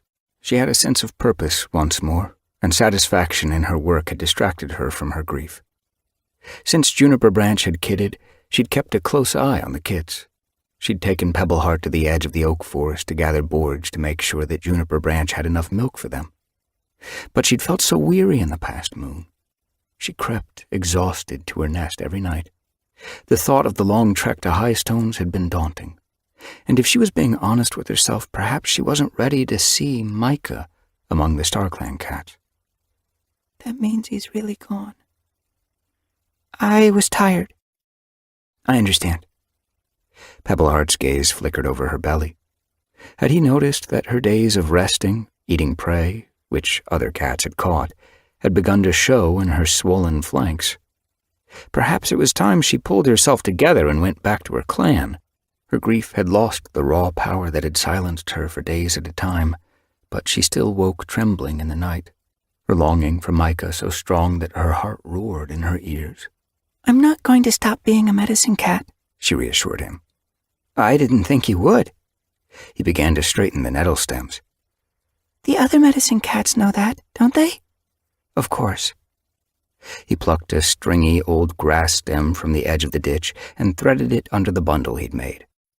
They told me to tell you not to worry about missing the meeting. They understood. Did StarClan visit with you? Mothflight had been avoiding the question since Pebbleheart returned at dawn. Had Micah been there? She didn't want to know. If he had, having missed him would break her heart all over again. If he hadn't, she'd worry that he would never be part of their ranks. But she had to know if StarClan had a message for her. Half Moon came alone, Pebbleheart told her. She only stayed long enough to tell us to look after you. Mothflight blinked at him. Hadn't she said anything about Micah? Was that all? Yes. Pebbleheart wrapped the grass stem around the bundle. Acorn Fur was disappointed. She'd been expecting to see her ancestors. Mothflight stiffened, irritation prickling beneath her pelt. Acorn Fur was there? Pebbleheart threaded the grass around the stems again, pulling them tightly together. She's SkyClan's medicine cat now. She's a spy! Mothflight snapped. Clear Sky told her to watch Micah because he didn't trust him. That might be true, Pebbleheart looked up. But Micah taught her a lot. She knows more about healing than any other SkyClan cat, and she likes it. Besides, he paused, avoiding her gaze. I've had dreams about her healing her clanmates. You knew she'd become their medicine cat? Outrage flared in Mothflight's belly. Why didn't you warn me? I never knew, Pebbleheart corrected her. I have lots of dreams. They don't all turn out to be visions. He met her gaze steadily. Seeing Acorn Fur giving herbs to sick cats isn't the same as knowing Micah would die. Even if I'd guessed he would die, would you really have wanted to know? I could have... He cut her off. What? Changed his destiny? Loved him more? Mothflight stared at him, wordless. If she had known, would she have done anything differently? Her time with Micah had been wonderful. Would she really have wanted the shadow of his death looming over those perfect days? Pebbleheart's mew softened. I was worried you didn't come to the Moonstone because you blamed StarClan for letting him die. She blinked at him. I did blame them, She admitted. but that's not why I didn't go. Do you still blame them? Mothflight shook her head. Even if they'd known his destiny, they might have been powerless to change it. And you're right. What would I have done if I'd known? As she spoke, Pebbleheart's gaze flicked past her shoulder. She stiffened as she saw his hackles rise. Opening her mouth, she tasted the air. Cat scents were billowing behind her. She turned, flattening her ears. 2 cats padded from among the trees. Mothflight! A plump black and white farm cat called out to her. The brown Tom at her side swished his tail. We thought we'd never find you. Cow! Mothflight hurried toward them, her heart quickening with delight. Mouse! Cow's gaze was rimmed with sadness. We heard about Micah. Mouse's tail drooped. Did he suffer? Mothflight stopped in her tracks, her mew catching in her throat as she remembered Micah's last moments. Not for long, she managed to mew. Cow weaved around her, her soft pelt brushing warmly against Mothflight's fur. Mouse dipped his head to Pebbleheart. I hope you don't mind us coming, he meowed.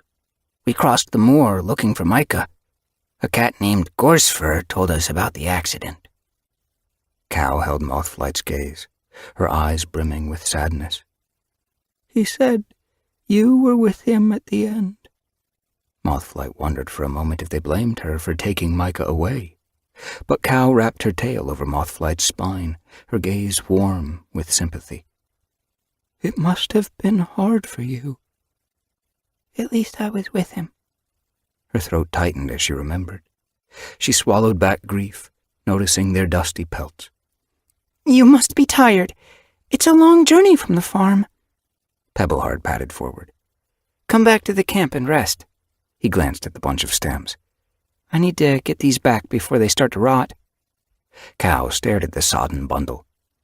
Why are you gathering wet nettles? Mouse glanced around the shadowy pine forest, puzzled. Is there any prey here? There's plenty, Pebbleheart purred.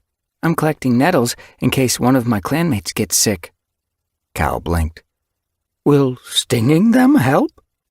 Mothflight's whiskers twitched with amusement. They don't sting now that we've soaked them. They'll help soothe wounds, and if you eat them, they ease aching bones.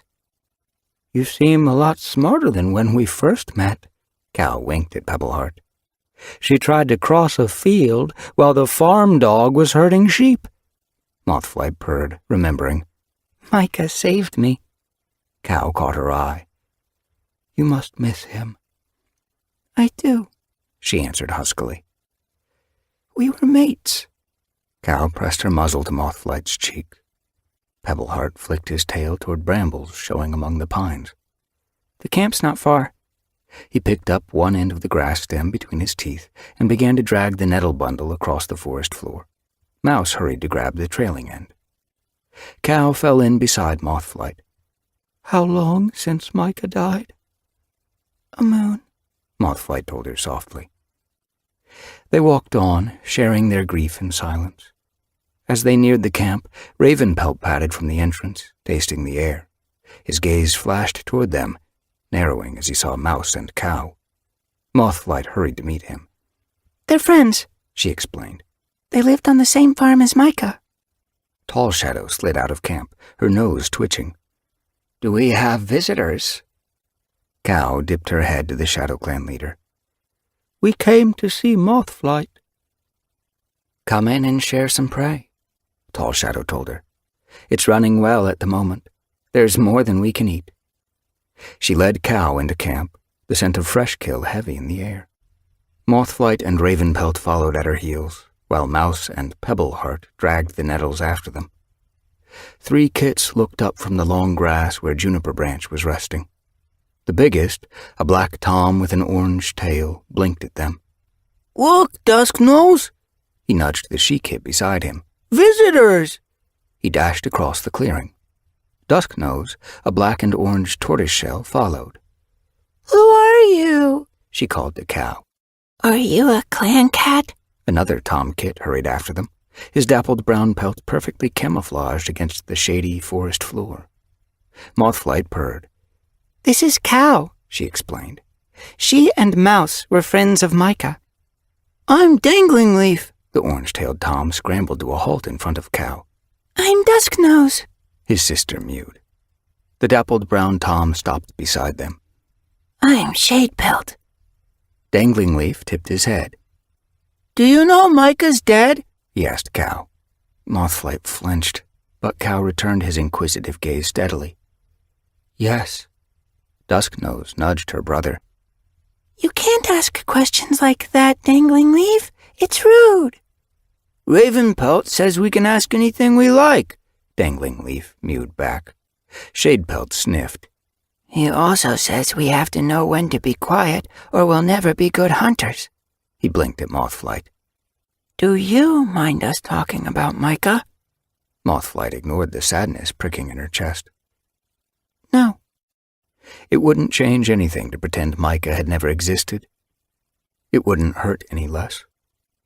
Dangling Leaf was still staring at Cow. Why did you come if Micah's dead? We came to see Mothflight, Cow told him. Dusknose lifted her chin. Are you her friends too? Yes. Cow gazed around the camp. This looks very cozy. Behind them, Mouse was helping Pebbleheart hoist the nettle stems high into the bramble wall of the camp to drain. The nettles dangled from the prickly branches and dripped muddy water onto the ground. I have my own den, Mothflight told her. You've got Sun Shadow's den, Shadepelt corrected her. Mothflight shifted her paws. That's true. Sun Shadow's letting me use his den until I go home. Cow blinked at her. Isn't this your home? Tall Shadow answered for her. She lives on the moor. Cow glanced at Mothflight's belly. Will you go home to have your kits? Mothflight stared at her. I'm not having kits. Are you sure, dear? Cow tipped her head sympathetically. Mothflight froze.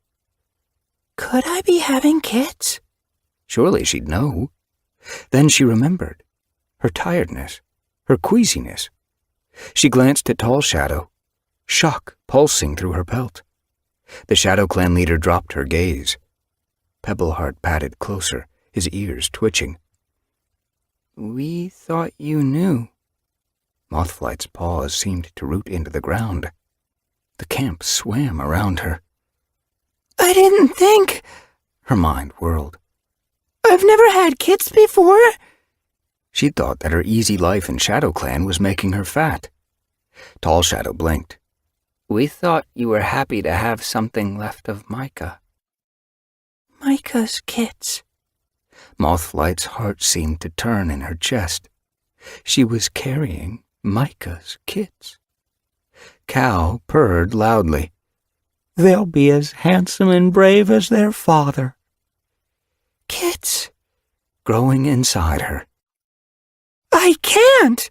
She backed away, shocked. She could hardly take care of herself. How could she be responsible for new lives? Her thoughts flashed back to Slate's kits, lost on the moor because of her. Then she remembered Juniper Branch's kitting. The pain. The ground seemed to sway beneath her paws. Cow pressed against her. It's the most natural thing in the world. Mothflight's thoughts swirled. I need to go home. The need tugged deep in her belly. I have to see Windrunner. Suddenly she wanted to nestle among her kin and shelter in their warmth. Tall Shadow dipped her head. Someone must escort you, she meowed firmly. You shouldn't travel alone. I'll be fine, Mothflight answered, still dazed from the shock. Pebbleheart stepped forward. I'll take her. Mothflight looked at him blankly. Can we go now? Her gaze flitted distractedly to Cow and Mouse. I'm sorry to leave you. You've only just arrived, but... Cow's eyes rounded with sympathy. We understand. Tall Shadow flicked her tail. We'll make sure they are fed and rested before they head home. Mothflight hardly heard the Shadow Clan leader. Her thoughts were already racing toward the moor, where her clanmates were waiting for her. How could she have stayed away so long? "I've been so selfish," she murmured to herself as she headed for the camp entrance. Pebbleheart caught up to her and fell in step beside her. "Perhaps you should have some time before we go," he suggested quietly. "You seem shocked." "I'm okay." Mothflight kept her gaze fixed ahead. It didn't matter if she was shocked. She had to be strong now. She was carrying Micah's kits. Nothing was more important than that. Chapter 26. Mothflight struggled for breath as she walked beside Pebbleheart. "Let's slow down," he urged. She shook her head. "I want to get home." She padded from the pines and stopped beside the thunderpath. The stone trail was deserted, but the stale stench of monsters made Mothflight feel sick. "I've become so weak." "I think it's because you're carrying kits." Pebbleheart paused on the grass verge. "Juniper Branch could hardly cross the clearing without panting by the end." "But I have another moon to go." Mothflight hurried onto the smooth stone, not wanting to be reminded of the Queen's long and painful kidding. Pebbleheart followed her, tactfully changing the subject. "Your clanmates will have missed you." "Do you think?" She turned as she reached the far side. Would they feel she'd been disloyal by staying away for so long? "They'll be glad you're home." Pebbleheart bounded up the short, steep slope onto the moor side. Mothflight struggled after him, stopping at the top to catch her breath. She gazed across the heather. Its blossom had turned the moorside purple. Wind swept around her, lifting her fur. She closed her eyes, relishing the sensation. The dank pines had shielded her for too long. "I should have come home earlier." "You waited until you were ready." Pebbleheart headed upslope. Mothflight followed, surprised by the silkiness of the grass beneath her paws. One day her kits would run here. Excitement flickered in her chest. Was she really going to be a mother? To Micah's kits? Joy swamped her. Grief would no longer be her only link to him. Soon she'd have his kits. She'd watch them grow. She'd tell them about their brave and handsome father. He would live on through them. "I'll have to raise them alone." The idea daunted her, but the closer she got to home, the more she felt she would be okay. "Windrunner always knows what to do." She glanced at Pebbleheart, his gray pelt ruffled by the breeze. "Thank you for being so kind to me." He slowed to let her catch up. "I didn't do anything, really." "Yes, you did." She remembered all the times he'd brought her prey, how often she'd woken to find water-soaked moss on the side of her nest, how gently he'd encouraged her to help gather herbs and mix poultices. Thanks to him, she'd lost none of her skills. Indeed, he'd taught her so much. He was such a wise, serious cat, a dreamer in his own way, but not as easily distracted as she was. She admired him and had grown fond of him. He was almost like a clanmate. As her thoughts drifted, movement caught her eye. She looked down the grassy slope and saw cats stalking along the SkyClan border. Their pelts showed among the trees, moving slowly through the ferns. She halted, narrowing her gaze as she recognized thorn, birch, and nettle. "I wonder what they're doing," she called to Pebbleheart. Pebbleheart followed her gaze. The three cats had stopped. Birch was marking a tree with his scent. "It's a border patrol." Mothflight blinked at him. "A what?" "Clear Sky's given orders that his borders are to be checked daily and fresh markings left." Anger flared in Mothflight's belly. "Does he still insist on borders?" She could hardly believe any cat could be so rabbit-brained. "He says cats belong in their own territory," Pebbleheart murmured. "So Micah died for nothing!" Mothflight flattened her ears. "Doesn't he realize that Micah would never have died if he hadn't been so bothered about his borders?" Pebbleheart avoided her gaze. "He says Micah would never have died if you hadn't crossed the border with him."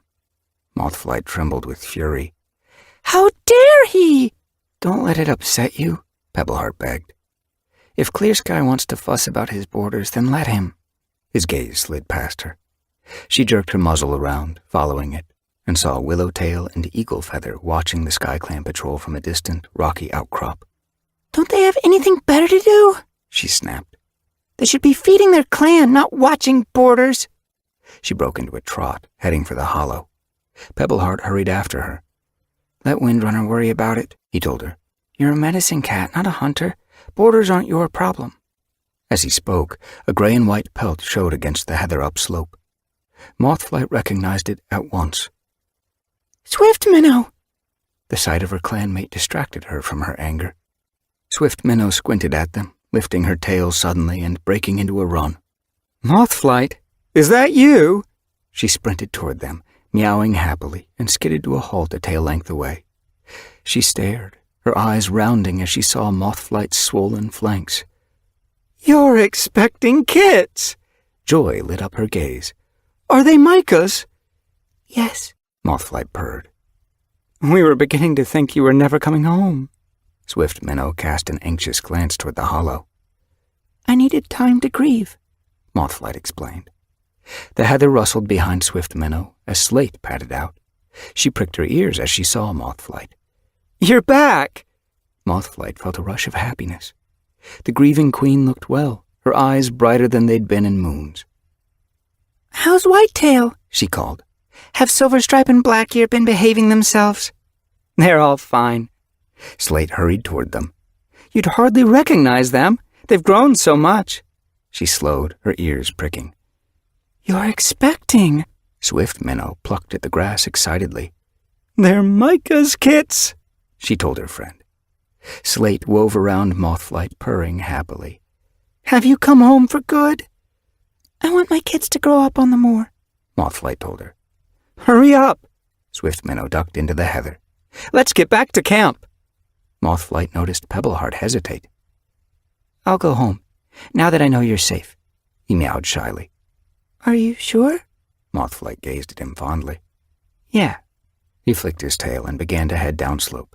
Take care. Send for me when the kids come. Bye, Pebbleheart. Slate was nudging Mothflight toward the heather. Wait until Gorsefur sees you. He's been so worried. Mothflight followed Swift Minnow's trail, zigzagging between the bushes until she emerged onto the stretch of grass outside the camp entrance. As the sense of home swept over her, her pelt rippled with pleasure. Swift Minnow had already disappeared inside, and Mothflight followed, her heart beating loudly in her chest. Mothflight! Dustmuzzle was the first to come bounding across the tussocky clearing. Spotted Fur and Fernleaf hurried after him, their eyes bright. They scrambled to a halt in front of her, staring at her belly. I'm expecting Micah's kits. She glanced anxiously at Spotted Fur. Was he still jealous? Spotted Fur blinked at her, then purred. Congratulations. Relief washed over her. Fernleaf purred and murmured, How exciting! As Dustmuzzle pressed his nose to her cheek. I'm glad you're home. Gorsefur was crossing the clearing toward them, Rocky lumbering behind. Mothflight felt a flicker of worry as she saw the old cat. Are you better? She called. She should have been here, taking care of him. I'm as healthy as a fox, he rumbled. Gorsefur stopped beside her. I knew you couldn't stay in that dark old forest forever. He weaved around her while Rocky stared at her proudly. I'm glad you're back, the old Tom rumbled. Reedtail won't let me have catmint. Mothflight stiffened. Had Rocky been exaggerating?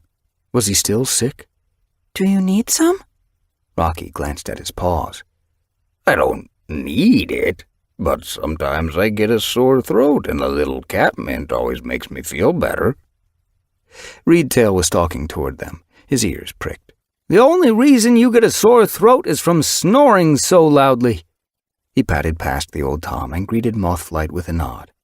Thanks, StarClan, you're back. I'm run off my paws trying to find herbs, and if Silverstripe ever makes it through a day without getting a scratch or a graze, I'll be amazed.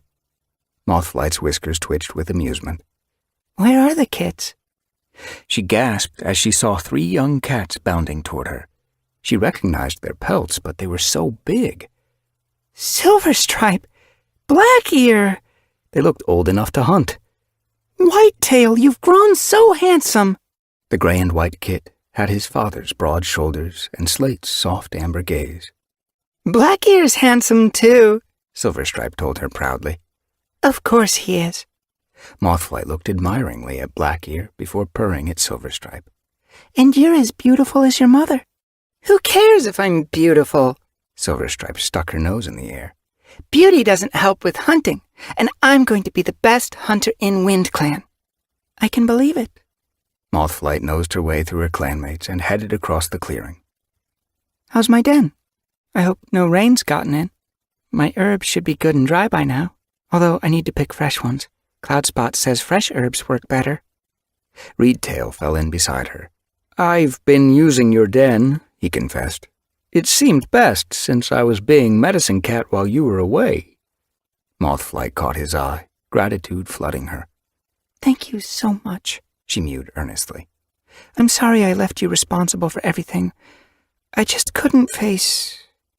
Her mew trailed away as a sudden wave of grief slapped against her like cold water. The familiar faces and scents had carried her back to a time before Micah had died. She swallowed. Reedtail shot her a look. You'll feel at home again in no time, he promised. Yes, she answered huskily. She stopped outside her den, her clanmates watching from beyond the tussocks. They looked so pleased to see her. Her heart swelled with thanks. Then she spotted two pairs of eyes staring from the shadows of Jagged Peak's den. Her fur prickled anxiously. Holly and Jagged Peak hadn't wanted her to leave. She'd stayed away for a whole moon. Taking a deep breath, she headed toward them. Jagged Peak ducked outside first, his ears twitching. Holly followed, her gaze cool. A grieving cat should stay with her clan, she muttered. Jagged Peak glanced at Mothflight's belly. Are you carrying his kits? Micah's? Mothflight narrowed her eyes. Yes, and I'm proud of it. He was a SkyClan cat, Jagged Peak grunted. Mothflight glared at him. He was a farm cat, too. Does that make it better or worse? Jagged Peak! Stormpelt charged across the clearing. He stopped in front of his father and mother and blinked at them. You should be happy she's come home. Holly sniffed. Why did she bother? She's been away from WindClan so long. She doesn't even smell like a WindClan cat anymore. Dewno slid from the den and stopped beside her brother. Mothflight was born WindClan, and she'll always be WindClan. Stormpelt lifted his chin. She's the one who found the Moonstone. Aren't you proud she's our clanmate? Will her kits be our clanmates, too? Holly muttered. Even though they carry SkyClan blood? And farm cat blood, Jagged Peak added. Stormpelt faced his mother, pelt prickling. You weren't born WindClan. His gaze flashed toward his father. And you were a mountain cat who left his tribe. Mothflight shifted her paws uncomfortably. She didn't want to cause an argument between kin. Holly eyed her kits doubtfully. How do we know she won't leave again? I won't, Mothflight promised. Mothflight! Her mother's mew rang across the clearing. She turned to see the WindClan leader bounding toward her. Windrunner skidded to a halt and thrust her muzzle against Mothflight's chin. You're home at last. A sigh shuddered through her. She drew back, her gaze darkening. Did you travel here by yourself? I hope you were careful near the SkyClan border. They've been raiding the moor for rabbits again. Of course, Clear Sky denies it, but... She stopped and stared at Mothflight. You're expecting kits! Mothflight sat down, letting her belly bulge. They're doing a moon. Micah's? Windrunner tipped her head. Of course, Mothflight purred. Did her mother think they could be anyone else's? Let's hope they take after you. Windrunner lowered her voice. Micah was a little too sure of himself. Mothflight met her mother's gaze calmly. And you're not, I suppose? Windrunner's eyes widened with surprise. Then she purred. My little kit has grown claws. Mothflight glanced down at her belly. I need to, she mewed. I've got my own kits to protect. Windrunner swished her tail, pride warming her gaze. You must be tired after your journey. Let's get you settled in your nest. Mothflight got to her paws, suddenly realizing how weary she felt.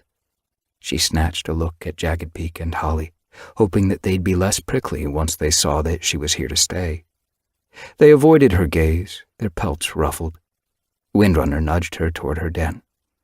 I'm so glad you're back, Mothflight purred. It felt good to be home, and Windrunner was pleased to see her. The warmth in her mother's mew reassured her that from now on, everything was going to be fine. Mothflight rolled a wad of borage leaves into a bundle and slotted them into a small gap in the gorse at the back of her den. She relished the coolness here. Outside, early green-leaf sunshine was scorching the camp. The scent of herbs washed over her, and she thanked StarClan that she'd stopped feeling queasy. The kits were due any day, and her belly was so swollen that she felt as clumsy as a toad. She sat back on her haunches and looked approvingly at the array of herbs poking out from between the branches. We've done well, she blinked at Reedtail. The silver tabby Tom sat down and tucked his tail over his herb-stained paws. You've taught me so much. In the moon since she'd returned to the Wind Clan camp, Mothflight had shared with him all she'd learned from the other medicine cats. When the kits came, she guessed that there would be times when she'd be too busy to tend to her clan, and she wanted him to be prepared to take her place. And so, she had spent nearly every day with him, scouring the moor for herbs and teaching him their names as they gathered them for her store. She glanced at her nest now, wondering when the kits would come. She had woven extra heather to make it larger and lined it thickly with moss. She shifted as a twinge in her belly made her wince. Reedtail stiffened. Are you okay? I'm fine, Mothflight told him. The kits are just fidgety today. As she spoke, fur brushed the gorse entrance. Rocky padded into the den, blinking as his eyes adjusted to the gloom. My chest is feeling a bit tight. He looked at her hopefully. Can you spare some catmint? Mothflight heaved herself to her paws and crossed the den. She pressed her ear against his flank and listened for bubbling inside his chest. He was breathing clearly. She looked at him sternly. You're as fit as a flea. I can't waste catmint on healthy cats. I'd have to travel to Two-Leg Place to fetch more. I could fetch some for you, Rocky offered. I know Two-Leg Place well. I used to live there, remember? That's a kind offer. She wouldn't put it past the old Tom to travel to Two-Leg Place in search of catmint. But let younger cats fetch the herbs. Your paws are too stiff to climb the wooden walls. Rocky's eyes brightened. Does catmint help stiff paws? Mothflight's whiskers twitched with amusement. No, but I can give you some comfrey. Reedtail and I picked some fresh leaves this morning. Rocky wrinkled his nose. No, thanks. The stiffness doesn't bother me that much, and Mothflight didn't hear the rest of his words. Pain pulsed through her as a spasm gripped her belly. She gasped, swaying. Are the kits coming? Reedtail raced to her side. I think so. She curled her claws into the ground, bracing herself against the pain. Send someone to fetch Pebbleheart, she puffed. He knows what to do. Reedtail hared from the den and left Rocky staring at her nervously. Do you want to lie down in your nest? He asked hesitantly. No. Mothflight glared at him as another spasm crushed her belly. She began to pace, a growl rolling deep in her throat. Focus on your breathing. She remembered the advice she'd given Juniper Branch and tried to concentrate on each breath. What if she wasn't ready? What if the kits got stuck? What if they died like Imbricate? Her thoughts began to whirl. She stopped and stared at Rocky, panic sparking through her pelt. Rocky blinked at her. I'll get Windrunner. He ducked out of the den. Mothflight moaned, shocked by the pain gripping her belly. She began pacing again, not sure what to do with herself. She couldn't bear the thought of sitting still. Moving distracted her, but she felt weak with the pain. She lay down as another spasm shuddered through her body. Then she scrambled to her paws, frightened at feeling so helpless. Mothflight! Windrunner's mew sounded at the den entrance. Her mother hurried into the den and pressed her muzzle to Mothflight's cheek. Don't be scared, she murmured. Everything's going to be okay. Dustmuzzle's on his way to fetch Pebbleheart, and Slate will be here in a moment.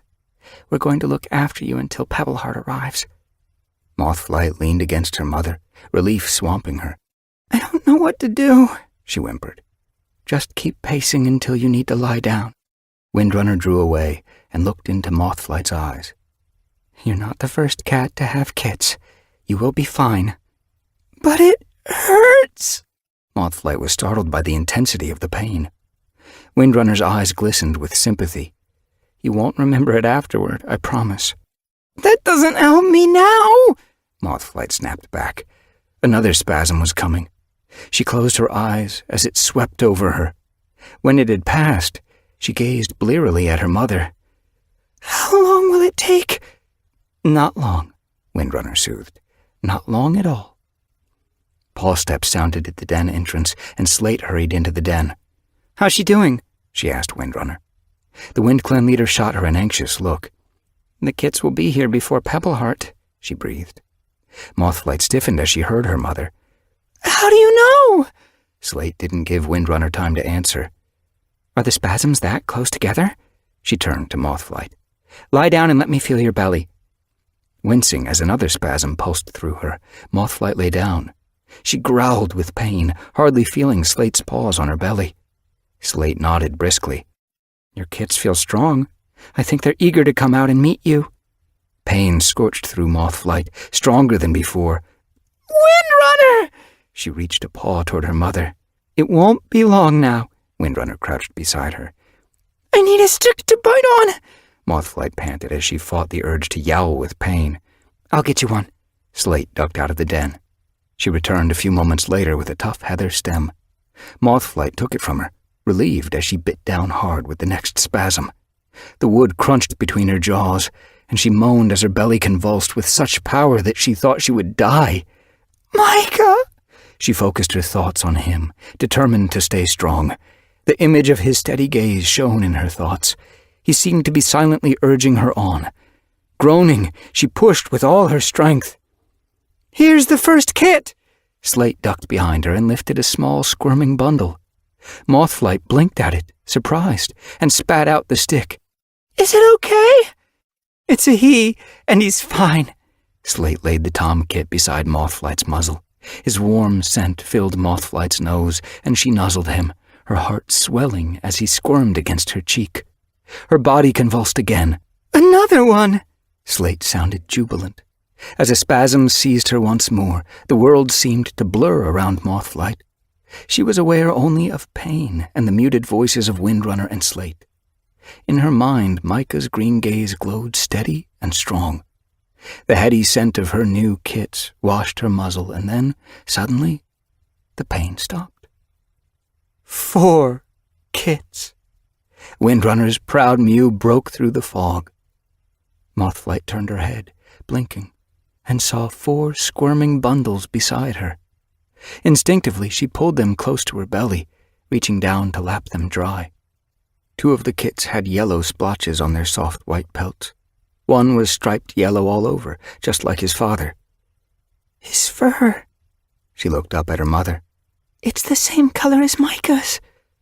The 4th was white, like Mothflight. I wonder what color their eyes will be. The kits wriggled against her, their eyes still closed. You'll have to wait a few days before you know. Windrunner's mew was barely a whisper as she leaned down and lapped Mothflight's cheek. Well done. I'm very proud of you. Is she okay? Pebbleheart's anxious mew sounded at the den entrance. He nosed his way into the den, puffing to catch his breath, heat radiating from his pelt. Slate stared at him. Did you run all the way? Pebbleheart was gazing at the kits. I'm too late? I'm afraid so, Windrunner told him apologetically. But I'm glad you came. You can make sure Mothflight and the kits are okay. They look fine. Pebbleheart's eyes glowed. Dustmuzzle stuck his head through the entrance. He outran me. Mothflight blinked fondly at the Shadow Clan medicine cat. I did it. Pride pulsed through her, stronger than any she'd felt before. Aren't they beautiful?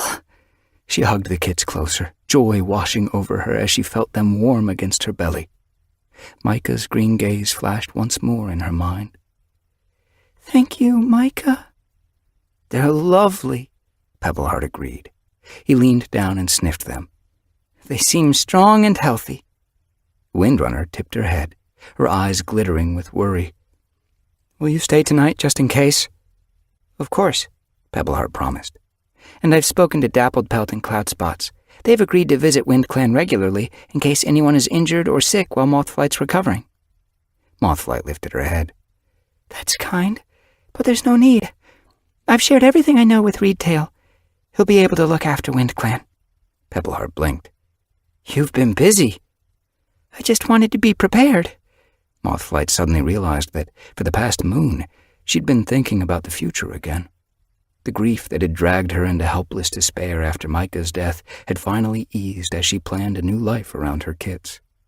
And now they were here, each one perfect, and her heart felt as full of love as it had been when Micah was alive. She purred loudly, joy leaping in her chest as her kits purred with her. She suddenly remembered her conversation with Sunshadow. I will never feel like I've gained more than I've lost. Maybe not, but you will come to value what you still have and what you may have in the future. She looked at Pebbleheart. When you go home, tell Sunshadow he was right. Chapter 27. Mothflight dreamed. Warm wind tugged her fur as she raced up slope, and the coarse grass grew soft beneath her paws as she neared the moortop. She stopped as she reached the crest. Meadows rolled below her, stretching toward forest, and a river sparkled in the distance as it disappeared among the trees. Where am I? This wasn't the moor. The scent of prey washed her muzzle. A rabbit was grazing calmly on the grass a few tail lengths ahead. Mothflight imagined carrying it home to her kits. They were almost old enough for their first taste of fresh kill. She swallowed back a purr as she imagined Bubbling Stream's eyes lighting up at the sight of it. Spiderpaw would be first to beg for a taste. Blue Whisker would hang back shyly, but Honeypelt would make sure she had a piece before he'd take a bite. Her heart ached with love for her kits as she thought of them. They were perfect. Even Spiderpaw's extra toe, which he'd been named for, was adorable. She dropped into a hunting crouch and began to stalk silently through the grass. The rabbit didn't even twitch as she neared. This is going to be an easy catch. Yellow fur flashed at the edge of her vision. Mothflight jerked her muzzle around, her breath stopping in her throat as she saw Micah padding toward her. The rabbit, still blissfully unaware, hopped lazily away. Mothflight let it go, her gaze fixed on Micah. Can you see me? She hardly dared speak. No one ever heard her in her dreams. The last time she'd dreamed of Micah, he'd been wandering in mist, unable to see her. But this time, Micah's eyes were fixed on her, sparkling green in the bright sunshine and filled with love. As he neared her, he quickened his pace until his scent bathed her.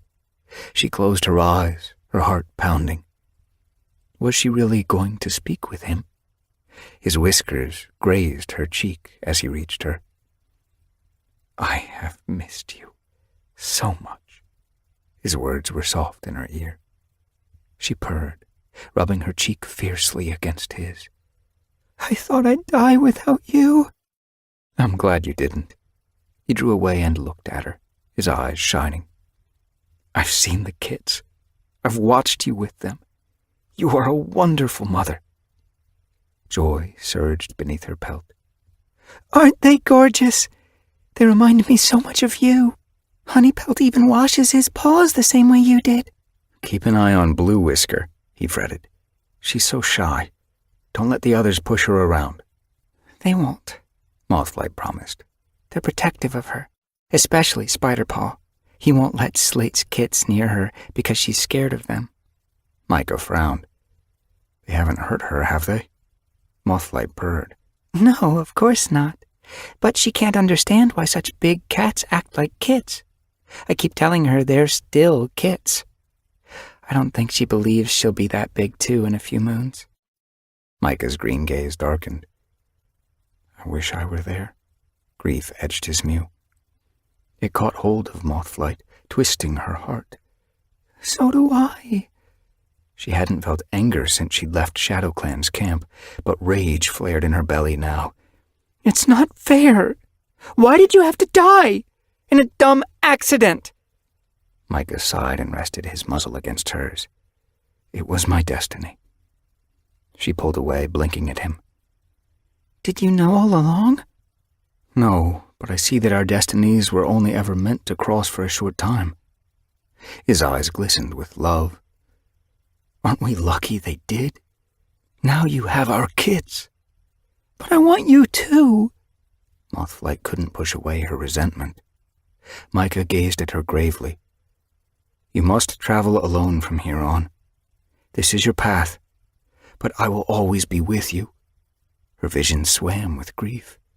How? I will be in your thoughts and your heart and your dreams, he murmured. You will see me in the kits, and if you need me, you only need to close your eyes. Mothflight's throat tightened. Is that enough? She touched her nose to his softly. It would have to be. Around her, the meadows began to grow hazy. Micah's pelt grew pale, light showing through. Don't go yet, she begged. You'll see me again, he promised, his mew growing faint. Micah! Someone is coming to visit you. She could barely hear his mew as it faded into echo. You must help her. I'm depending on you. Who? She spoke into darkness as the dream faded. Jerking awake, she lifted her head. The kits fidgeted at her belly, asleep in the starlight that filtered through the gorse. Mothflight's heart ached with longing, but warmth enfolded her. I will always be with you. As she remembered his words, his scent lingered on her tongue. With a gasp, she recognized the meadows in her dreams, StarClan's hunting grounds. He's in StarClan. A purr rumbled in her throat. Now I know that we will never be far apart.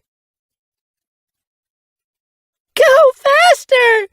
Bubbling Stream's fur spiked with excitement as she clung to Stormpelt's shoulders. Stormpelt bounded across the tussocks, and Bubbling Stream mewed with delight.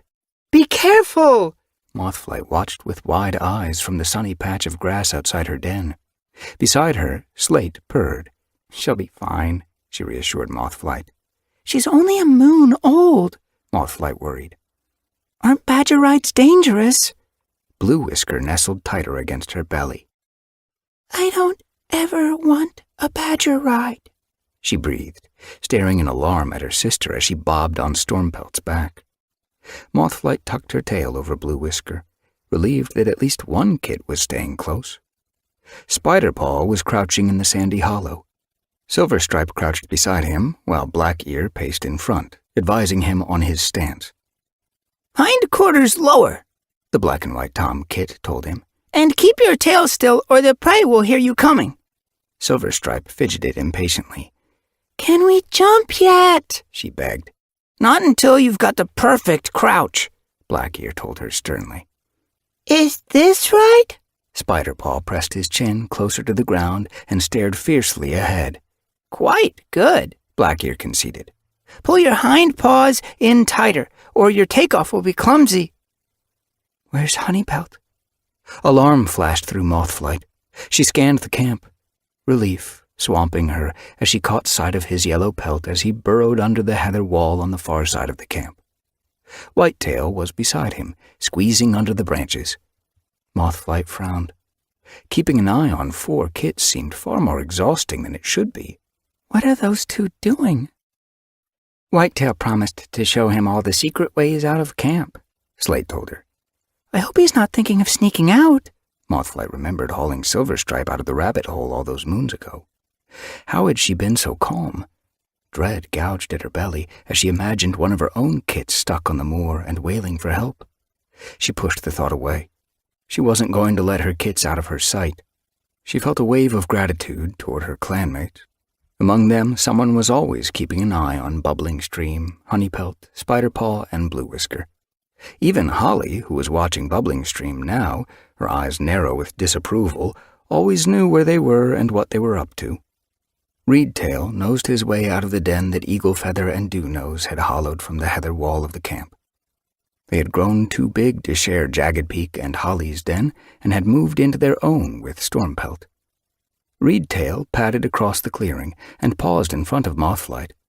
"Dew Nose has wrenched a paw," he told her. "She slipped in a rabbit hole while she was hunting. Shall I use up the comfrey from your herb store or pick fresh?"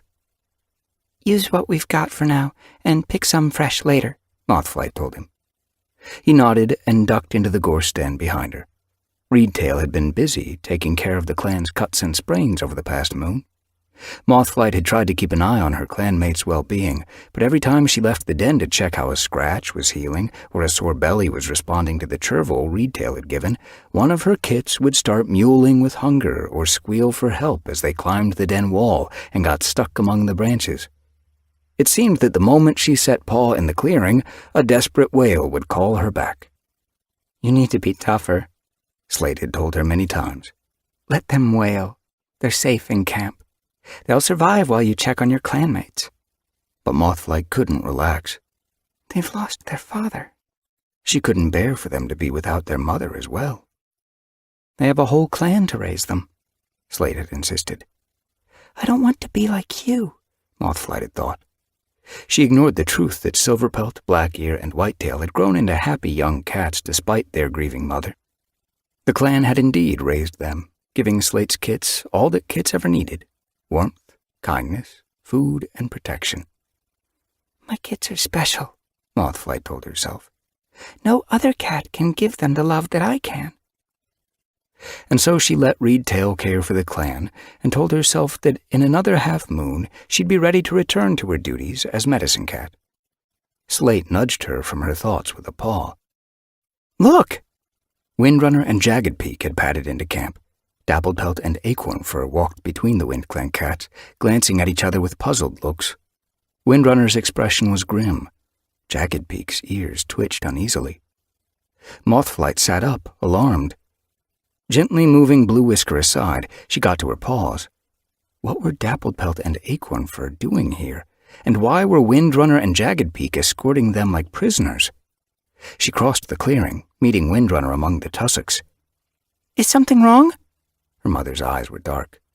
"I found these two wandering across the moor," she growled. "We weren't wandering," Dapplepelt objected. "We're coming to see Mothflight," Acorn Fur chipped in. Mothflight glanced at the SkyClan medicine cat. Resentment tugged at her belly. "You've taken Micah's place." She swallowed back her bitterness and met her mother's gaze. "Why shouldn't they cross the moor?" Jagged Peak lashed his tail. "How can you ask that after everything Clear Sky's done lately?" Mothflight faced the Tom. "What has he done?" "He keeps sending hunting patrols onto our land," Jagged Peak bristled. Windrunner growled. Willowtail and Jagged Peak found more rabbit remains on the border this morning. "Willowtail spends too much time checking borders," Mothflight snapped. "She should be hunting for her clan, not searching for gossip." Windrunner flattened her ears. Prey theft is more than gossip. Acorn Fur's tail twitched crossly. Clear Sky hasn't sent hunting patrols. Jagged Peak curled his lip. Then why do we keep finding signs of fresh kill on the moor? Acorn Fur stood her ground. How do you know SkyClan left them? Mothflight's paw prickled with anger. What a dumb argument. Greenleaf was only just beginning. No cat was hungry. Who cared whether prey was left on one side of a border or another? She glared at Windrunner. This has nothing to do with Dapplepelt and Acorn Fur, she snapped. They are medicine cats, not hunters. Blue Whisker scrambled across the clearing. Mothflight, she mewed as she reached her mother. Why does Windrunner look so cross? Jagged Peak glared at Acorn Fur. Because SkyClan cats are thieves and liars. Blue Whisker looked at Jagged Peak with round, anxious eyes. Micah was a SkyClan cat. Did he lie too? Jagged Peak stared at the kit, his pelt rippling uneasily. I never knew him, he mumbled. Windrunner shifted her paws. Perhaps we should save this discussion for another time. Perhaps we should not have it at all, Mothflight snapped. She dipped her head to Acorn Fur and Dappled Pelt. I'm sorry about my clanmates. They think borders are worth fighting over. She glanced at Blue Whisker. Go back to Slate, dear. I have to speak with our visitors. Blue Whisker blinked at her mother. Will you be long? No, Mothflight promised. She guided Dappled Pelt and Acorn Fur toward the stones beside the entrance. She could feel Jagged Beak's gaze burning into her pelt. Is something wrong? She lowered her voice as they reached the rocks. Nothing, Dappled Pelt assured her. The tortoiseshell's gaze drifted after Blue Whisker as she scrambled down into the sandy hollow beside her brother. Your kits are beautiful. Mothflight followed her gaze, her heart swelling. Beside the hollow, bubbling stream was still urging Stormpelt to go faster. They remind me so much of Micah. They have his spirit. Acorn Fur's words surprised her. What do you know about Micah's spirit? Mothflight questioned. Acorn Fur dropped her gaze, flinching as though Mothflight had raked her muzzle. I worked with him, she mewed quietly. He was my friend, and I miss him. We all miss him, Mothflight snapped pointedly. Jealousy bristled through her pelt. He spoke about you all the time. Acorn Fur lifted her gaze cautiously. He loved you very much. I'm sorry that you lost him. Mothflight blinked, surprised by the warmth in Acorn Fur's mew. It's too late to be nice. She wasn't going to forgive the SkyClan cat so easily. You spied on him. Dappled Pelt's tail flicked uneasily. Mothflight, I think you're being unfair. Acorn Fur interrupted. You're right. Clear Sky ordered me to watch him. But I knew after the first day that Micah could be trusted. He cared about his clanmates right from the start. I enjoyed working with him, and I loved helping. One time, Blossom got a thorn in her paw. It was really deep. Micah had to dig around for ages to get it out. He talked to her the whole time, distracting her with jokes and stories of when he was a farm cat. He showed me that there was more to being a medicine cat than learning herbs. You don't just care about the wound. You must care about the cat. Her eyes rounded. He said that's why StarClan chose you. Because you always knew that better than anyone. Mothflight stared at her. She suddenly understood why Micah had liked Acorn Fur so much. She was kind and honest and open. Mothflight dropped her gaze, her pelt prickling with guilt. How could she have judged Acorn Fur so harshly? She hardly knew her. Thank you, she murmured. Dappled Pelt glanced to where Windrunner and Jagged Beak were crouched beside the camp wall, watching their visitors through slitted eyes. We came here for a reason, she mewed. Acorn Fur has learned all she can from me and Cloudspots. Pebbleheart has shared all he knows. Now it's your turn to train her, just as we trained you. Mothflight's ear twitched nervously. But I have kits now. You're still a medicine cat, Dappled Pelt reminded her. She glanced back at the kits. They were playing happily with their clanmates, Slate watching them fondly. It looks like there are plenty of cats to take care of them while you're busy. Worry jabbed Mothflight's belly. I need to take care of them. They don't have a father. Acorn Fur shifted her paws before she spoke. Micah wants you to train me. Surprise rippled along Mothflight's spine. Someone is coming to visit you. Micah's words echoed in her mind. You must help her. I'm depending on you. He'd meant Acorn Fur. How do you know? She demanded. I dreamed about him, Acorn Fur told her. He told me to come to you and that you would teach me all I needed to learn. Mothflight blinked at her. Acorn Fur must be SkyClan's rightful medicine cat if StarClan visited her dreams. But what about Windrunner and Clear Sky? Will they want a WindClan cat training a SkyClan cat? Acorn Fur shrugged. They don't need to know. Dappled Pelt nodded. They don't understand the bond between us. They are hunters, not healers. They only understand prey. Mothflight dipped her head. Micah wanted her to train Acorn Fur, and he was part of StarClan now. She couldn't go against StarClan's wishes, and she didn't want to disappoint Micah. Okay. She glanced longingly at her kits. Blue Whisker had returned to Slate's side and curled up against her. Bubbling Stream had slid off Stormpelt's back and was helping Spiderpaw catch imaginary prey in the sandy hollow. Honeypelt was chasing Whitetail toward another gap in the heather wall. They could manage without her for a while. We might as well start now. Where have you been? Windrunner's accusing mew took Mothflight by surprise as she padded into camp. The sun was sinking toward the horizon and shooting long shadows across the clearing. Mothflight dropped the bundle of comfrey she'd gathered. Training acorn fur. I'm not going to lie about it. Why you? Windrunner's hackles lifted. Surely you understand that SkyClan cats are no longer our friends. Why not? Mothflight demanded. They've been stealing our prey. Windrunner narrowed her eyes. And I'm sending patrols across their border to hunt. What? Mothflight stared at her. Did her mother want to cause a war? Windrunner lifted her chin stiffly. It's important that we show them they can't steal from us without consequences. Has anyone actually seen SkyClan stealing our prey? Mothflight demanded. Willowtail says she saw Redclaw carrying a rabbit over the border yesterday. And you believe her? How could her mother be so naive? Willowtail hates Redclaw. That doesn't make her a liar. Windrunner lashed her tail. It's not just Willowtail who's seen evidence. Fernleaf caught Redclaw's scent on our territory. Slate and Jagged Peak have seen bones, too. Are they liars? Of course not. But even if SkyClan cats caught a rabbit or two on WindClan territory, who cared? Still, Mothflight swallowed back anger. She didn't want to get drawn into her mother's argument with SkyClan. Her duty was to heal cats, not fight with them. I'm going to teach Acorn Fur what I know, she mewed stubbornly. Windrunner's pelt prickled. I'm just worried about you, Mothflight. If Clear Sky catches you with one of his cats, who knows what he'll do? I've known him a long time.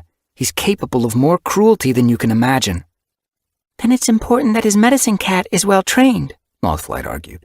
If she can earn his respect, she may be able to guide him.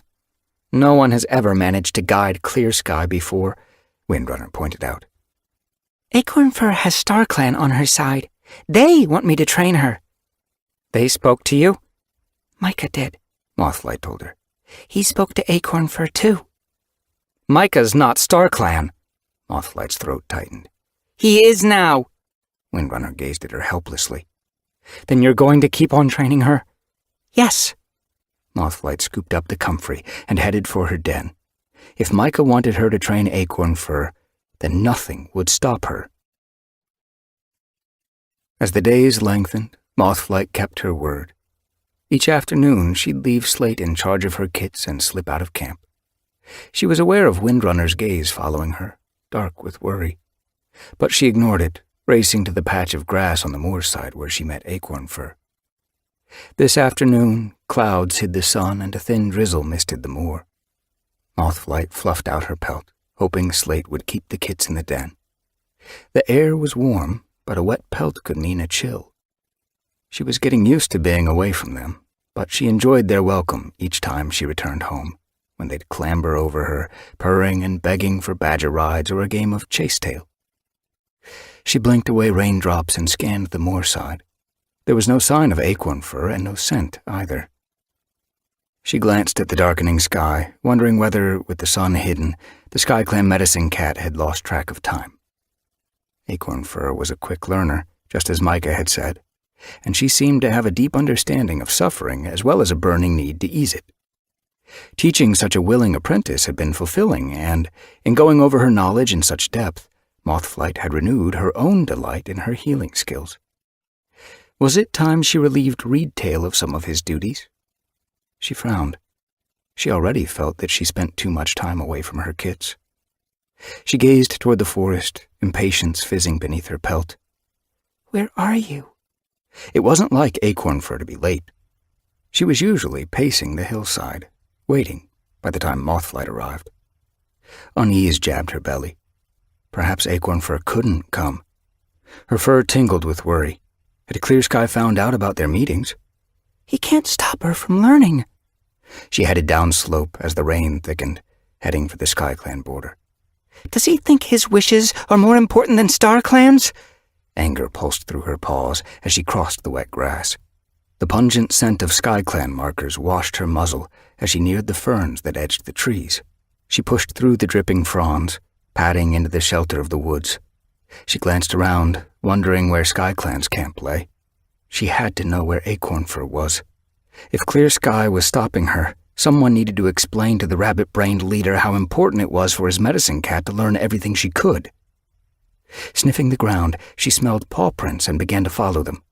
They must eventually lead to the camp. She trailed around a bramble and between two fallen trees. Ducking beneath a branch, she smelled more paw prints. She must be getting close. She could see a glade ahead where rain dripped through the canopy. I hope he hasn't hurt her. She suddenly remembered her mother's warning. He's capable of more cruelty than you can imagine.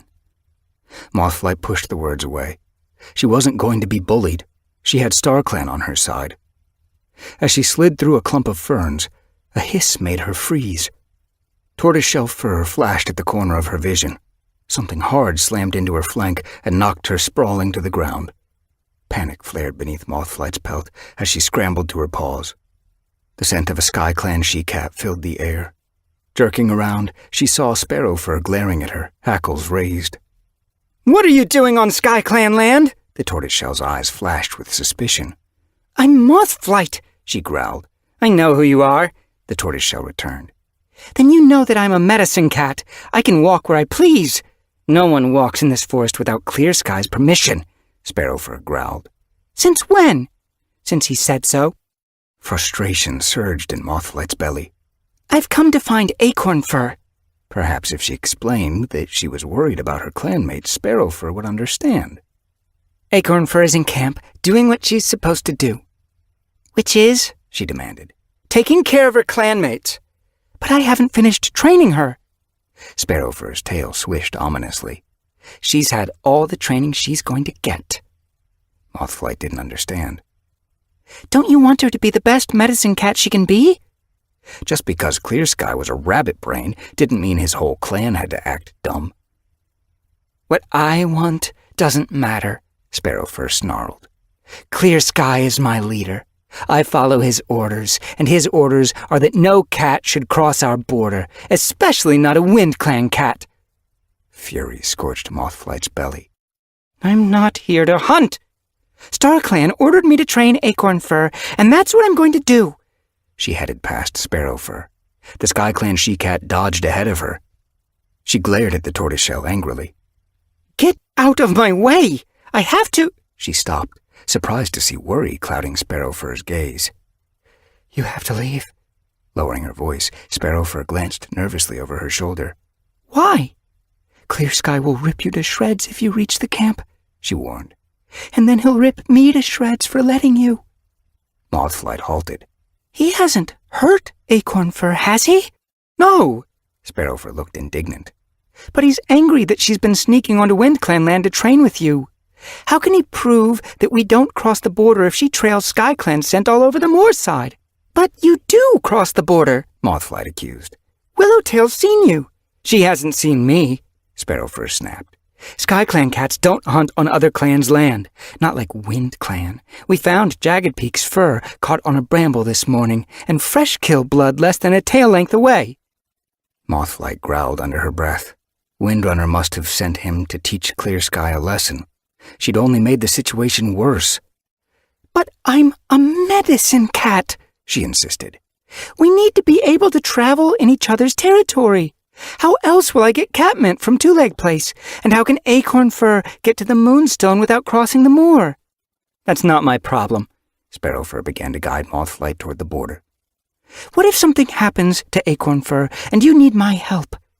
Reluctantly, Mothflight let Sparrowfur steer her back along the trail. The tortoiseshell clearly wasn't going to let her pass without a fight, and she didn't want to get her into trouble with Clear Sky. Nothing's going to happen to Acorn Fur so long as she stops training with you.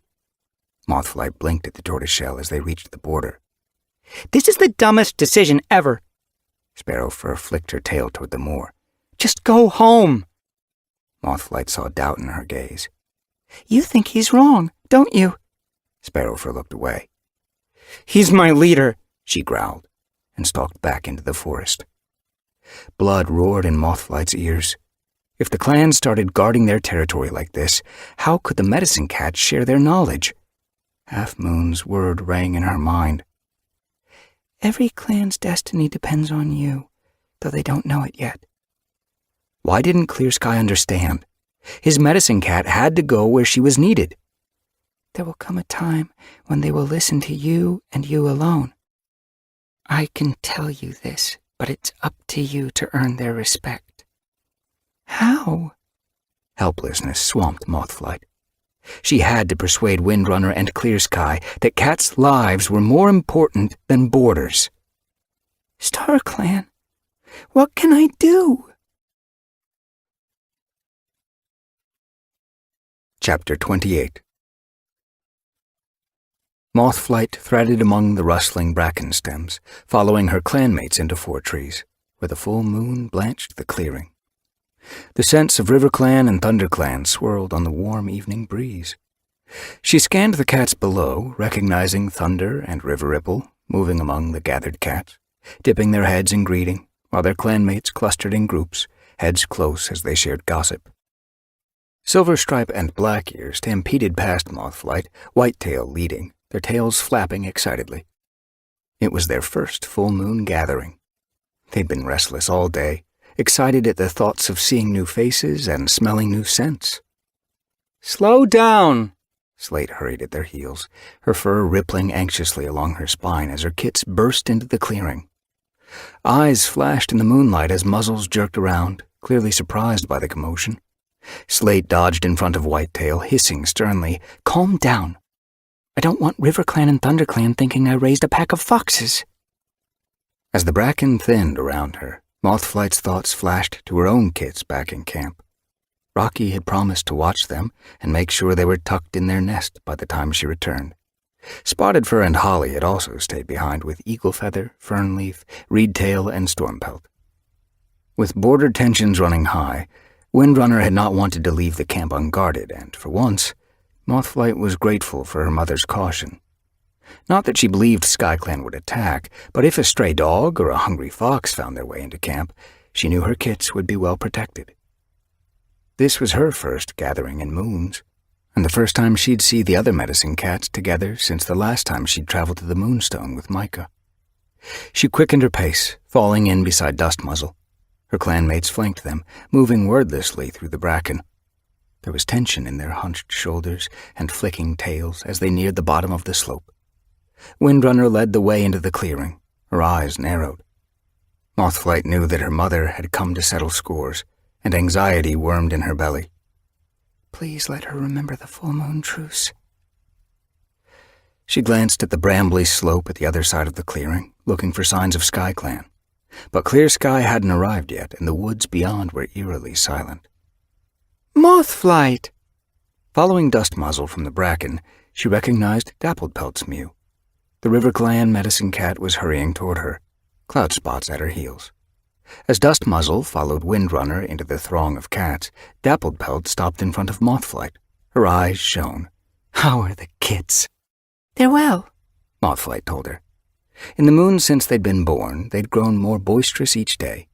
Even Blue Whisker had started exploring the camp with her littermates. Only that morning, the yellow and white she-kit had climbed the stones beside the camp entrance and called to Mothflight from the top, her fur fluffed with delight. Cloudspots jerked Mothflight from the memory, flicking his tail happily. "Dappledpelt says they have Micah's coloring." "Honeypelt looks just like him," Mothflight told him proudly. Cloudspots purred. "I'm sure Micah's watching them from StarClan." "He is." Happiness surged through Mothflight as she remembered her dream. Silverstripe's excited mew sounded behind her. "Please, can we talk to the others?" She turned to see the pale Tabby pacing around her brothers. Blackear was staring wide-eyed at the gathered cats, while Whitetail gazed around thoughtfully, his nose twitching. "River Clan cats smell funny," he commented. "Hush!" Slate lowered her voice. "They smell a bit fishy, that's all." "I want to ask them if they really swim," Silverstripe whispered. Mothflight nodded toward a pair of River Clan cats.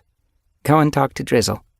She'd spotted the gray and white she-kit, a young cat now, standing beside her brother. Pine Needle had grown.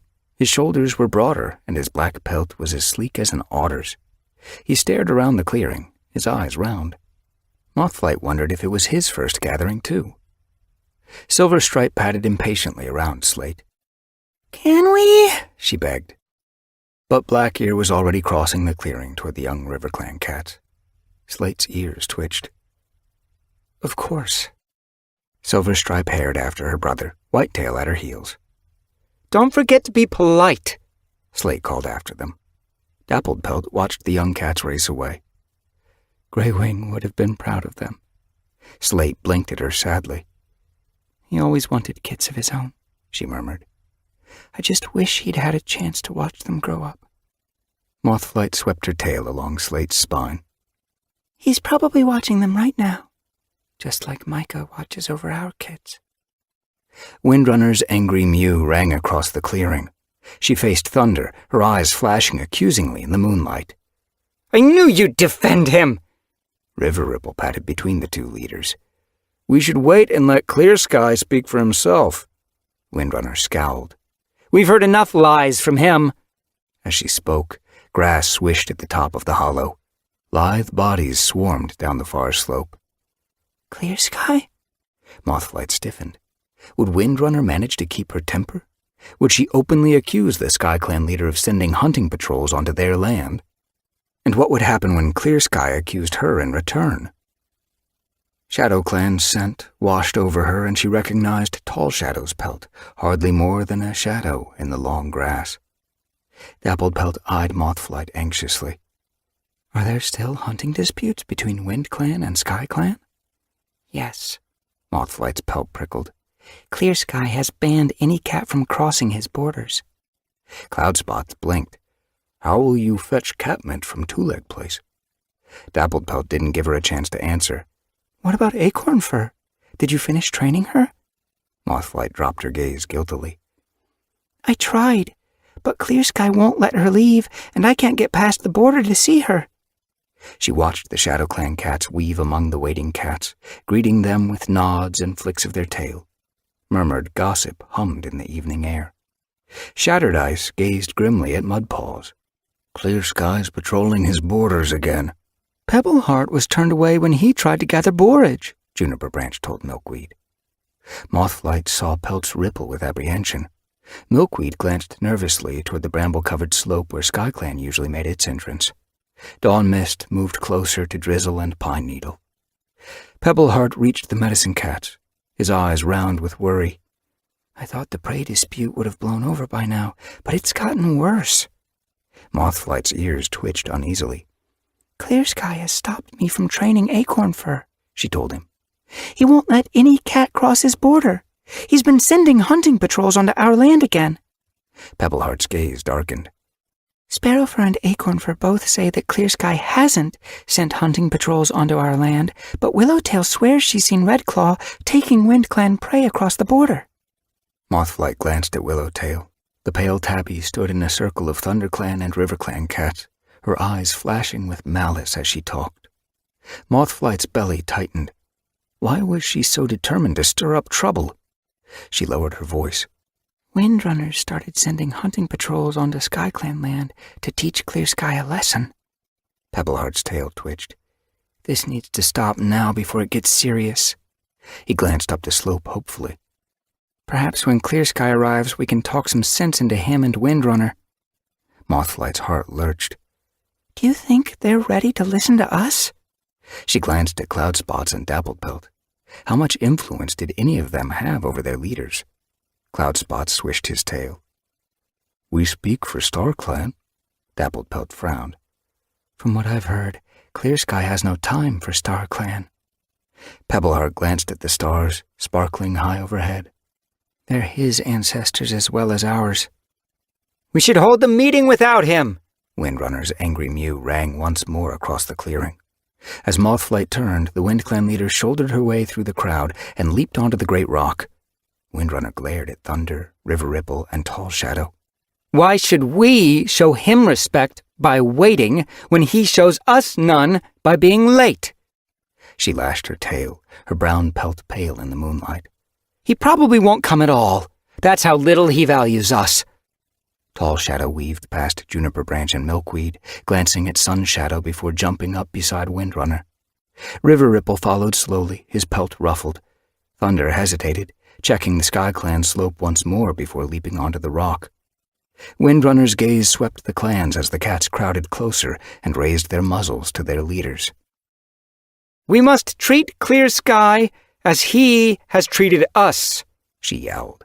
If he wants to stop all cats from crossing his land, then we must turn our tails on him. Thunder stared at her, ears twitching. What do you mean? From now on, Sky Clan is not one of us, Windrunner showed her teeth. They do not exist. They must survive alone. No, Thunder bristled. Clear Sky must have closed his borders for a good reason. You say he's being hostile. For all we know, he's simply defending his land. You claim that Sky Clan has stolen prey from you, but where's your proof? They're not even here to defend themselves. River Ripple nodded. Clear Sky should at least be given a fair hearing. Why? Tall Shadow narrowed her eyes. He hasn't even shown up. Clearly he doesn't consider himself one of us. Of course you defend him, Thunder. He's your father. But why should we doubt Windrunner's word? She has never lied before. Clear Sky has been lying since he was a kit.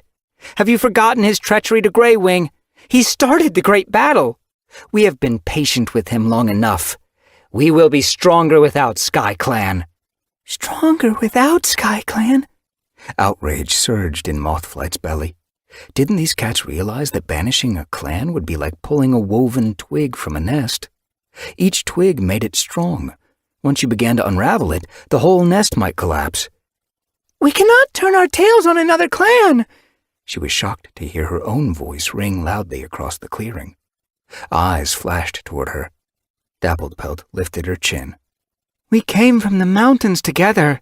We share blood and memories. Unite or die, Cloudspots yowled. Don't you remember the great battle? The Spirit Cats told us afterward that we could not live without each other. Unite or die. Thunder stepped to the edge of the rock. If we are to survive, we must act together. This dispute must be ended with words, not deeds. Words, Windrunner spat. Since when did Clear Sky ever resolve anything with words? He only knows how to use his claws, and this is the only way we can avoid battle. We must shun Clear Sky before he starts another war. Mothflight stared at her mother. What about the rest of Sky Clan? It's they who will suffer if we abandon them. Willowtail called from among the crowd. How will they suffer? They won't starve. They have enough prey in the forest. Shatterdice lifted his muzzle. Clear Sky has always caused trouble for the clans. Without him, we can have peace. But their medicine cat hasn't finished her training. Mothflight whisked her tail angrily. Who will care for their sick? And what if they need herbs that only grow beside the river or on the moor? Do we turn them away and let their clanmates die? Juniper Branch spoke up. The clans must work together. I only survived my kitting because Mothflight helped Pebbleheart. Now I have 3 healthy kits. Muted murmurs of agreement rippled through the clans. Willowtail silenced them. A few moons ago, we didn't even have medicine cats. We survived then. We'll survive now. Mothflight swung her gaze toward the she-cat. StarClan ordered us to care for our clans. Would you go against StarClan? Why not? Willowtail snapped. They're dead. They know nothing about the living. That's not true. Mothflight lashed her tail. They watch over us. River Ripple nudged past Thunder, his eyes glittering with starlight. StarClan brought peace. They see things we cannot. He stared at Willowtail. Do you think you know better than they do? Willowtail looked away, her pelt rippling. Thunder glanced gratefully at the RiverClan leader. We cannot make hasty decisions without speaking to Clear Sky, Windrunner growled. It's not your border that Clear Sky has crossed. It's not your prey he's stolen. It's clear that he wants to push us into war. I am only suggesting a way that a battle might be avoided. By cutting him off, we are sending a strong message. We won't fight with him. We will patrol our borders and protect our land, but we will not fight. He is on his own." She glared suddenly at Mothflight. "And that means medicine cats, too. You will not share your knowledge with Acorn Fur. You must go to the Moonstone without her. She is forbidden from your meetings." Mothflight's hackles lifted. "You don't have the right to decide that." She opened her mouth to object, but Windrunner pressed on. "This is the best way to stop Clear Sky. You've seen him drag us into war before. Help me stop him from doing it again." As her gaze swept beseechingly over the clans, yowls of agreement filled the still night air. "Cut him off! Forget Sky Clan!" Mothflight blinked at her mother.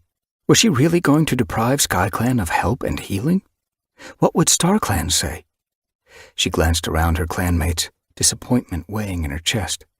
Dewnose and Swift Minnow were joining in with the cheering. Gorsefur lifted his muzzle. "It's the only way to avoid war." Mothflight stared at her father in disbelief. Windrunner was hot-headed, but Gorsefur had always tempered her rashness with reason. Why was he going along with this madness? A yowl sounded at the top of the hollow. The clans fell silent, their eyes flashing as they turned to see who had called. Sparrowfur was herring down the slope. "Help!"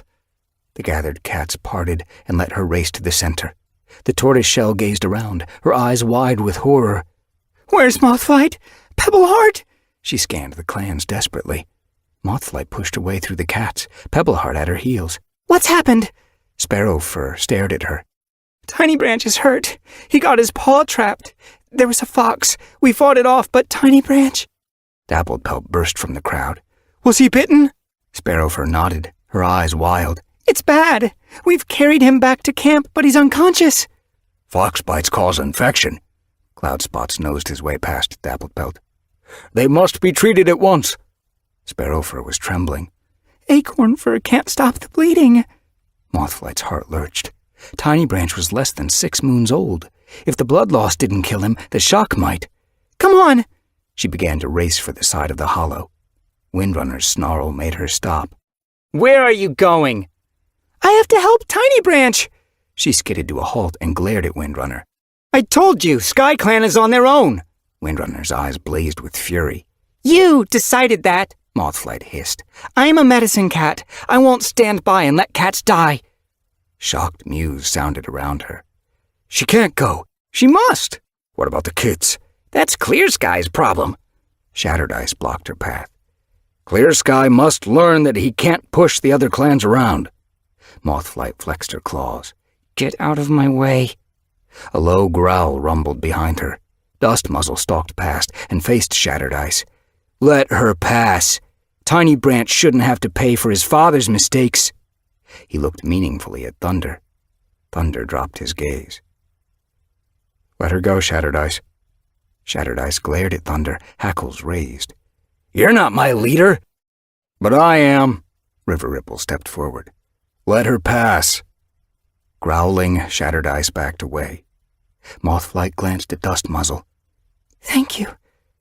Breaking into a run, she pelted up the slope. Sparrowfur charged after her, Cloudspots, Dapplepelt, and Pebbleheart at his heels. Sparrowfur dodged in front of her as they reached the top of the slope. "Follow me." Zigzagging past brambles and leaping logs, she blazed a winding trail through the thick woodland. Mothflight's chest burned as she raced to keep up. Behind her, she could hear the thrumming paw steps of Cloudspots, Dapplepelt, and Pebbleheart. As the forest floor began to slope down, she recognized the glade where Sparrowfur had stopped her and sent her home only a few days earlier. The tortoiseshell crossed it and headed for a thick clump of brambles. Ducking through a small gap at one edge, she disappeared. Mothflight narrowed her eyes against the prickly stalks and followed her through, surprised to find herself emerging into a small hollow edged by trees and lush ferns. Clear Sky stood in the center. Starflower trembled beside him. The rest of Sky Clan ringed around them, their horrified gazes fixed on a blood-soaked scrap of fur lying at Clear Sky's paws.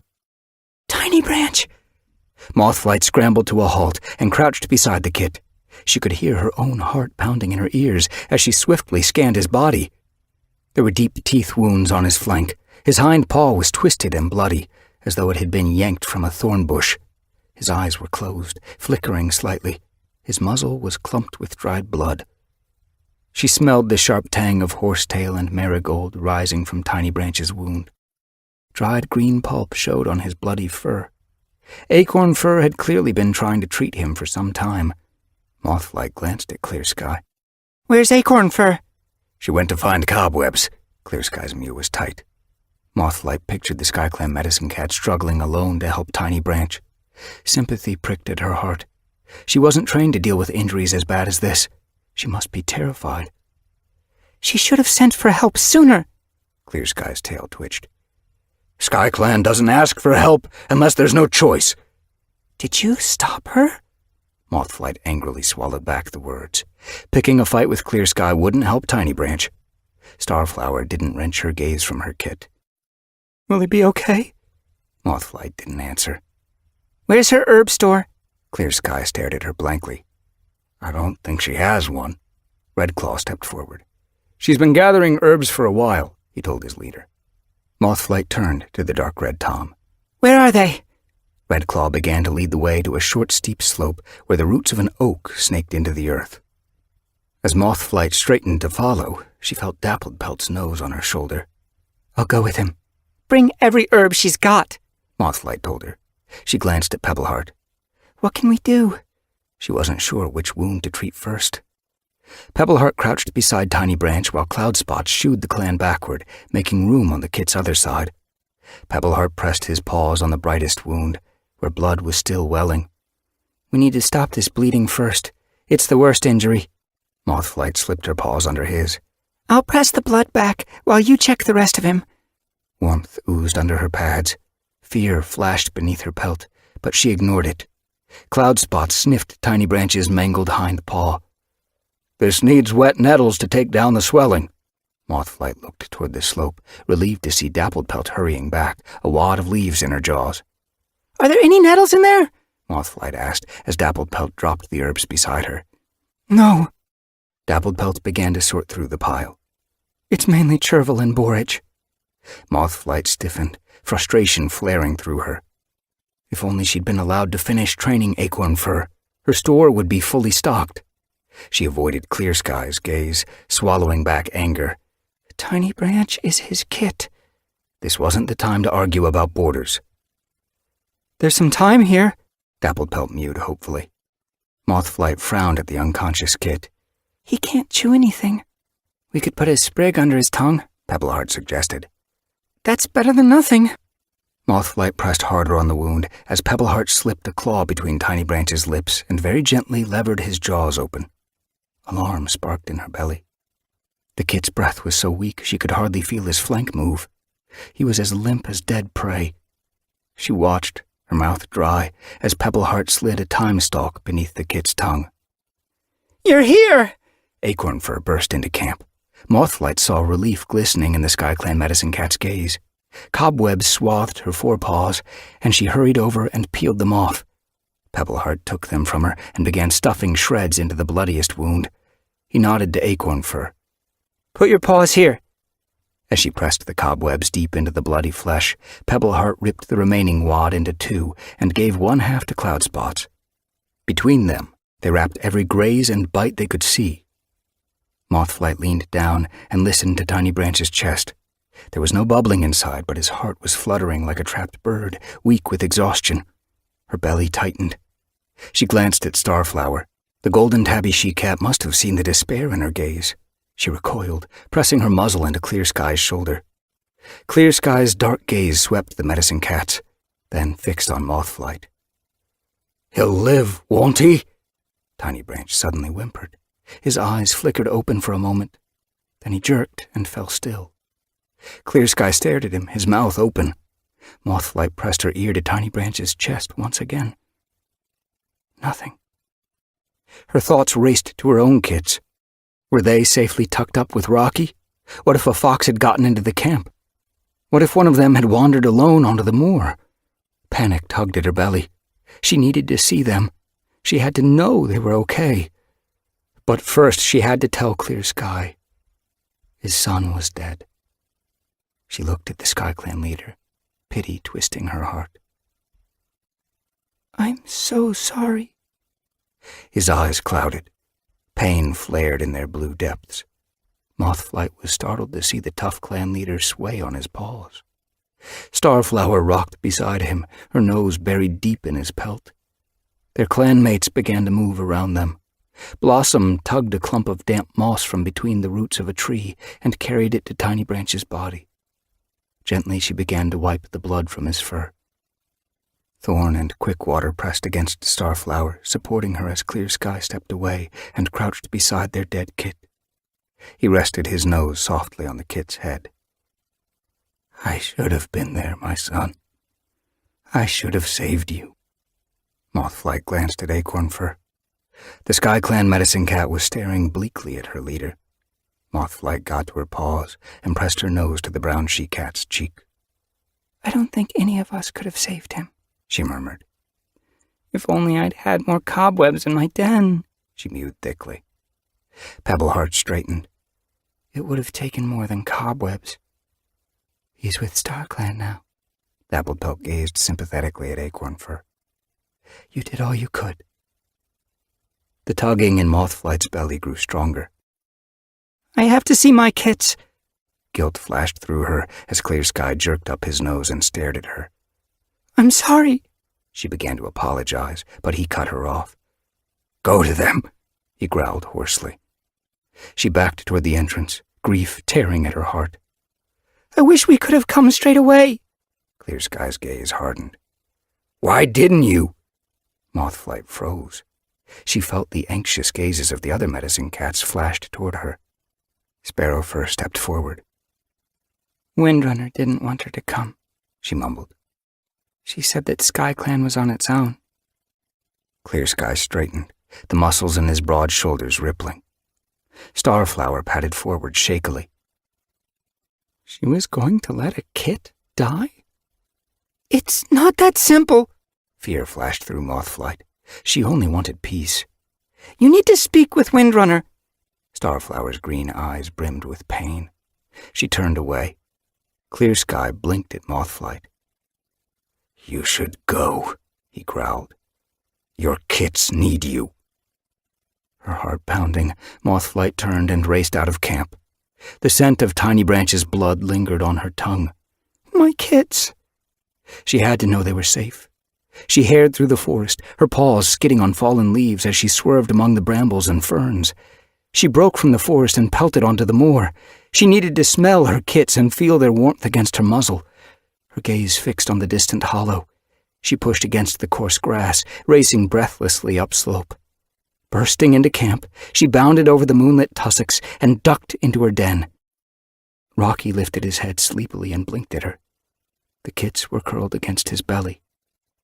"I told you I'd have them tucked up by the time you got home." Peace enfolded Mothflight as she gazed at her beautiful kits. Spiderpaw stirred in his sleep, stretching a paw to rest it on Bubbling Stream's muzzle. Bubbling Stream pushed it off and rolled over, a tiny whimper escaping as she snuggled against Blue Whisker's pelt. Mothflight padded closer, breathing in their milky scent. She closed her eyes and lifted her muzzle. "Thank you, StarClan, for keeping them safe." Chapter 29. "Slate!" Mothflight called across the clearing. "Will you keep an eye on my kits while I check on Rocky?" Honeypelt slid under her belly. "We don't need anyone to watch us. We're nearly 2 moons old." Mothflight smoothed his ruffled fur, sweeping her tail along his spine. "I just want to know someone's looking out for you." Spiderpaw sniffed. "What can happen to us in camp?" Bubbling Stream was rolling in the sun-warmed earth of the sandy hollow, like a sparrow taking a dust bath. Blue Whisker watched her from the edge, her pelt pricking as though the thought of getting dusty horrified her. Slate looked up blearily from where she'd been dozing in the early morning sunshine. "I'm coming." She got stiffly to her paws. Mothflight guessed that last night's gathering had left the she-cat sleepy. Her thick gray fur looked matted, as though she hadn't even washed. Mothflight felt a flash of guilt. Perhaps she should let Slate rest. But Rocky had come to her den just as Spotted Fur and Reedtail were leaving for the dawn patrol. He'd been awake all night with aching joints. She had to help him. She glanced at Honeypelt, her heart pricking as she remembered Tiny Branch. She wanted to gather her kits to her belly, as she had when they were newly born, and keep them safely wrapped against her. But they were growing. They wanted to run and explore.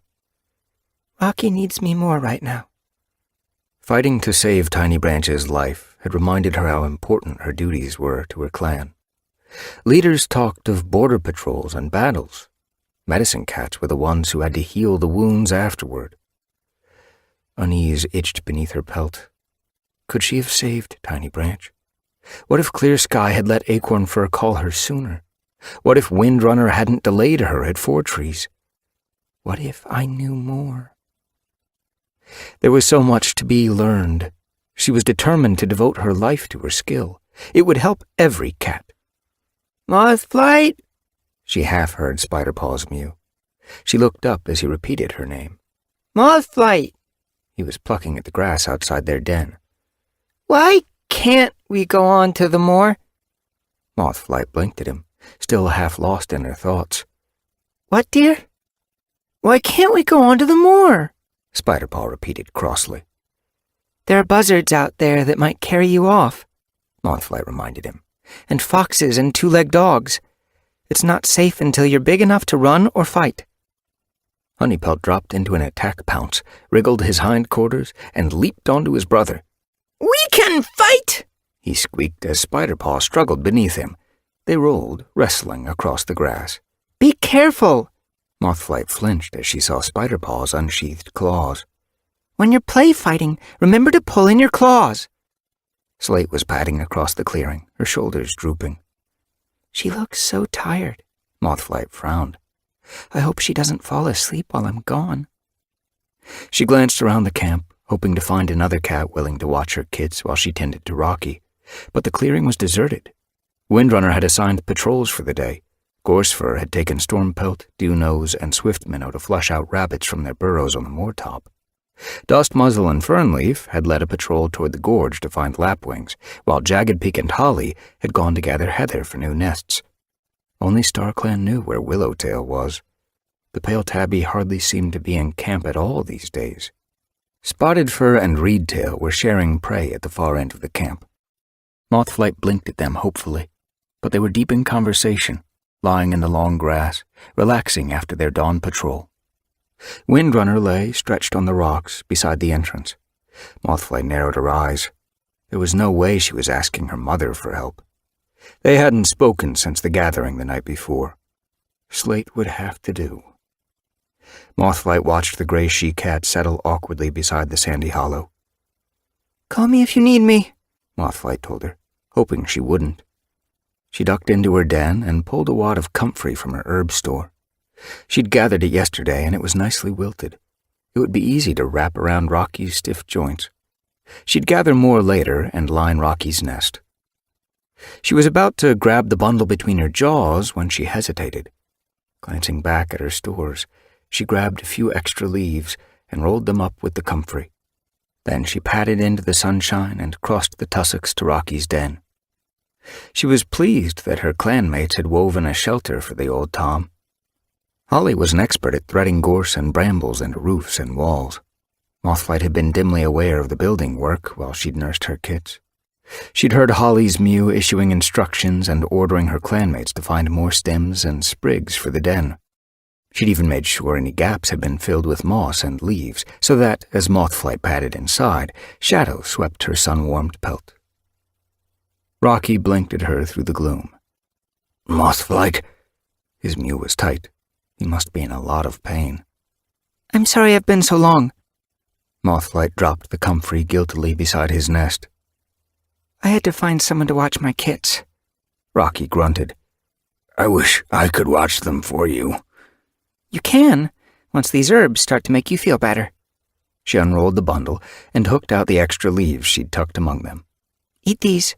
She laid the leaves on the side of his nest. Rocky's eyes gleamed. Catmint! I thought it'd help. Rocky purred, lapping them up. As he closed his eyes contently, Mothflight leaned into his nest and began wrapping his hind legs with the comfrey. Once the sap seeps through your fur, the pain will start to ease, she promised. We need to make sure that your nest is lined with comfrey in the future. Now that Whitetail, Silverstripe, and Black-Ear are old enough to go onto the moor, I'm sure they'll be happy to gather fresh leaves for you. Soon they'll be old enough to become apprentices, Mothflight thought, wondering which of the older cats would be chosen to teach the adolescents the finer points of hunting and caring for the clan. It seemed like just yesterday she was helping fish Silverstripe out of the tunnel. It's amazing how fast the kids grow. Rocky was still purring. Pleasure warmed Mothflight's pelt. Last night, as she'd fought to save Tiny Branch, she'd felt powerless. Now, satisfaction moved deep in her belly as she eased her clanmate's pain. Mothflight! A pained shriek sounded outside. She dropped the comfrey and darted from the den. Beside the tall rock, at the head of the sandy hollow, Slate crouched over Blue Whisker. The kit was lying motionless on the ground. Spiderpaw and Honeypelt pressed around Slate, while Bubbling Stream hung back, her eyes wide with shock. What happened? Mothflight raced to Blue Whisker's side. The kit was unconscious. Slate blinked, her gaze cloudy. I'm not sure. I just closed my eyes for a moment and... Honeypelt cut in. She wanted to climb to the top. He looked up at the tall rock. She wanted to stand where Windrunner stands when she talks to the clan. Mothflight sniffed Blue Whisker's pelt, feeling for heat that betrayed swelling. Blue Whisker blinked her eyes open. Mothflight? Mothflight's throat tightened. Where does it hurt? She asked sharply. Nowhere. Blue Whisker's breath was shallow. Are you sure? Mothflight ran her paws over the kit's white and yellow pelt, feeling for injuries. Blue Whisker struggled to her paws, swaying slightly. I'm okay, she whispered. Slate stared at the kit. She was just winded. Are you sure you're okay? Mothflight's heart pounded in her ears. Blue Whisker met her gaze. I'm sure. Relief flooded Mothflight. She jerked her muzzle toward Slate. Why weren't you watching? Slate coughed. I'm sorry. I'm not feeling too well. Why didn't you say anything? Frustration sparked in Mothflight's fur. Was she supposed to do everything? Take care of Rocky and watch her own kits? She swallowed back anger. Perhaps she should have asked Reedtail to tend to Rocky, or swallowed her pride and asked Windrunner to watch the kits. Angrily, she turned on Blue Whisker. What were you doing climbing the rock? Didn't you realize it was dangerous? Honeypelt padded in front of his sister. She saw me do it yesterday, he told her. Mothflight blinked. You climbed it yesterday? I did too. Spiderpaw lifted his chin. And me, Bubbling Stream told her. Mothflight stared at them. Why hadn't she noticed? It was while you were at the gathering, Honeypelt told her, as though reading her thoughts. Did Rocky let you? He said we were too timid, and that Micah would have had us hunting on the moor by now. Spiderpaw glanced guiltily toward Rocky's den. He promised to catch us if we fell. Bubbling Stream padded closer. He wouldn't let Blue Whisker climb. He said she wasn't ready. So she decided to try it today. Mothflight glared at Blue Whisker. Blue Whisker's eyes glistened. I'm sorry, she whimpered. Honeypelt puffed out his chest. I didn't see her climbing or I'd have stopped her. But you didn't. Mothflight shifted her paws. Why should you? He was only a kit. He wasn't responsible for Blue Whisker's safety. I am. Is she okay? Her mother's voice took her by surprise. Mothflight glanced over her shoulder and saw Windrunner stalking across the hollow. Reedtail and Spotted Fur hurried after her. She's fine, Mothflight told them. Just winded. As she spoke, she was suddenly aware of heat pulsing from Slate's pelt. She sniffed at the she-cat and smelled the sour scent of fever. You should go and rest in your den, she told her softly, guilt pricking beneath her pelt. Slate didn't argue, but padded slowly away. Mothflight jerked her muzzle toward Blue Whisker. Go and play with your litter mates. She watched her kits head away, tails drooping. Spotted Fur trotted after them. Why don't we have a game of moss ball? He called. Honeypelt turned, his gaze brightening. Can I be on your team?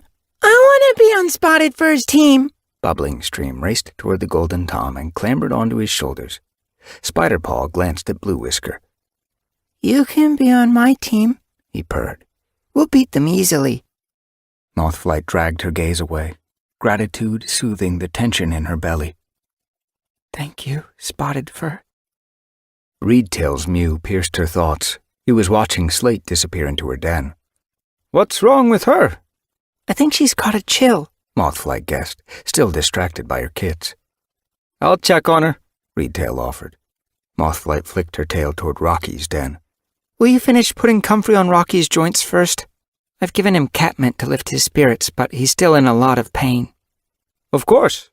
Reedtail patted away. Mothflight looked at Windrunner. Her mother had sat down and was staring at her. It's not easy, is it? What? Mothflight stiffened. A snarl edged Windrunner's mew. Her mother eyed her coldly. Making sure every cat is safe and well. Mothflight prickled. What are you trying to say? You think I'm wrong for rejecting SkyClan, but I'm doing it because I think it's best for all of us. It wasn't best for Tiny Branch. Mothflight lifted her chin. He died! She saw Windrunner flinch, but the Wind Clan leader didn't soften her gaze. I presume you tried to save him? Of course! But you couldn't. I might have, if Clear Sky had allowed Acorn Fur to ask for help earlier. Mothflight flattened her ears.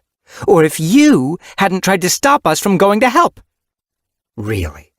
Windrunner narrowed her eyes. I don't know, Mothflight snapped. I never will, and neither will Clear Sky. That's how it feels to be a leader, Windrunner growled. You make the best decision you can, but you can't be sure how it will turn out. I've seen what Clear Sky is capable of. I fought in the Great Battle, not because I wanted to fight, but because not fighting would have destroyed the clans. How? Mothflight didn't understand. How could peace hurt any cat? Clear Sky was hungry for power. We would have lived like prey if we hadn't stood up to him. Windrunner's tail twitched. No cat should live like prey. Clear Sky's changed. How do you know? I watched him grieve for his kit. A low growl rumbled in Windrunner's throat. I've grieved for kits.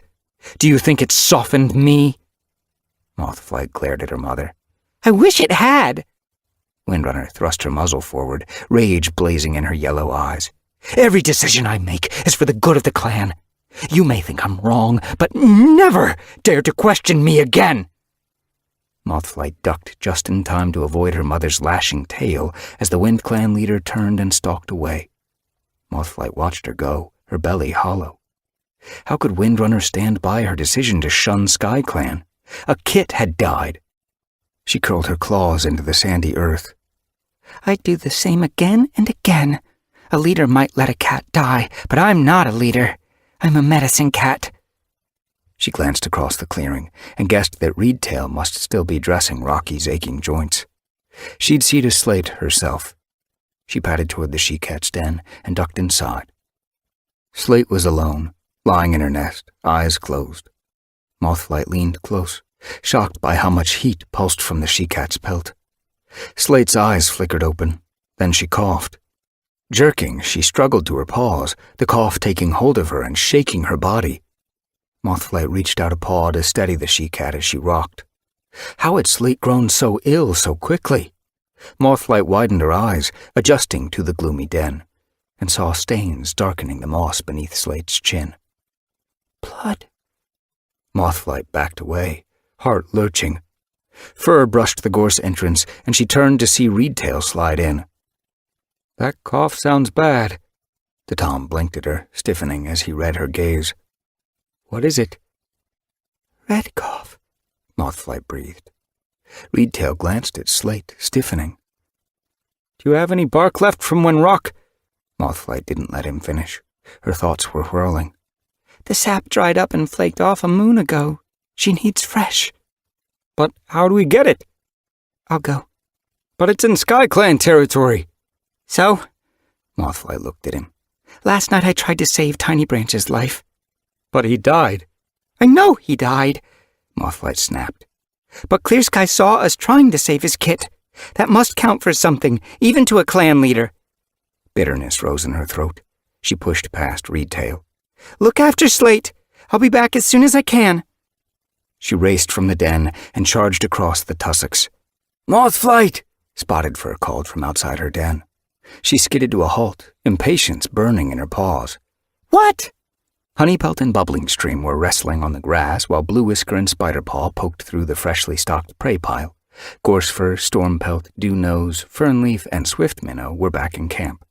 They lounged at the edge of the clearing, sharing a rabbit. Spotted Fur headed toward her. Where are you going? Mothlight scanned the camp for Windrunner before answering. There was no sign of the Wind Clan leader. You look worried. Spotted Fur stopped in front of her. Slate's got red cough, Mothlight told him. I'm going to get some of that bark I got for Rocky when... She stopped, her breath catching in her throat. She swayed on her paws. When Micah died. She'd been so worried about Slate she hadn't thought about it until now. Grief wrenched her heart. I'm coming with you. Spotted Fur brushed against her flank, steadying her. Mothlight looked at him, feeling suddenly sick. I can't go back there. Windrunner will be angry if we cross the border, she murmured numbly. So will Clear Sky if he catches us. Spotted Fur's gaze didn't waver. We just have to make sure we don't get caught. Mothlight stared into his amber eyes. Her thoughts slowed. She steadied her breath. She must get the bark. Slate needed it. She lifted her chin. Are you ready? Yes. Spotted Fur turned and called to Swiftminnow. We need to gather herbs. Can you look after the kits? Swiftminnow stretched languidly. Of course.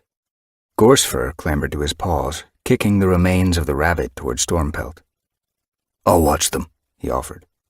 I can show them some hunting moves. Bubbling Stream looked up from the prey pile excitedly. Will you take us up to the burrows? Not today, Gorsefur purred. Mothlight's heart was fluttering like caught prey. Micah. How could she go back there? Panic spiraled in her mind. Come on. She needed to run before fear crippled her. She raced for the camp entrance and burst onto the moorside. Spotted Fur's paws pounded behind her as she raced down the slope and shouldered her way into the heather. Mothflight! Spotted Fur called. Use the trails! She headed blindly for his voice, crashing through the purple branches until she glimpsed him. Ducking behind, she followed as he swerved among the stems. As she exploded onto the grass, she pushed hard against the earth, her gaze fixed on the forest where the SkyClan border edged the moor. She was panting by the time they reached it, her pelt spiked by the wind. Slowly! Spotted Fur pulled up. Mothlight spun, her paws skidding on the smooth grass. Let's be careful, Spotted Fur warned. Nothing's going to stop me from getting the bark. Mothflight glared at him. Micah would understand how she felt. He'd been with her last time she'd made this trip. Her heart swelled with fresh grief. Spotted Fur glanced along the border, his nose twitching as he scented for patrols. He stiffened, his gaze flashing toward striped fur showing amid the ferns. Wait, he hissed. Crouching, he pulled himself toward the tabby pelt. Mothflight watched him, frustrated by the delay. Suddenly his shoulders loosened, and he straightened. It's only Willowtail. As he spoke, the Wind Clan she-cat padded from the fronds. What are you doing here? Spotted Fur asked her. Willowtail sniffed. I'm just making sure those prey stealers haven't crossed the border again. She narrowed her eyes. What are you doing here? We've come to get bark for Slate. Mothflight marched past her. She's got red cough. I'll come with you. Willowtail sounded excited. Wait! Spotted Fur ducked in front of Mothflight, blocking her path. We can't all go rushing onto SkyClan's land. They'll think it's an invasion. He tipped his head, his gaze resting on Willowtail. We need you to wait here. If we don't come back, fetch help. Willowtail's eyes widened eagerly. Good idea. Mothflight headed through the ferns. Well done, Spotted Fur. The last thing she needed was another cat under her paws. A pointless mission would keep Willowtail busy. She headed through the forest, forcing herself to remember the route Micah had taken last time they were here. She recognized a fallen log and scrambled over it, her heart twisting inside her chest as she pictured Micah leaping it with ease. Are we going the right way? Spotted Fur hissed under his breath. The Golden Tom's ears were pricked, his mouth open for warning scents. Yes. Mothflight pushed on, each paw step feeling heavier than the last, until the trees thinned and she saw the hollow where Micah had died. Her paws turned to stone. She stopped and stared down, grief swamping her. A few shards of splintered branch still flecked the ground. Spotted Fur's pelt brushed hers. Slate needs that bark, he murmured. She dragged her gaze toward the highest branches of the tree at the center of the glade. Up there, she murmured hoarsely. We need to get it from the top, where the bark is the softest. You wait here. Spotted Fur bounded down the slope and leaped for the trunk. Heaving himself into the branches, he disappeared among the leaves. Mothflight watched the tree tremble as he climbed. Her heart seemed to beat in her throat. Sorrow, as suffocating as the day Micah had died, pressed in her chest. She stood motionless, as though her paws had sprouted roots and fixed her to the earth. She shook out her pelt. Mourning Micah again won't change anything. He'd be proud I came here. This felt like his tree now. The leaves rustled, and Spotted Fur's pelt showed beneath them. A moment later, he was scooting down the trunk, strips of bark clasped between his jaws. He hurried toward her. The tang of sap sent thorns of pain jabbing through her heart. It was the scent she'd smelled as Micah died. Spotted Fur nudged her from the glade. His eyes were half closed, streaming from the pungent scent. Mothflight led him through the woods, staying close to guide him past stray brambles and rutted earth. As they neared the border, she scented heather and quickened her pace. Paw steps scuffed the earth behind them. Mothflight froze. Where are you going? A hostile mew made her turn. Nettle was staring at her across a patch of blueberries. Birch and Alder flanked him, their eyes narrowed aggressively. Spotted Fur spat out the bark, his hackles lifting. He pushed in front of Mothflight and faced the SkyClan cats. She's come to get medicine for a sick clanmate. I thought Windrunner didn't recognize SkyClan anymore. There was a sneer in Nettle's mew. Yet you still come to steal from us. Mothflight stepped forward. We're not stealing. We're taking bark, not prey. Just let us go. Slate might die without it. Alder curled her lip. No one is allowed to help SkyClan, but SkyClan must help you? We should all help each other. Rage pulsed beneath Mothflight's pelt. Birch tipped his head, his eyes glittering with curiosity. Don't you agree with Windrunner? Of course I don't agree. Mothflight held her tongue. She wasn't going to betray her mother or her clan. Just pretend you haven't seen us, Spotted Fur reasoned. It makes no difference to you whether we take the bark or not. Birch narrowed his eyes. I'm sick of WindClan telling us what to do. Alder patted closer. You'll come back to camp with us, and don't try to run. Clear Sky will only send a bigger patrol to fetch you. He'll want to know what you're doing on our land. But my clanmate's sick. Mothflight fought the urge to rake the gray and white she-cat's nose. Let's go with them, Spotted Fur breathed softly in her ear. Don't forget that you tried to save Clear Sky's kit. He might be more understanding than these foxhearts.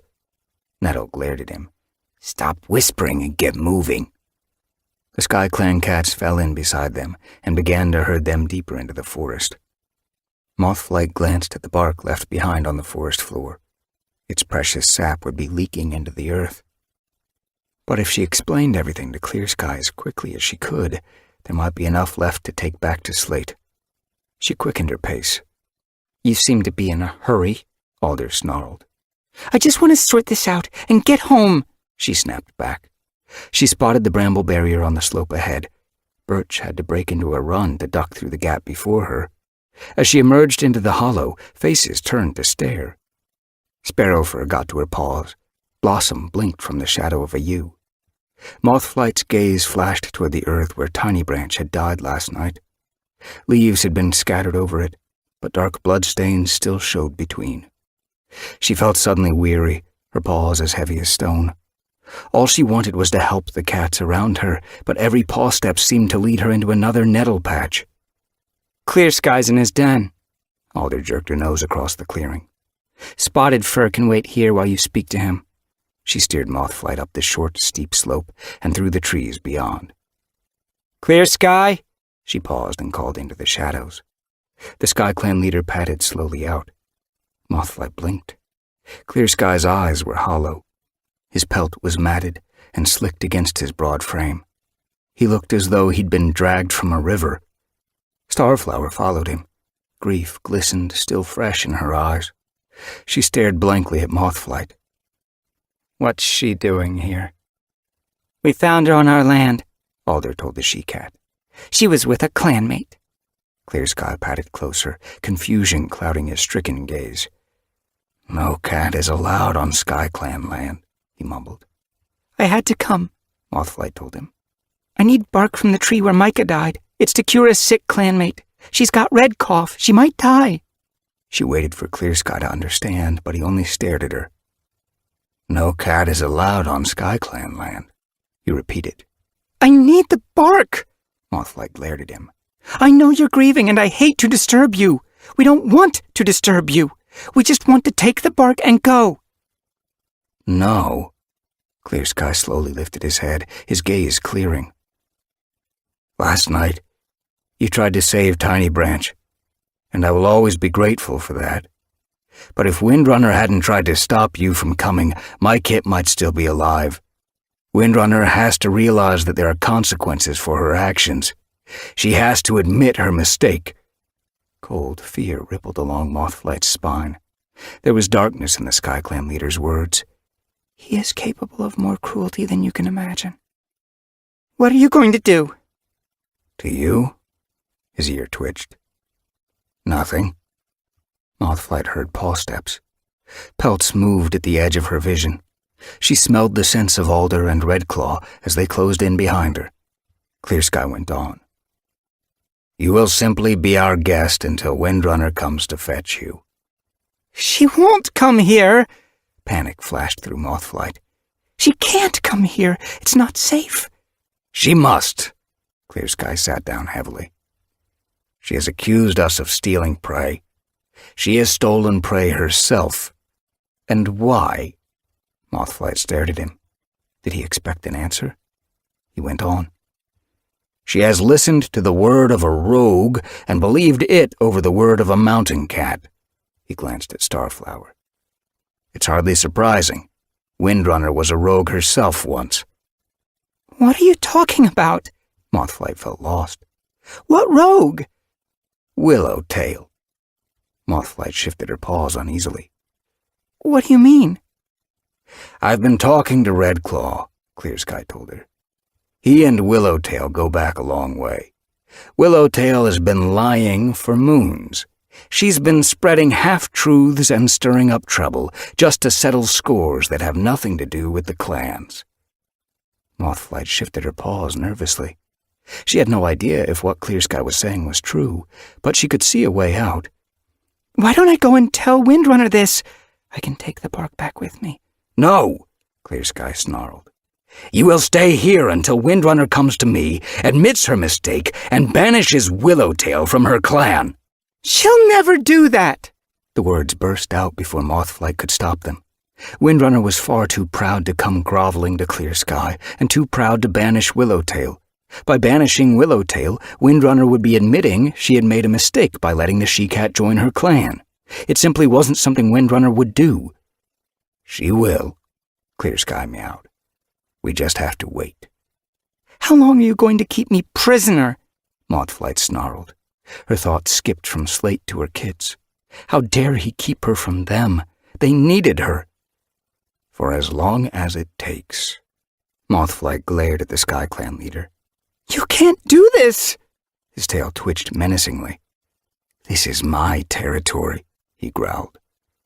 I can do anything I like. Chapter 30. What do we do now? Spotted Fur paced the den. We can't stay here. Mothflight stared angrily from the entrance. The tiny cave, hollowed from the bramble close to Clear Sky's den, still carried the stale scent of starflower. Clear Sky's mate must have slept here at one time. Her ragged nest looked as though it hadn't been used in moons. It would probably crumble into dust if any cat climbed into it. Mothflight thought of her own nest at home. She could almost smell its heathery scent and the warmth of her kits rising from its thick moss lining.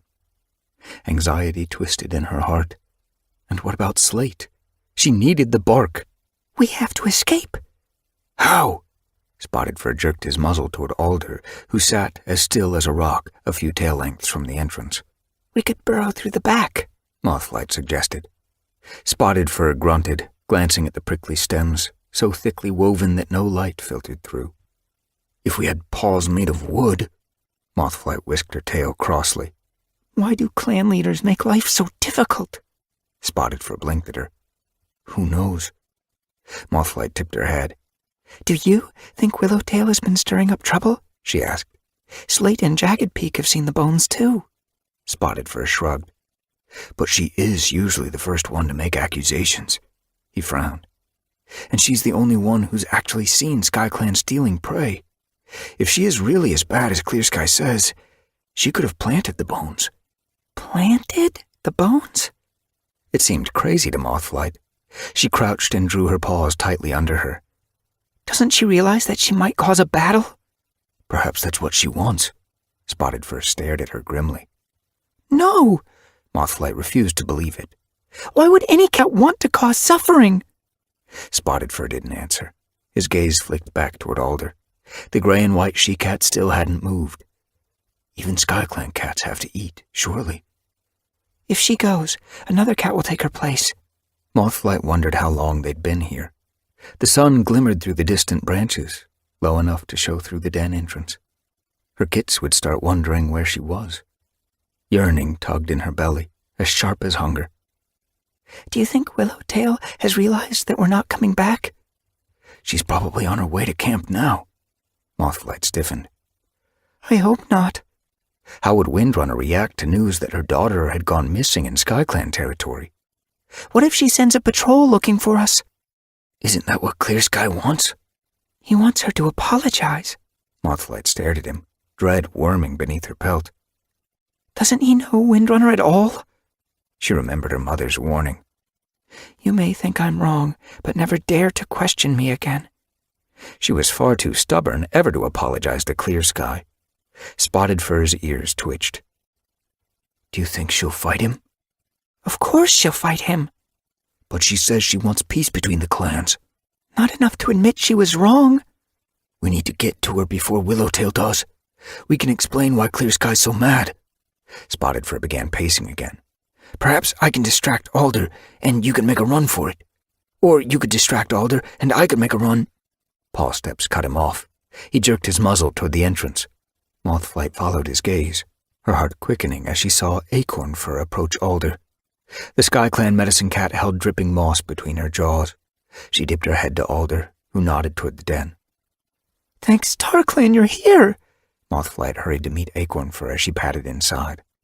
The chestnut-brown she-cat dropped the wet moss on the ground and blinked anxiously at Mothflight. Are you okay? We're fine, Mothflight assured her. But we've got to get back to camp before Willowtail. Spotted Fur crouched to lick thirstily at the moss. If she tells Windrunner we're missing, he told her between laps, in SkyClan territory, we're worried it'll start a war. We have to get out of here. Mothflight stared at her urgently. Acorn Fur backed away. I can't help you escape. She glanced at Alder, lowering her voice. They're my clanmates. I can't betray them. Spotted Fur narrowed his eyes. We only need to get past Alder. Mothflight nodded.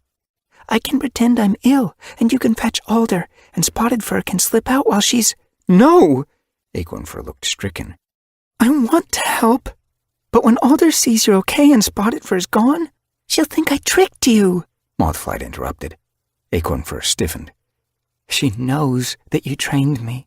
She'll suspect me. Every cat will suspect me. How can I heal my clanmates if they stop trusting me? Spotted Fur glanced at Mothflight. She's right. We can't ask her to betray her clan.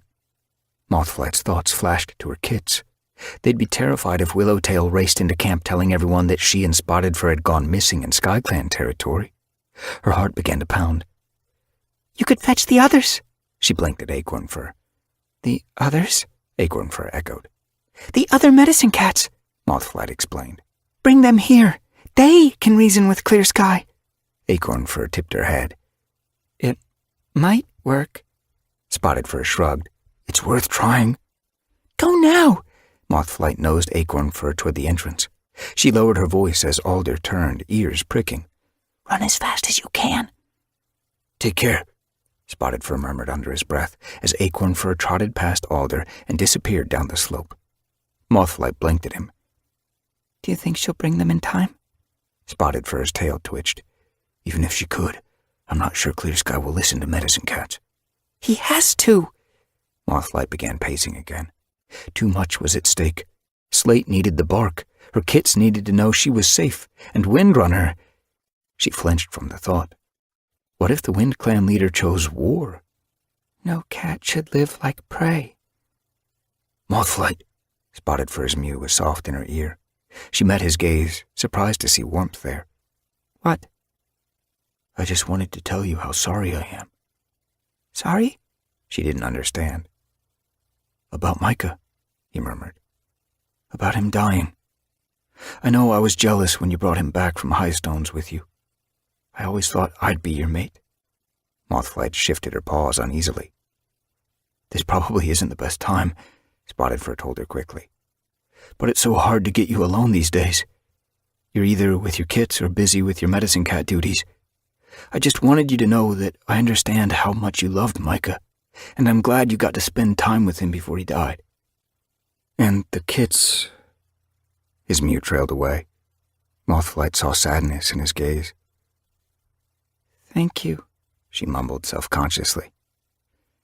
I'm sorry I hurt you, but I had to follow my heart. And I must follow mine. His gaze lingered on her, glowing. He still loves me. Mothflight looked away. You're a good friend, Spotted Fur, and the kits love you, but... A shriek ripped through the trees. Mothflight raced to the den entrance. Alder was leaping into the hollow, her pelt bushed, as the forest rang with the yowls of battle. Wind Clan! Mothflight's heart lurched. They're attacking the camp! Chapter 31. Spotted Fur beat her out of the den. Mothflight hared after him, skidding to a halt at the top of the hollow. Pelts swarmed from the bramble barrier. Windrunner was leading the charge, Willowtail and Gorsefur at her heels. Behind them raced Dustmuzzle, Fernleaf, Swiftminnow, Holly, and Stormpelt. Jaggedpeak trailed at the rear, his lame hind leg slowing him down.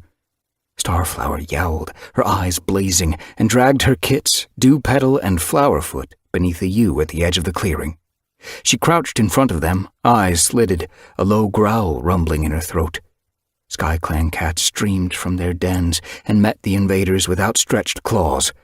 Windrunner crashed into Nettle, and they fell, squirming like snakes onto the ground. Swiftminnow's gray and white pelt flashed beneath Sparrow Furs as the tortoiseshell knocked the she-cat's paws from under her and leaped onto her back. Blossom jumped from the roots of an oak. She landed on Dustmuzzle's back and sank her jaws into his neck. Mothflight flinched. Dustmuzzle! The yowl of battle swept away her panicked cry. Fernleaf shouldered her way through the battling cats and attacked Birch with a flurry of blows while, behind her, Quickwater leaped at Holly as she crossed the hollow. Mothflight heard a yowl of rage behind her and turned to see Clear Sky racing for the clearing. Fury glittered in his eyes. Flattening his ears, he leaped from the short, steep slope and hurled himself at Spotted Fur. Mothflight felt panic rising. Stop! Her wail was lost in the shriek of battle. You mustn't fight! Pale Tabby Fur caught her eye. Willowtail had halted beside the barrier and was watching Redclaw through slitted eyes. The glossy red Tom was fending off Gorsefur with strong forepaw swipes. Look out! Mothflight saw Alder streak toward Willowtail. The pale Tabby whipped around and lifted her paws as the SkyClan she-cat slammed into her. Staggering for a moment, Willowtail kept her balance and hooked her claws into Alder's pelt. With a hiss of fury, she hauled Alder onto her belly. The tang of blood touched Mothflight's nose. Her heart seemed to burst in her chest. Windrunner, stop! Clear Sky only wanted to talk! Windrunner held Nettle down, raking his belly with her hind claws. She didn't even look up. Mothflight felt as though she were in a dream, unable to make herself heard. Thorn slid from the ferns crowding the other side of the hollow. His blue gaze narrowed on Fernleaf. The Wind-Clan she-cat was pinned to the ground by Birch. Her hind legs churned desperately as she fought to loosen Birch's grip. Thorn dropped into an attack crouch and showed his teeth. That's not fair. Mothflight leaped from the top of the slope, landing heavily on the soft earth of the hollow. She had to help Fernleaf. She dodged out of the way as Swift Minnow and Sparrow Fur rolled toward her. Fernleaf! Rearing, she strained to see over the jumble of pelts. She was too late. Thorn was on Fernleaf's back, his hind legs scraping lumps from the young she-cat's pelt while Birch aimed vicious blows at her muzzle. She froze. What do I do? A medicine cat was meant to heal, not harm, but she couldn't watch while her clanmate was attacked. Suddenly, gray fur flashed beside Thorn. Dust Muzzle! Mothflight watched her brother plunge toward Thorn and rip him away from Fernleaf. Fernleaf's eyes flashed with triumph as, freed, she reared and slashed Birch's nose. Blood sprayed the ground. The tang grew stronger, bathing Mothflight's tongue. I'm going to need supplies. She stared around the camp. Where's Acorn Fur's den? Why had she sent the SkyClan medicine cat away? She'd never manage all these injuries alone. Cobwebs! The thought flashed in her mind. If she could gather enough to staunch any bleeding, it would do until she had time to tend to the wounds properly. She slid between Blossom and Redclaw and scrambled out of the hollow. Hurrying among the trees, she scanned their trunks for cobwebs. Her heart leaped as she saw the roots of an elm swathed in a gray mist of web. She scraped it away, wrapping as much around her paws as she could, and turned back toward the hollow. What are you doing? Blossom faced her, eyes glittering with rage. Mothflight bristled. I'm trying to help. Help who? Blossom patted closer. Any cat who's injured. Mothflight lifted her paw to show the cobweb. This will stop bleeding. You're wasting your time, Blossom snarled. We're going to make WindClan bleed so badly, all the cobwebs in the forest won't save you. Mothflight blinked at her. Can't you just stop fighting and talk? You invaded our camp. Blossom patted closer, a menacing gleam in her eyes. I'm not fighting you. Mothflight lifted her chin. I'm a medicine cat. It's my duty to heal. Get out of my way so I can get on with it. Blossom showed her teeth. You have to fight. Mothflight held her ground. No, I don't. Blossom reared and slashed a paw across Mothflight's muzzle. Pain sliced through her. StarClan, what do I do? Rage pulsed beneath her pelt. Her claws itched to rip the fur from Blossom's spine. She narrowed her eyes as Blossom lifted her paw again. Gray fur flashed behind the SkyClan she-cat. Jagged Peak! The lame Tom flung himself at Blossom, snarling viciously. Blossom gasped as he sunk claws into her shoulders and hooked her hind paws from under her with a sharp kick. Mothflight blinked gratefully at her clanmate as he pinned Blossom to the earth. She started for the hollow. Don't hurt her, she hissed as she passed him. Surprise flashed in his eyes. This is a battle, not a gathering, he called after her as she leaped into the clearing. Fernleaf was staggering at the far edge, blood welling from a gash on her flank. Birch was backed against the ferns, flailing at Dust Muzzle as the WindClan Tom swiped at him with vicious blows. Mothflight skirted the battle and skidded to a halt beside Fernleaf. The black she-cat was panting, her eyes cloudy with pain. Mothflight unwrapped a swath of cobweb from her paw and patted the open wound. Fernleaf winced, but didn't flinch. This will stop the bleeding, she told her. Good. Fernleaf leaped to her paws. You can't fight again. Mothflight blocked her way. You must rest, or it'll start bleeding again. Fernleaf met her gaze. If one of my clanmates dies while I'm resting, I will never forgive myself. Mothflight stared at her wordlessly. Fernleaf snatched her gaze away and fell in beside Dust Muzzle. The two cats reared together, sending well-aimed blows at Birch's nose until the SkyClan Tom backed deep into the ferns. Mothflight scanned the battle for more injuries. Nettle staggered beside Redclaw, who was wrestling with Gorsefur. Swift Minnow struggled beneath Sparrowfur, her whiskers dripping with blood. Let her go! Mothflight shrieked at Sparrowfur as the tortoiseshell pressed Swift Minnow's muzzle into the earth. She's hurt! Claws hooked Mothflight's scruff and jerked her backward. Gasping, she struggled. A deep-throated snarl sounded in her ear. Redclaw. If you don't want to fight, get out of the battle! Get off! She thrashed helplessly. I need to help! Redclaw let go, and she turned on him. You have to stop them from fighting! She wailed. This won't solve anything! Really? Sneering, Redclaw pushed past her and grabbed Holly. Dragging her from Quickwater's back, he hurled the black she-cat to the ground. Then he reared and slammed his paws into her chest. Rage surged through Mothflight. This is rabbit-brained! Suddenly, Windrunner's tabby pelt flashed at the edge of her vision. The Wind Clan leader was racing toward Clear Sky. Stop! Mothflight chased after her, skidding to a halt as Windrunner leaped at the Sky Clan leader. Clear Sky turned as quick as a fox. Lashing out with a forepaw, he slashed Windrunner's neck. Blood sprayed the clearing. Windrunner staggered, her eyes rounding with shock. Mothflight raced toward her, her heart in her throat. Windrunner batted her away, her gaze fixed on Clear Sky. Blood welled at her throat and dripped from her fur. You went too far this time. Her mew was husky with pain. You took my kit hostage. And you let my kit die! Clear Sky glared back at her. Mothflight came, didn't she? She snarled at the Sky Clan leader. Not soon enough! Clear Sky flew at her, his blue eyes cold with fury. He threw another blow at her, cracking her cheek with such force that she staggered and fell. Leaping on top of her, he pinned her to the ground and raked her belly with powerful hind claws. Horror surged beneath Mothflight's pelt. She unsheathed her claws, rage burning in them. Her thoughts whirled. She was meant to heal, but she couldn't watch Clear Sky hurt her mother. Windrunner twisted, knocking Clear Sky's hind paws clear. She leaped up and raked his muzzle with a powerful blow. Blood glistened on his nose as he raised his gaze to meet hers. How dare you attack my camp? My kits are here! He glanced toward the yew where frightened eyes peered out behind Starflower. Are you determined to kill them all? Rage lit up Windrunner's eyes. You started this! Snaking beneath his belly, she pushed hard against his chest and heaved him onto his side. He hit the ground with a thump, and she lunged for his throat. Her jaws snapped thin air as he rolled out of the way just in time. Leaping onto his paws, Clear Sky reared.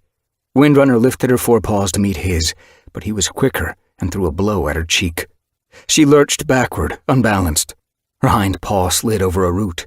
It snagged her, and she fell, her leg twisting beneath her. Mothflight heard a crack and froze with horror. She'd eaten enough prey to recognize the snap of breaking bone. Her mother's leg bone had broken. Windrunner! She raced to her mother's side.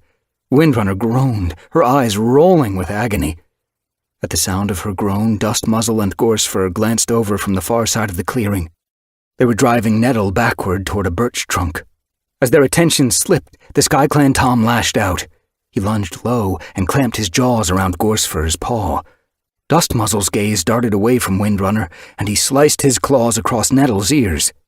Mothflight jerked her muzzle fearfully toward Clear Sky. Was he going to attack again? He stood as still as stone and watched the Wind Clan leader coldly. Then his blue gaze flitted across the writhing pelts and rested on Willowtail. Windrunner gasped, trying to move, and fell back. Mothflight dragged her gaze from Clear Sky and looked into her mother's eyes. Was that fear she glimpsed? Fresh blood was still welling at Windrunner's neck, and her hind leg stuck out at an ugly angle. Mothflight's chest tightened. She'd never seen her mother afraid before. You're going to be okay. Forcing herself to think, she remembered the cobwebs on her paw. Quickly she unwrapped a long strip and wadded it into the deep scratch at her mother's throat. Then she ran a paw along Windrunner's leg. The Wind Clan leader flinched. I'll be gentle, Mothflight promised. She could feel the break. Her breath quickened as she felt a jagged edge pressing inside the flesh. The bone was bent like a broken twig. Alarm shrilled through her. Could a bone heal like gashed flesh? She remembered cloud spots showing her comfrey all those moons ago. I've heard it even helps broken limbs to heal, though I've not yet had to try it. Thanks, Darklan. She closed her eyes and prayed he was right. A screech sounded behind her. Mothflight spun, her breath stopping in her throat as she saw Clear Sky back away from Willowtail, his eyes bright with shock. Willowtail staggered, a wail rolling deep from her belly. As she swung her head around, Mothflight gagged. Long gashes streaked the she-cat's face. Blood streamed from her slashed eyes and dripped from her whiskers. Willowtail moaned as her paws buckled beneath her. She collapsed onto the ground and stared blankly ahead. Mothflight's paws trembled. He's blinded her. She gaped at Clear Sky. Around him, the battling cats slowed, letting their paws drop as they turned to look at Willowtail. Clear Sky moved away, his pelt rippling along his spine. He lifted his muzzle toward Redclaw at the edge of the clearing. "She's yours now," he growled softly. "Do what you like with her." Willowtail dragged herself feebly across the earth while the clan cats backed away from her, their shocked gazes darting away. Redclaw unhooked his claws from Swift Minnow's pelt and padded slowly toward the blinded cat. Her nose twitched. Whimpering, she tried to crawl away, her head jerking one way, then the other, as though she was chasing glimpses of light. Redclaw stopped beside her. "Why did you have to lie?" Willowtail froze. Don't you know? Her mew cracked desperately. "But why did you have to drag the clans into it?" Redclaw's eyes brimmed with grief. "It was never their argument." "It was the only way I could punish you." Willowtail's pelt rippled along her spine. "You killed my friend." Redclaw bristled. "I didn't kill her. The dogs killed her." "And who led the dogs into our camp?" Willowtail rasped. "Do you think I did it on purpose?" "Of course you did. You lured them there." "They were chasing me." Redclaw crouched close beside Willowtail. He was shaking, his mew cracking as he spoke. "I was young and dumb. I ran into a pack of dogs, and when they started chasing me, I ran back to the one place I'd always felt safe. I thought if I got there, nothing could hurt me. It wasn't until the dogs attacked that I realized what I'd done." "You ran away," Willowtail accused. "You left us to die." "There was nothing else I could do." Redclaw's shoulders drooped. "I am so ashamed. I've been trying to pretend it never happened." "But it did happen." Redclaw hung his head. "I'm sorry, Willowtail." His mew was thick. "If there was anything I could have done to change it, I would have." Windrunner lifted her head and gazed at him. Was Willowtail lying about the stolen prey? "Yes." Willowtail rested her chin on the ground, her eyes red with blood. "I killed rabbits and dragged them across the border, then told you that I'd seen SkyClan hunting on the moor." Clear Sky's gaze flicked sharply toward the WindClan leader. "You believed a rogue over me!" Windrunner growled from where she lay, pain tightening her words. "She's my clanmate." Clear Sky didn't move. "And you are always loyal to your clan," he sneered. Windrunner didn't flinch. "Aren't you?" Clear Sky looked away. Mothflight felt a surge of pride. Despite Windrunner's terrible pain, she'd silenced Clear Sky. Of course he'd be loyal to his clanmate. If Willowtail had been a SkyClan cat instead of a WindClan cat, he'd have stood by her. Mothflight looked back at Willowtail, her heart twisting with pity. The pale tabby's flanks were quivering. Her ears were flat. A low moan crackled in her throat. "She's in shock." Mothflight scanned the edges of the hollow, hoping to see thyme sprouting between the roots and brambles, but there was none. She scrambled toward Willowtail and swept her tail along the tabby's spine. "It's okay," she murmured. "We'll get you back to camp and take care of you." Willowtail began to shiver, her matted fur spiking. She turned her gashed eyes toward Mothflight. "Will I see you again?" "I don't know," Mothflight whispered. Helplessness gripped her. She glanced around the watching cats. All she could see were wounds, scratched muzzles, torn pelts, ripped ears. Blood and fur specked the clearing. Fury rose in her chest. "You fought for nothing!" She glared at Clear Sky. "Why didn't you let me go home? I could have spoken to Windrunner. I could have told her what you'd said about Willowtail and Redclaw. You could have settled this with words. Clear Sky narrowed his eyes. I didn't ask Windrunner to attack my camp. Mothflight hesitated. If only Windrunner had sent a patrol to search for her, not to start a war. You need to make peace. She got to her paws and stood between her mother and Clear Sky. Looking from one to the other, she growled, This must end here. Clear Sky's gaze lingered on her for a moment. Then he dipped his head. It was a dumb fight, he conceded. Windrunner took a shuddering breath. It was never our battle, she rasped. Paw steps thrummed the forest floor beyond the camp barrier. The brambles shivered as Acorn Fur hurtled in. She skidded to a halt, her eyes widening as she saw the battle-scarred cats. Pebbleheart raced behind her, Cloud Spots and Dappled Pelt on his tail. They stared. Dappled Pelt's gaze shot toward Willowtail. Pebbleheart hurried over to Windrunner. He sniffed her pelt, peering at the gash in her neck before running a paw along her flank. Her leg is broken, Mothflight told him anxiously. She looked toward Cloud Spots and Dappled Pelt. We have to help the injured. She blinked at Acorn Fur. I'm going to need herbs from your herb store. Let's go.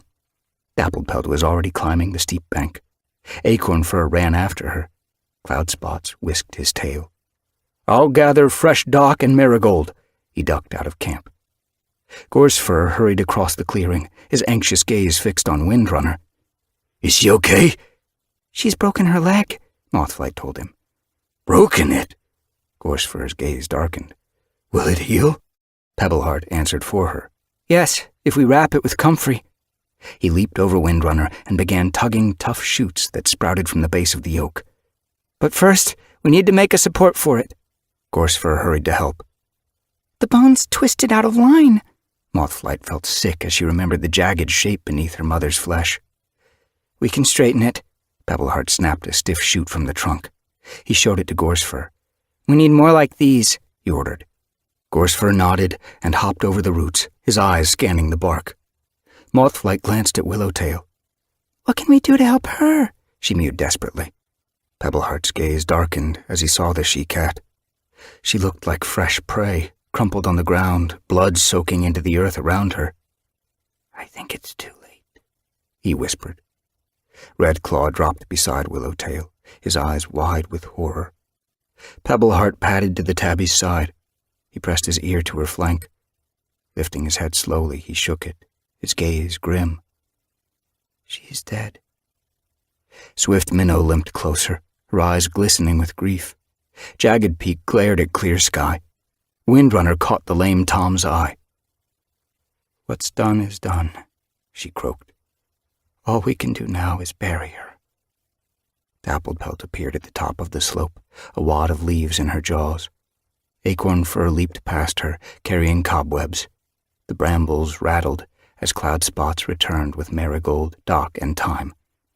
The ThunderClan medicine cat glanced quickly around the hollow. As he narrowed his eyes, Mothflight realized he was assessing the injuries. Fernleaf's got a nasty gash in her flank, she told him. Cloud Spots headed toward the black she-cat. Acorn Fur weaved between Blossom and Swift Minnow, checking for wounds. Dappled Pelt padded to where nettles swayed beside the birch tree.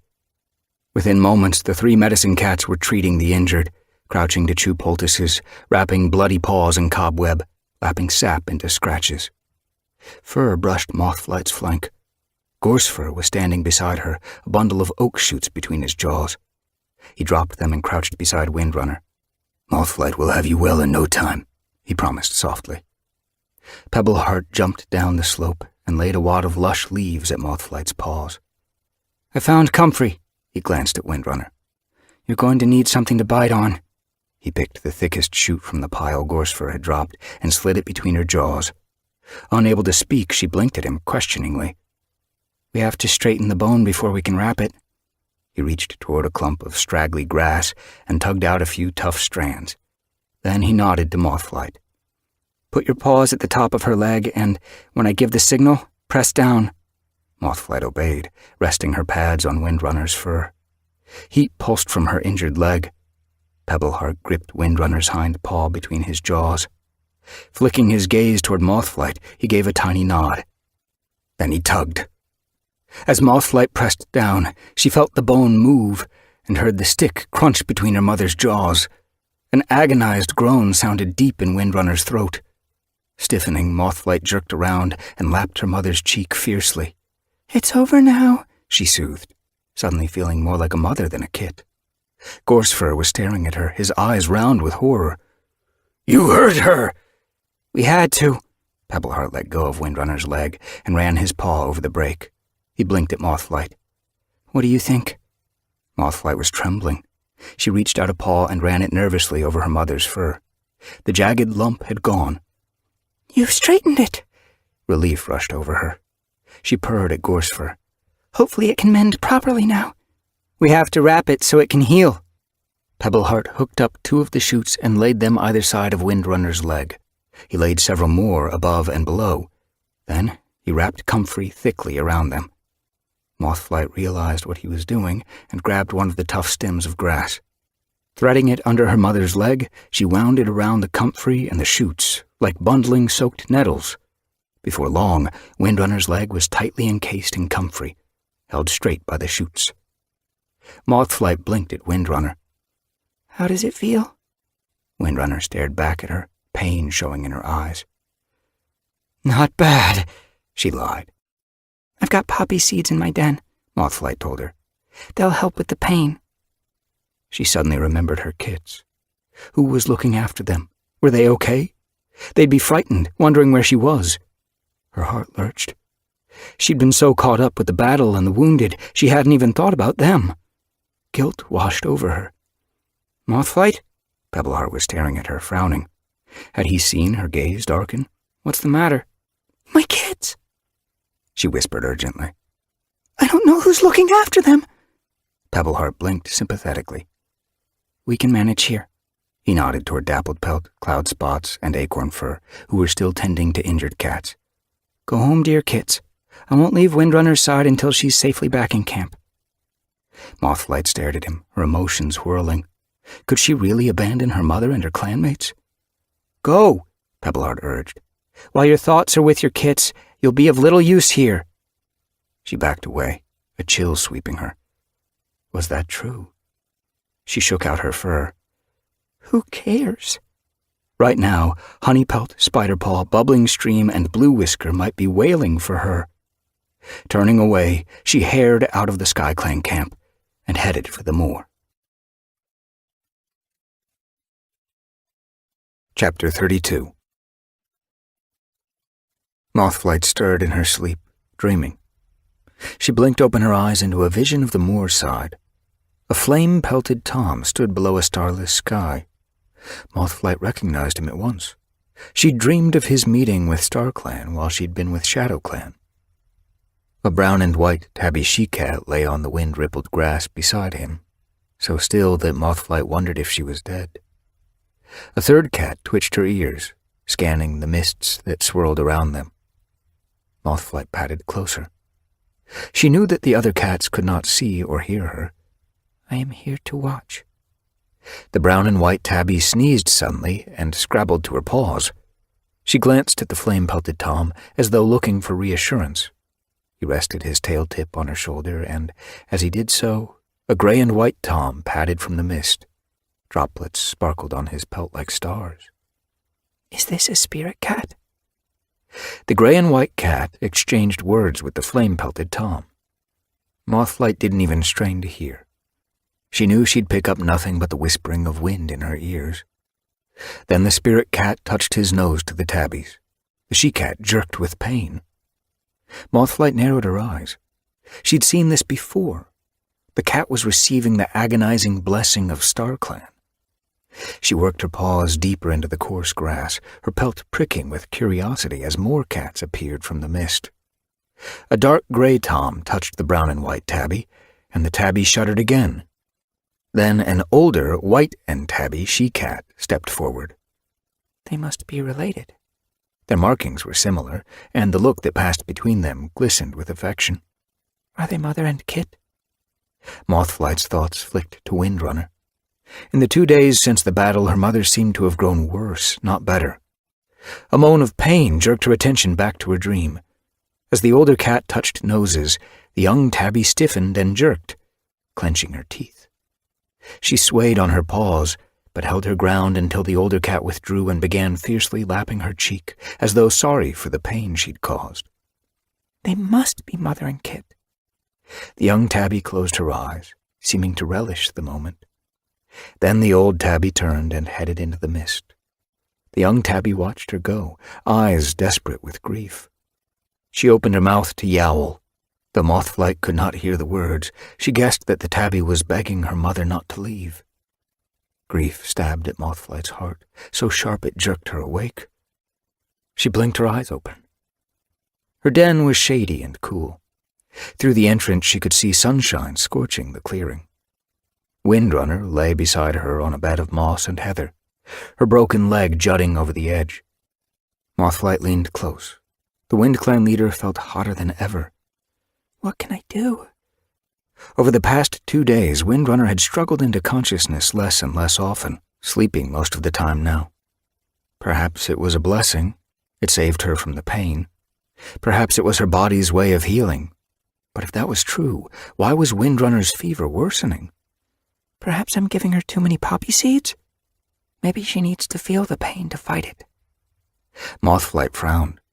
She'd helped Pebbleheart set her mother's broken leg and felt sure that they'd done the right thing. She'd treated the gash in her throat with dock and horsetail, just as Micah had taught her. And yet it still oozed blood. She sniffed the neck wound. Her pelt pricked with alarm. Beneath the pungent tang of herbs she smelled sour infection. Why hadn't Micah's poultice stopped it from turning bad? Was this wound what was making her mother so sick? If Micah's herbs weren't strong enough to heal it, what herbs should she use? Perhaps she should go and ask Pebbleheart. No. After a moon in Shadow Clan, she knew his herb store as well as her own. There were no herbs there she didn't have already. What about Dappled Pelt? When she'd visited River Clan with Micah, the River Clan medicine cat had only just begun to experiment with the lush plants growing along the riverbank. Perhaps she'd discovered something new, something strong enough to fight Windrunner's infection. Mothflight? Honeypelt's mew interrupted her thoughts. He was peering at her from the den entrance. Can you come and play yet? She'd left her kits in the care of the clan while she'd tended to Windrunner. Honeypelt's eyes were round with worry. We miss you. Guilt wormed in her belly. I'm sorry, she told him. I have to look after Windrunner. Honeypelt didn't argue, but turned away, his tail drooping. Mothflight's guilt deepened. Another shadow darkened the entrance. She smelled Gorsefur's scent before she could make out his pelt against the bright sunlight. How is she? Gorsefur's mew was grim as he padded in. He stopped beside Windrunner and sniffed her pelt. Her fever's getting worse, Mothflight confessed. I'm not sure what to do. A growl rolled in Gorsefur's throat. This isn't fair, he snapped. After the great battle, I thought the clans had stopped acting like foxes. Can't a new moon pass without bringing us fresh troubles? Mothflight got to her paws and met her father's gaze. I will heal her, she promised. I'm going to River Clan to see if Dappled Pelt has any herbs to treat the infection in her neck wound. Will you watch her while I'm gone? Of course. As Gorsefur settled close to his mate, Mothflight nodded toward the wet moss piled beside her mother's makeshift nest. Drip a little water into her mouth every now and then, she told him. Send Dust Muzzle or Spotted Fur to get fresh if the old moss dries out. Gorsefur's ears twitched. Will you be gone long? I'll be as quick as I can. Mothflight ducked from the den, screwing up her eyes against the harsh sunshine. Slate was lying in the long grass outside her den. The gray she-cat was recovering from her cough, but was still weak. Stormpelt was nosing through the prey pile with Swift Minnow. The other hunting parties were still out on the moor. Jagged Peak had been organizing patrols while Windrunner was sick, making sure the prey pile was well stocked. Mothflight? Blue Whisker's excited mew sounded from the sandy hollow. Have you come to play with us? Mothflight stiffened. I have to go and speak with Dappled Pelt. Spiderpaw scrambled out of the hollow and stared at her. But you haven't played with us for days. Honeypelt and Bubbling Stream stopped wrestling beside Blue Whisker. untangling themselves and jumping to their paws. Just one badger ride, Honeypelt mewed. please? Bubbling Stream blinked at her eagerly. Mothflight's belly tightened with frustration. Digging her claws into the earth, she met Honeypelt's gaze. I'll play with you as much as you like once Windrunner is well. Slate heaved herself to her paws. I'll play with them, she puffed. You need to rest, Mothflight told her sternly. Stormpelt looked up from the prey pile and called to Honeypelt. Once I've eaten, I'll give you a badger ride. And me? Bubbling Stream scrambled toward the young Tom. Eagle Feather and Dew Nose will be back from hunting patrol soon, Stormpelt told her. Then you can have as many badger rides as you want. Mothflight glanced gratefully at Stormpelt. Thank you. She headed over the tussocky clearing and hurried out of camp. The heather was browning after endless days of sunshine. Mothflight looked at the horizon, hope flickering in her belly as she saw clouds bubbling in the distance. Rain might help cool Windrunner's fever. The fever-few leaves she'd given her hadn't helped. She headed downslope. The dry heather jabbed her pelt as she nosed through it. Grass crunched beneath her paws. As she neared the gorge, she heard the faint swish of the river far below. Slowing as she neared the edge, she followed the steep trail that sloped down the cliff and flattened onto the shore. In New Leaf, the river churned and frothed between the sheer sides of the gorge, swelled by moons of rain and snowmelt. Now it swirled smoothly, its deep currents pushing quietly against the bank. Mothflight stopped to lap water, her throat burning with thirst, then hurried along the bank as it opened onto marshland. She could see stepping stones ahead and remembered with a jab of grief Micah waiting for her there only a few moons ago. This time she would cross them alone. Micah. She lifted her face to the sky, hoping StarClan could hear her. How can I make Windrunner well again? The sun glared down at her, stinging her eyes, and she hurried along the bank. If StarClan couldn't help her, maybe Dappledpelt could. She reached the stepping stones and bounded across. The sun-drenched rocks burned her pads, and she paused on a low stone to let the river lap over her paws, relishing the water's chill. She scanned the reeds ahead, searching for the opening where a trail would lead her to the RiverClan camp. Fox scent touched her nose. She stiffened, unnerved by its freshness, and gazed along the river to where the water split the reed beds from the forest. Among the trees, birds chattered in the cool shadows. Wings flitted among the branches, but there was no sign of a red pelt between the trunks. She leaped the last few stones and landed on the marshy bank, pelt pricking as the fox stench grew stronger. She paused, stretching onto her hind legs to peer over the reeds. Was a fox skulking there? She couldn't turn back. She needed to reach Dappledpelt. Padding along the shore, she pricked her ears. A gap showed in the reed wall beside her. Her heart lifted. It was the trail she and Micah had followed on their first visit. She opened her mouth, letting scents wash her tongue. The fox stench was still strong. She paused. River Ripple would have smelled it, surely. He'd have sent patrols to drive the fox away from his camp. It must be gone by now. She ignored the foreboding in her belly. She'd have to risk it. Windrunner's life depended on her. As she ducked into the reeds, squeals sounded behind her. Her heart lurched as she recognized the desperate mules. Spiderpaw! Help him! He'll drown!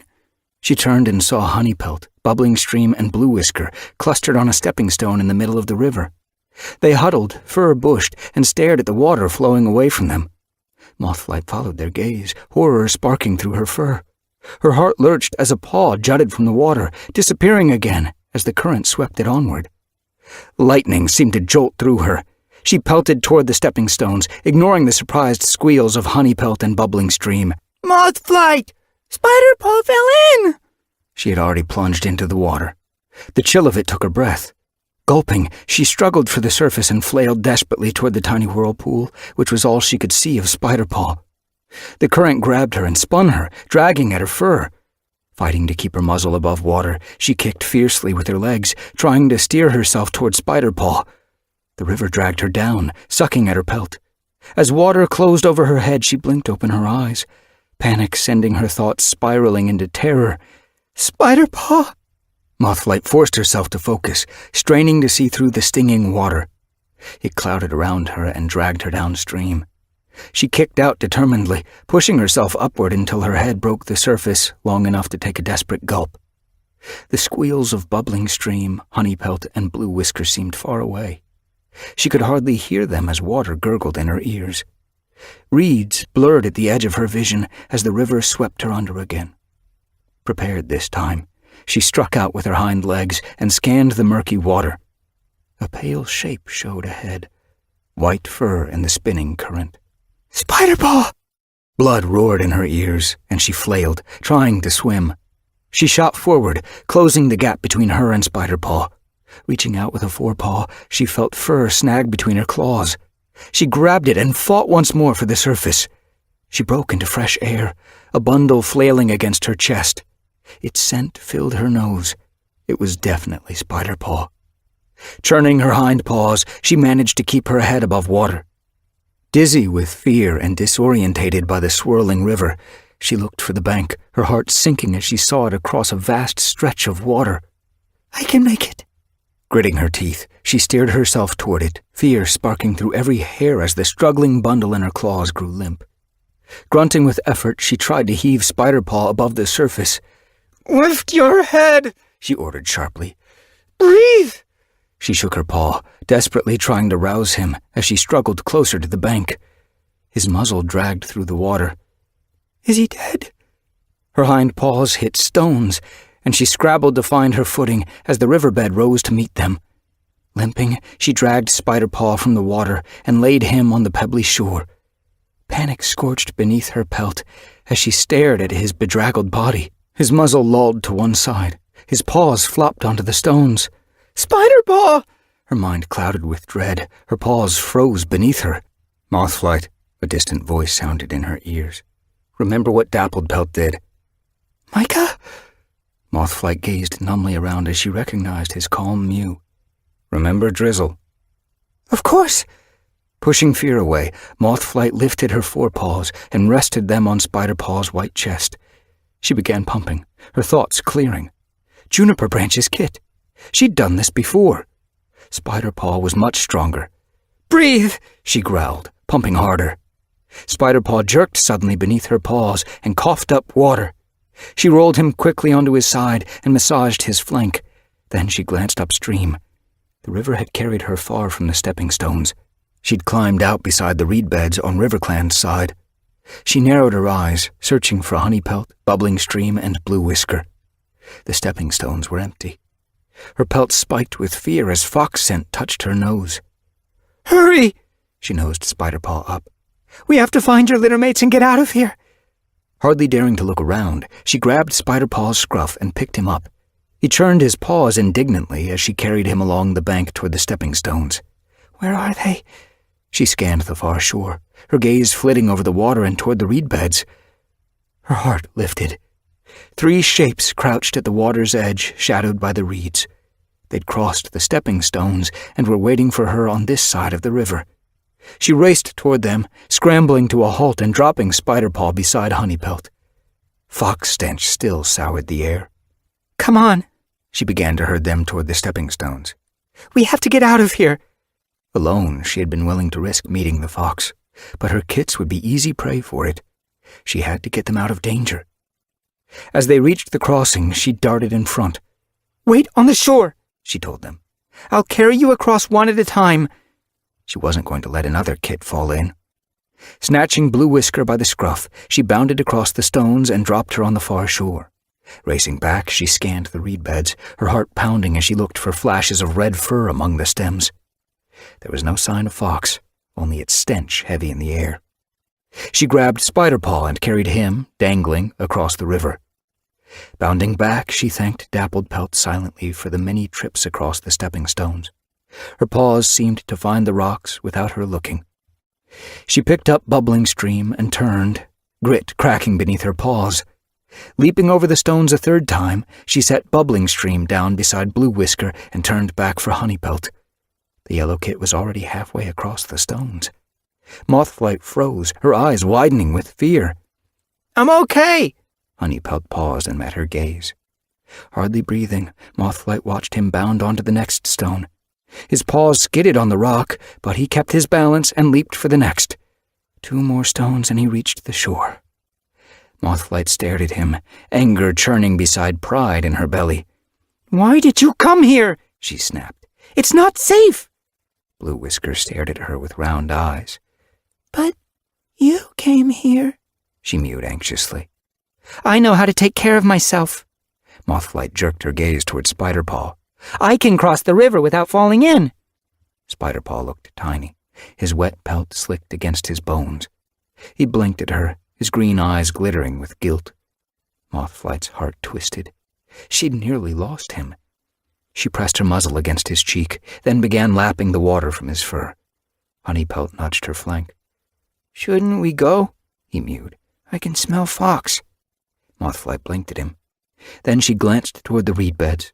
She needed to speak with Dappledpelt, but first she had to get her kits out of danger. Follow me, she ordered. She led the way along the shore, heading for the gorge and the steep trail onto the moor. As they reached the top, her shoulders loosened. Fresh wind whipped down from the moor top, clearing the stench of fox from her nose. She nosed her kits forward and began to guide them toward camp. As they neared the hollow, she spotted Gorsefur and Stormpelt zigzagging over the grass. Gorsefur lifted his tail as he saw her and called to Stormpelt, "They're safe!" The toms raced to meet her, slithering to a halt as they neared. I don't know how they snuck out, Stormpelt panted. Gorsefur was at the entrance. Honeypelt lifted his nose. We used the tunnel Whitetail showed me. Gorsefur eyed the kits sternly. You were supposed to stay in camp. Bubbling Stream glared at him. We wanted to find Mothflight. She was by the river, Blue Whisker told him breathlessly. I fell in, Spiderpaw announced. Gorsefur's pelt spiked. Mothflight had to save me, Spiderpaw explained. Mothflight shook out her dripping pelt. As her fear ebbed, irritation prickled in her paws. She was supposed to be asking Dappledpelt about herbs for Windrunner, not escorting her kits home. Her mother's life was at stake. She looked at Gorsefur. I have to go back. Honeypelt looked alarmed. But there's a fox. Mothflight glanced toward the gorge. River Ripple will have sent a patrol to drive it away by now. Blue Whisker pressed against her flank. But what if he hasn't? Mothflight ignored her. There wasn't time to worry. How's Windrunner? She asked Gorsefur. She's talking, he told her, but her words don't make any sense. She opened her eyes for a while, but it was like she couldn't see me. Mothflight's heart quickened. Her fever must be worse. She turned away. Dappledpelt will know what to do. She raced for the gorge. Watch the kits! What about the fox? Stormpelt called after her. I'll deal with that if I have to. Just stay with the kits. Mothflight felt the wind whip her words away as she hurtled down slope. Would Dappledpelt know? Fear crawled beneath her fur. What if the RiverClan medicine cat couldn't help? She could go to Cloudspots or Acornfur. Her mind began to spin. What if none of them knew how to save Windrunner? I have to try. She pushed harder against the grass, the wind singing in her ears. Orange and white fur showed at the top of the gorge.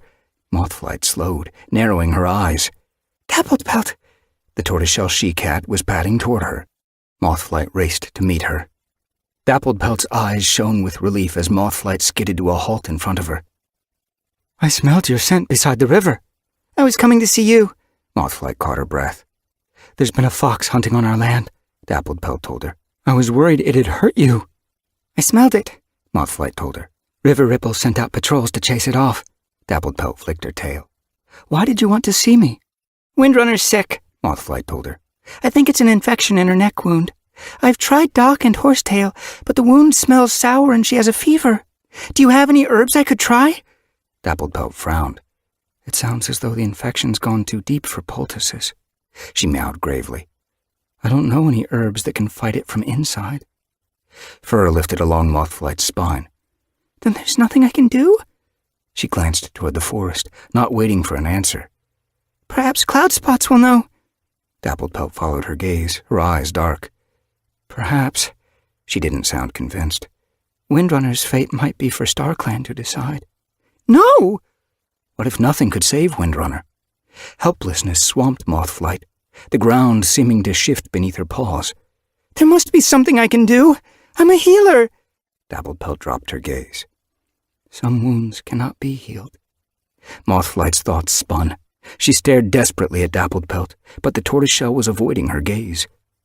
Suddenly, green wings fluttered at the edge of her vision. She recognized them at once. The moth. Turning sharply, she saw it. The beautiful, great moth that had led her to Highstones. Why had it come back now? She stared at it, energy sparking in her paws. It circled her, then flitted upslope, dancing on the breeze as it had all those moons ago, as though it was beckoning her. Mothflight glanced at Dappledpelt. Had she seen it too? The River Clan medicine cat was gazing at the moth, her eyes glittering with curiosity. The moth fluttered farther uphill and paused again. It wants me to follow it, Mothflight breathed. Dappledpelt leaned forward, her pelt pricking. Then follow it, she murmured. Hope flickering in her chest, Mothflight raced after the moth. Did it have the answer she'd been searching for? Could the green moth show her how to save Windrunner's life? Chapter 33. As Mothflight followed the moth upslope, a chilly breeze lifted her fur. She glanced over her shoulder and saw clouds rolling in behind her, darkening the sky over the forest and marshes. Rain was coming. She ran quicker, skirting the camp as the moth fluttered farther and farther ahead. Wait for me! Mothflight suddenly realized how tired she was. The days of tending to Windrunner and the long run back and forth to the river had worn her out. But she had to keep going. The moth was showing her something. But what? She paused as she reached the high moor, the ground sloping away ahead of her, rolling down into the valley toward Highstones. The moth flitted on, and Mothflight followed it over the crest of the slope and raced downhill. It wants me to go to Highstones again. Her heart lifted. Perhaps StarClan was waiting there with advice. Were they going to tell her how to cure Windrunner? The moth stopped, hovering on the breeze. Then it ducked past Mothflight, heading back toward the moor. Mothflight turned in surprise, skidding on the grass. Where are you going? She raced after it and watched it bob down slope toward the camp. It halted again and shivered in mid-air while she caught up. Frustration surged beneath Mothflight's pelt. Where do you want me to go? She demanded. The moth bobbed once more toward Highstones. Mothflight turned to follow, but the moment she did, the moth headed back toward camp. There, it hung in the air, letting the wind toss it one way, then the other. Make up your mind! Mothflight froze, her anger melting. Around her the wind grew stronger, sharp with the scent of rain. Her dreams of the moonstone flashed in her mind. The cats she'd seen there had all been accompanied by a clanmate, and when they arrived, StarClan had given them something. Mothflight plucked impatiently at the grass, thinking hard. She knew it must mean something that mattered now. That's why StarClan had sent the moth to fetch her. Not just me, Mothflight understood. As the first drops fell from the darkening clouds, she blinked at the moth. You want me to bring Windrunner? The moth fluttered closer to the camp, as though agreeing. Mothflight hurried after it. You want me to lead her to the moonstone? As she yowled into the wind, the moth fluttered higher, its green wings bright against the gray sky. Deep in her belly, Mothflight knew she was right. StarClan was waiting to give Windrunner the same gift they'd given the other cats in her dreams. Would it save her life? She had to try. Narrowing her eyes against the thickening rain, Mothflight raced for camp. Spotted Fur, Fernleaf, and Dustmuzzle were carrying fresh prey toward the prey pile. They stared in surprise as she passed them.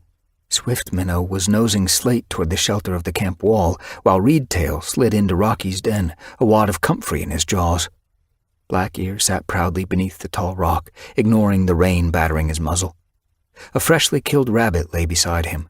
Honeypelt, Bubbling Stream, and Spiderpaw crowded around him, their pelts soaked. Look what I caught! He called to Mothflight as she bounded past. She slowed, glancing at the rabbit. Bubbling Stream was sniffing it, her ears twitching with excitement. I'm going to catch a rabbit soon, she mewed. Mothflight paused. Go and shelter with Slate and Swift Minnow, she told them distractedly. Her attention was fixed on her den. How was she going to explain her plan to Gorsefur? Could Windrunner even make it to Highstones? She has to. Bubbling streams scrambled out of the hollow. Mothflight! Hurt edged her mew as her mother headed away. Not now, Mothflight called. I'm busy. Spiderpaw jumped out of the hollow and blinked at her. You promised you'd play with us.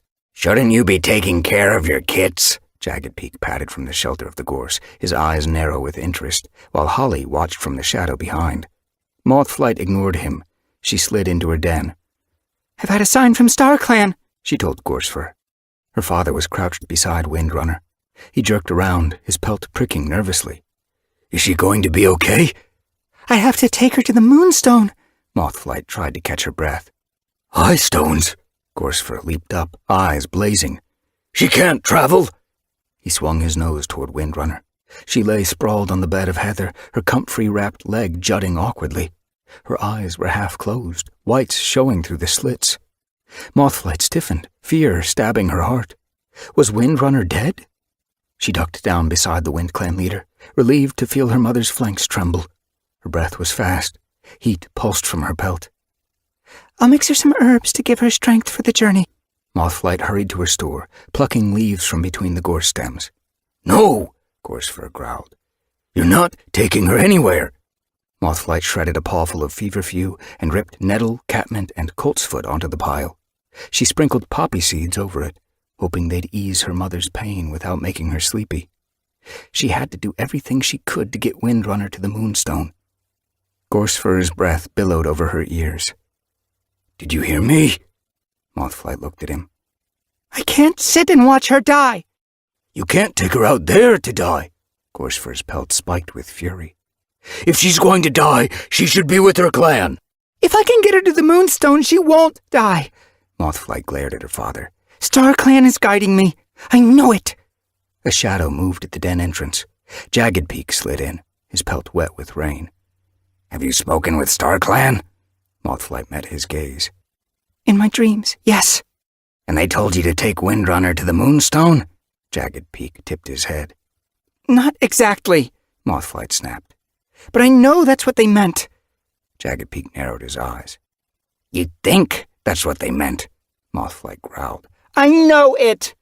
Gorsefur padded to Windrunner's side and gazed down at her. She's in no state to travel. She will be. Mothflight grabbed a mouthful of shredded leaves and pushed past him. She spat the scraps onto the heather beside Windrunner's muzzle. Windrunner, can you swallow these? Windrunner moaned softly, but didn't open her eyes. Panic flashed in Mothflight's belly. Leave her in peace! Mothflight felt her father's claws drag her backward. She turned on him, hissing. You have to trust me! You have to trust StarClan. When Half Moon made me a medicine cat, she told me that the clan's destiny would one day depend on me. Jagged Peak leaned forward, ears flat. What has this got to do with the clan's destiny? I don't know. Mothflight trembled with rage. But you have to let me find out. Fur brushed the heather at the den entrance. A gentle mew sounded behind Jagged Peak. Trust her, Gorsefur. Dust Muzzle. Gratitude swept Mothflight as she saw her brother's solemn gaze. He padded past Jagged Peak and stopped in front of his father. Has she ever been wrong? Gorsefur hesitated, his eyes glittering with fear. He glanced at Windrunner, then at Mothflight. Finally, he dropped his gaze. No. Then let her take Windrunner, Dust Muzzle murmured. Gorsefur began to tremble. But she'll die.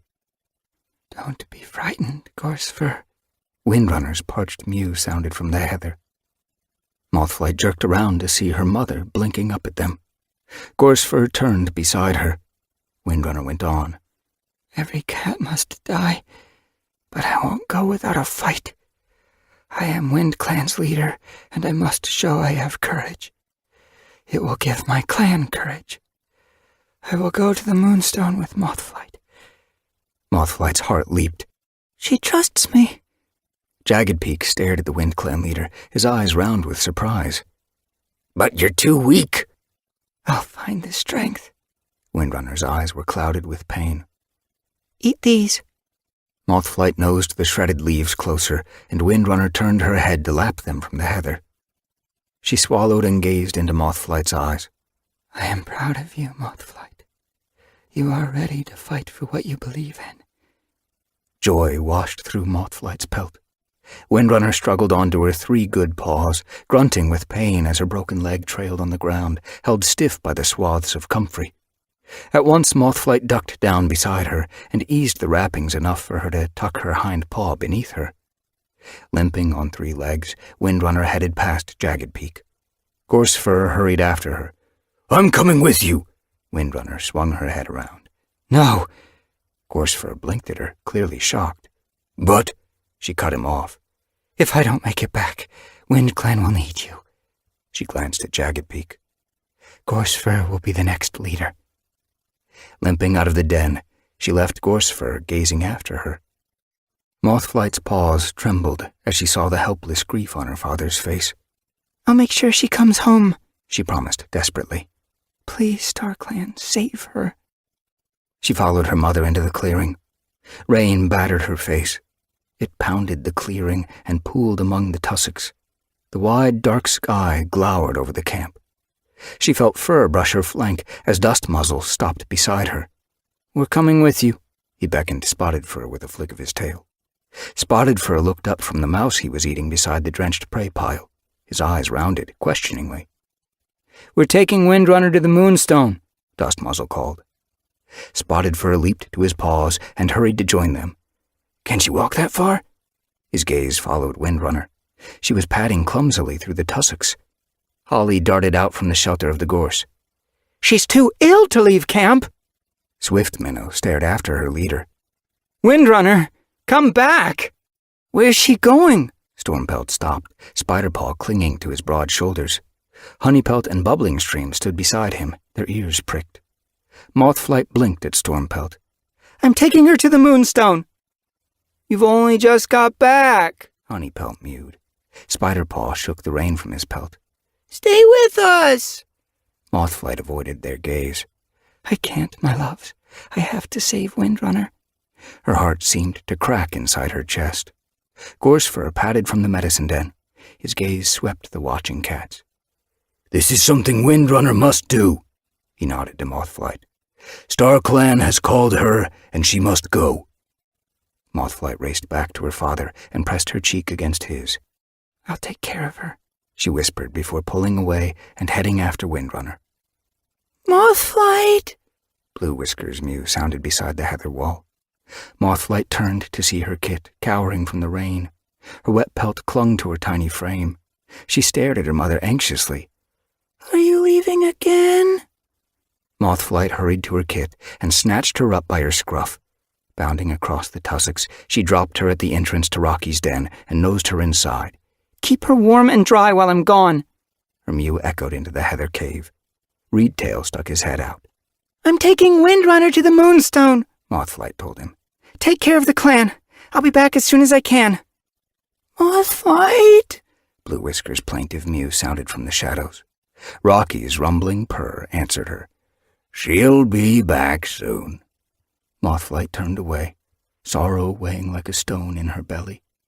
Raindrops streamed from her whiskers.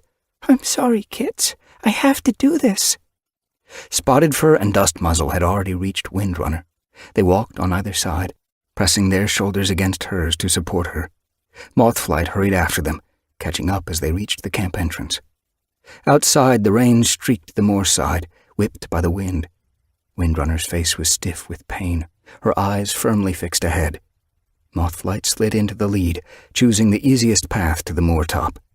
She reached the crest first and looked back, stiffening as she realized how far behind Windrunner had fallen, even with Spotted Fur and Dust Muzzle supporting her.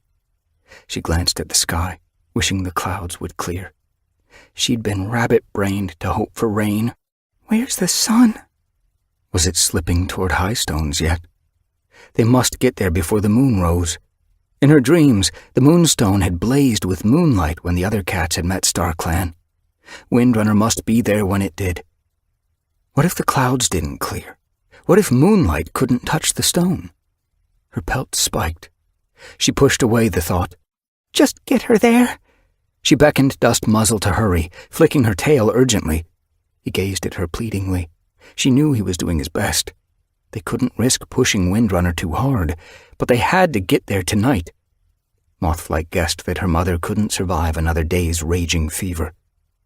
She gazed through the rain to the thunderpath below. Monsters roared, thundering in both directions, their eyes lit up, spraying walls of water in their wake. How would they get Windrunner across? She hurried down the slope, leaving Dust Muzzle and Spotted Fur to follow with Windrunner. As she neared the bottom, where the thunderpath cut through the grass, she slowed.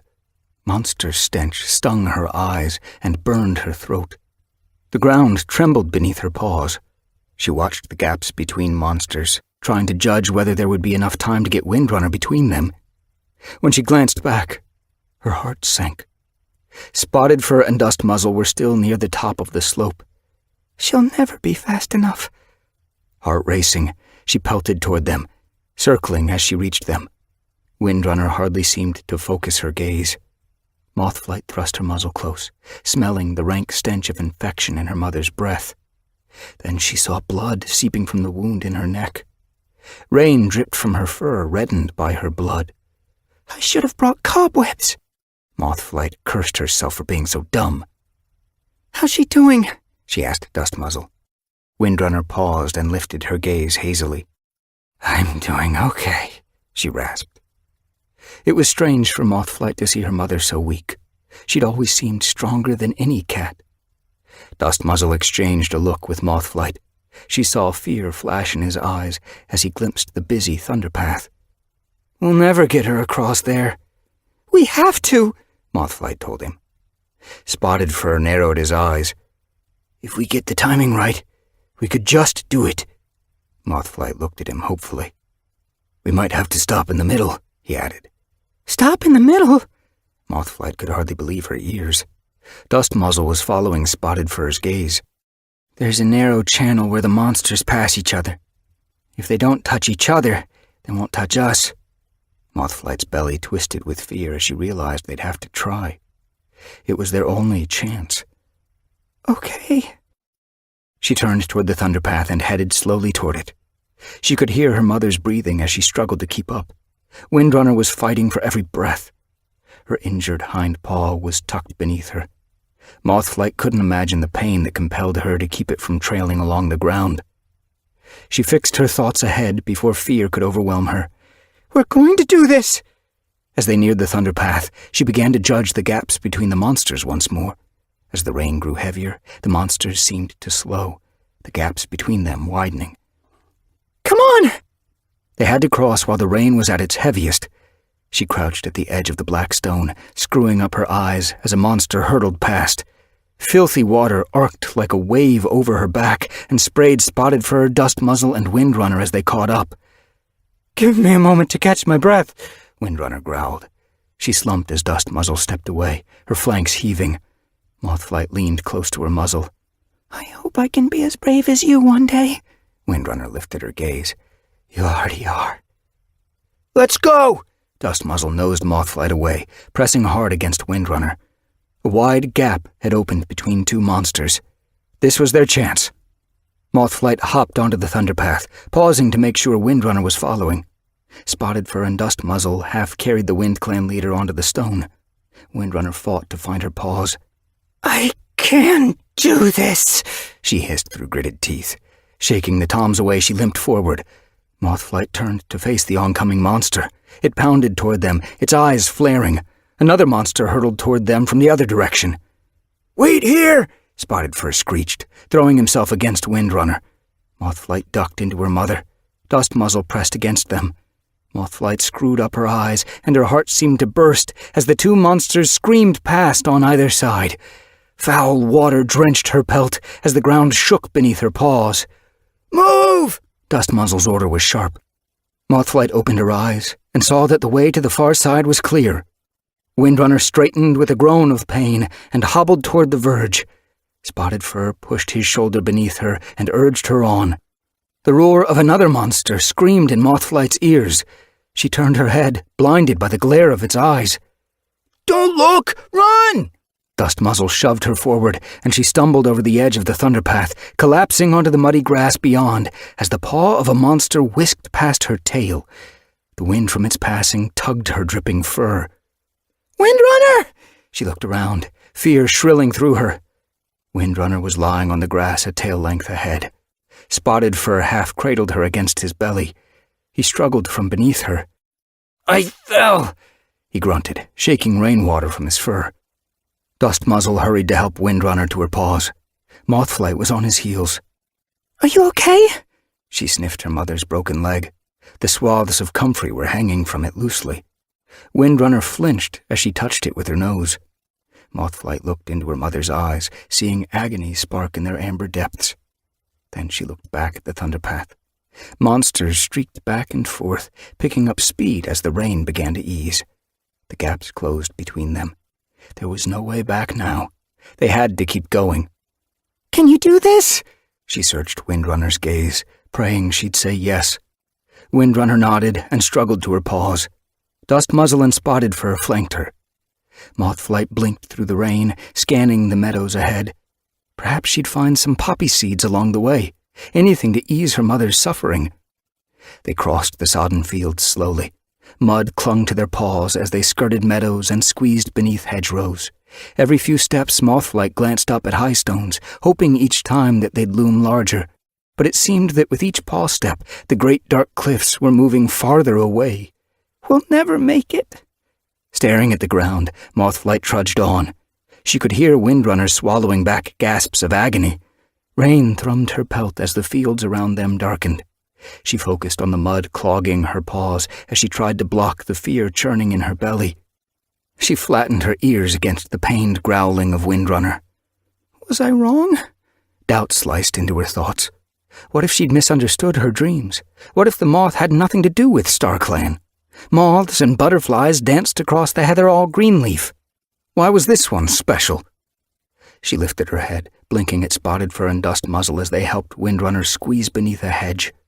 She could hardly see them in the darkness. Dusk was passing and night rolling in. Had they come all this way for nothing? She stopped, frozen with fear. "Mothflight?" Dust Muzzle's call jerked her from her thoughts. She stared at him as he turned from the hedge and headed toward her. "Are you all right?" What if I was wrong? She whispered. "You're never wrong," Dust Muzzle told her. Mothflight hardly heard him. Gorsfur said that if she's going to die, she should be with her clan, and we've taken her away from them. "She's with us." Dust Muzzle leaned closer, keeping his mew low. "And she's not going to die." Mothflight looked past him. She could just make out the shapes of Spotted Fur and Windrunner beyond the hedge. The Wind Clan leader was lying on the ground. Mothflight darted forward, panic spiraling in her chest. She wriggled under the hedge and sniffed Windrunner's muzzle. Was she still breathing? I'm just resting, Windrunner grunted. Mothflight's paws trembled beneath her as relief swept her pelt. Did you think I'd give up when we were so close? She lifted her chin from the muddy earth and looked toward high stones. Mothflight blinked in surprise. They were nearly there. As she gazed up at the sheer cliff face, green wings fluttered above her. She looked up and saw the moth bobbing toward the dark opening in the stone. Hope flared in Mothflight's belly. I must trust myself more. Come on! She nosed Windrunner gently to her paws. We have to get there before the moon does. Are we racing the moon? Windrunner glanced at her out of the corner of her eye, amusement flashing through her pain. I always told Gorsfur you were a strange one. Affection opened like a flower in Mothflight's chest. Then Windrunner coughed, her paws buckling beneath her. Mothflight smelled the scent of fresh blood. She pressed her shoulder against her mother's as Dust Muzzle slid around the other side. Windrunner's fur felt warm and wet, and Mothflight guessed that her neck wound was bleeding heavily now. Please let her make it. Praying to StarClan, she began to guide Windrunner onward. I just hope the Moonstone can save you. Chapter 34. You have to wait here. Mothflight gazed solemnly at Spotted Fur. She nodded to Dust Muzzle. You too. They had managed to haul Windrunner over the stone lip of the cave. Windrunner leaned against Dust Muzzle, her eyes clouded.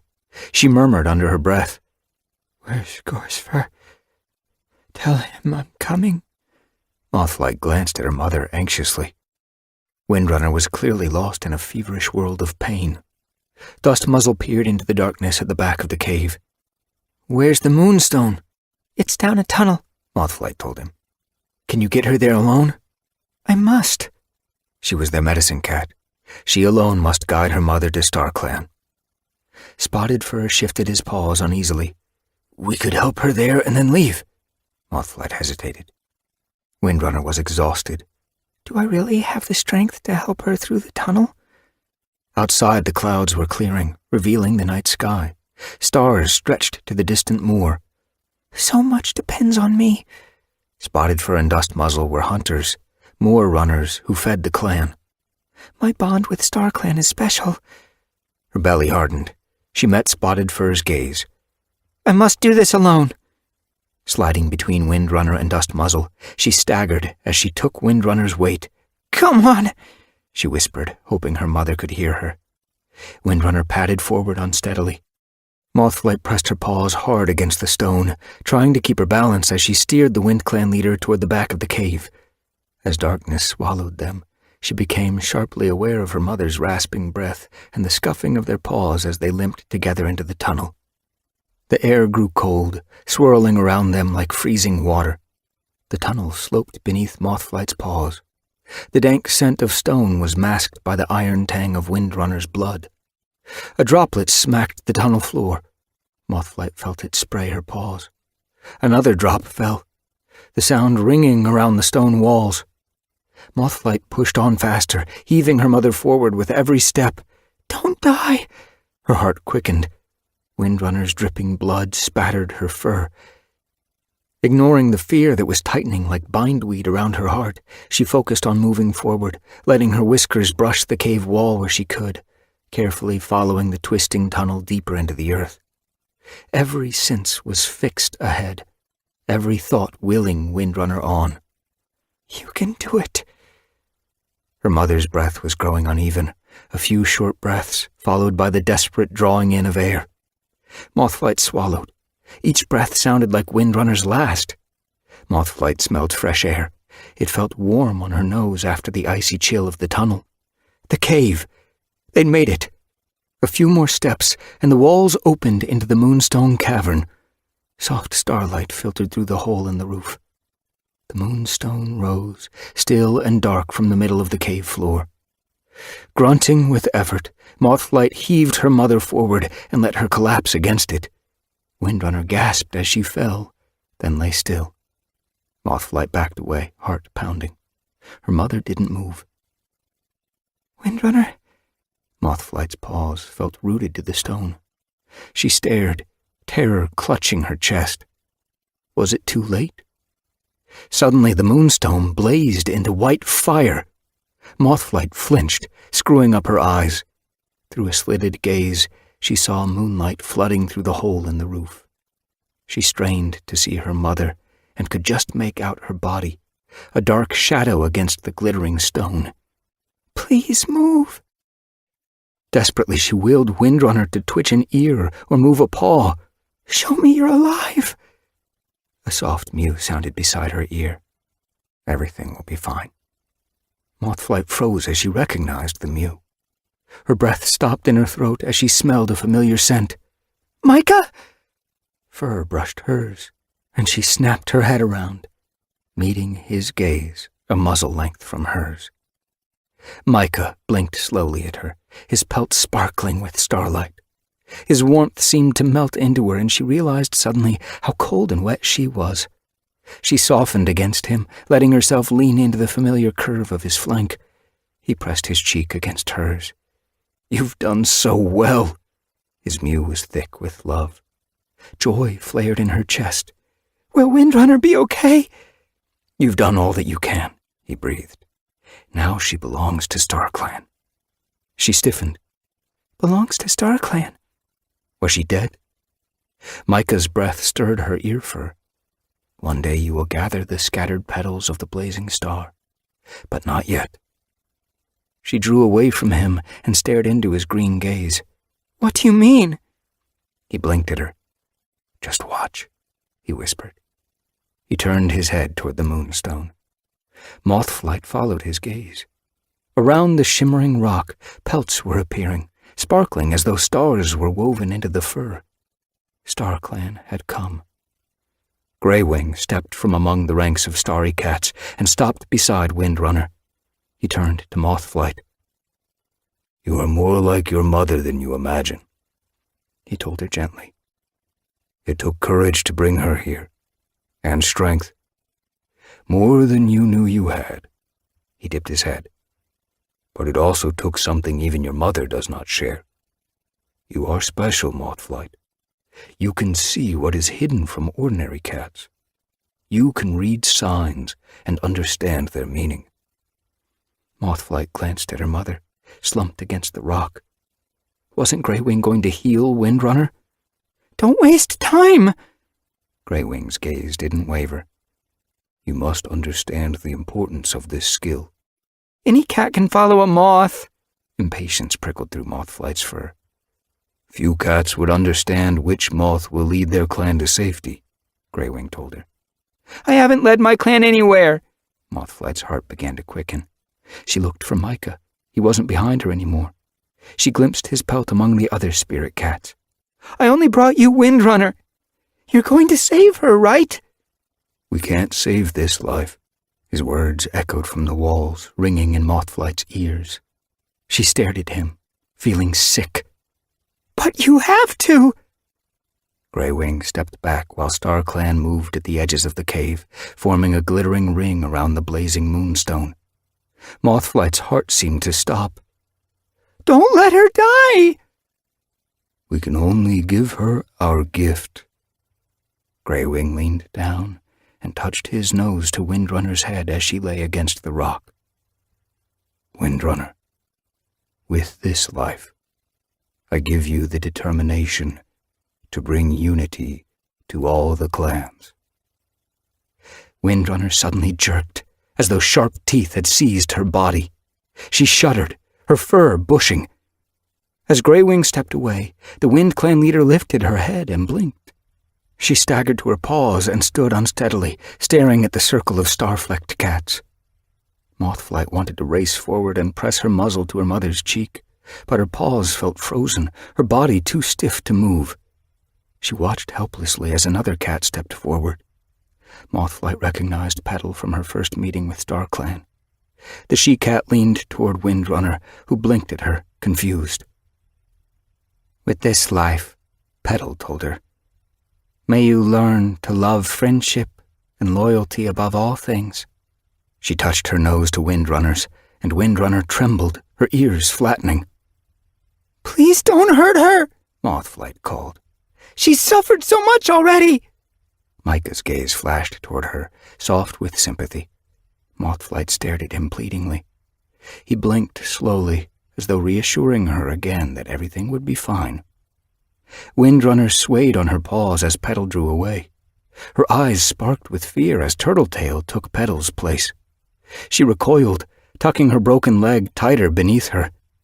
Don't be afraid, Windrunner, Turtletail soothed.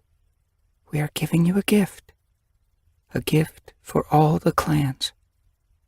Windrunner straightened, pushing her injured leg to the ground. Mothflight's paws turned cold as she saw her mother grimace, as though gritting her teeth against pain. Turtletail reached her head forward. With this life, I give you stubbornness to keep going in the face of future troubles. Windrunner moaned softly as Turtletail touched her, the fur lifting along her spine. Mothflight felt sick. She knew her mother was suffering. She tensed as Windrunner tensed, and as Turtletail stepped away, she felt limp with relief. Windrunner turned her head to stare at the star-pelted cats crowding the cave. She blinked as though noticing them for the first time.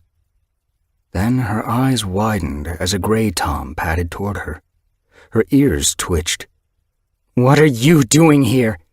There was a snarl in her mew. Mothflight tipped her head, curious. Who was this strange cat? She hadn't seen him before.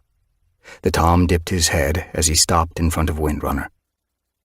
"I know you hate me for leaving you," Windrunner hissed. You're a coward, Branch. You abandoned me before I could even hunt properly. There's nothing I want from you. "I didn't mean to leave you." Yet you left me all the same. Windrunner narrowed her eyes. It was the kindest thing you ever did for me. If you hadn't disappeared, I'd never have met Gorsefur. He's a better cat than you could ever be. He has given me love and loyalty and kits that I'm proud of. Mothflight frowned. Who was this? Clearly a cat her mother had known when she was young. As she strained to recall her mother's stories, Branch spoke.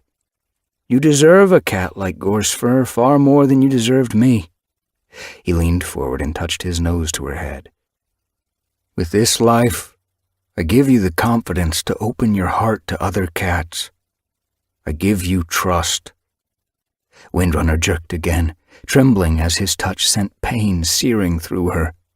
But Mothflight didn't flinch. This was like it had been in her dreams. Windrunner must endure it, just as the other cats had, and when it was over... Mothflight narrowed her eyes. When it was over, then what? A familiar pelt moved toward Windrunner. Willowtail. Clear-eyed and strong, Willowtail stepped forward. She carried no signs of her injuries from the battle. Chin high, she took Branch's place. Windrunner met her gaze, her eyes flashing with anger. You lied to me. Willowtail nodded. I know. I led my clanmates into battle for no good reason.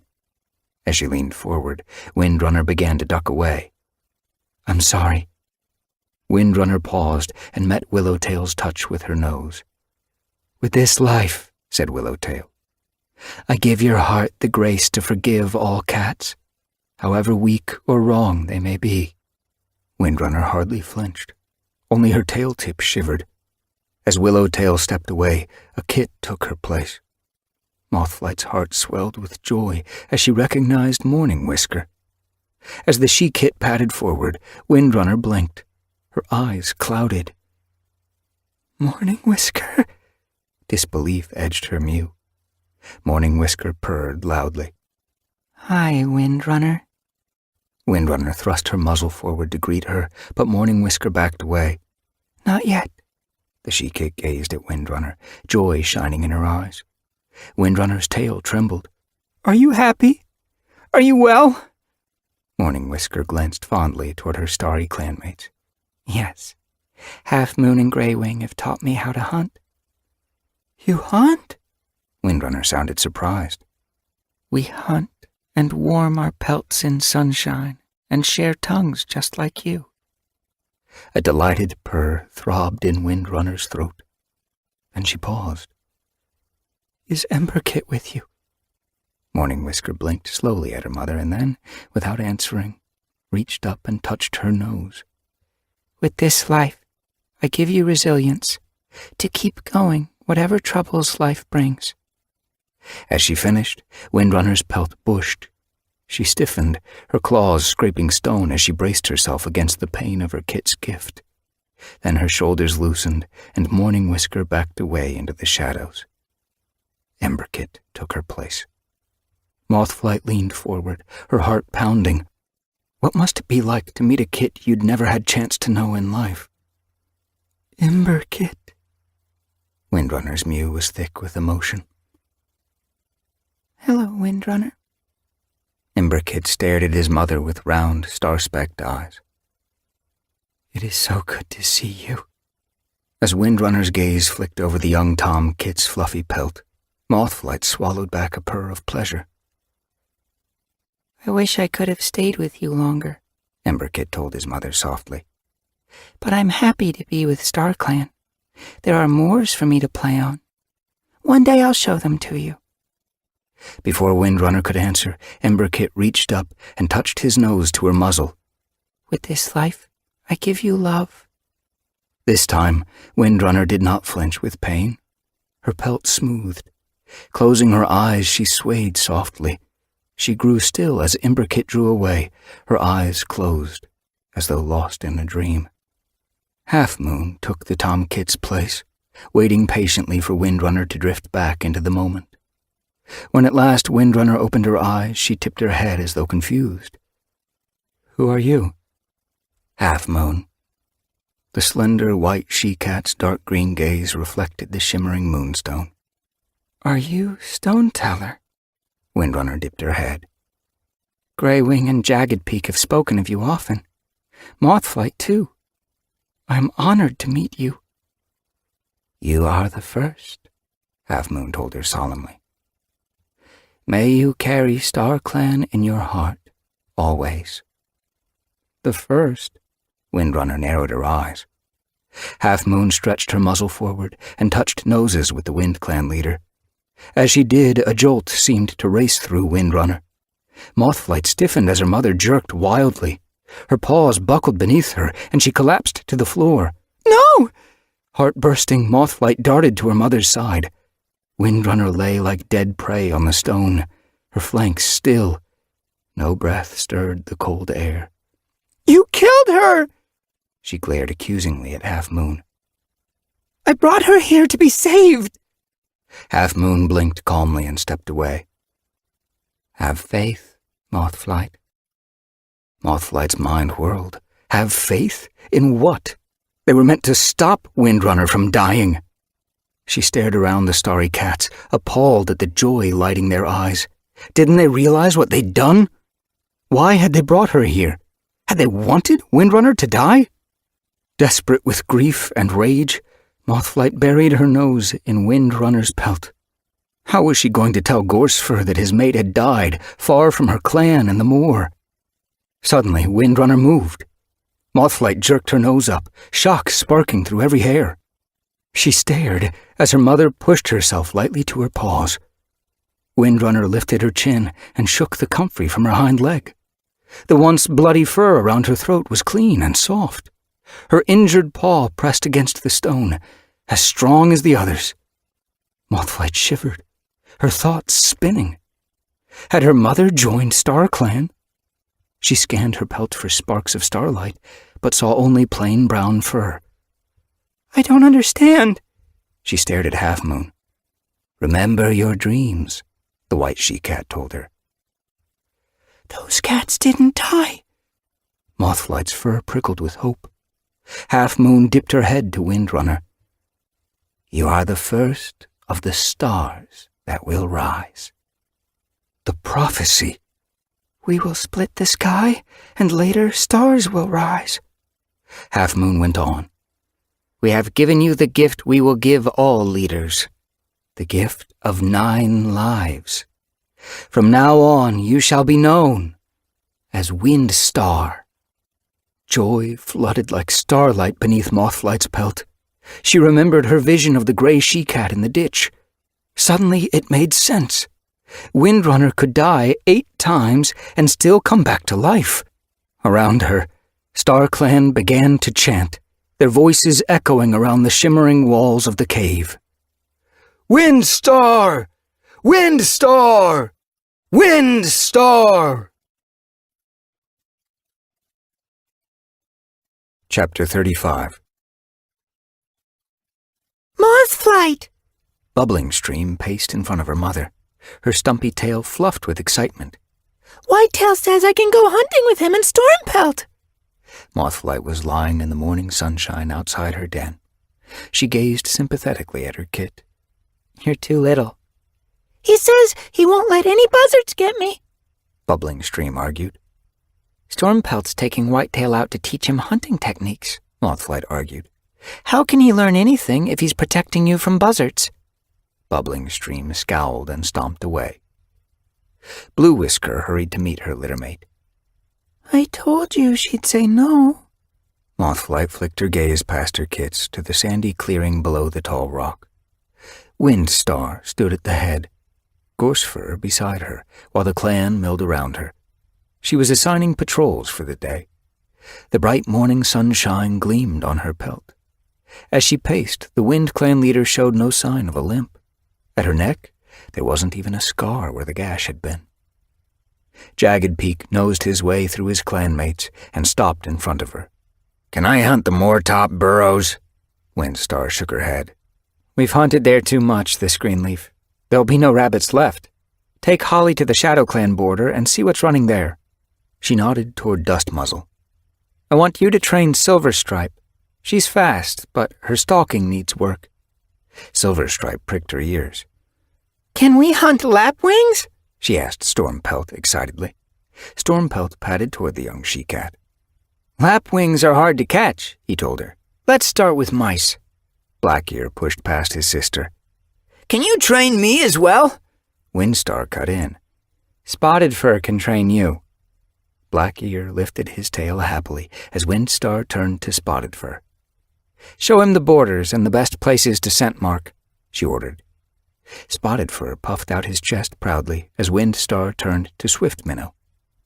"You can go to the Shadow Clan border with Fernleaf, Jagged Peak, and Holly. Reedtail," she nodded to the Tom, "take Dewnose and Eagle Feather along the moor side. I saw kestrels hunting there yesterday. The prey must be running well." Mothflight noticed Reedtail's gaze flit over Windstar anxiously. "Will you be hunting again today?" "Of course." Windstar sounded surprised. She'd hunted every day since her return. Reedtail was staring at her healed hind leg. "Are you sure you're strong enough?" Windstar rolled her eyes. "How many times must I explain? I'm fine now. You've even checked my leg. Does it look broken?" Reedtail's ear twitched. "It's just hard to believe StarClan has such power." Mothflight understood his bewilderment. She could hardly believe what she'd seen, and yet it was true. When they had returned from the Moonstone a few days ago, reaching camp in the early dawn light, Gorsefur had been waiting at the entrance, his eyes widening with shock as Windstar padded toward him. He'd run to meet her, circling her in disbelief. "StarClan healed you," he gasped. Windstar met his gaze steadily. "They did more than that. They gave me this life back and 8 more lives to lead WindClan through endless moons." Gorsefur halted, his pelt rippling along his spine. He glanced toward Mothflight. 9 lives? How can that be? I'm not sure. Mothflight shifted her paws. She was still awed by StarClan's power. But it's true. I've seen it before in my dreams. It's a gift they will give to all leaders. In the days that followed, Mothflight had traveled to each camp, sharing her news with Acornfur and Clearsky, Cloudspots and Thunder, Pebbleheart and Tallshadow, Dappled Pelt and River Ripple. River Ripple had seemed the least surprised. Clearsky the most excited. Mothflight was sure he'd have traveled with Acornfur by now to receive his 9 lives. She hoped all the clan leaders had visited the Moonstone by now. She'd find out tonight at the half-moon gathering. Windstar's mew jerked her from her thoughts. "Honeypelt, get down!" Mothflight looked up to see the tomkit scrambling onto the ledge halfway up the tall rock. Swift Minnow and Reedtail had leaped from the hollow. Reedtail reached up with his forepaws, stretching until he was high enough to pluck Honeypelt from the ledge by his scruff. He placed him on the ground. Honeypelt fluffed out his fur grumpily. "I'm not allowed to have any fun." Windstar stared at him sternly. "Go and play with your litter mates." She nodded toward where Bubbling Stream and Blue Whisker were chasing Spiderpaw's tail as he darted among the tussocks, whisking it over the grass. Frowning, Honeypelt padded toward them. His clanmates streamed past as they raced for the entrance, heading for the moor. Above the camp, the sky stretched, clear and blue. Heather's scent mingled with prey scent, rolling into camp on a light breeze. Spiderpaw halted and stared wistfully after Windstar and Gorsefur as they followed the others through the gap in the heather wall. Bubbling Stream bounced around him. "Let's play hunting!" She ducked low, pressing her belly against the grass. Blue Whisker crouched beside him. Honeypelt scrambled onto a tussock and reached his forepaws into the air. I'm hunting buzzards! Has a cat ever caught a buzzard? Blue Whisker blinked at Mothflight. Mothflight padded toward her. I don't think so. But when Greywing used to tell stories of the mountains, he said they caught eagles. Who's Greywing? Blue Whisker asked. Before she could answer, Rocky padded from his den. The old Tom blinked at her sleepily. Do you want me to watch the kits while you gather herbs? Mothflight hesitated. Her stores had been low since Windstar's sickness. She ought to restock them. But in the days since she'd returned from the Moonstone, she'd felt a desperate need to be near her kits. Rocky stared at her. Yesterday you said you need to fetch more catmint, he reminded her. You said your store was so low. Honeypelt interrupted. Can I have a badger ride? He leaped from the tussock and landed on Mothflight's shoulders. She staggered, struggling to keep her balance. Rocky padded closer. I can do badger rides. Bubbling Stream bounded toward him. Me first! Mothflight padded forward, Honeypelt wobbling on her back. Her thoughts drifted, and unease twisted beneath her pelt. Windstar had nearly died. Spiderpaw had nearly drowned. Torn between the needs of her clan and the needs of her kits, Mothflight felt herself veering between indecision and panic. She wasn't being the best medicine cat she could be. Her medicine cat duties threatened her kit's safety. Her duties as a mother threatened the good of her clan. How could she give her full attention to both? I'm a medicine cat. Half Moon's words rang in her mind again and again. This is your destiny, whether you want it or not. You have no choice but to follow it. Every clan's destiny depends on you. Rocky gazed at Mothflight questioningly. Are you going to collect herbs? Mothflight winced as Honeypelt dug in his tiny claws. Tomorrow, she told Rocky. I want to spend today with my kits. Mothflight followed Pebbleheart through the tunnel. Cloudspots padded behind. The scents of acorn fur and dappled pelt hung in the chilly air. They must be waiting for us, Mothflight murmured, half to herself. Pebbleheart's tail stirred the air ahead. It smells like they've just passed this way. Cloudspots' mew echoed against the damp stone. I hope the clouds clear soon. The moon is rising. Fresh scents swirled around Mothflight's muzzle as the tunnel opened into the cave. In the watery light, she could just make out acorn fur and dappled pelt sitting beside the moonstone. Dappled pelt's face was raised toward the hole in the roof. Cloud shielded the stars. No moonlight tonight, Dappled Pelt murmured. Cloudspots patted the moonstone and settled beside acorn fur. The clouds might still clear. Not before the moon passes. Dappled Pelt turned to face him. How will we share with StarClan? Perhaps they don't want to share tonight? Acorn Fur sniffed. That's why they sent clouds.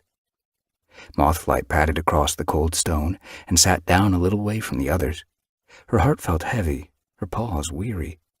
She'd spent the whole journey praying that the sky would clear. She needed to share with StarClan. Half Moon, help me. Grief tugged at her belly. Pebbleheart padded to her side and sat down. StarClan has shared enough this moon. Acorn Fur tipped her ears toward him. Did they give Tall Shadow 9 lives? Pebbleheart nodded. She's Shadow Star now. Dappled Pelt's tail swished over the rock. River Ripple is River Star. Thunder is Thunder Star, Cloudspots told them. He glanced at Acorn Fur. What name did they give Clear Sky? Sky Star. Acorn Fur's tail swished over the stone. I was so scared when I saw how much pain each life caused. I don't know how River Star stayed on his paws, Dappled Pelt admitted.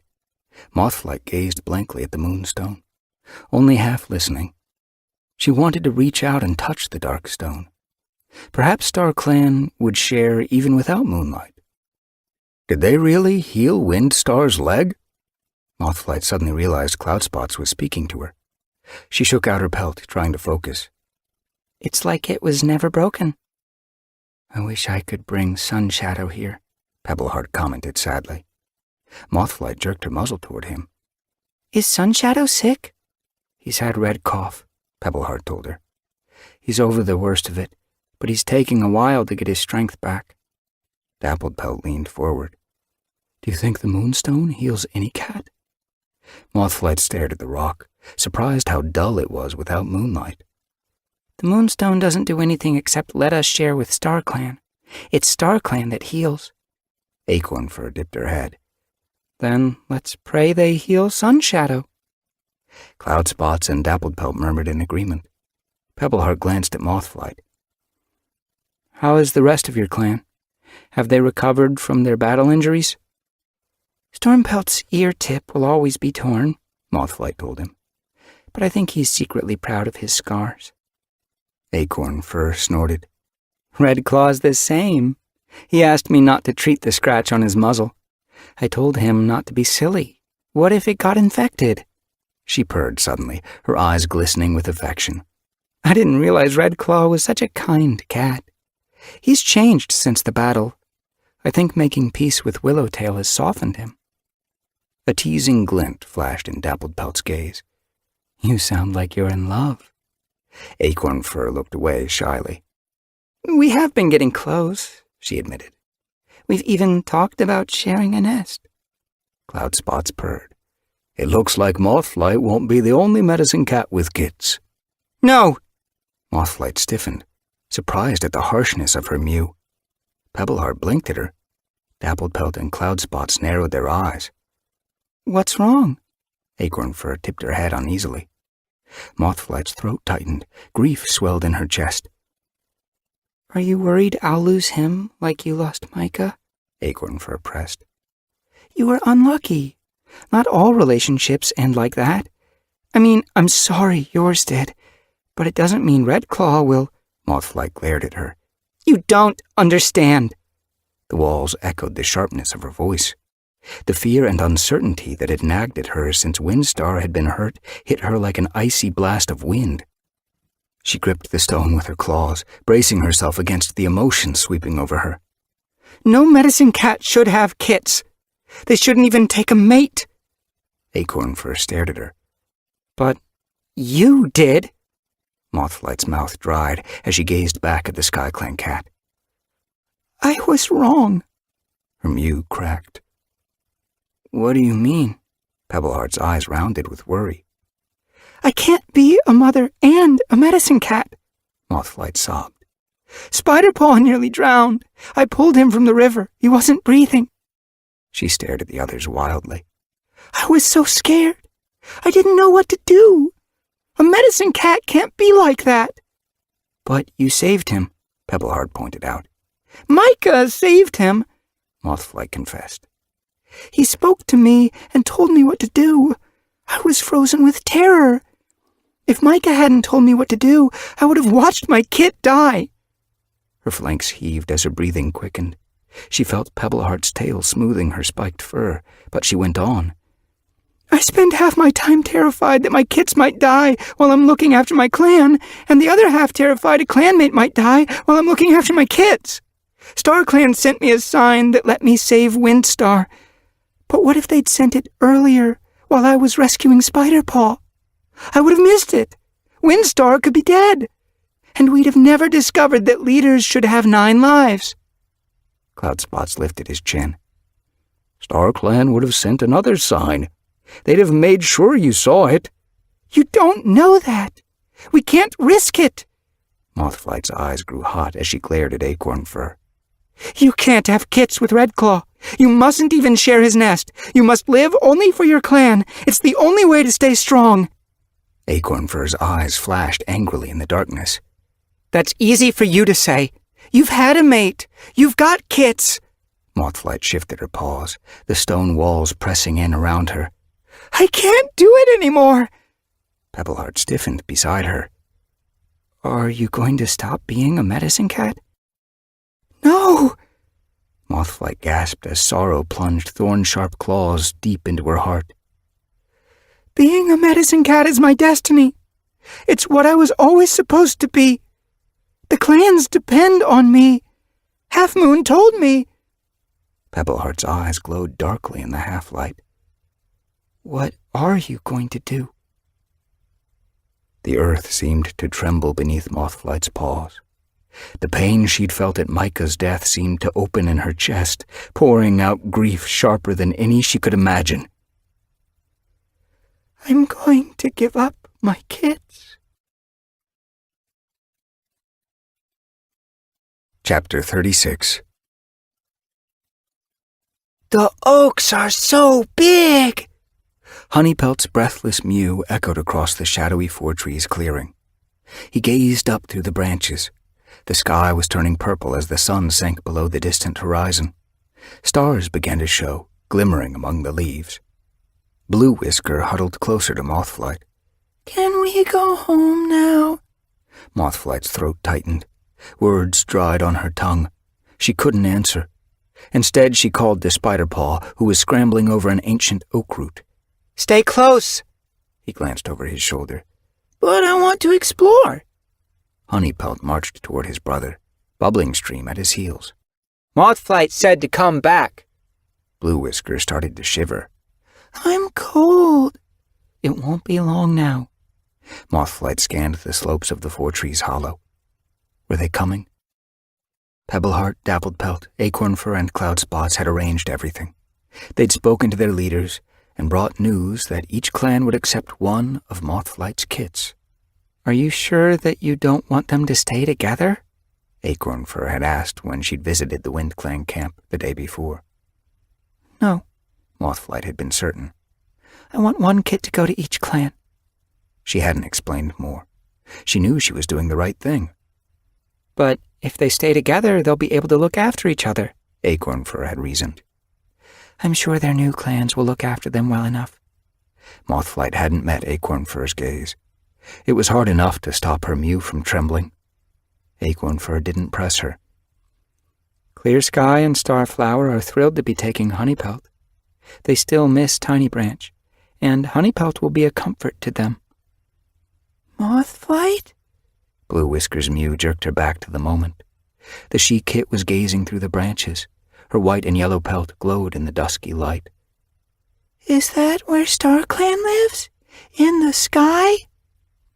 A new star is born each time a cat dies, Mothflight explained. Which one's Micah? Blue Whisker narrowed her eyes, straining to see through the leaves. I'm not sure. Mothflight's mew thickened. But he's up there watching you. Really? Blue Whisker blinked at her hopefully. Mothflight touched her muzzle to the yellow and white kit's head. Really? She promised. Get out of the way! Bubbling Stream's cross mew rang across the clearing. She was trying to pull herself onto the gnarled oak root beside her brothers. Mothflight gazed at them desperately. They were so small, their pelts like pale thistledown against the bark. Come here, she called. I need to speak to you. Honeypelt leaped from the root and charged toward her. He must have heard the fear in her mew. What's wrong? Spiderpaw raced after him. Are we going home now? Bubbling Stream dropped to the ground and hurried behind them. Why did you bring us here? Mothflight nosed Blue Whisker away from her flank. Stand beside your litter mates. She gazed at her kits as they lined up in front of her, their eyes wide with excitement. I have to tell you something important. One day you will gather the scattered petals of the blazing star, but not yet. Micah's words burned in her mind. She remembered the stories her mother used to tell of the blazing star prophecy, which had separated the cats into clans. You will gather the scattered petals. She was destined to bring the clans together, one flower made of 5 petals, just like the blazing star flower.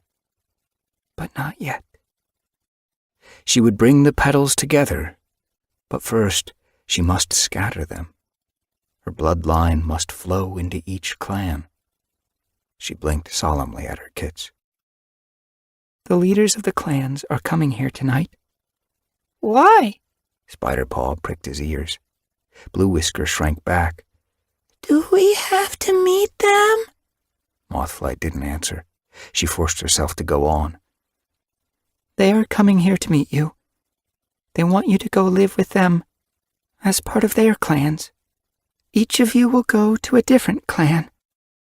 Bubbling Stream stuck out her muzzle. I'm not going anywhere. Mothflight steadied her breath. You will be well cared for, and your new clan will be your home from now on. Blue Whisker's eyes clouded with terror. I don't want to go. Are you giving us away? Spider-Paw looked confused. Bubbling Stream frowned. Did we do something wrong? No. Mothflight's heart seemed to crack. She began to tremble. I love you so much, but it has to be this way. Honeypelt's gaze grew hard. No, it doesn't. You want it this way. Mothflight swallowed. Yes, she admitted softly. But not because I don't want you. It's because you are special. Spider-Paw growled. So special you have to get rid of us? Micah, help me. Mothflight glanced up desperately. Why do I have to do this alone?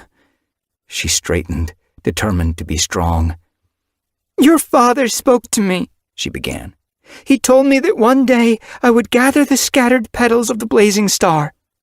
What's that got to do with us? Spider-Paw demanded angrily. You are the petals, Mothflight told him. Long before you were born, the spirit cats came into this clearing.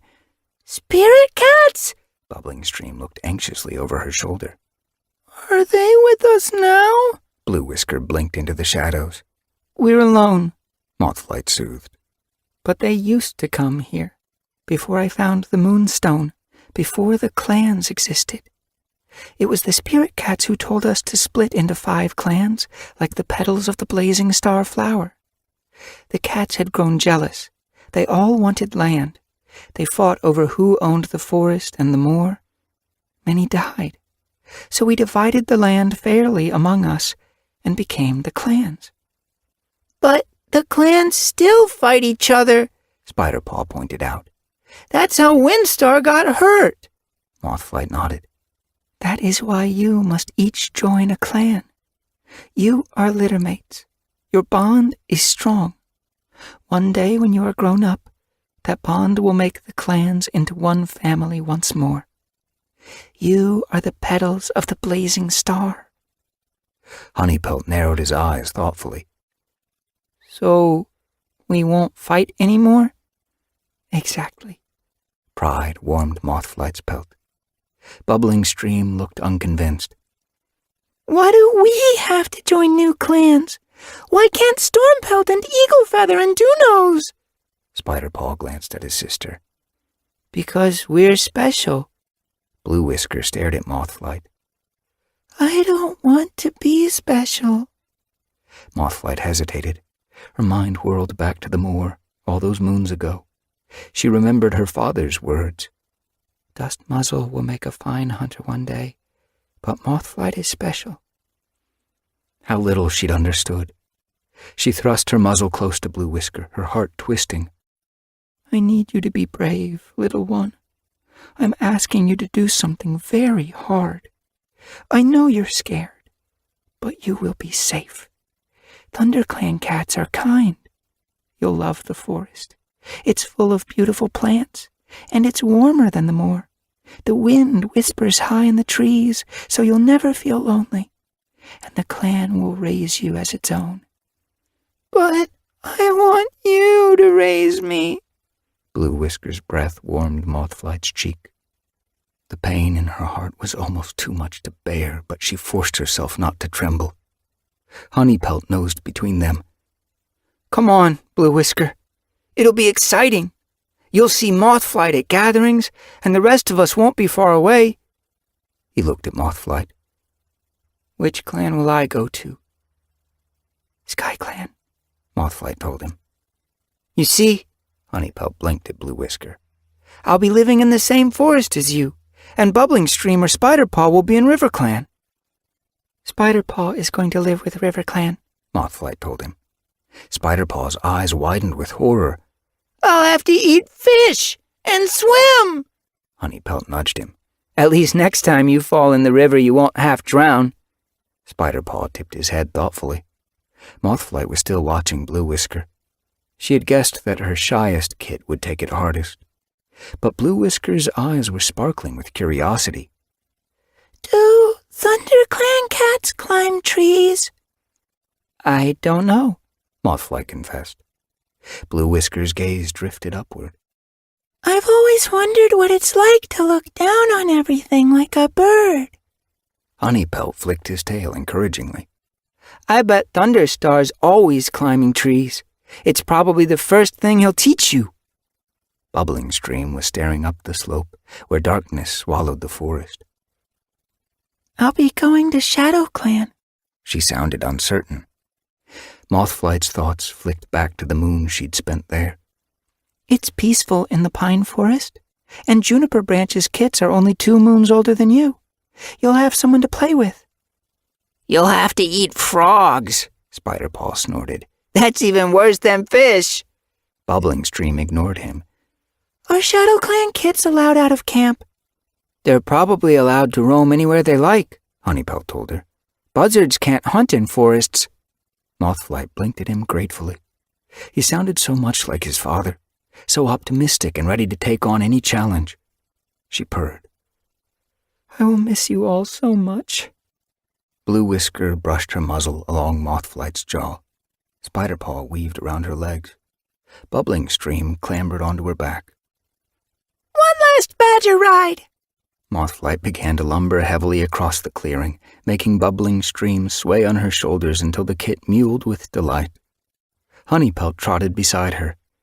Skystar is the bravest leader, isn't he? Mothflight glanced at him, trying not to imagine what sort of guardian Skystar would be. He's the most confident, she conceded. Honeypelt whisked his tail. I wonder what forest prey tastes like. Better than fish, Spiderpaw muttered. Fish tastes great. Mothflight halted and blinked at him. You'll love it. Mothflight? Blue Whisker's anxious mew made her stiffen. The kit was staring at the far slope. Mothflight followed her gaze. The bracken stirred as a shape moved through it. She shook Bubbling Stream from her shoulders, opening her mouth and tasting the familiar scent of RiverClan. The stems swished as Riverstar padded into the clearing. Spiderpaw pressed against her. I don't want to go. It will be all right. Mothflight lifted her chin to greet the RiverClan leader. Thank you for coming. Riverstar dipped his head. I am honored that you trust RiverClan to care for one of your kits. As he spoke, paw steps thrummed the slope behind. Mothflight looked up as Thunderstar bounded into the clearing. He scrambled to a halt beside Riverstar. Hi! His gaze swept the kits, glowing with surprise. They look so much like Micah. Before Mothflight could answer, more paw steps sounded as Shadowstar followed Skystar into the clearing. Blue Whisker ducked beneath Mothflight's belly. Bubbling Stream backed away. This must be very hard for you all. Shadowstar stopped in front of Mothflight, her gaze solemn. Honeypelt stepped forward, meeting her gaze. We're not scared. Skystar purred. I can't imagine any kid of Micah's being scared. Bubbling Stream tipped her head. Blue Whisker crept from beneath Mothflight. Spiderpaw lifted his muzzle. Thunderstar blinked at them. Which one is Blue Whisker? I am. Blue Whisker's mew was hardly more than a whisper. She padded slowly forward and stopped in front of the ThunderClan leader. Mothflight could see her trying not to tremble. Violet Dawn has made you a nest, Thunderstar told her. I've never slept by myself, Blue Whisker whispered. Then you can share a nest with Milkweed's kits. Thunderstar's mew was gentle.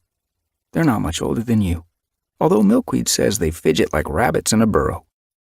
Bubbling Spring fidgets too, Blue Whisker murmured. So I won't mind. Thunderstar pointed his nose toward the forest. Are you ready to leave? Blue Whisker glanced back at Mothflight, her eyes glistening. Can I stay with you, please? Mothflight hurried forward and pressed her nose into the kit's soft fur. Blue Whisker's warm scent filled her nose. She fought the urge to scoop her close and never let go. You must go, she croaked. ThunderClan needs you.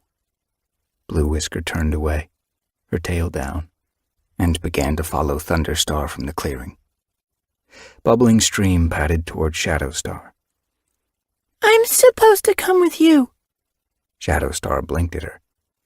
You must be Bubbling Stream. I'm not eating frogs, Bubbling Stream told her bluntly. Shadowstar's eyes flashed with surprise. Okay. Bubbling Stream glanced at Mothflight. Will you come and visit? Of course. Mothflight hurried forward and pressed her muzzle against Bubbling Stream's. Bubbling Stream drew away and stared at Mothflight. Anxiety darkened the kit's eyes, but she blinked it away. See you soon, then. She padded toward the slope. Shadowstar nodded to Mothflight. We'll take care of her like she's one of our own. Mothflight dipped her head, unable to speak. Blue Whisker and Thunderstar had vanished over the top of the slope as Shadowstar turned away. At the edge of the clearing, Bubbling Stream nosed her way into the bracken. Riverstar glanced from Honeypelt to Spiderpaw. Which one comes with me? His friendly mew was brisk. Honeypelt glanced at his brother. Spiderpaw was staring at the RiverClan leader as though Riverstar were a hawk circling prey. Riverstar swished his tail enticingly. The cats of RiverClan are looking forward to meeting their new clanmate. Spiderpaw edged forward. I'm coming with you, he murmured. Riverstar blinked at him. You look like you'll make a good swimmer. You have broad shoulders and wide paws. He nodded toward Spiderpaw's extra claw. Fish are slippery. That claw will make them easier to catch. Spiderpaw glanced down. I nearly drowned once. Riverstar snorted. That's because you didn't have the right swimming coach.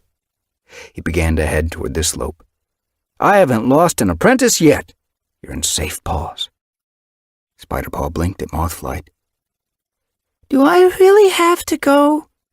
Mothflight leaned forward, pressing her muzzle against his head. It's your destiny, she whispered. Don't be afraid. StarClan is watching over you. I want to be your kit, not RiverClan's, Spiderpaw whispered. Mothflight met his gaze. You'll always be my kit. The words caught in her throat, and she looked away as her gaze clouded. When she looked back, Spiderpaw was hurrying after Riverstar. Skystar padded forward. He dipped his head to Honeypelt. Are you ready to join SkyClan? Yes. Honeypelt lifted his chin. Skystar glanced at Mothflight. Are you ready? Compassion filled his gaze. Mothflight reached for words, but could only stare back, her heart breaking. Honeypelt touched his nose to her cheek. I know you have no choice, he whispered. If this is StarClan's wish, then I'm happy to go.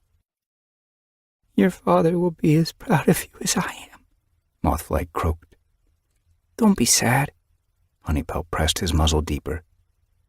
We'll be fine. As he drew away, Mothflight felt cold air touch the fur his breath had warmed. She watched numbly as Honeypelt padded after Skystar. Goodbye, she murmured under her breath. You've done the right thing. Micah's mew touched her ear fur, as light as the evening breeze. Have I? She whispered. You have changed the destiny of the clans. Micah's voice was clear now. She wondered if Skystar and Honeypelt could hear it as they climbed the slope toward the forest, but neither cat looked back. Micah went on. You were always braver and smarter than you thought. It's one of the reasons I loved you, and why I still miss you. But you have so much left to do. Making decisions is easy. Living with them is the true test of courage. Only by being true to yourself and becoming the medicine cat you dream of will you learn how truly special you are. Mothflight looked up, staring past the branches to the sky beyond. The stars flashed like flecks of sunlight on rippling water, brighter than she'd ever seen them, and too many to count. I will do my best, she promised. I will always do my best.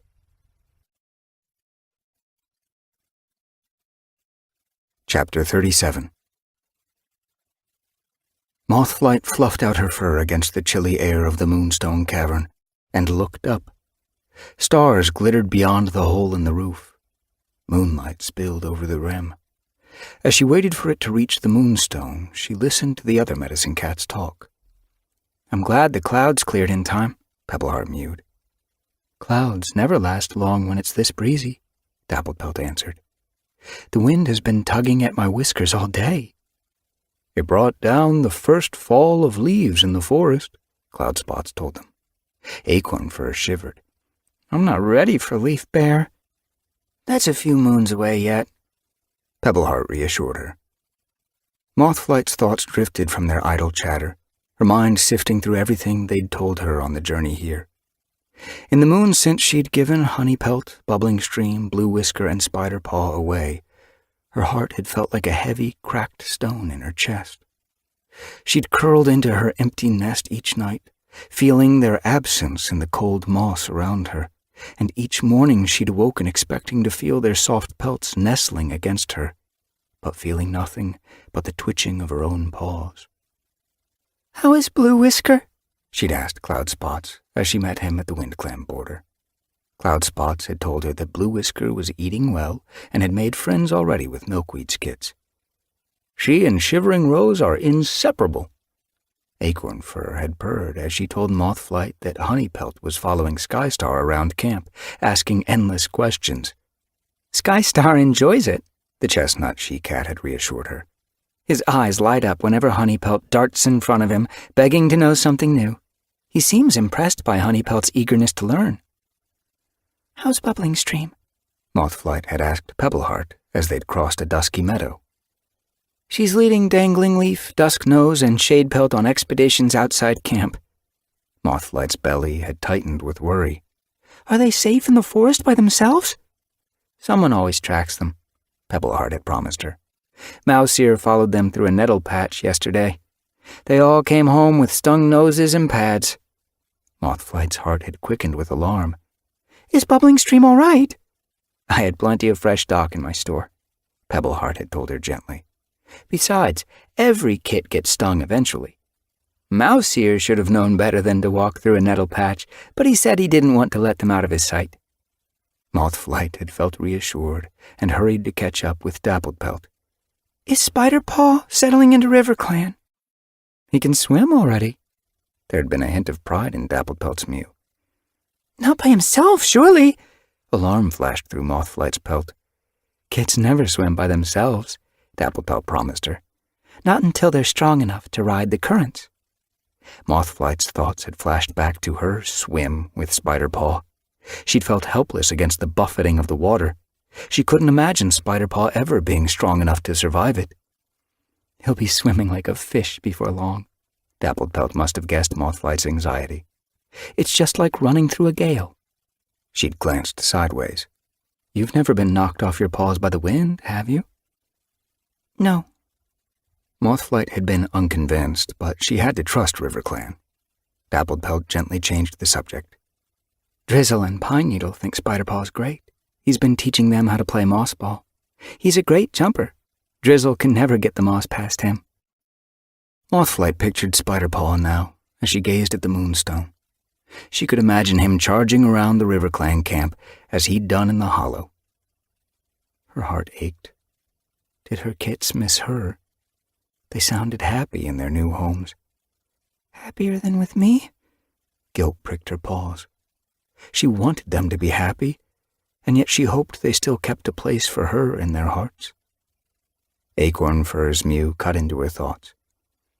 I wonder if StarClan has anything important to share with us. Mothflight shifted her paws uneasily. Had they known she would give her kits away? Had she done the right thing? Guilt hollowed her belly. The Moonstone flared. Mothflight flinched, slitting her eyes as light blanched the cave. Countless stars seemed to blaze before her face. Leaning forward, she touched her nose to the glittering stone. The floor shifted beneath her paws. Her heart lurched as she felt herself swept sideways, whirling dizzyingly, until suddenly she felt soft pasture beneath her paws. She opened her eyes into the half-light of evening. Pebbleheart, Dapplepelt, Cloudspots and Acorn Fur stood nearby, blinking at the rolling meadows and distant forest. They were in StarClan's hunting grounds, on the breeze-blown hilltop, grass rippling around their paws. Above them, a purple sky deepened to black as it stretched toward the distant horizon. She gazed at it, the stars blurring as she stared at them. They began to swirl like a flock of shimmering birds spinning toward the ground. Pebbleheart lifted his chin, his eyes wide in wonder. Dappledpelt's fur pricked along her spine. Acorn Fur backed away as the stars circled closer. Mothflight narrowed her eyes against the brightness as the grass sparkled and the stars slowed, coming to rest on the hilltop around them. Blinking, she saw the light fade until she could make out the shapes of the StarClan cats. Half Moon stepped from among them, her white pelt glistening. She stopped in front of Mothflight and dipped her head. Mothflight tensed, trying to glimpse the expression in the StarClan cat's dark green gaze. I scattered the petals of the blazing star, just as Micah told me. She knew what she wanted to say. She had given away her kits, and she wanted to tell StarClan that it was the only thing she could have done. But the words she'd planned stalled on her tongue. I had to, she blurted as Half Moon met her gaze. We know. Half Moon stared at her steadily. You made the right choice. Mothflight glanced beyond the white she-cat, hoping to glimpse Micah. He'd given his blessing to sending their kits to new homes, but she wanted to see him. She needed to read his gaze and truly know that he understood. Before she could spot him, Half Moon spoke again. Your greatest loyalty must always be to StarClan and your clanmates. Her gaze flicked to Acorn Fur. The only way to ensure this is for you all to promise never to take mates or have kits. Acorn Fur's eyes flashed indignantly. That's not fair! I can be loyal to you and my clanmates, and a mate and kits. Half Moon didn't answer. I can, Acorn Fur insisted. A starry she-cat padded forward. Snow-white fur flecked her gray muzzle. How do you know what it is like to be a mother? She challenged Acorn Fur, her eyes flashing. Acorn Fur snorted. I've seen Starflower with her kits. It's not hard. The old she-cat's tail twitched crossly. I am Quiet Rain, mother of Grey Wing, Clear Sky, and Jagged Peak. I stayed behind in the mountains when they left the tribe, but my heart cried out for them every day they were gone. Mothflight shivered. Will grief torture me forever? Quiet Rain went on. My need was so strong that I spent my final days crossing unknown lands to see them. Only when I was sure they were safe in their new home could I give in to the sickness that made every step heavy with pain. Acorn Fur stared at her. I'm not you. My kits will stay near me. I won't have to worry about them. Quiet Rain gave a hollow purr. Do you really believe that you'll be able to ignore their cries to treat an injured clanmate? She swung her head toward Mothflight accusingly. Haven't you warned this foolish cat? She's not foolish. Mothflight stepped closer to Acorn Fur. I thought I could be a mother and medicine cat too. I had to experience it before I realized how impossible it was to give my heart twice over. She blinked at Acorn Fur. You must make your choice now, before you have kits. You mustn't ever face the choice I faced. It will break your heart. Her eyes prickled with sadness. Choose now. Either care for your clan or take a mate. You can't do both. Pebbleheart swished his tail. What about us? He nodded toward Cloudspots. We can't be mothers. Half Moon tipped her head. But you can be fathers. Do you think a father loves his kits any less? Grey Wing slid from among his clanmates. Pebbleheart, he meowed gently. Each medicine cat must make the same choice. Live like an ordinary clan cat and take a mate. Raise a family if you like. But if you do, renounce your medicine cat duties. Half Moon's gaze flitted around the medicine cats. We brought you closer to us than any of your clanmates. One day your clan may depend on what we share with you. We need to know you hear us. If you don't, who will suffer? Pebbleheart's eyes darkened. Our clan. Half Moon nodded. Then choose. Pebbleheart shifted his paws, his gaze lingering on Half Moon's for a moment. Then he spoke. My greatest loyalty will always be with Star Clan and my clanmates. Half Moon's ear twitched. Do you agree you will never take a mate or have kits? Pebbleheart nodded. Half Moon's gaze flicked to Cloudspots questioningly. The ThunderClan medicine cat dipped his head. Me too. And me. Dappled-Pelt gazed solemnly at Half Moon. Quiet Rain was still staring at Acorn Fur. And you? Have you decided which you will choose? Acorn Fur glanced around anxiously. She caught Mothflight's eye hopefully, as though hoping for advice. Mothflight lowered her gaze. You must decide for yourself. Acorn Fur shifted beside her. Okay, she mewed. If I must choose, I choose StarClan. Quiet Rain narrowed her eyes sharply. Are you certain? Acorn Fur lifted her chin. I'm certain. Relief washed Mothflight's pelt. She knew how hard Acorn Fur's decision must have been. She thought with a rush of love of her first moon with Micah. The memory still warmed her. She couldn't imagine her life never having known such love, or worse, having known it, but knowing she must refuse it. Softly, she pressed against Acorn Fur. Tending to your clan will give you all the joy and warmth and love that you need, she murmured, hoping it was true. Give your heart to them. She blinked at Half Moon. It must always be this way. Half Moon nodded. In the future, medicine cats may never take a mate. They must never have kits. Greywing swished his tail. Their loyalty will rest only with StarClan and their clanmates.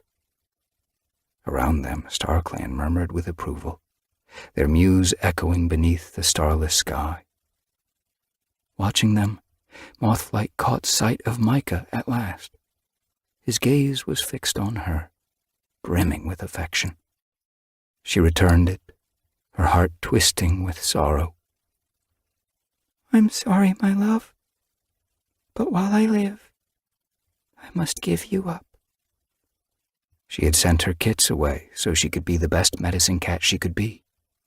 She couldn't share her dreams with Micah anymore. Her dreams belonged to StarClan now.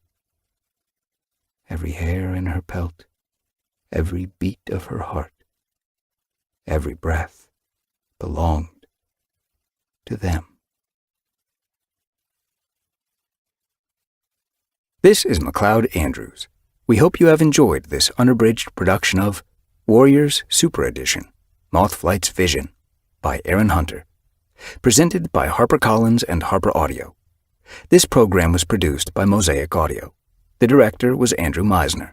Executive producer, Almeda Bainan. Text copyright 2020 by Working Partners Limited. Production copyright 2020 by HarperCollins Publishers. All rights reserved. Thank you for listening.